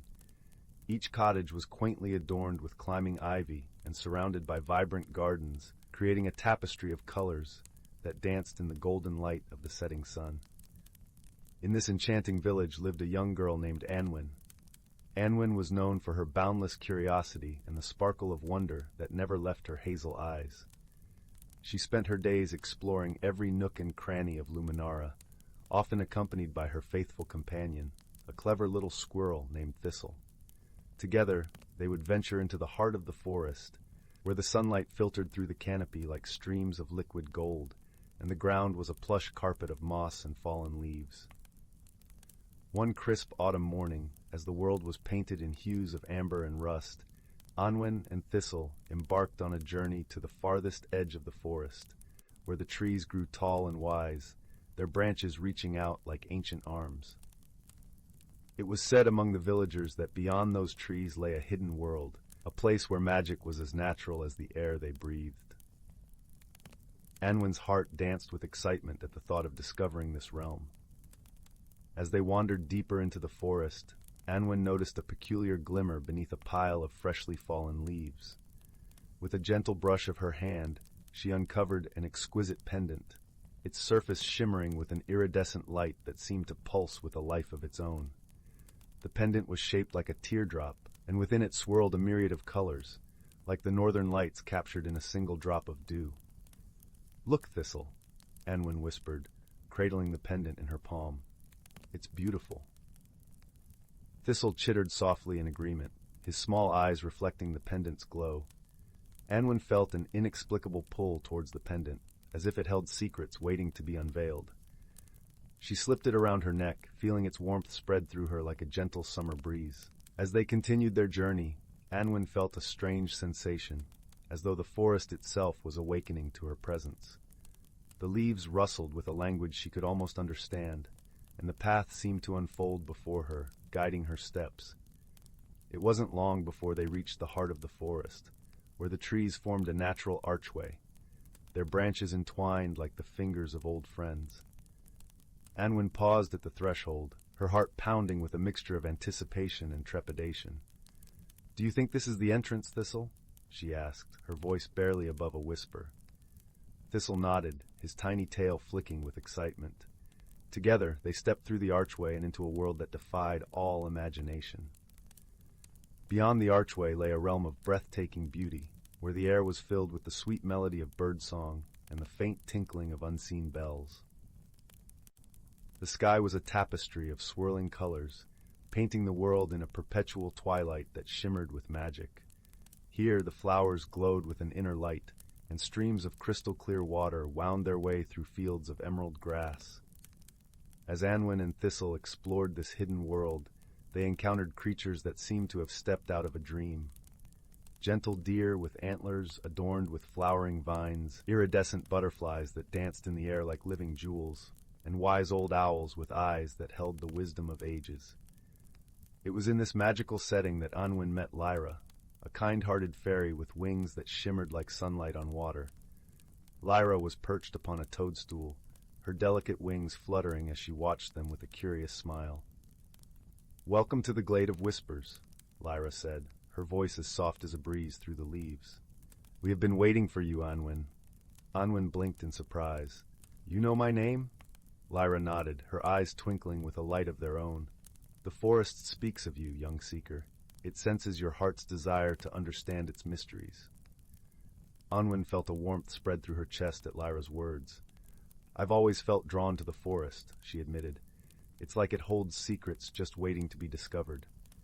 Lyra's smile widened. "Indeed it does. And you, Anwen, have found the pendant of verity, a magical object that reveals the truth within all things." Anwen glanced down at the pendant, its colors swirling with a gentle luminescence. "What do you mean by reveals the truth?" "The pendant of verity has the power to see beyond appearances," Lyra explained, her voice like the soft rustle of leaves in the wind. "It can unveil the true nature of things, allowing you to understand the world and yourself more deeply." Anwen's heart leapt with curiosity. "How do I use it?" "By listening," Lyra replied simply. "Listen with your heart, and the pendant will guide you." Encouraged by Lyra's gentle wisdom, Anwen placed her hand over the pendant and closed her eyes, focusing on the rhythmic pulse of its light. As she listened, she felt a shift within herself, as if a door had opened to a deeper understanding. In the days that followed, Anwen and Thistle explored the Glade of Whispers, discovering its many wonders and mysteries. With each new encounter, Anwen learned to see beyond the surface, to understand the heart of the creatures and the forest itself.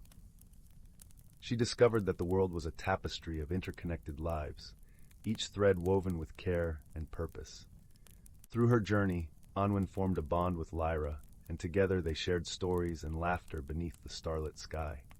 Lyra taught Anwen the language of the forest, the songs of the wind, and the secrets of the streams. In return, Anwen shared tales of her village, of the people she loved, and the beauty of the world beyond the forest. One evening, as the twilight deepened into a velvety night, Lyra revealed to Anwen a hidden grove within the glade. There, the trees formed a circle around a shimmering pool of water, its surface reflecting the stars like 1,000 tiny lanterns.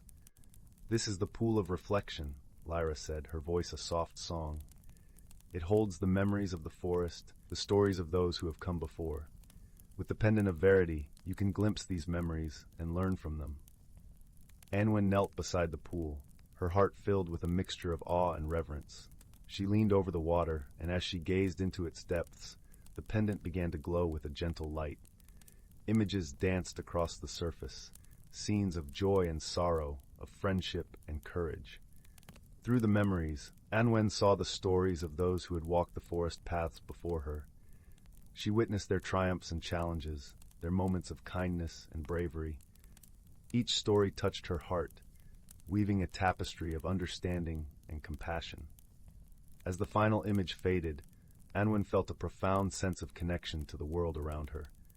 She realized that her journey was not just about discovering the magic of the forest, but about understanding the magic within herself. With this newfound wisdom, Anwen returned to Luminara, her heart forever changed by the wonders of the hidden world. She shared her experiences with the villagers, inspiring them to look beyond the surface and see the beauty and truth in all things. As the seasons turned, Anwen continued to visit the Glade of Whispers, her bond with the forest and its inhabitants growing ever stronger. The pendant remained a cherished reminder of her journey, a symbol of the wisdom she had gained and the magic that lived within her heart. And so, under the watchful gaze of the ancient trees and the twinkling stars, Anwen's story became a part of the forest's tapestry, a tale of friendship, discovery, and the transformative power of seeing the world with eyes of wonder and a heart of truth. As the years passed, Anwen's once youthful curiosity matured into a profound wisdom that was respected and cherished by the villagers of Luminara. She became known as the Story Keeper, for her ability to weave the tales of the forest into lessons that taught love, empathy, and understanding.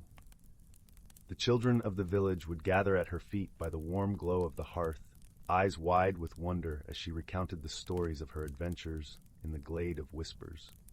Each story carried with it a gentle lesson, a reminder that true magic was not found in grand gestures or spells, but in the quiet moments of connection and compassion. One winter's eve, with snowflakes cascading gently from the sky, Anwen felt a familiar tug at her heart, a call from the forest that she could not ignore. With Thistle by her side, now older and wiser, she made her way through the snow-draped trees to the familiar archway of the Glade of Whispers. Lyra awaited her there, her wings shimmering with a soft, silvery glow that mirrored the moonlight. Welcome back, dear friend, she greeted, her voice a melody of warmth and joy. Anwen smiled, her heart swelling with the familiarity of their friendship. It's good to be home, she replied, her voice a whisper in the stillness of the winter night. As they walked together through the glade, Lyra shared news of the forest, of new life and the changes that time had wrought. Anwen listened with a heart full of gratitude, her love for this hidden world as strong as ever. Anwen, Lyra said softly, pausing beneath a towering oak, the forest has a gift for you, a token of gratitude for all that you have given to us. Curious, Anwen followed Lyra to the pool of reflection, where the water lay still and silent beneath a blanket of snow. As she approached, the pendant around her neck began to glow, casting a gentle light upon the surface of the pool. With a soft murmur, the water parted, revealing a small, intricately carved box that shimmered with the iridescence of the pendant. Anwen reached out, her fingers brushing against the smooth wood, and she felt a warmth spread through her, a sense of peace and fulfillment. This is the box of echoes, Lyra explained, her voice filled with reverence. It holds the echoes of your heart, the memories and wisdom you have gathered on your journey. It is a reminder that your story is woven into the very fabric of the forest. Tears of gratitude filled Anwen's eyes as she accepted the box, feeling the weight of its significance. She knew that her journey had come full circle, that the magic of the forest was now a part of her, as she was a part of it. With the box in hand, Anwen returned to Luminara, her heart filled with a sense of purpose and belonging. She continued to share her stories, her wisdom growing with each passing season, her love for the village and the forest as enduring as the stars in the night sky.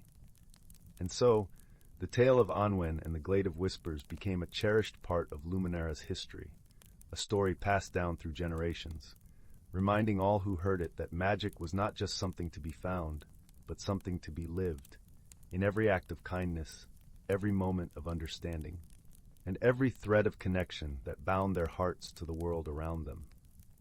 As the years turned to decades, Anwen's legacy endured, her stories becoming a source of inspiration and guidance for the villagers of Luminara.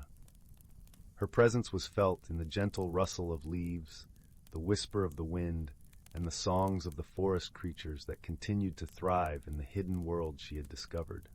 The villagers often spoke of the storykeeper with fondness and admiration, recounting her tales by the fireside during long winter nights and beneath the starry sky on warm summer evenings. Anwen's stories became a bridge between generations, a reminder of the power of love, friendship, and the indomitable spirit of exploration. Children who had grown up listening to Anwen's stories would often venture into the forest themselves, guided by the lessons she had imparted.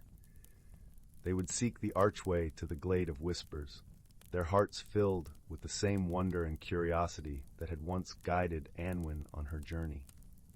Although the forest remained a place of mystery and magic, Anwen's wisdom had taught the villagers to respect and cherish its secrets, to walk its paths with reverence and gratitude. The bond between the village and the forest grew stronger with each passing year, a testament to the enduring legacy of the young girl who had once listened to the whispers of the trees. Anwen herself continued to visit the Glade of Whispers, her friendship with Lyra deepening with each encounter. Together, they would sit by the pool of reflection, sharing stories and laughter as the stars twinkled above them like 1,000 tiny lanterns. One evening, as the forest was bathed in the silver light of the moon, Lyra placed a gentle hand on Anwen's shoulder. "You have given so much to the forest, dear friend," she said, her voice filled with warmth and gratitude. "Your heart has touched the lives of all who dwell here." Anwen smiled, her eyes reflecting the stars above. "The forest has given me more than I could ever repay," she replied softly. "It has taught me to see the beauty and magic in every moment, to cherish the connections that bind us all."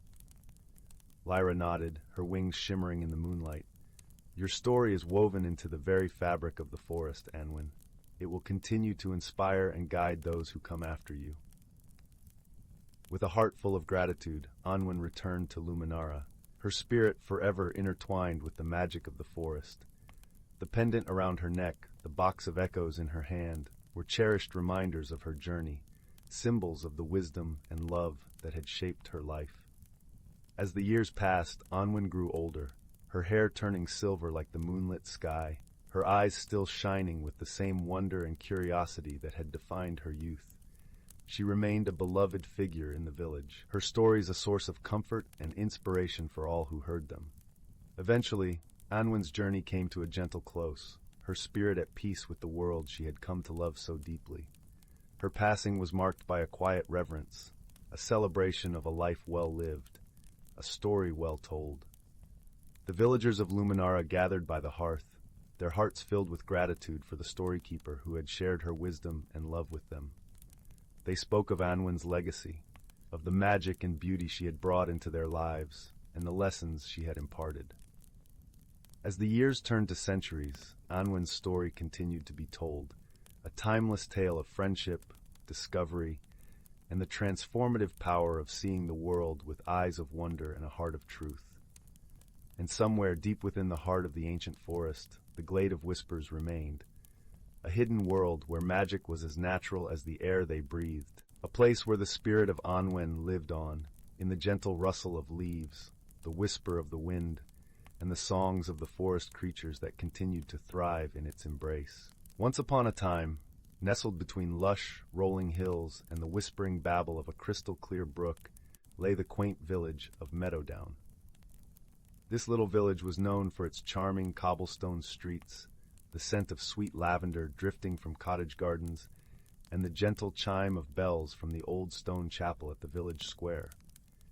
But beyond the common sights and sounds, Meadowdown held a secret known only to those who had the heart to discover it.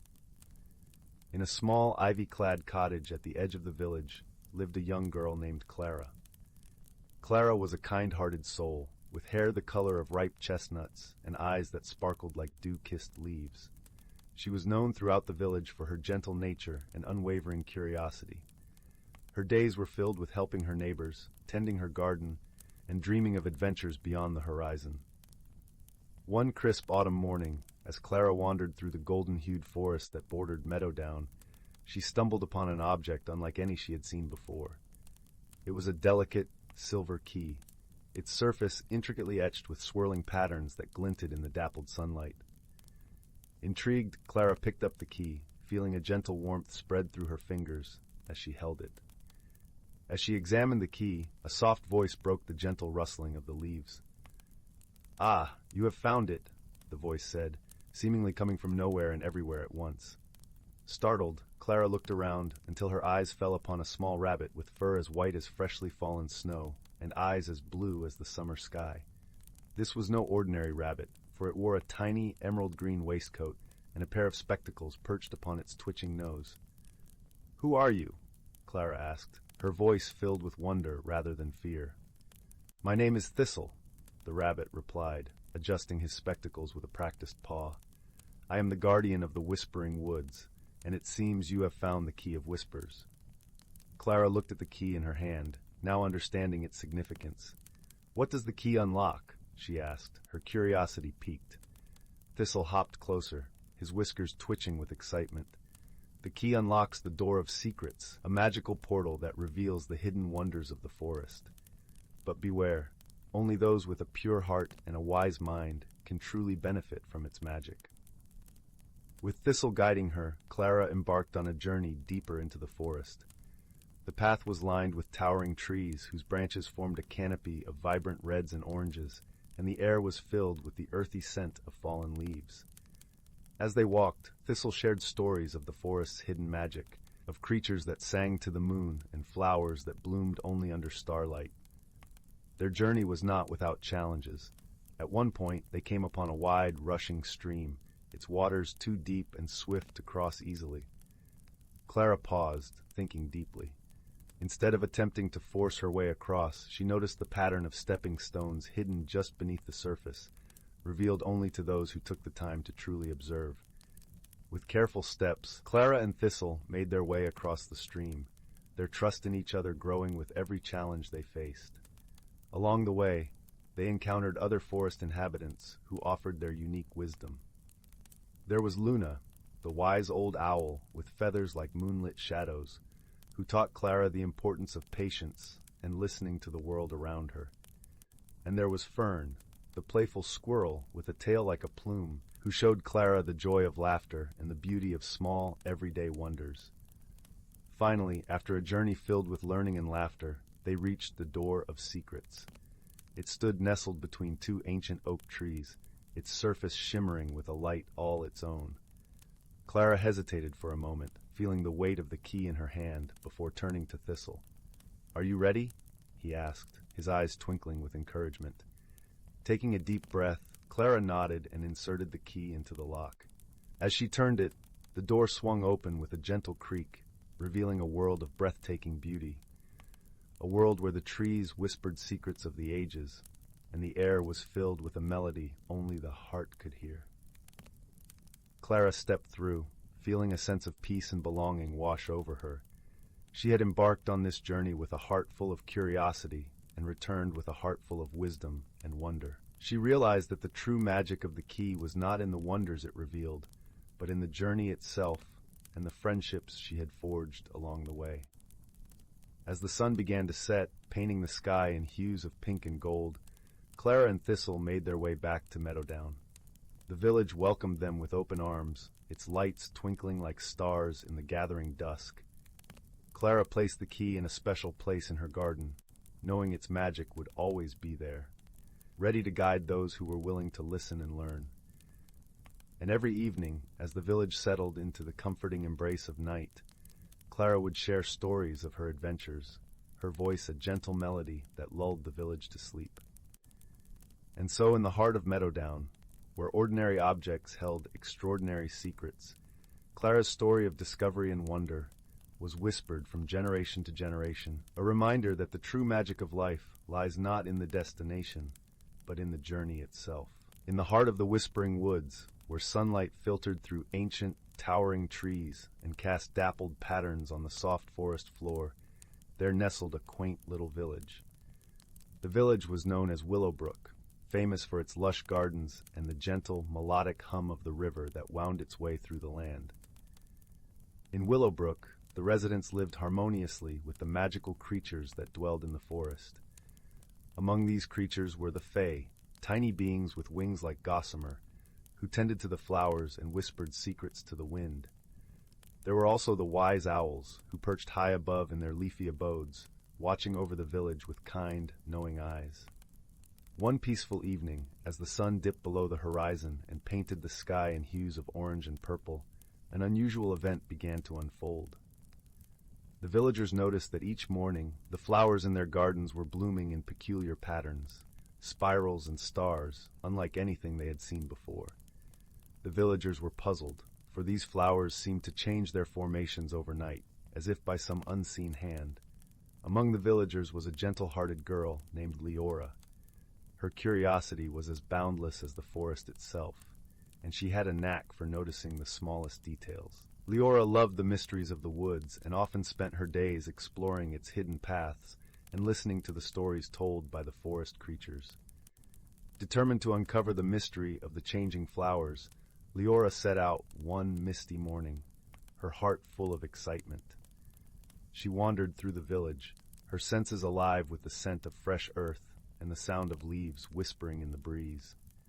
As she approached the edge of the village, she was greeted by the soft, musical laughter of the Fae, who flitted around her like a shower of glittering rain. "Good morning, Leora," sang a Fae with wings that shimmered like pearls. "What brings you to the woods today?"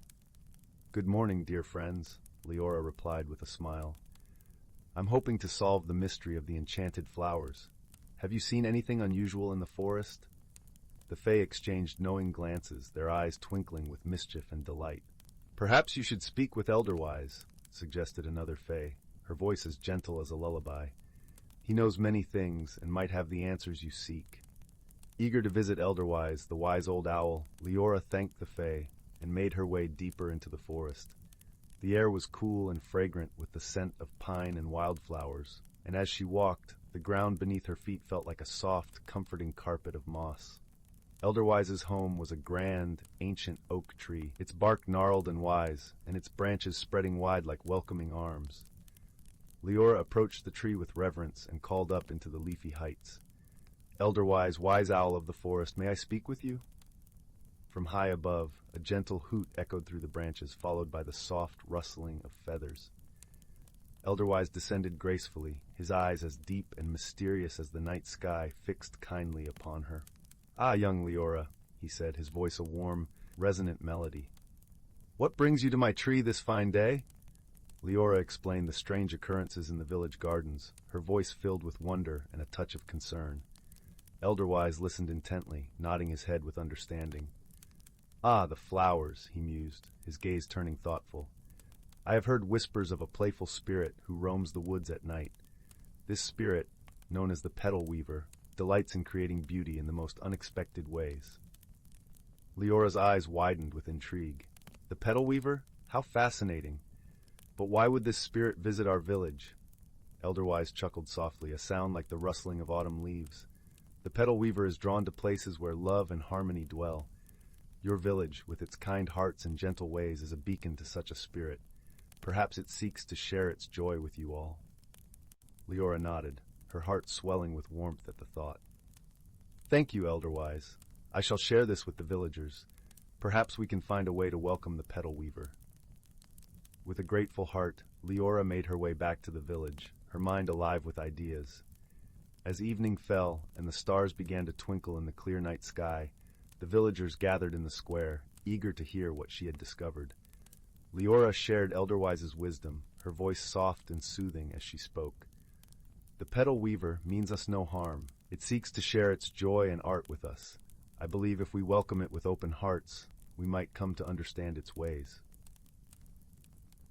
The villagers nodded, their faces alight with understanding and acceptance. That night they decided to leave small gifts of appreciation in their gardens, tiny lanterns, delicate ribbons, and fragrant herbs, hoping to show the petal weaver their gratitude. As the moon cast its gentle glow over Willowbrook, the petal weaver appeared, unseen by human eyes, but sensed in the gentle rustling of petals and the soft shimmer of moonlight on the flowers. It saw the villagers' gifts and felt their warmth and gratitude. The next morning, the village awoke to a wondrous sight.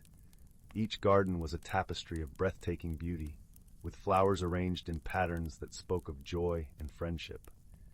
The air was filled with a sense of magic and peace, and the villagers knew their hearts had made a new friend. From that day on, the petal weaver became a cherished part of Willowbrook's lore, its visits bringing delight and wonder to the village. And Leora, with her gentle spirit and love for the mysteries of the world, continued to explore the forest, knowing that the greatest magic of all was the love and kindness shared among friends. As the fire crackled softly and the shadows danced on the walls, the tale of Willowbrook and the petal weaver lulled the village into a restful slumber, their dreams filled with the colors and fragrances of a world where magic and friendship intertwined like the petals of a never-ending blossom. Once upon a time, in a quaint village nestled deep within an ancient forest, there lived a young girl named Willow. Her unruly red curls and freckled cheeks gave her an air of whimsy, but it was her curiosity and bravery that truly set her apart. Willow's favorite place in the world was the old oak tree that stood tall and proud at the edge of the village. Its gnarled branches beckoned her with promises of adventure, and it was here that she would spend countless hours, lost in daydreams and stories. One spring day, as Willow sat beneath the oak's comforting shade, something remarkable happened. A tiny door, no bigger than her hand, appeared in the tree's trunk. Willow gasped, her heart racing with excitement. Could it be a hidden world within the tree itself? Without a second thought, she reached out and turned the miniature doorknob. The little door creaked open, revealing a dimly lit passage that seemed to stretch on endlessly. Willow's eyes widened in disbelief, but her sense of wonder quickly overtook her apprehension. Taking a deep breath, she crouched down and stepped through the doorway, emerging into a magical realm unlike anything she had ever imagined. The world within the oak tree was alive with vibrant colors and the sweet fragrance of wildflowers. Tiny mushrooms dotted the mossy ground, and streams of crystalline water trickled over smooth pebbles. As Willow wandered deeper into this enchanting place, she encountered creatures she had only heard of in stories. Fairies with gossamer wings, pixies with mischievous grins, and talking animals who greeted her with kindness. One such animal, a wise old badger named Bramble, took Willow under his wing and introduced her to the wonders of this hidden realm. He explained that the oak tree was a magical gateway, and only those with pure hearts and open minds could enter.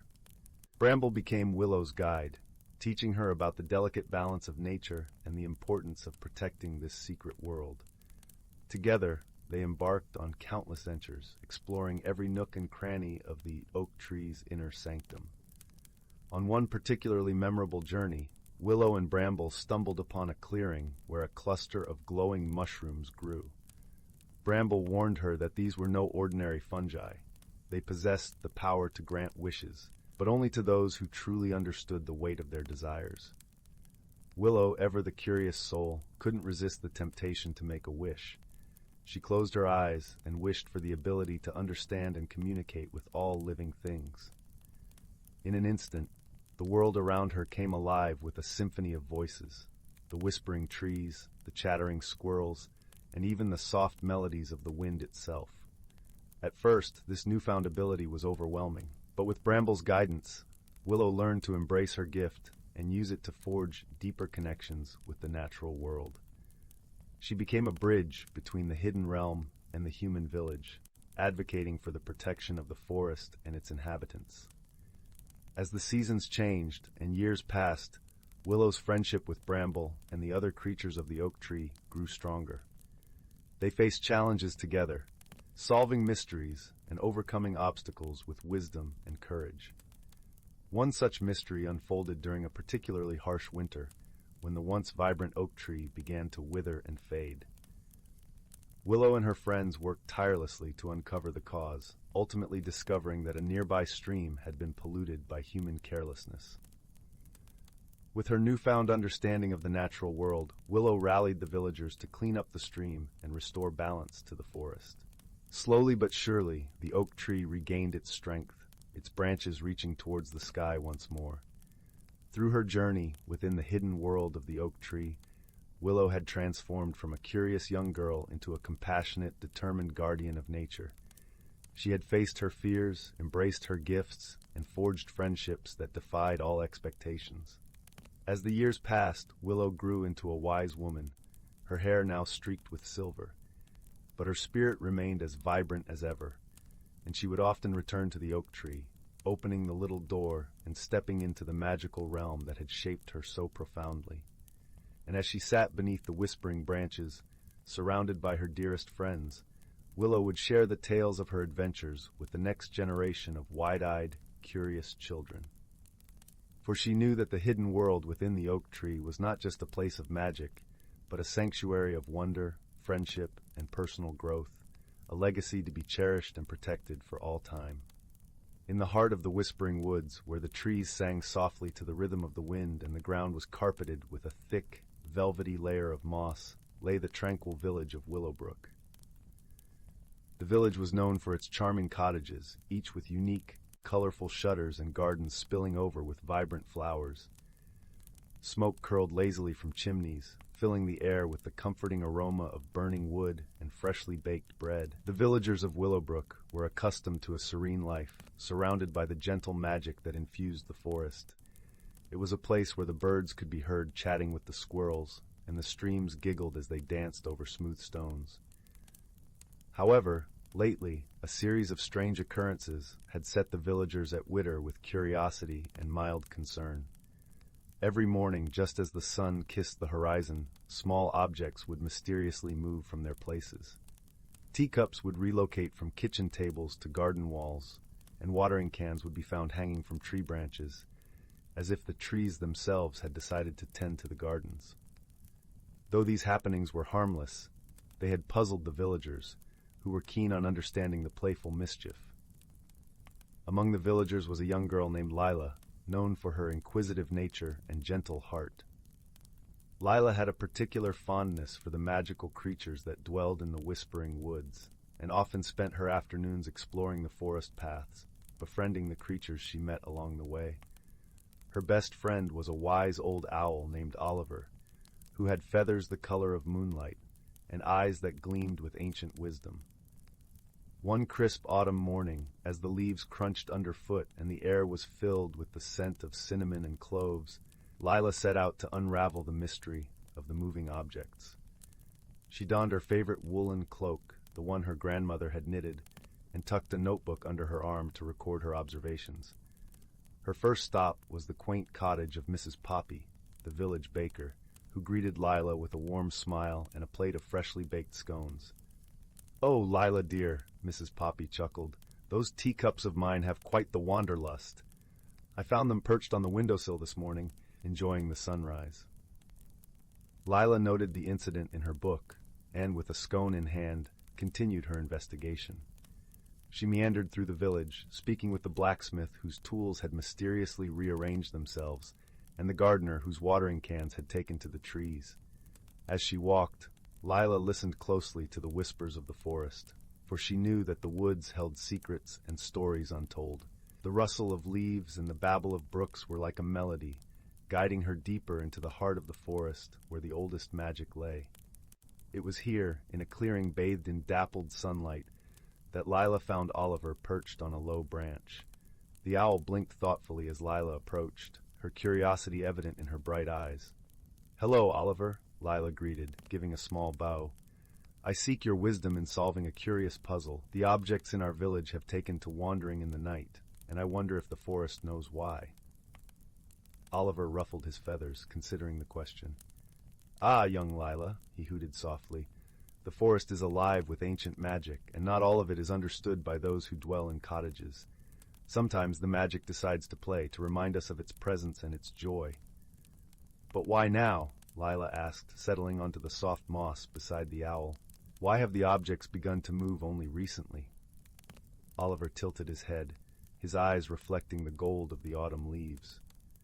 "Perhaps the forest wishes to share a message or a lesson. Have you noticed anything else that might offer a clue?" Lila thought for a moment, recalling her observations. "The objects always move at dawn, when the first light touches the village, and they seem to gather in places where they can see the sunrise." The owl hooted in agreement, a sound like the gentle rustle of leaves. "Very good, Lila. The dawn is a time of new beginnings, of light overcoming darkness.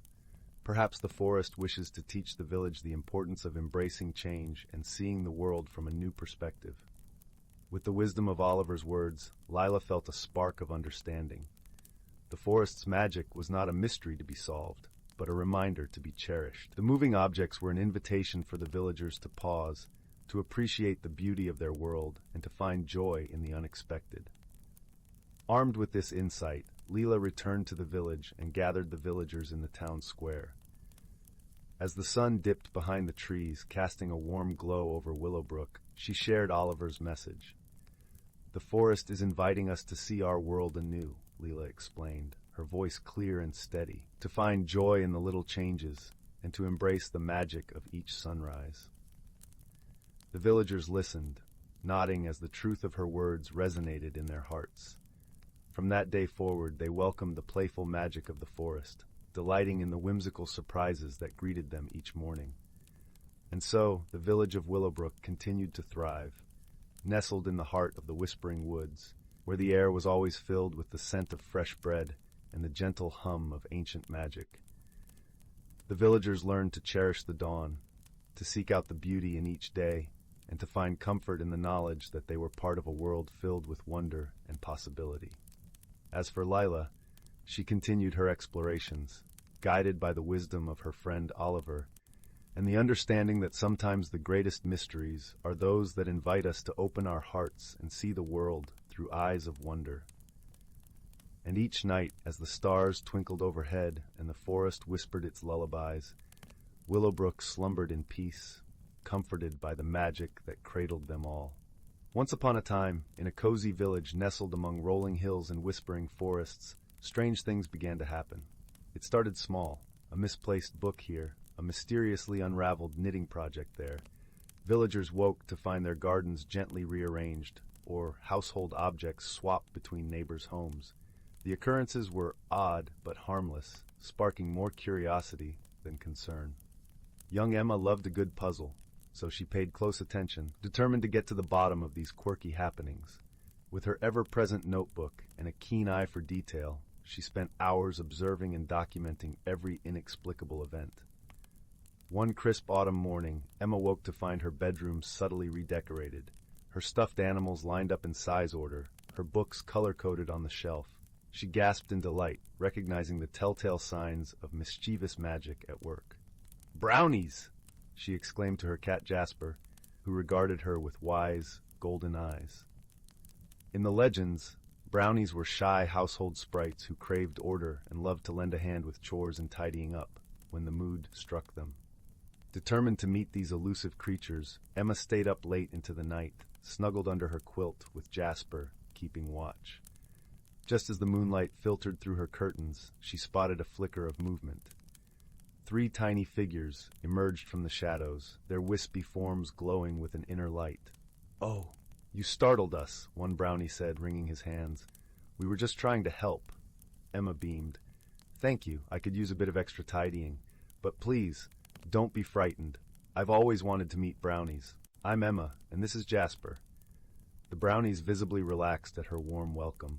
Over bowls of warm milk and fresh-baked cookies, they became fast friends. Emma learned their names were Willow, Oak, and Bramble, and they simply couldn't resist using their magic to spread a little extra order and coziness wherever they went. From then on, Emma shared her home with the 3 brownies, trading stories and listening to their sage brownie wisdom late into the night.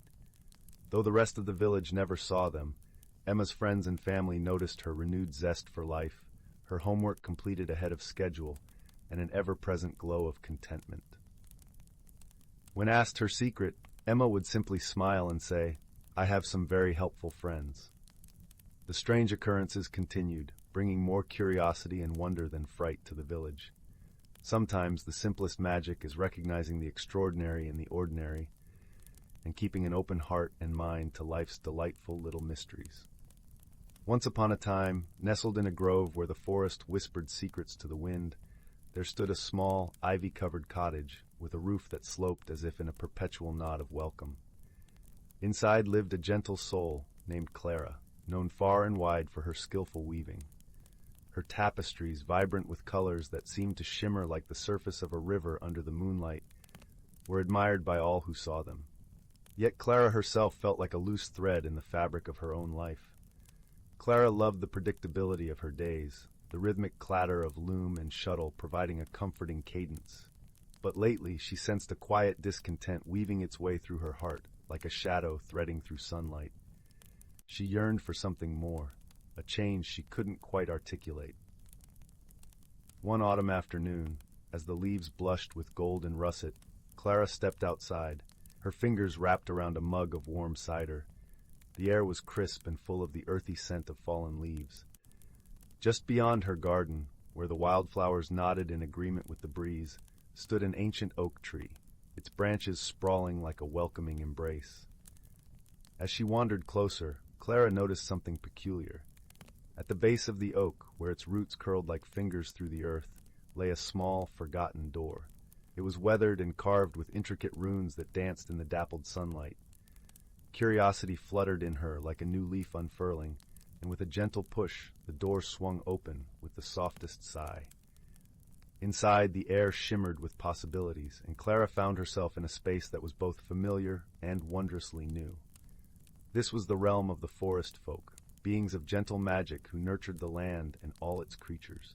Their haven was alive with colors more vivid than any Clara had ever woven, a tapestry of life itself, unfurling in every direction.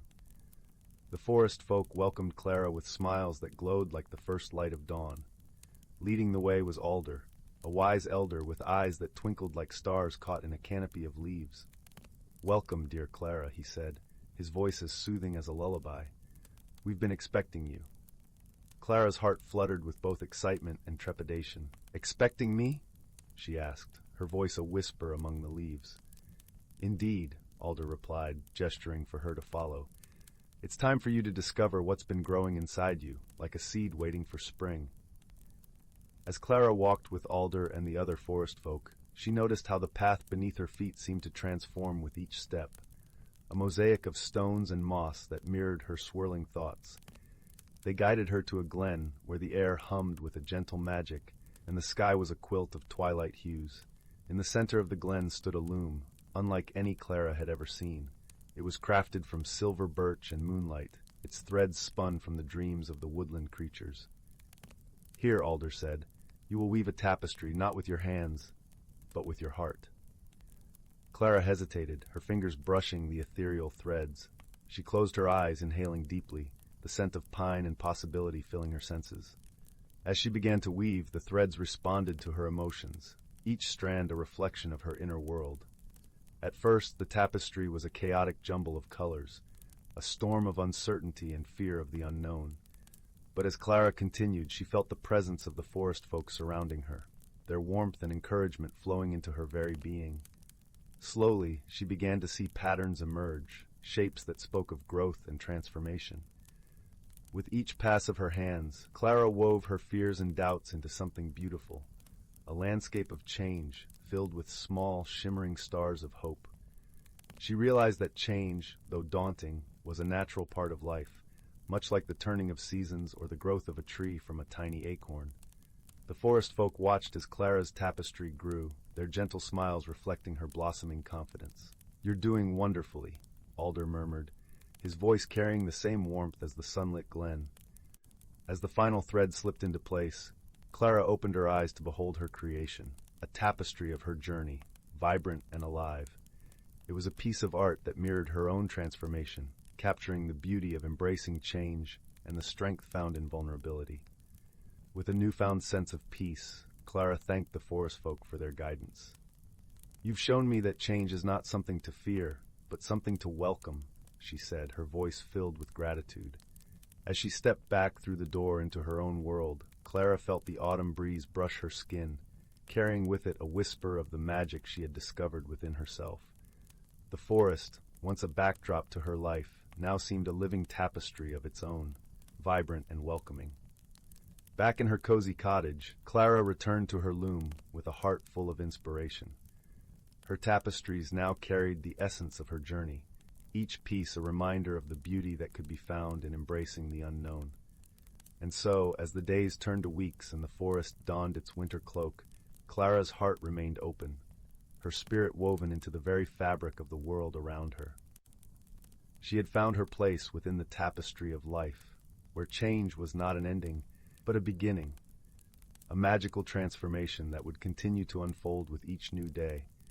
And so under the gentle watch of the stars and the whispering leaves, Clara's story of personal growth and magical transformation became a lullaby sung by the forest itself, a testament to the power of embracing one's true self.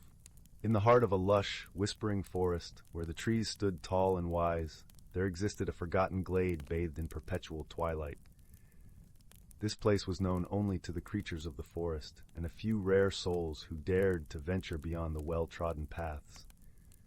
The air here was imbued with the scent of pine and earth, carrying the gentle rustling of leaves like a soft lullaby. It was a realm where magic lingered, hiding in plain sight among the shadows and the light. Elliot, a curious young boy with a heart as open as the sky, discovered this hidden world one golden afternoon. His hair, tousled by the wind, glimmered like autumn leaves in the sun. He had been wandering through the forest, drawn by a deep-seated yearning for something he could not name. Elliot loved the forest. Its secrets whispered to him, and its beauty filled him with a profound sense of belonging. As he walked, each step cushioned by a carpet of moss and fallen leaves, he stumbled upon an ancient oak with a hollow that seemed to beckon him closer. Within this hollow, nestled among roots as thick as his arm, lay a peculiar object, a small, intricately carved wooden box. Its surface was smooth, worn by time, and etched with symbols that seemed to pulse with a gentle glow. Elliot's fingers brushed over the box, and a warmth spread through him, as if the object were alive. He hesitated for a moment, then carefully lifted it from its resting place. As he did, a soft sighing sound filled the air, and the forest seemed to hold its breath. With the box cradled in his hands, Elliot sat beneath the oak, leaning against its sturdy trunk. The world around him faded into a serene silence, leaving only the gentle hum of nature. He turned the box over, examining it from every angle before finally deciding to open it. Inside, resting on a bed of velvet as dark as midnight, was a small, crystalline orb. It shimmered with an inner light, casting tiny rainbows that danced around Elliot like playful spirits. Mesmerized, Elliot reached out to touch it, and as his fingertips brushed the surface, a tingling sensation raced up his arm. Suddenly, the orb began to glow more brightly, and a soft voice, warm and melodic, filled the air. "Welcome, Seeker," it said, resonating with a kindness that wrapped around Elliot like a comforting embrace. "You have found the heart of the forest, a gift of magic and mystery." Elliot blinked, his eyes wide with wonder. "Who are you?" he asked, his voice barely a whisper. "I am the guardian of this glade," the voice replied. "And you, dear child, have been chosen to carry the heart and listen to its song." The orb pulsed gently, and with each pulse, Elliot felt a connection forming, a bond with the forest and its secrets. "What do I do with it?" he asked, curiosity mingling with a sense of responsibility. "Listen," the voice advised. "Learn. The heart will guide you, reveal hidden truths, and teach you the language of the world around you. But remember, true power comes from understanding, not control." Elliot nodded, his mind awhirl with possibilities. He closed the box, feeling the weight of the orb settle within it, and tucked it safely into his satchel. As he rose to his feet, the forest seemed to awaken, the trees whispering encouragement, the leaves rustling with approval. Over the following days, Elliot returned to the glade, drawn to its serenity and the promise of discovery. He spent hours sitting beneath the ancient oak, listening to the heart's gentle murmur and learning the subtle language of the forest. Each day brought new revelations, a hidden path, a secret grove, the laughter of a brook that meandered through sun-dappled glens. One crisp morning, as the first rays of the sun painted the forest in shades of gold, Elliot encountered an unexpected visitor. A fox, its fur as red as flames, emerged from the underbrush. Its eyes, sharp and intelligent, regarded Elliot with curiosity. "Hello there," Elliot said softly, extending a hand in greeting. The fox approached cautiously, its nose twitching as it sniffed the air between them. Sensing no threat, it sat back on its haunches and regarded Elliot with a look of expectation. Elliot remembered the heart and its promise of connection. He retrieved the box from his satchel and opened it, letting the fox see the shimmering orb. The fox tilted its head, eyes reflecting the orb's light, and for a moment, Elliot felt as if he were gazing into a deep well of ancient wisdom. The fox blinked slowly, then trotted forward, brushing against Elliot's leg in a gesture of trust. Elliot smiled, a warmth spreading through him. Here was a friend, unexpected and wondrous, brought to him by the magic of the forest. From that day on, Elliot and the fox were inseparable. They explored the forest together, the fox leading Elliot to hidden places he never would have found on his own.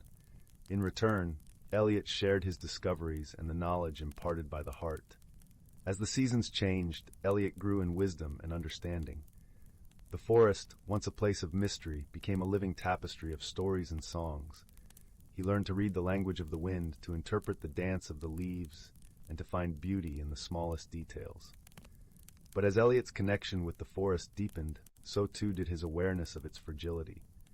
He noticed signs of change, trees that stood bare in the wrong season, streams that ran dry, and animals that seemed restless, out of sync with the natural rhythm. One evening, as the sun dipped below the horizon, painting the sky in hues of crimson and violet, Elliot sat with the fox by his side, pondering the forest's plight. The heart glowed softly in his lap, its light casting gentle shadows. "What can we do?" Elliot asked aloud, his voice tinged with worry. The fox looked at him, its gaze steady and calm. Elliot felt the heart pulse in response, a silent reassurance that they were not alone. "Together we must find the source of this imbalance." The voice of the guardian spoke, its tone gentle yet resolute. "The forest has chosen you, Elliot, to be its champion. Trust in your bond with the heart and your friendship with the fox. They will guide you." Determined and hopeful, Elliot set out the next morning with the fox at his side. They traveled deeper into the forest than ever before, following signs and whispers that only they could perceive. The journey was long and arduous, but Elliot's heart was buoyed by a sense of purpose and the unwavering companionship of his fox friend. As they ventured onward, the forest revealed more of its wonders. A hidden waterfall that sang with the voices of 1,000 dreams, a glen where flowers bloomed in colors more vibrant than any rainbow. Yet alongside these marvels, Elliot also saw the signs of distress, trees that wept sap like tears, birds that called mournfully to the empty sky. One evening, as they rested beneath a canopy of stars, Elliot felt a shift in the air, a subtle change that sent a shiver down his spine. The fox, ever perceptive, rose to its feet, ears pricked and alert.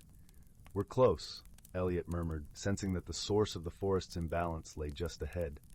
Together they pressed on, their path illuminated by the silvery light of the moon.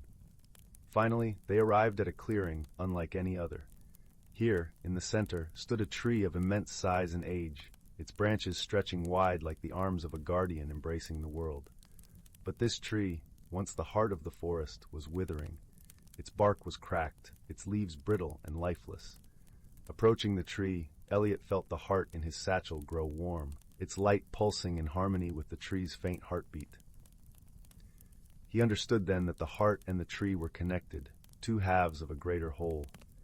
Elliot knelt before the tree, placing the heart upon the earth at its roots. He closed his eyes, reaching out with his mind and spirit to the guardian voice within the orb. "Please," he whispered, "show me how to help." In response, the heart flared with light, and Elliot found himself enveloped in a vision. He saw the forest as it once was, vibrant and alive, its creatures thriving in harmony. But then a shadow fell over the land, a darkness born of neglect and imbalance, threatening to unravel the delicate weave of life. The vision shifted, and Elliot saw himself, the fox by his side, standing as a beacon of hope. He saw the heart, its light spreading across the forest, mending the fractures and restoring balance. Elliot understood. The heart's power was not his to wield, but to share. To heal the forest, he needed to awaken the magic within every living thing, to remind them of their place in the grand tapestry. With newfound clarity, Elliot rose and turned to the fox, his faithful companion. Together they began to circle the great tree, the heart's light guiding their steps. As they moved, Elliot spoke, his voice carrying the ancient words of the forest, words of renewal and rebirth. The fox joined in, its voice a melody that wove through Elliot's words, binding them with the rhythm of nature. Around them the air shimmered, and the forest seemed to sigh in relief, the shadows retreating as light spread like a healing balm. They continued until the first light of dawn touched the clearing, bathing it in gold. The great tree, once withered, now stood tall and proud, its branches laden with leaves that sang with the wind. The balance had been restored, the forest's heartbeat strong and steady. Elliot felt a deep peace settle within him, a warmth that mirrored the light of the heart. He turned to the fox, gratitude shining in his eyes. "Thank you," he said simply, knowing that their friendship had been the key to unlocking the forest's magic. The fox yipped softly, its eyes reflecting the dawn's light, and nuzzled Elliot's hand, a bond unspoken yet deeply felt. Elliot knew that his journey was only beginning. There were more mysteries to uncover, more stories to learn. But he was ready, for the heart of the forest was with him, and the friendship he had forged with the fox was a strength that would guide him through any challenge.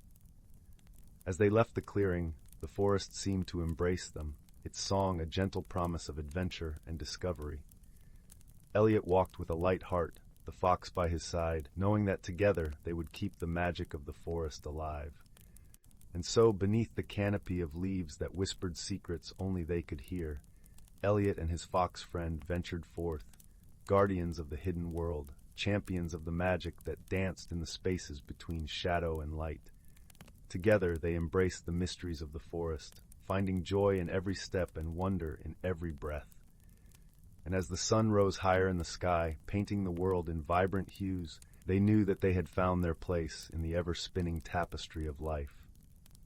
In the heart of the whispering woods, where the air was always sweet with the scent of honeyed blossoms and the sun filtered through the leaves like golden syrup, there lay a quaint little village called Moonberry Hollow. The village was known for its cozy cottages with thatched roofs, curling chimneys that puffed out gentle wisps of smoke, and gardens bursting with vibrant flowers and herbs. In this peaceful place, where the days seemed to drift by like lazy clouds, lived a young girl named Lila. Lila had a curious mind and a heart as warm as a summer breeze. She spent her days exploring the woods and fields, always eager to discover the secrets of her enchanting world. Her constant companion was a wise old owl named Orin who perched on her shoulder and shared stories of the forest's mysteries. Orin had feathers as soft as moonlight and eyes that held the wisdom of 1,000 stars. One crisp autumn morning, as the chill began to weave its way through the branches, Lila noticed something peculiar. The villagers were abuzz with whispers and puzzled expressions. It seemed that every night, just after the moon had risen, a strange, gentle humming sound could be heard echoing through the village. It was a soothing melody, yet it left everyone curious and a bit bewildered. Determined to uncover the source of the mysterious hum, Lila set out to investigate. She wrapped herself in her favorite knitted shawl, as colorful as an artist's palette, and with Orin fluttering at her side, she ventured into the forest under the silvery light of the waxing moon. The woods were alive with the rustle of leaves and the soft chirping of crickets. The path beneath Lila's feet was carpeted with fallen leaves, crunching softly with each step. Guided by the shimmer of moonbeams, they followed the sound, which grew clearer and more distinct as they ventured deeper into the forest. As they walked, Orin shared his insights. "The melody is unlike any I've heard in my long years," he mused, his voice a gentle rumble. "It carries a warmth, a kindness. Perhaps it's a call from an old friend of these woods." Their journey led them to a small clearing bathed in silver light, where they found a circle of ancient stones. In the center stood a glowing figure, a creature of ethereal beauty with wings that shimmered like spun glass. It was a sylph, a guardian of the forest's secrets and a creature of pure magic. The sylph's song was the source of the hum, a melody woven from the threads of starlight and dreams. She looked upon Lila and Orin with eyes that sparkled like dew on morning grass. "Ah, the curious hearts have found me," she said, her voice as soft as the rustle of leaves in the wind. Lila stepped forward, her heart filled with wonder. "Why do you sing, dear sylph? Your song has enchanted our village, and we wish to understand its purpose." The sylph smiled, a gentle curve of lips that spoke of ancient wisdom. "I sing to awaken the forest, to remind it of the joy of life as the seasons change. My song is a gift, a lullaby for the earth and all who dwell upon it." "But why now?" Lila asked, her eyes wide with curiosity. "Why at this time?" The sylph's wings fluttered softly, casting a shimmering light across the clearing. "This is a time of transition, a time for the world to prepare for the quiet slumber of winter. My song helps the creatures of the forest gather their strength and find their rest." Understanding dawned on Lila like the first light of dawn. The sylph's song was a gentle reminder of the cycles of nature, a call to embrace the changes with grace and serenity. It was a lesson in harmony, in living in tune with the world around them. Moved by the sylph's wisdom, Lila thanked her for the gift of understanding. "We will share your message with the village, so they too can find peace in the melody of the seasons."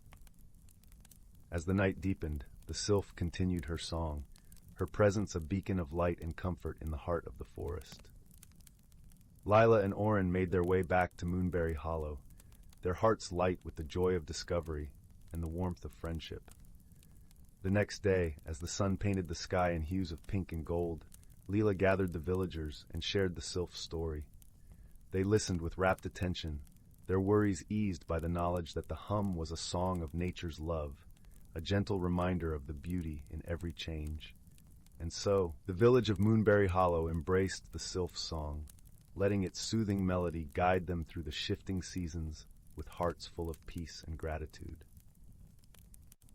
In the whispering woods, where magic and wonder danced hand in hand, Lila's journey had brought a deeper understanding of the world, a lesson woven into the very fabric of their lives, like a timeless lullaby sung beneath a blanket of stars. In the heart of the ancient forest, where the trees whispered secrets older than time itself, there lay a hidden glen cloaked in perpetual twilight. Here, the canopy of lush emerald leaves allowed only the gentlest dapples of golden sunlight to kiss the forest floor, illuminating the soft carpet of moss and the delicate ferns that danced with the slightest breeze.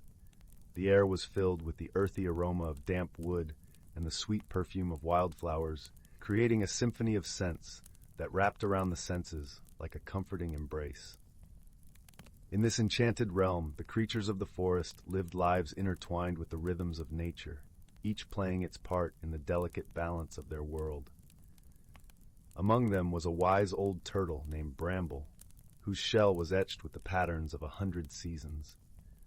Bramble was revered among the forest dwellers for his deep understanding of the natural world and his gentle, patient counsel. Bramble's closest companions were a sprightly squirrel named Pippin and a graceful deer called Lila.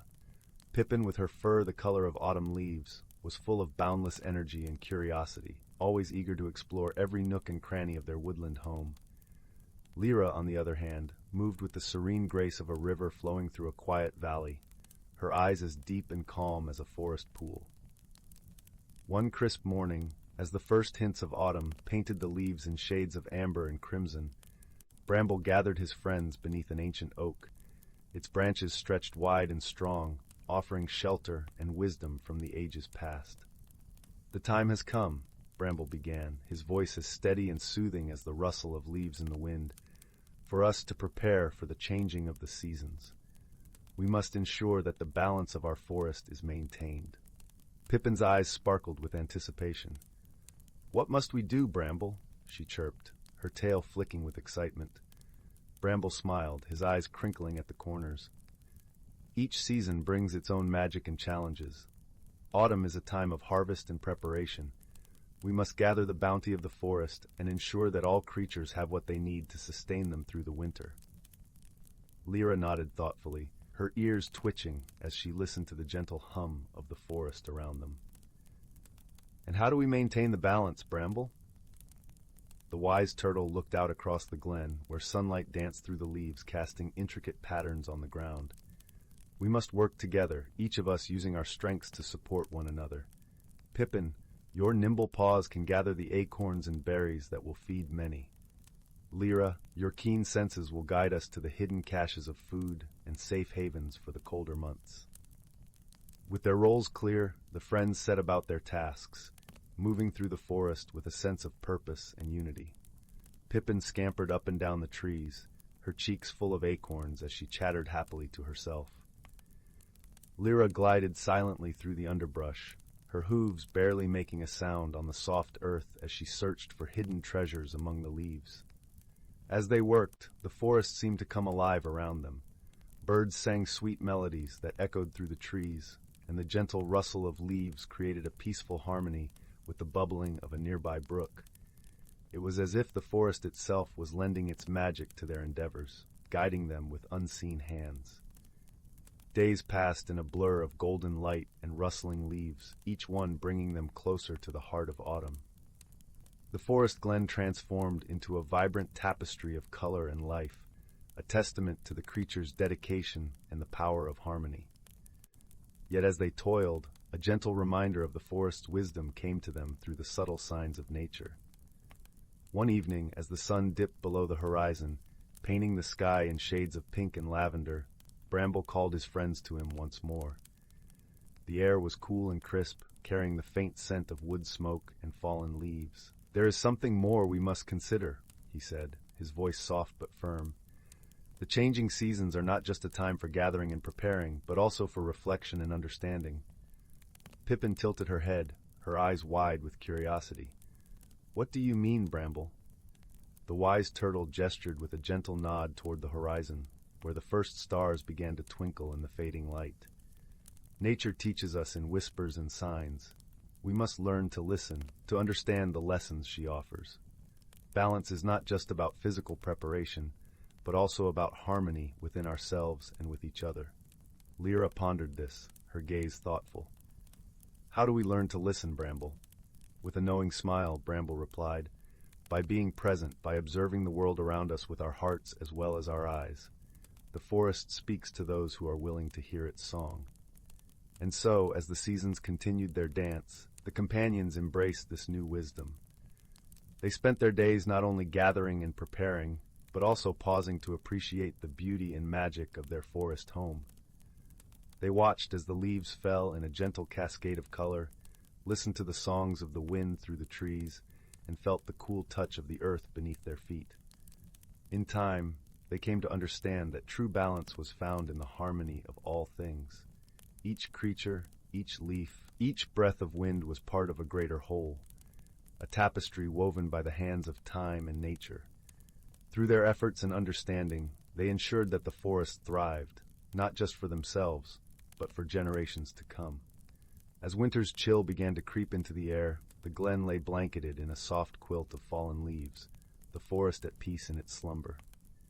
Bramble, Pippin, and Lyra gathered once more beneath the ancient oak, their hearts filled with the warmth of friendship and the wisdom they had gained. "Thank you, Bramble," Pippin said, her voice a soft whisper in the twilight, "for teaching us to see the magic in our world."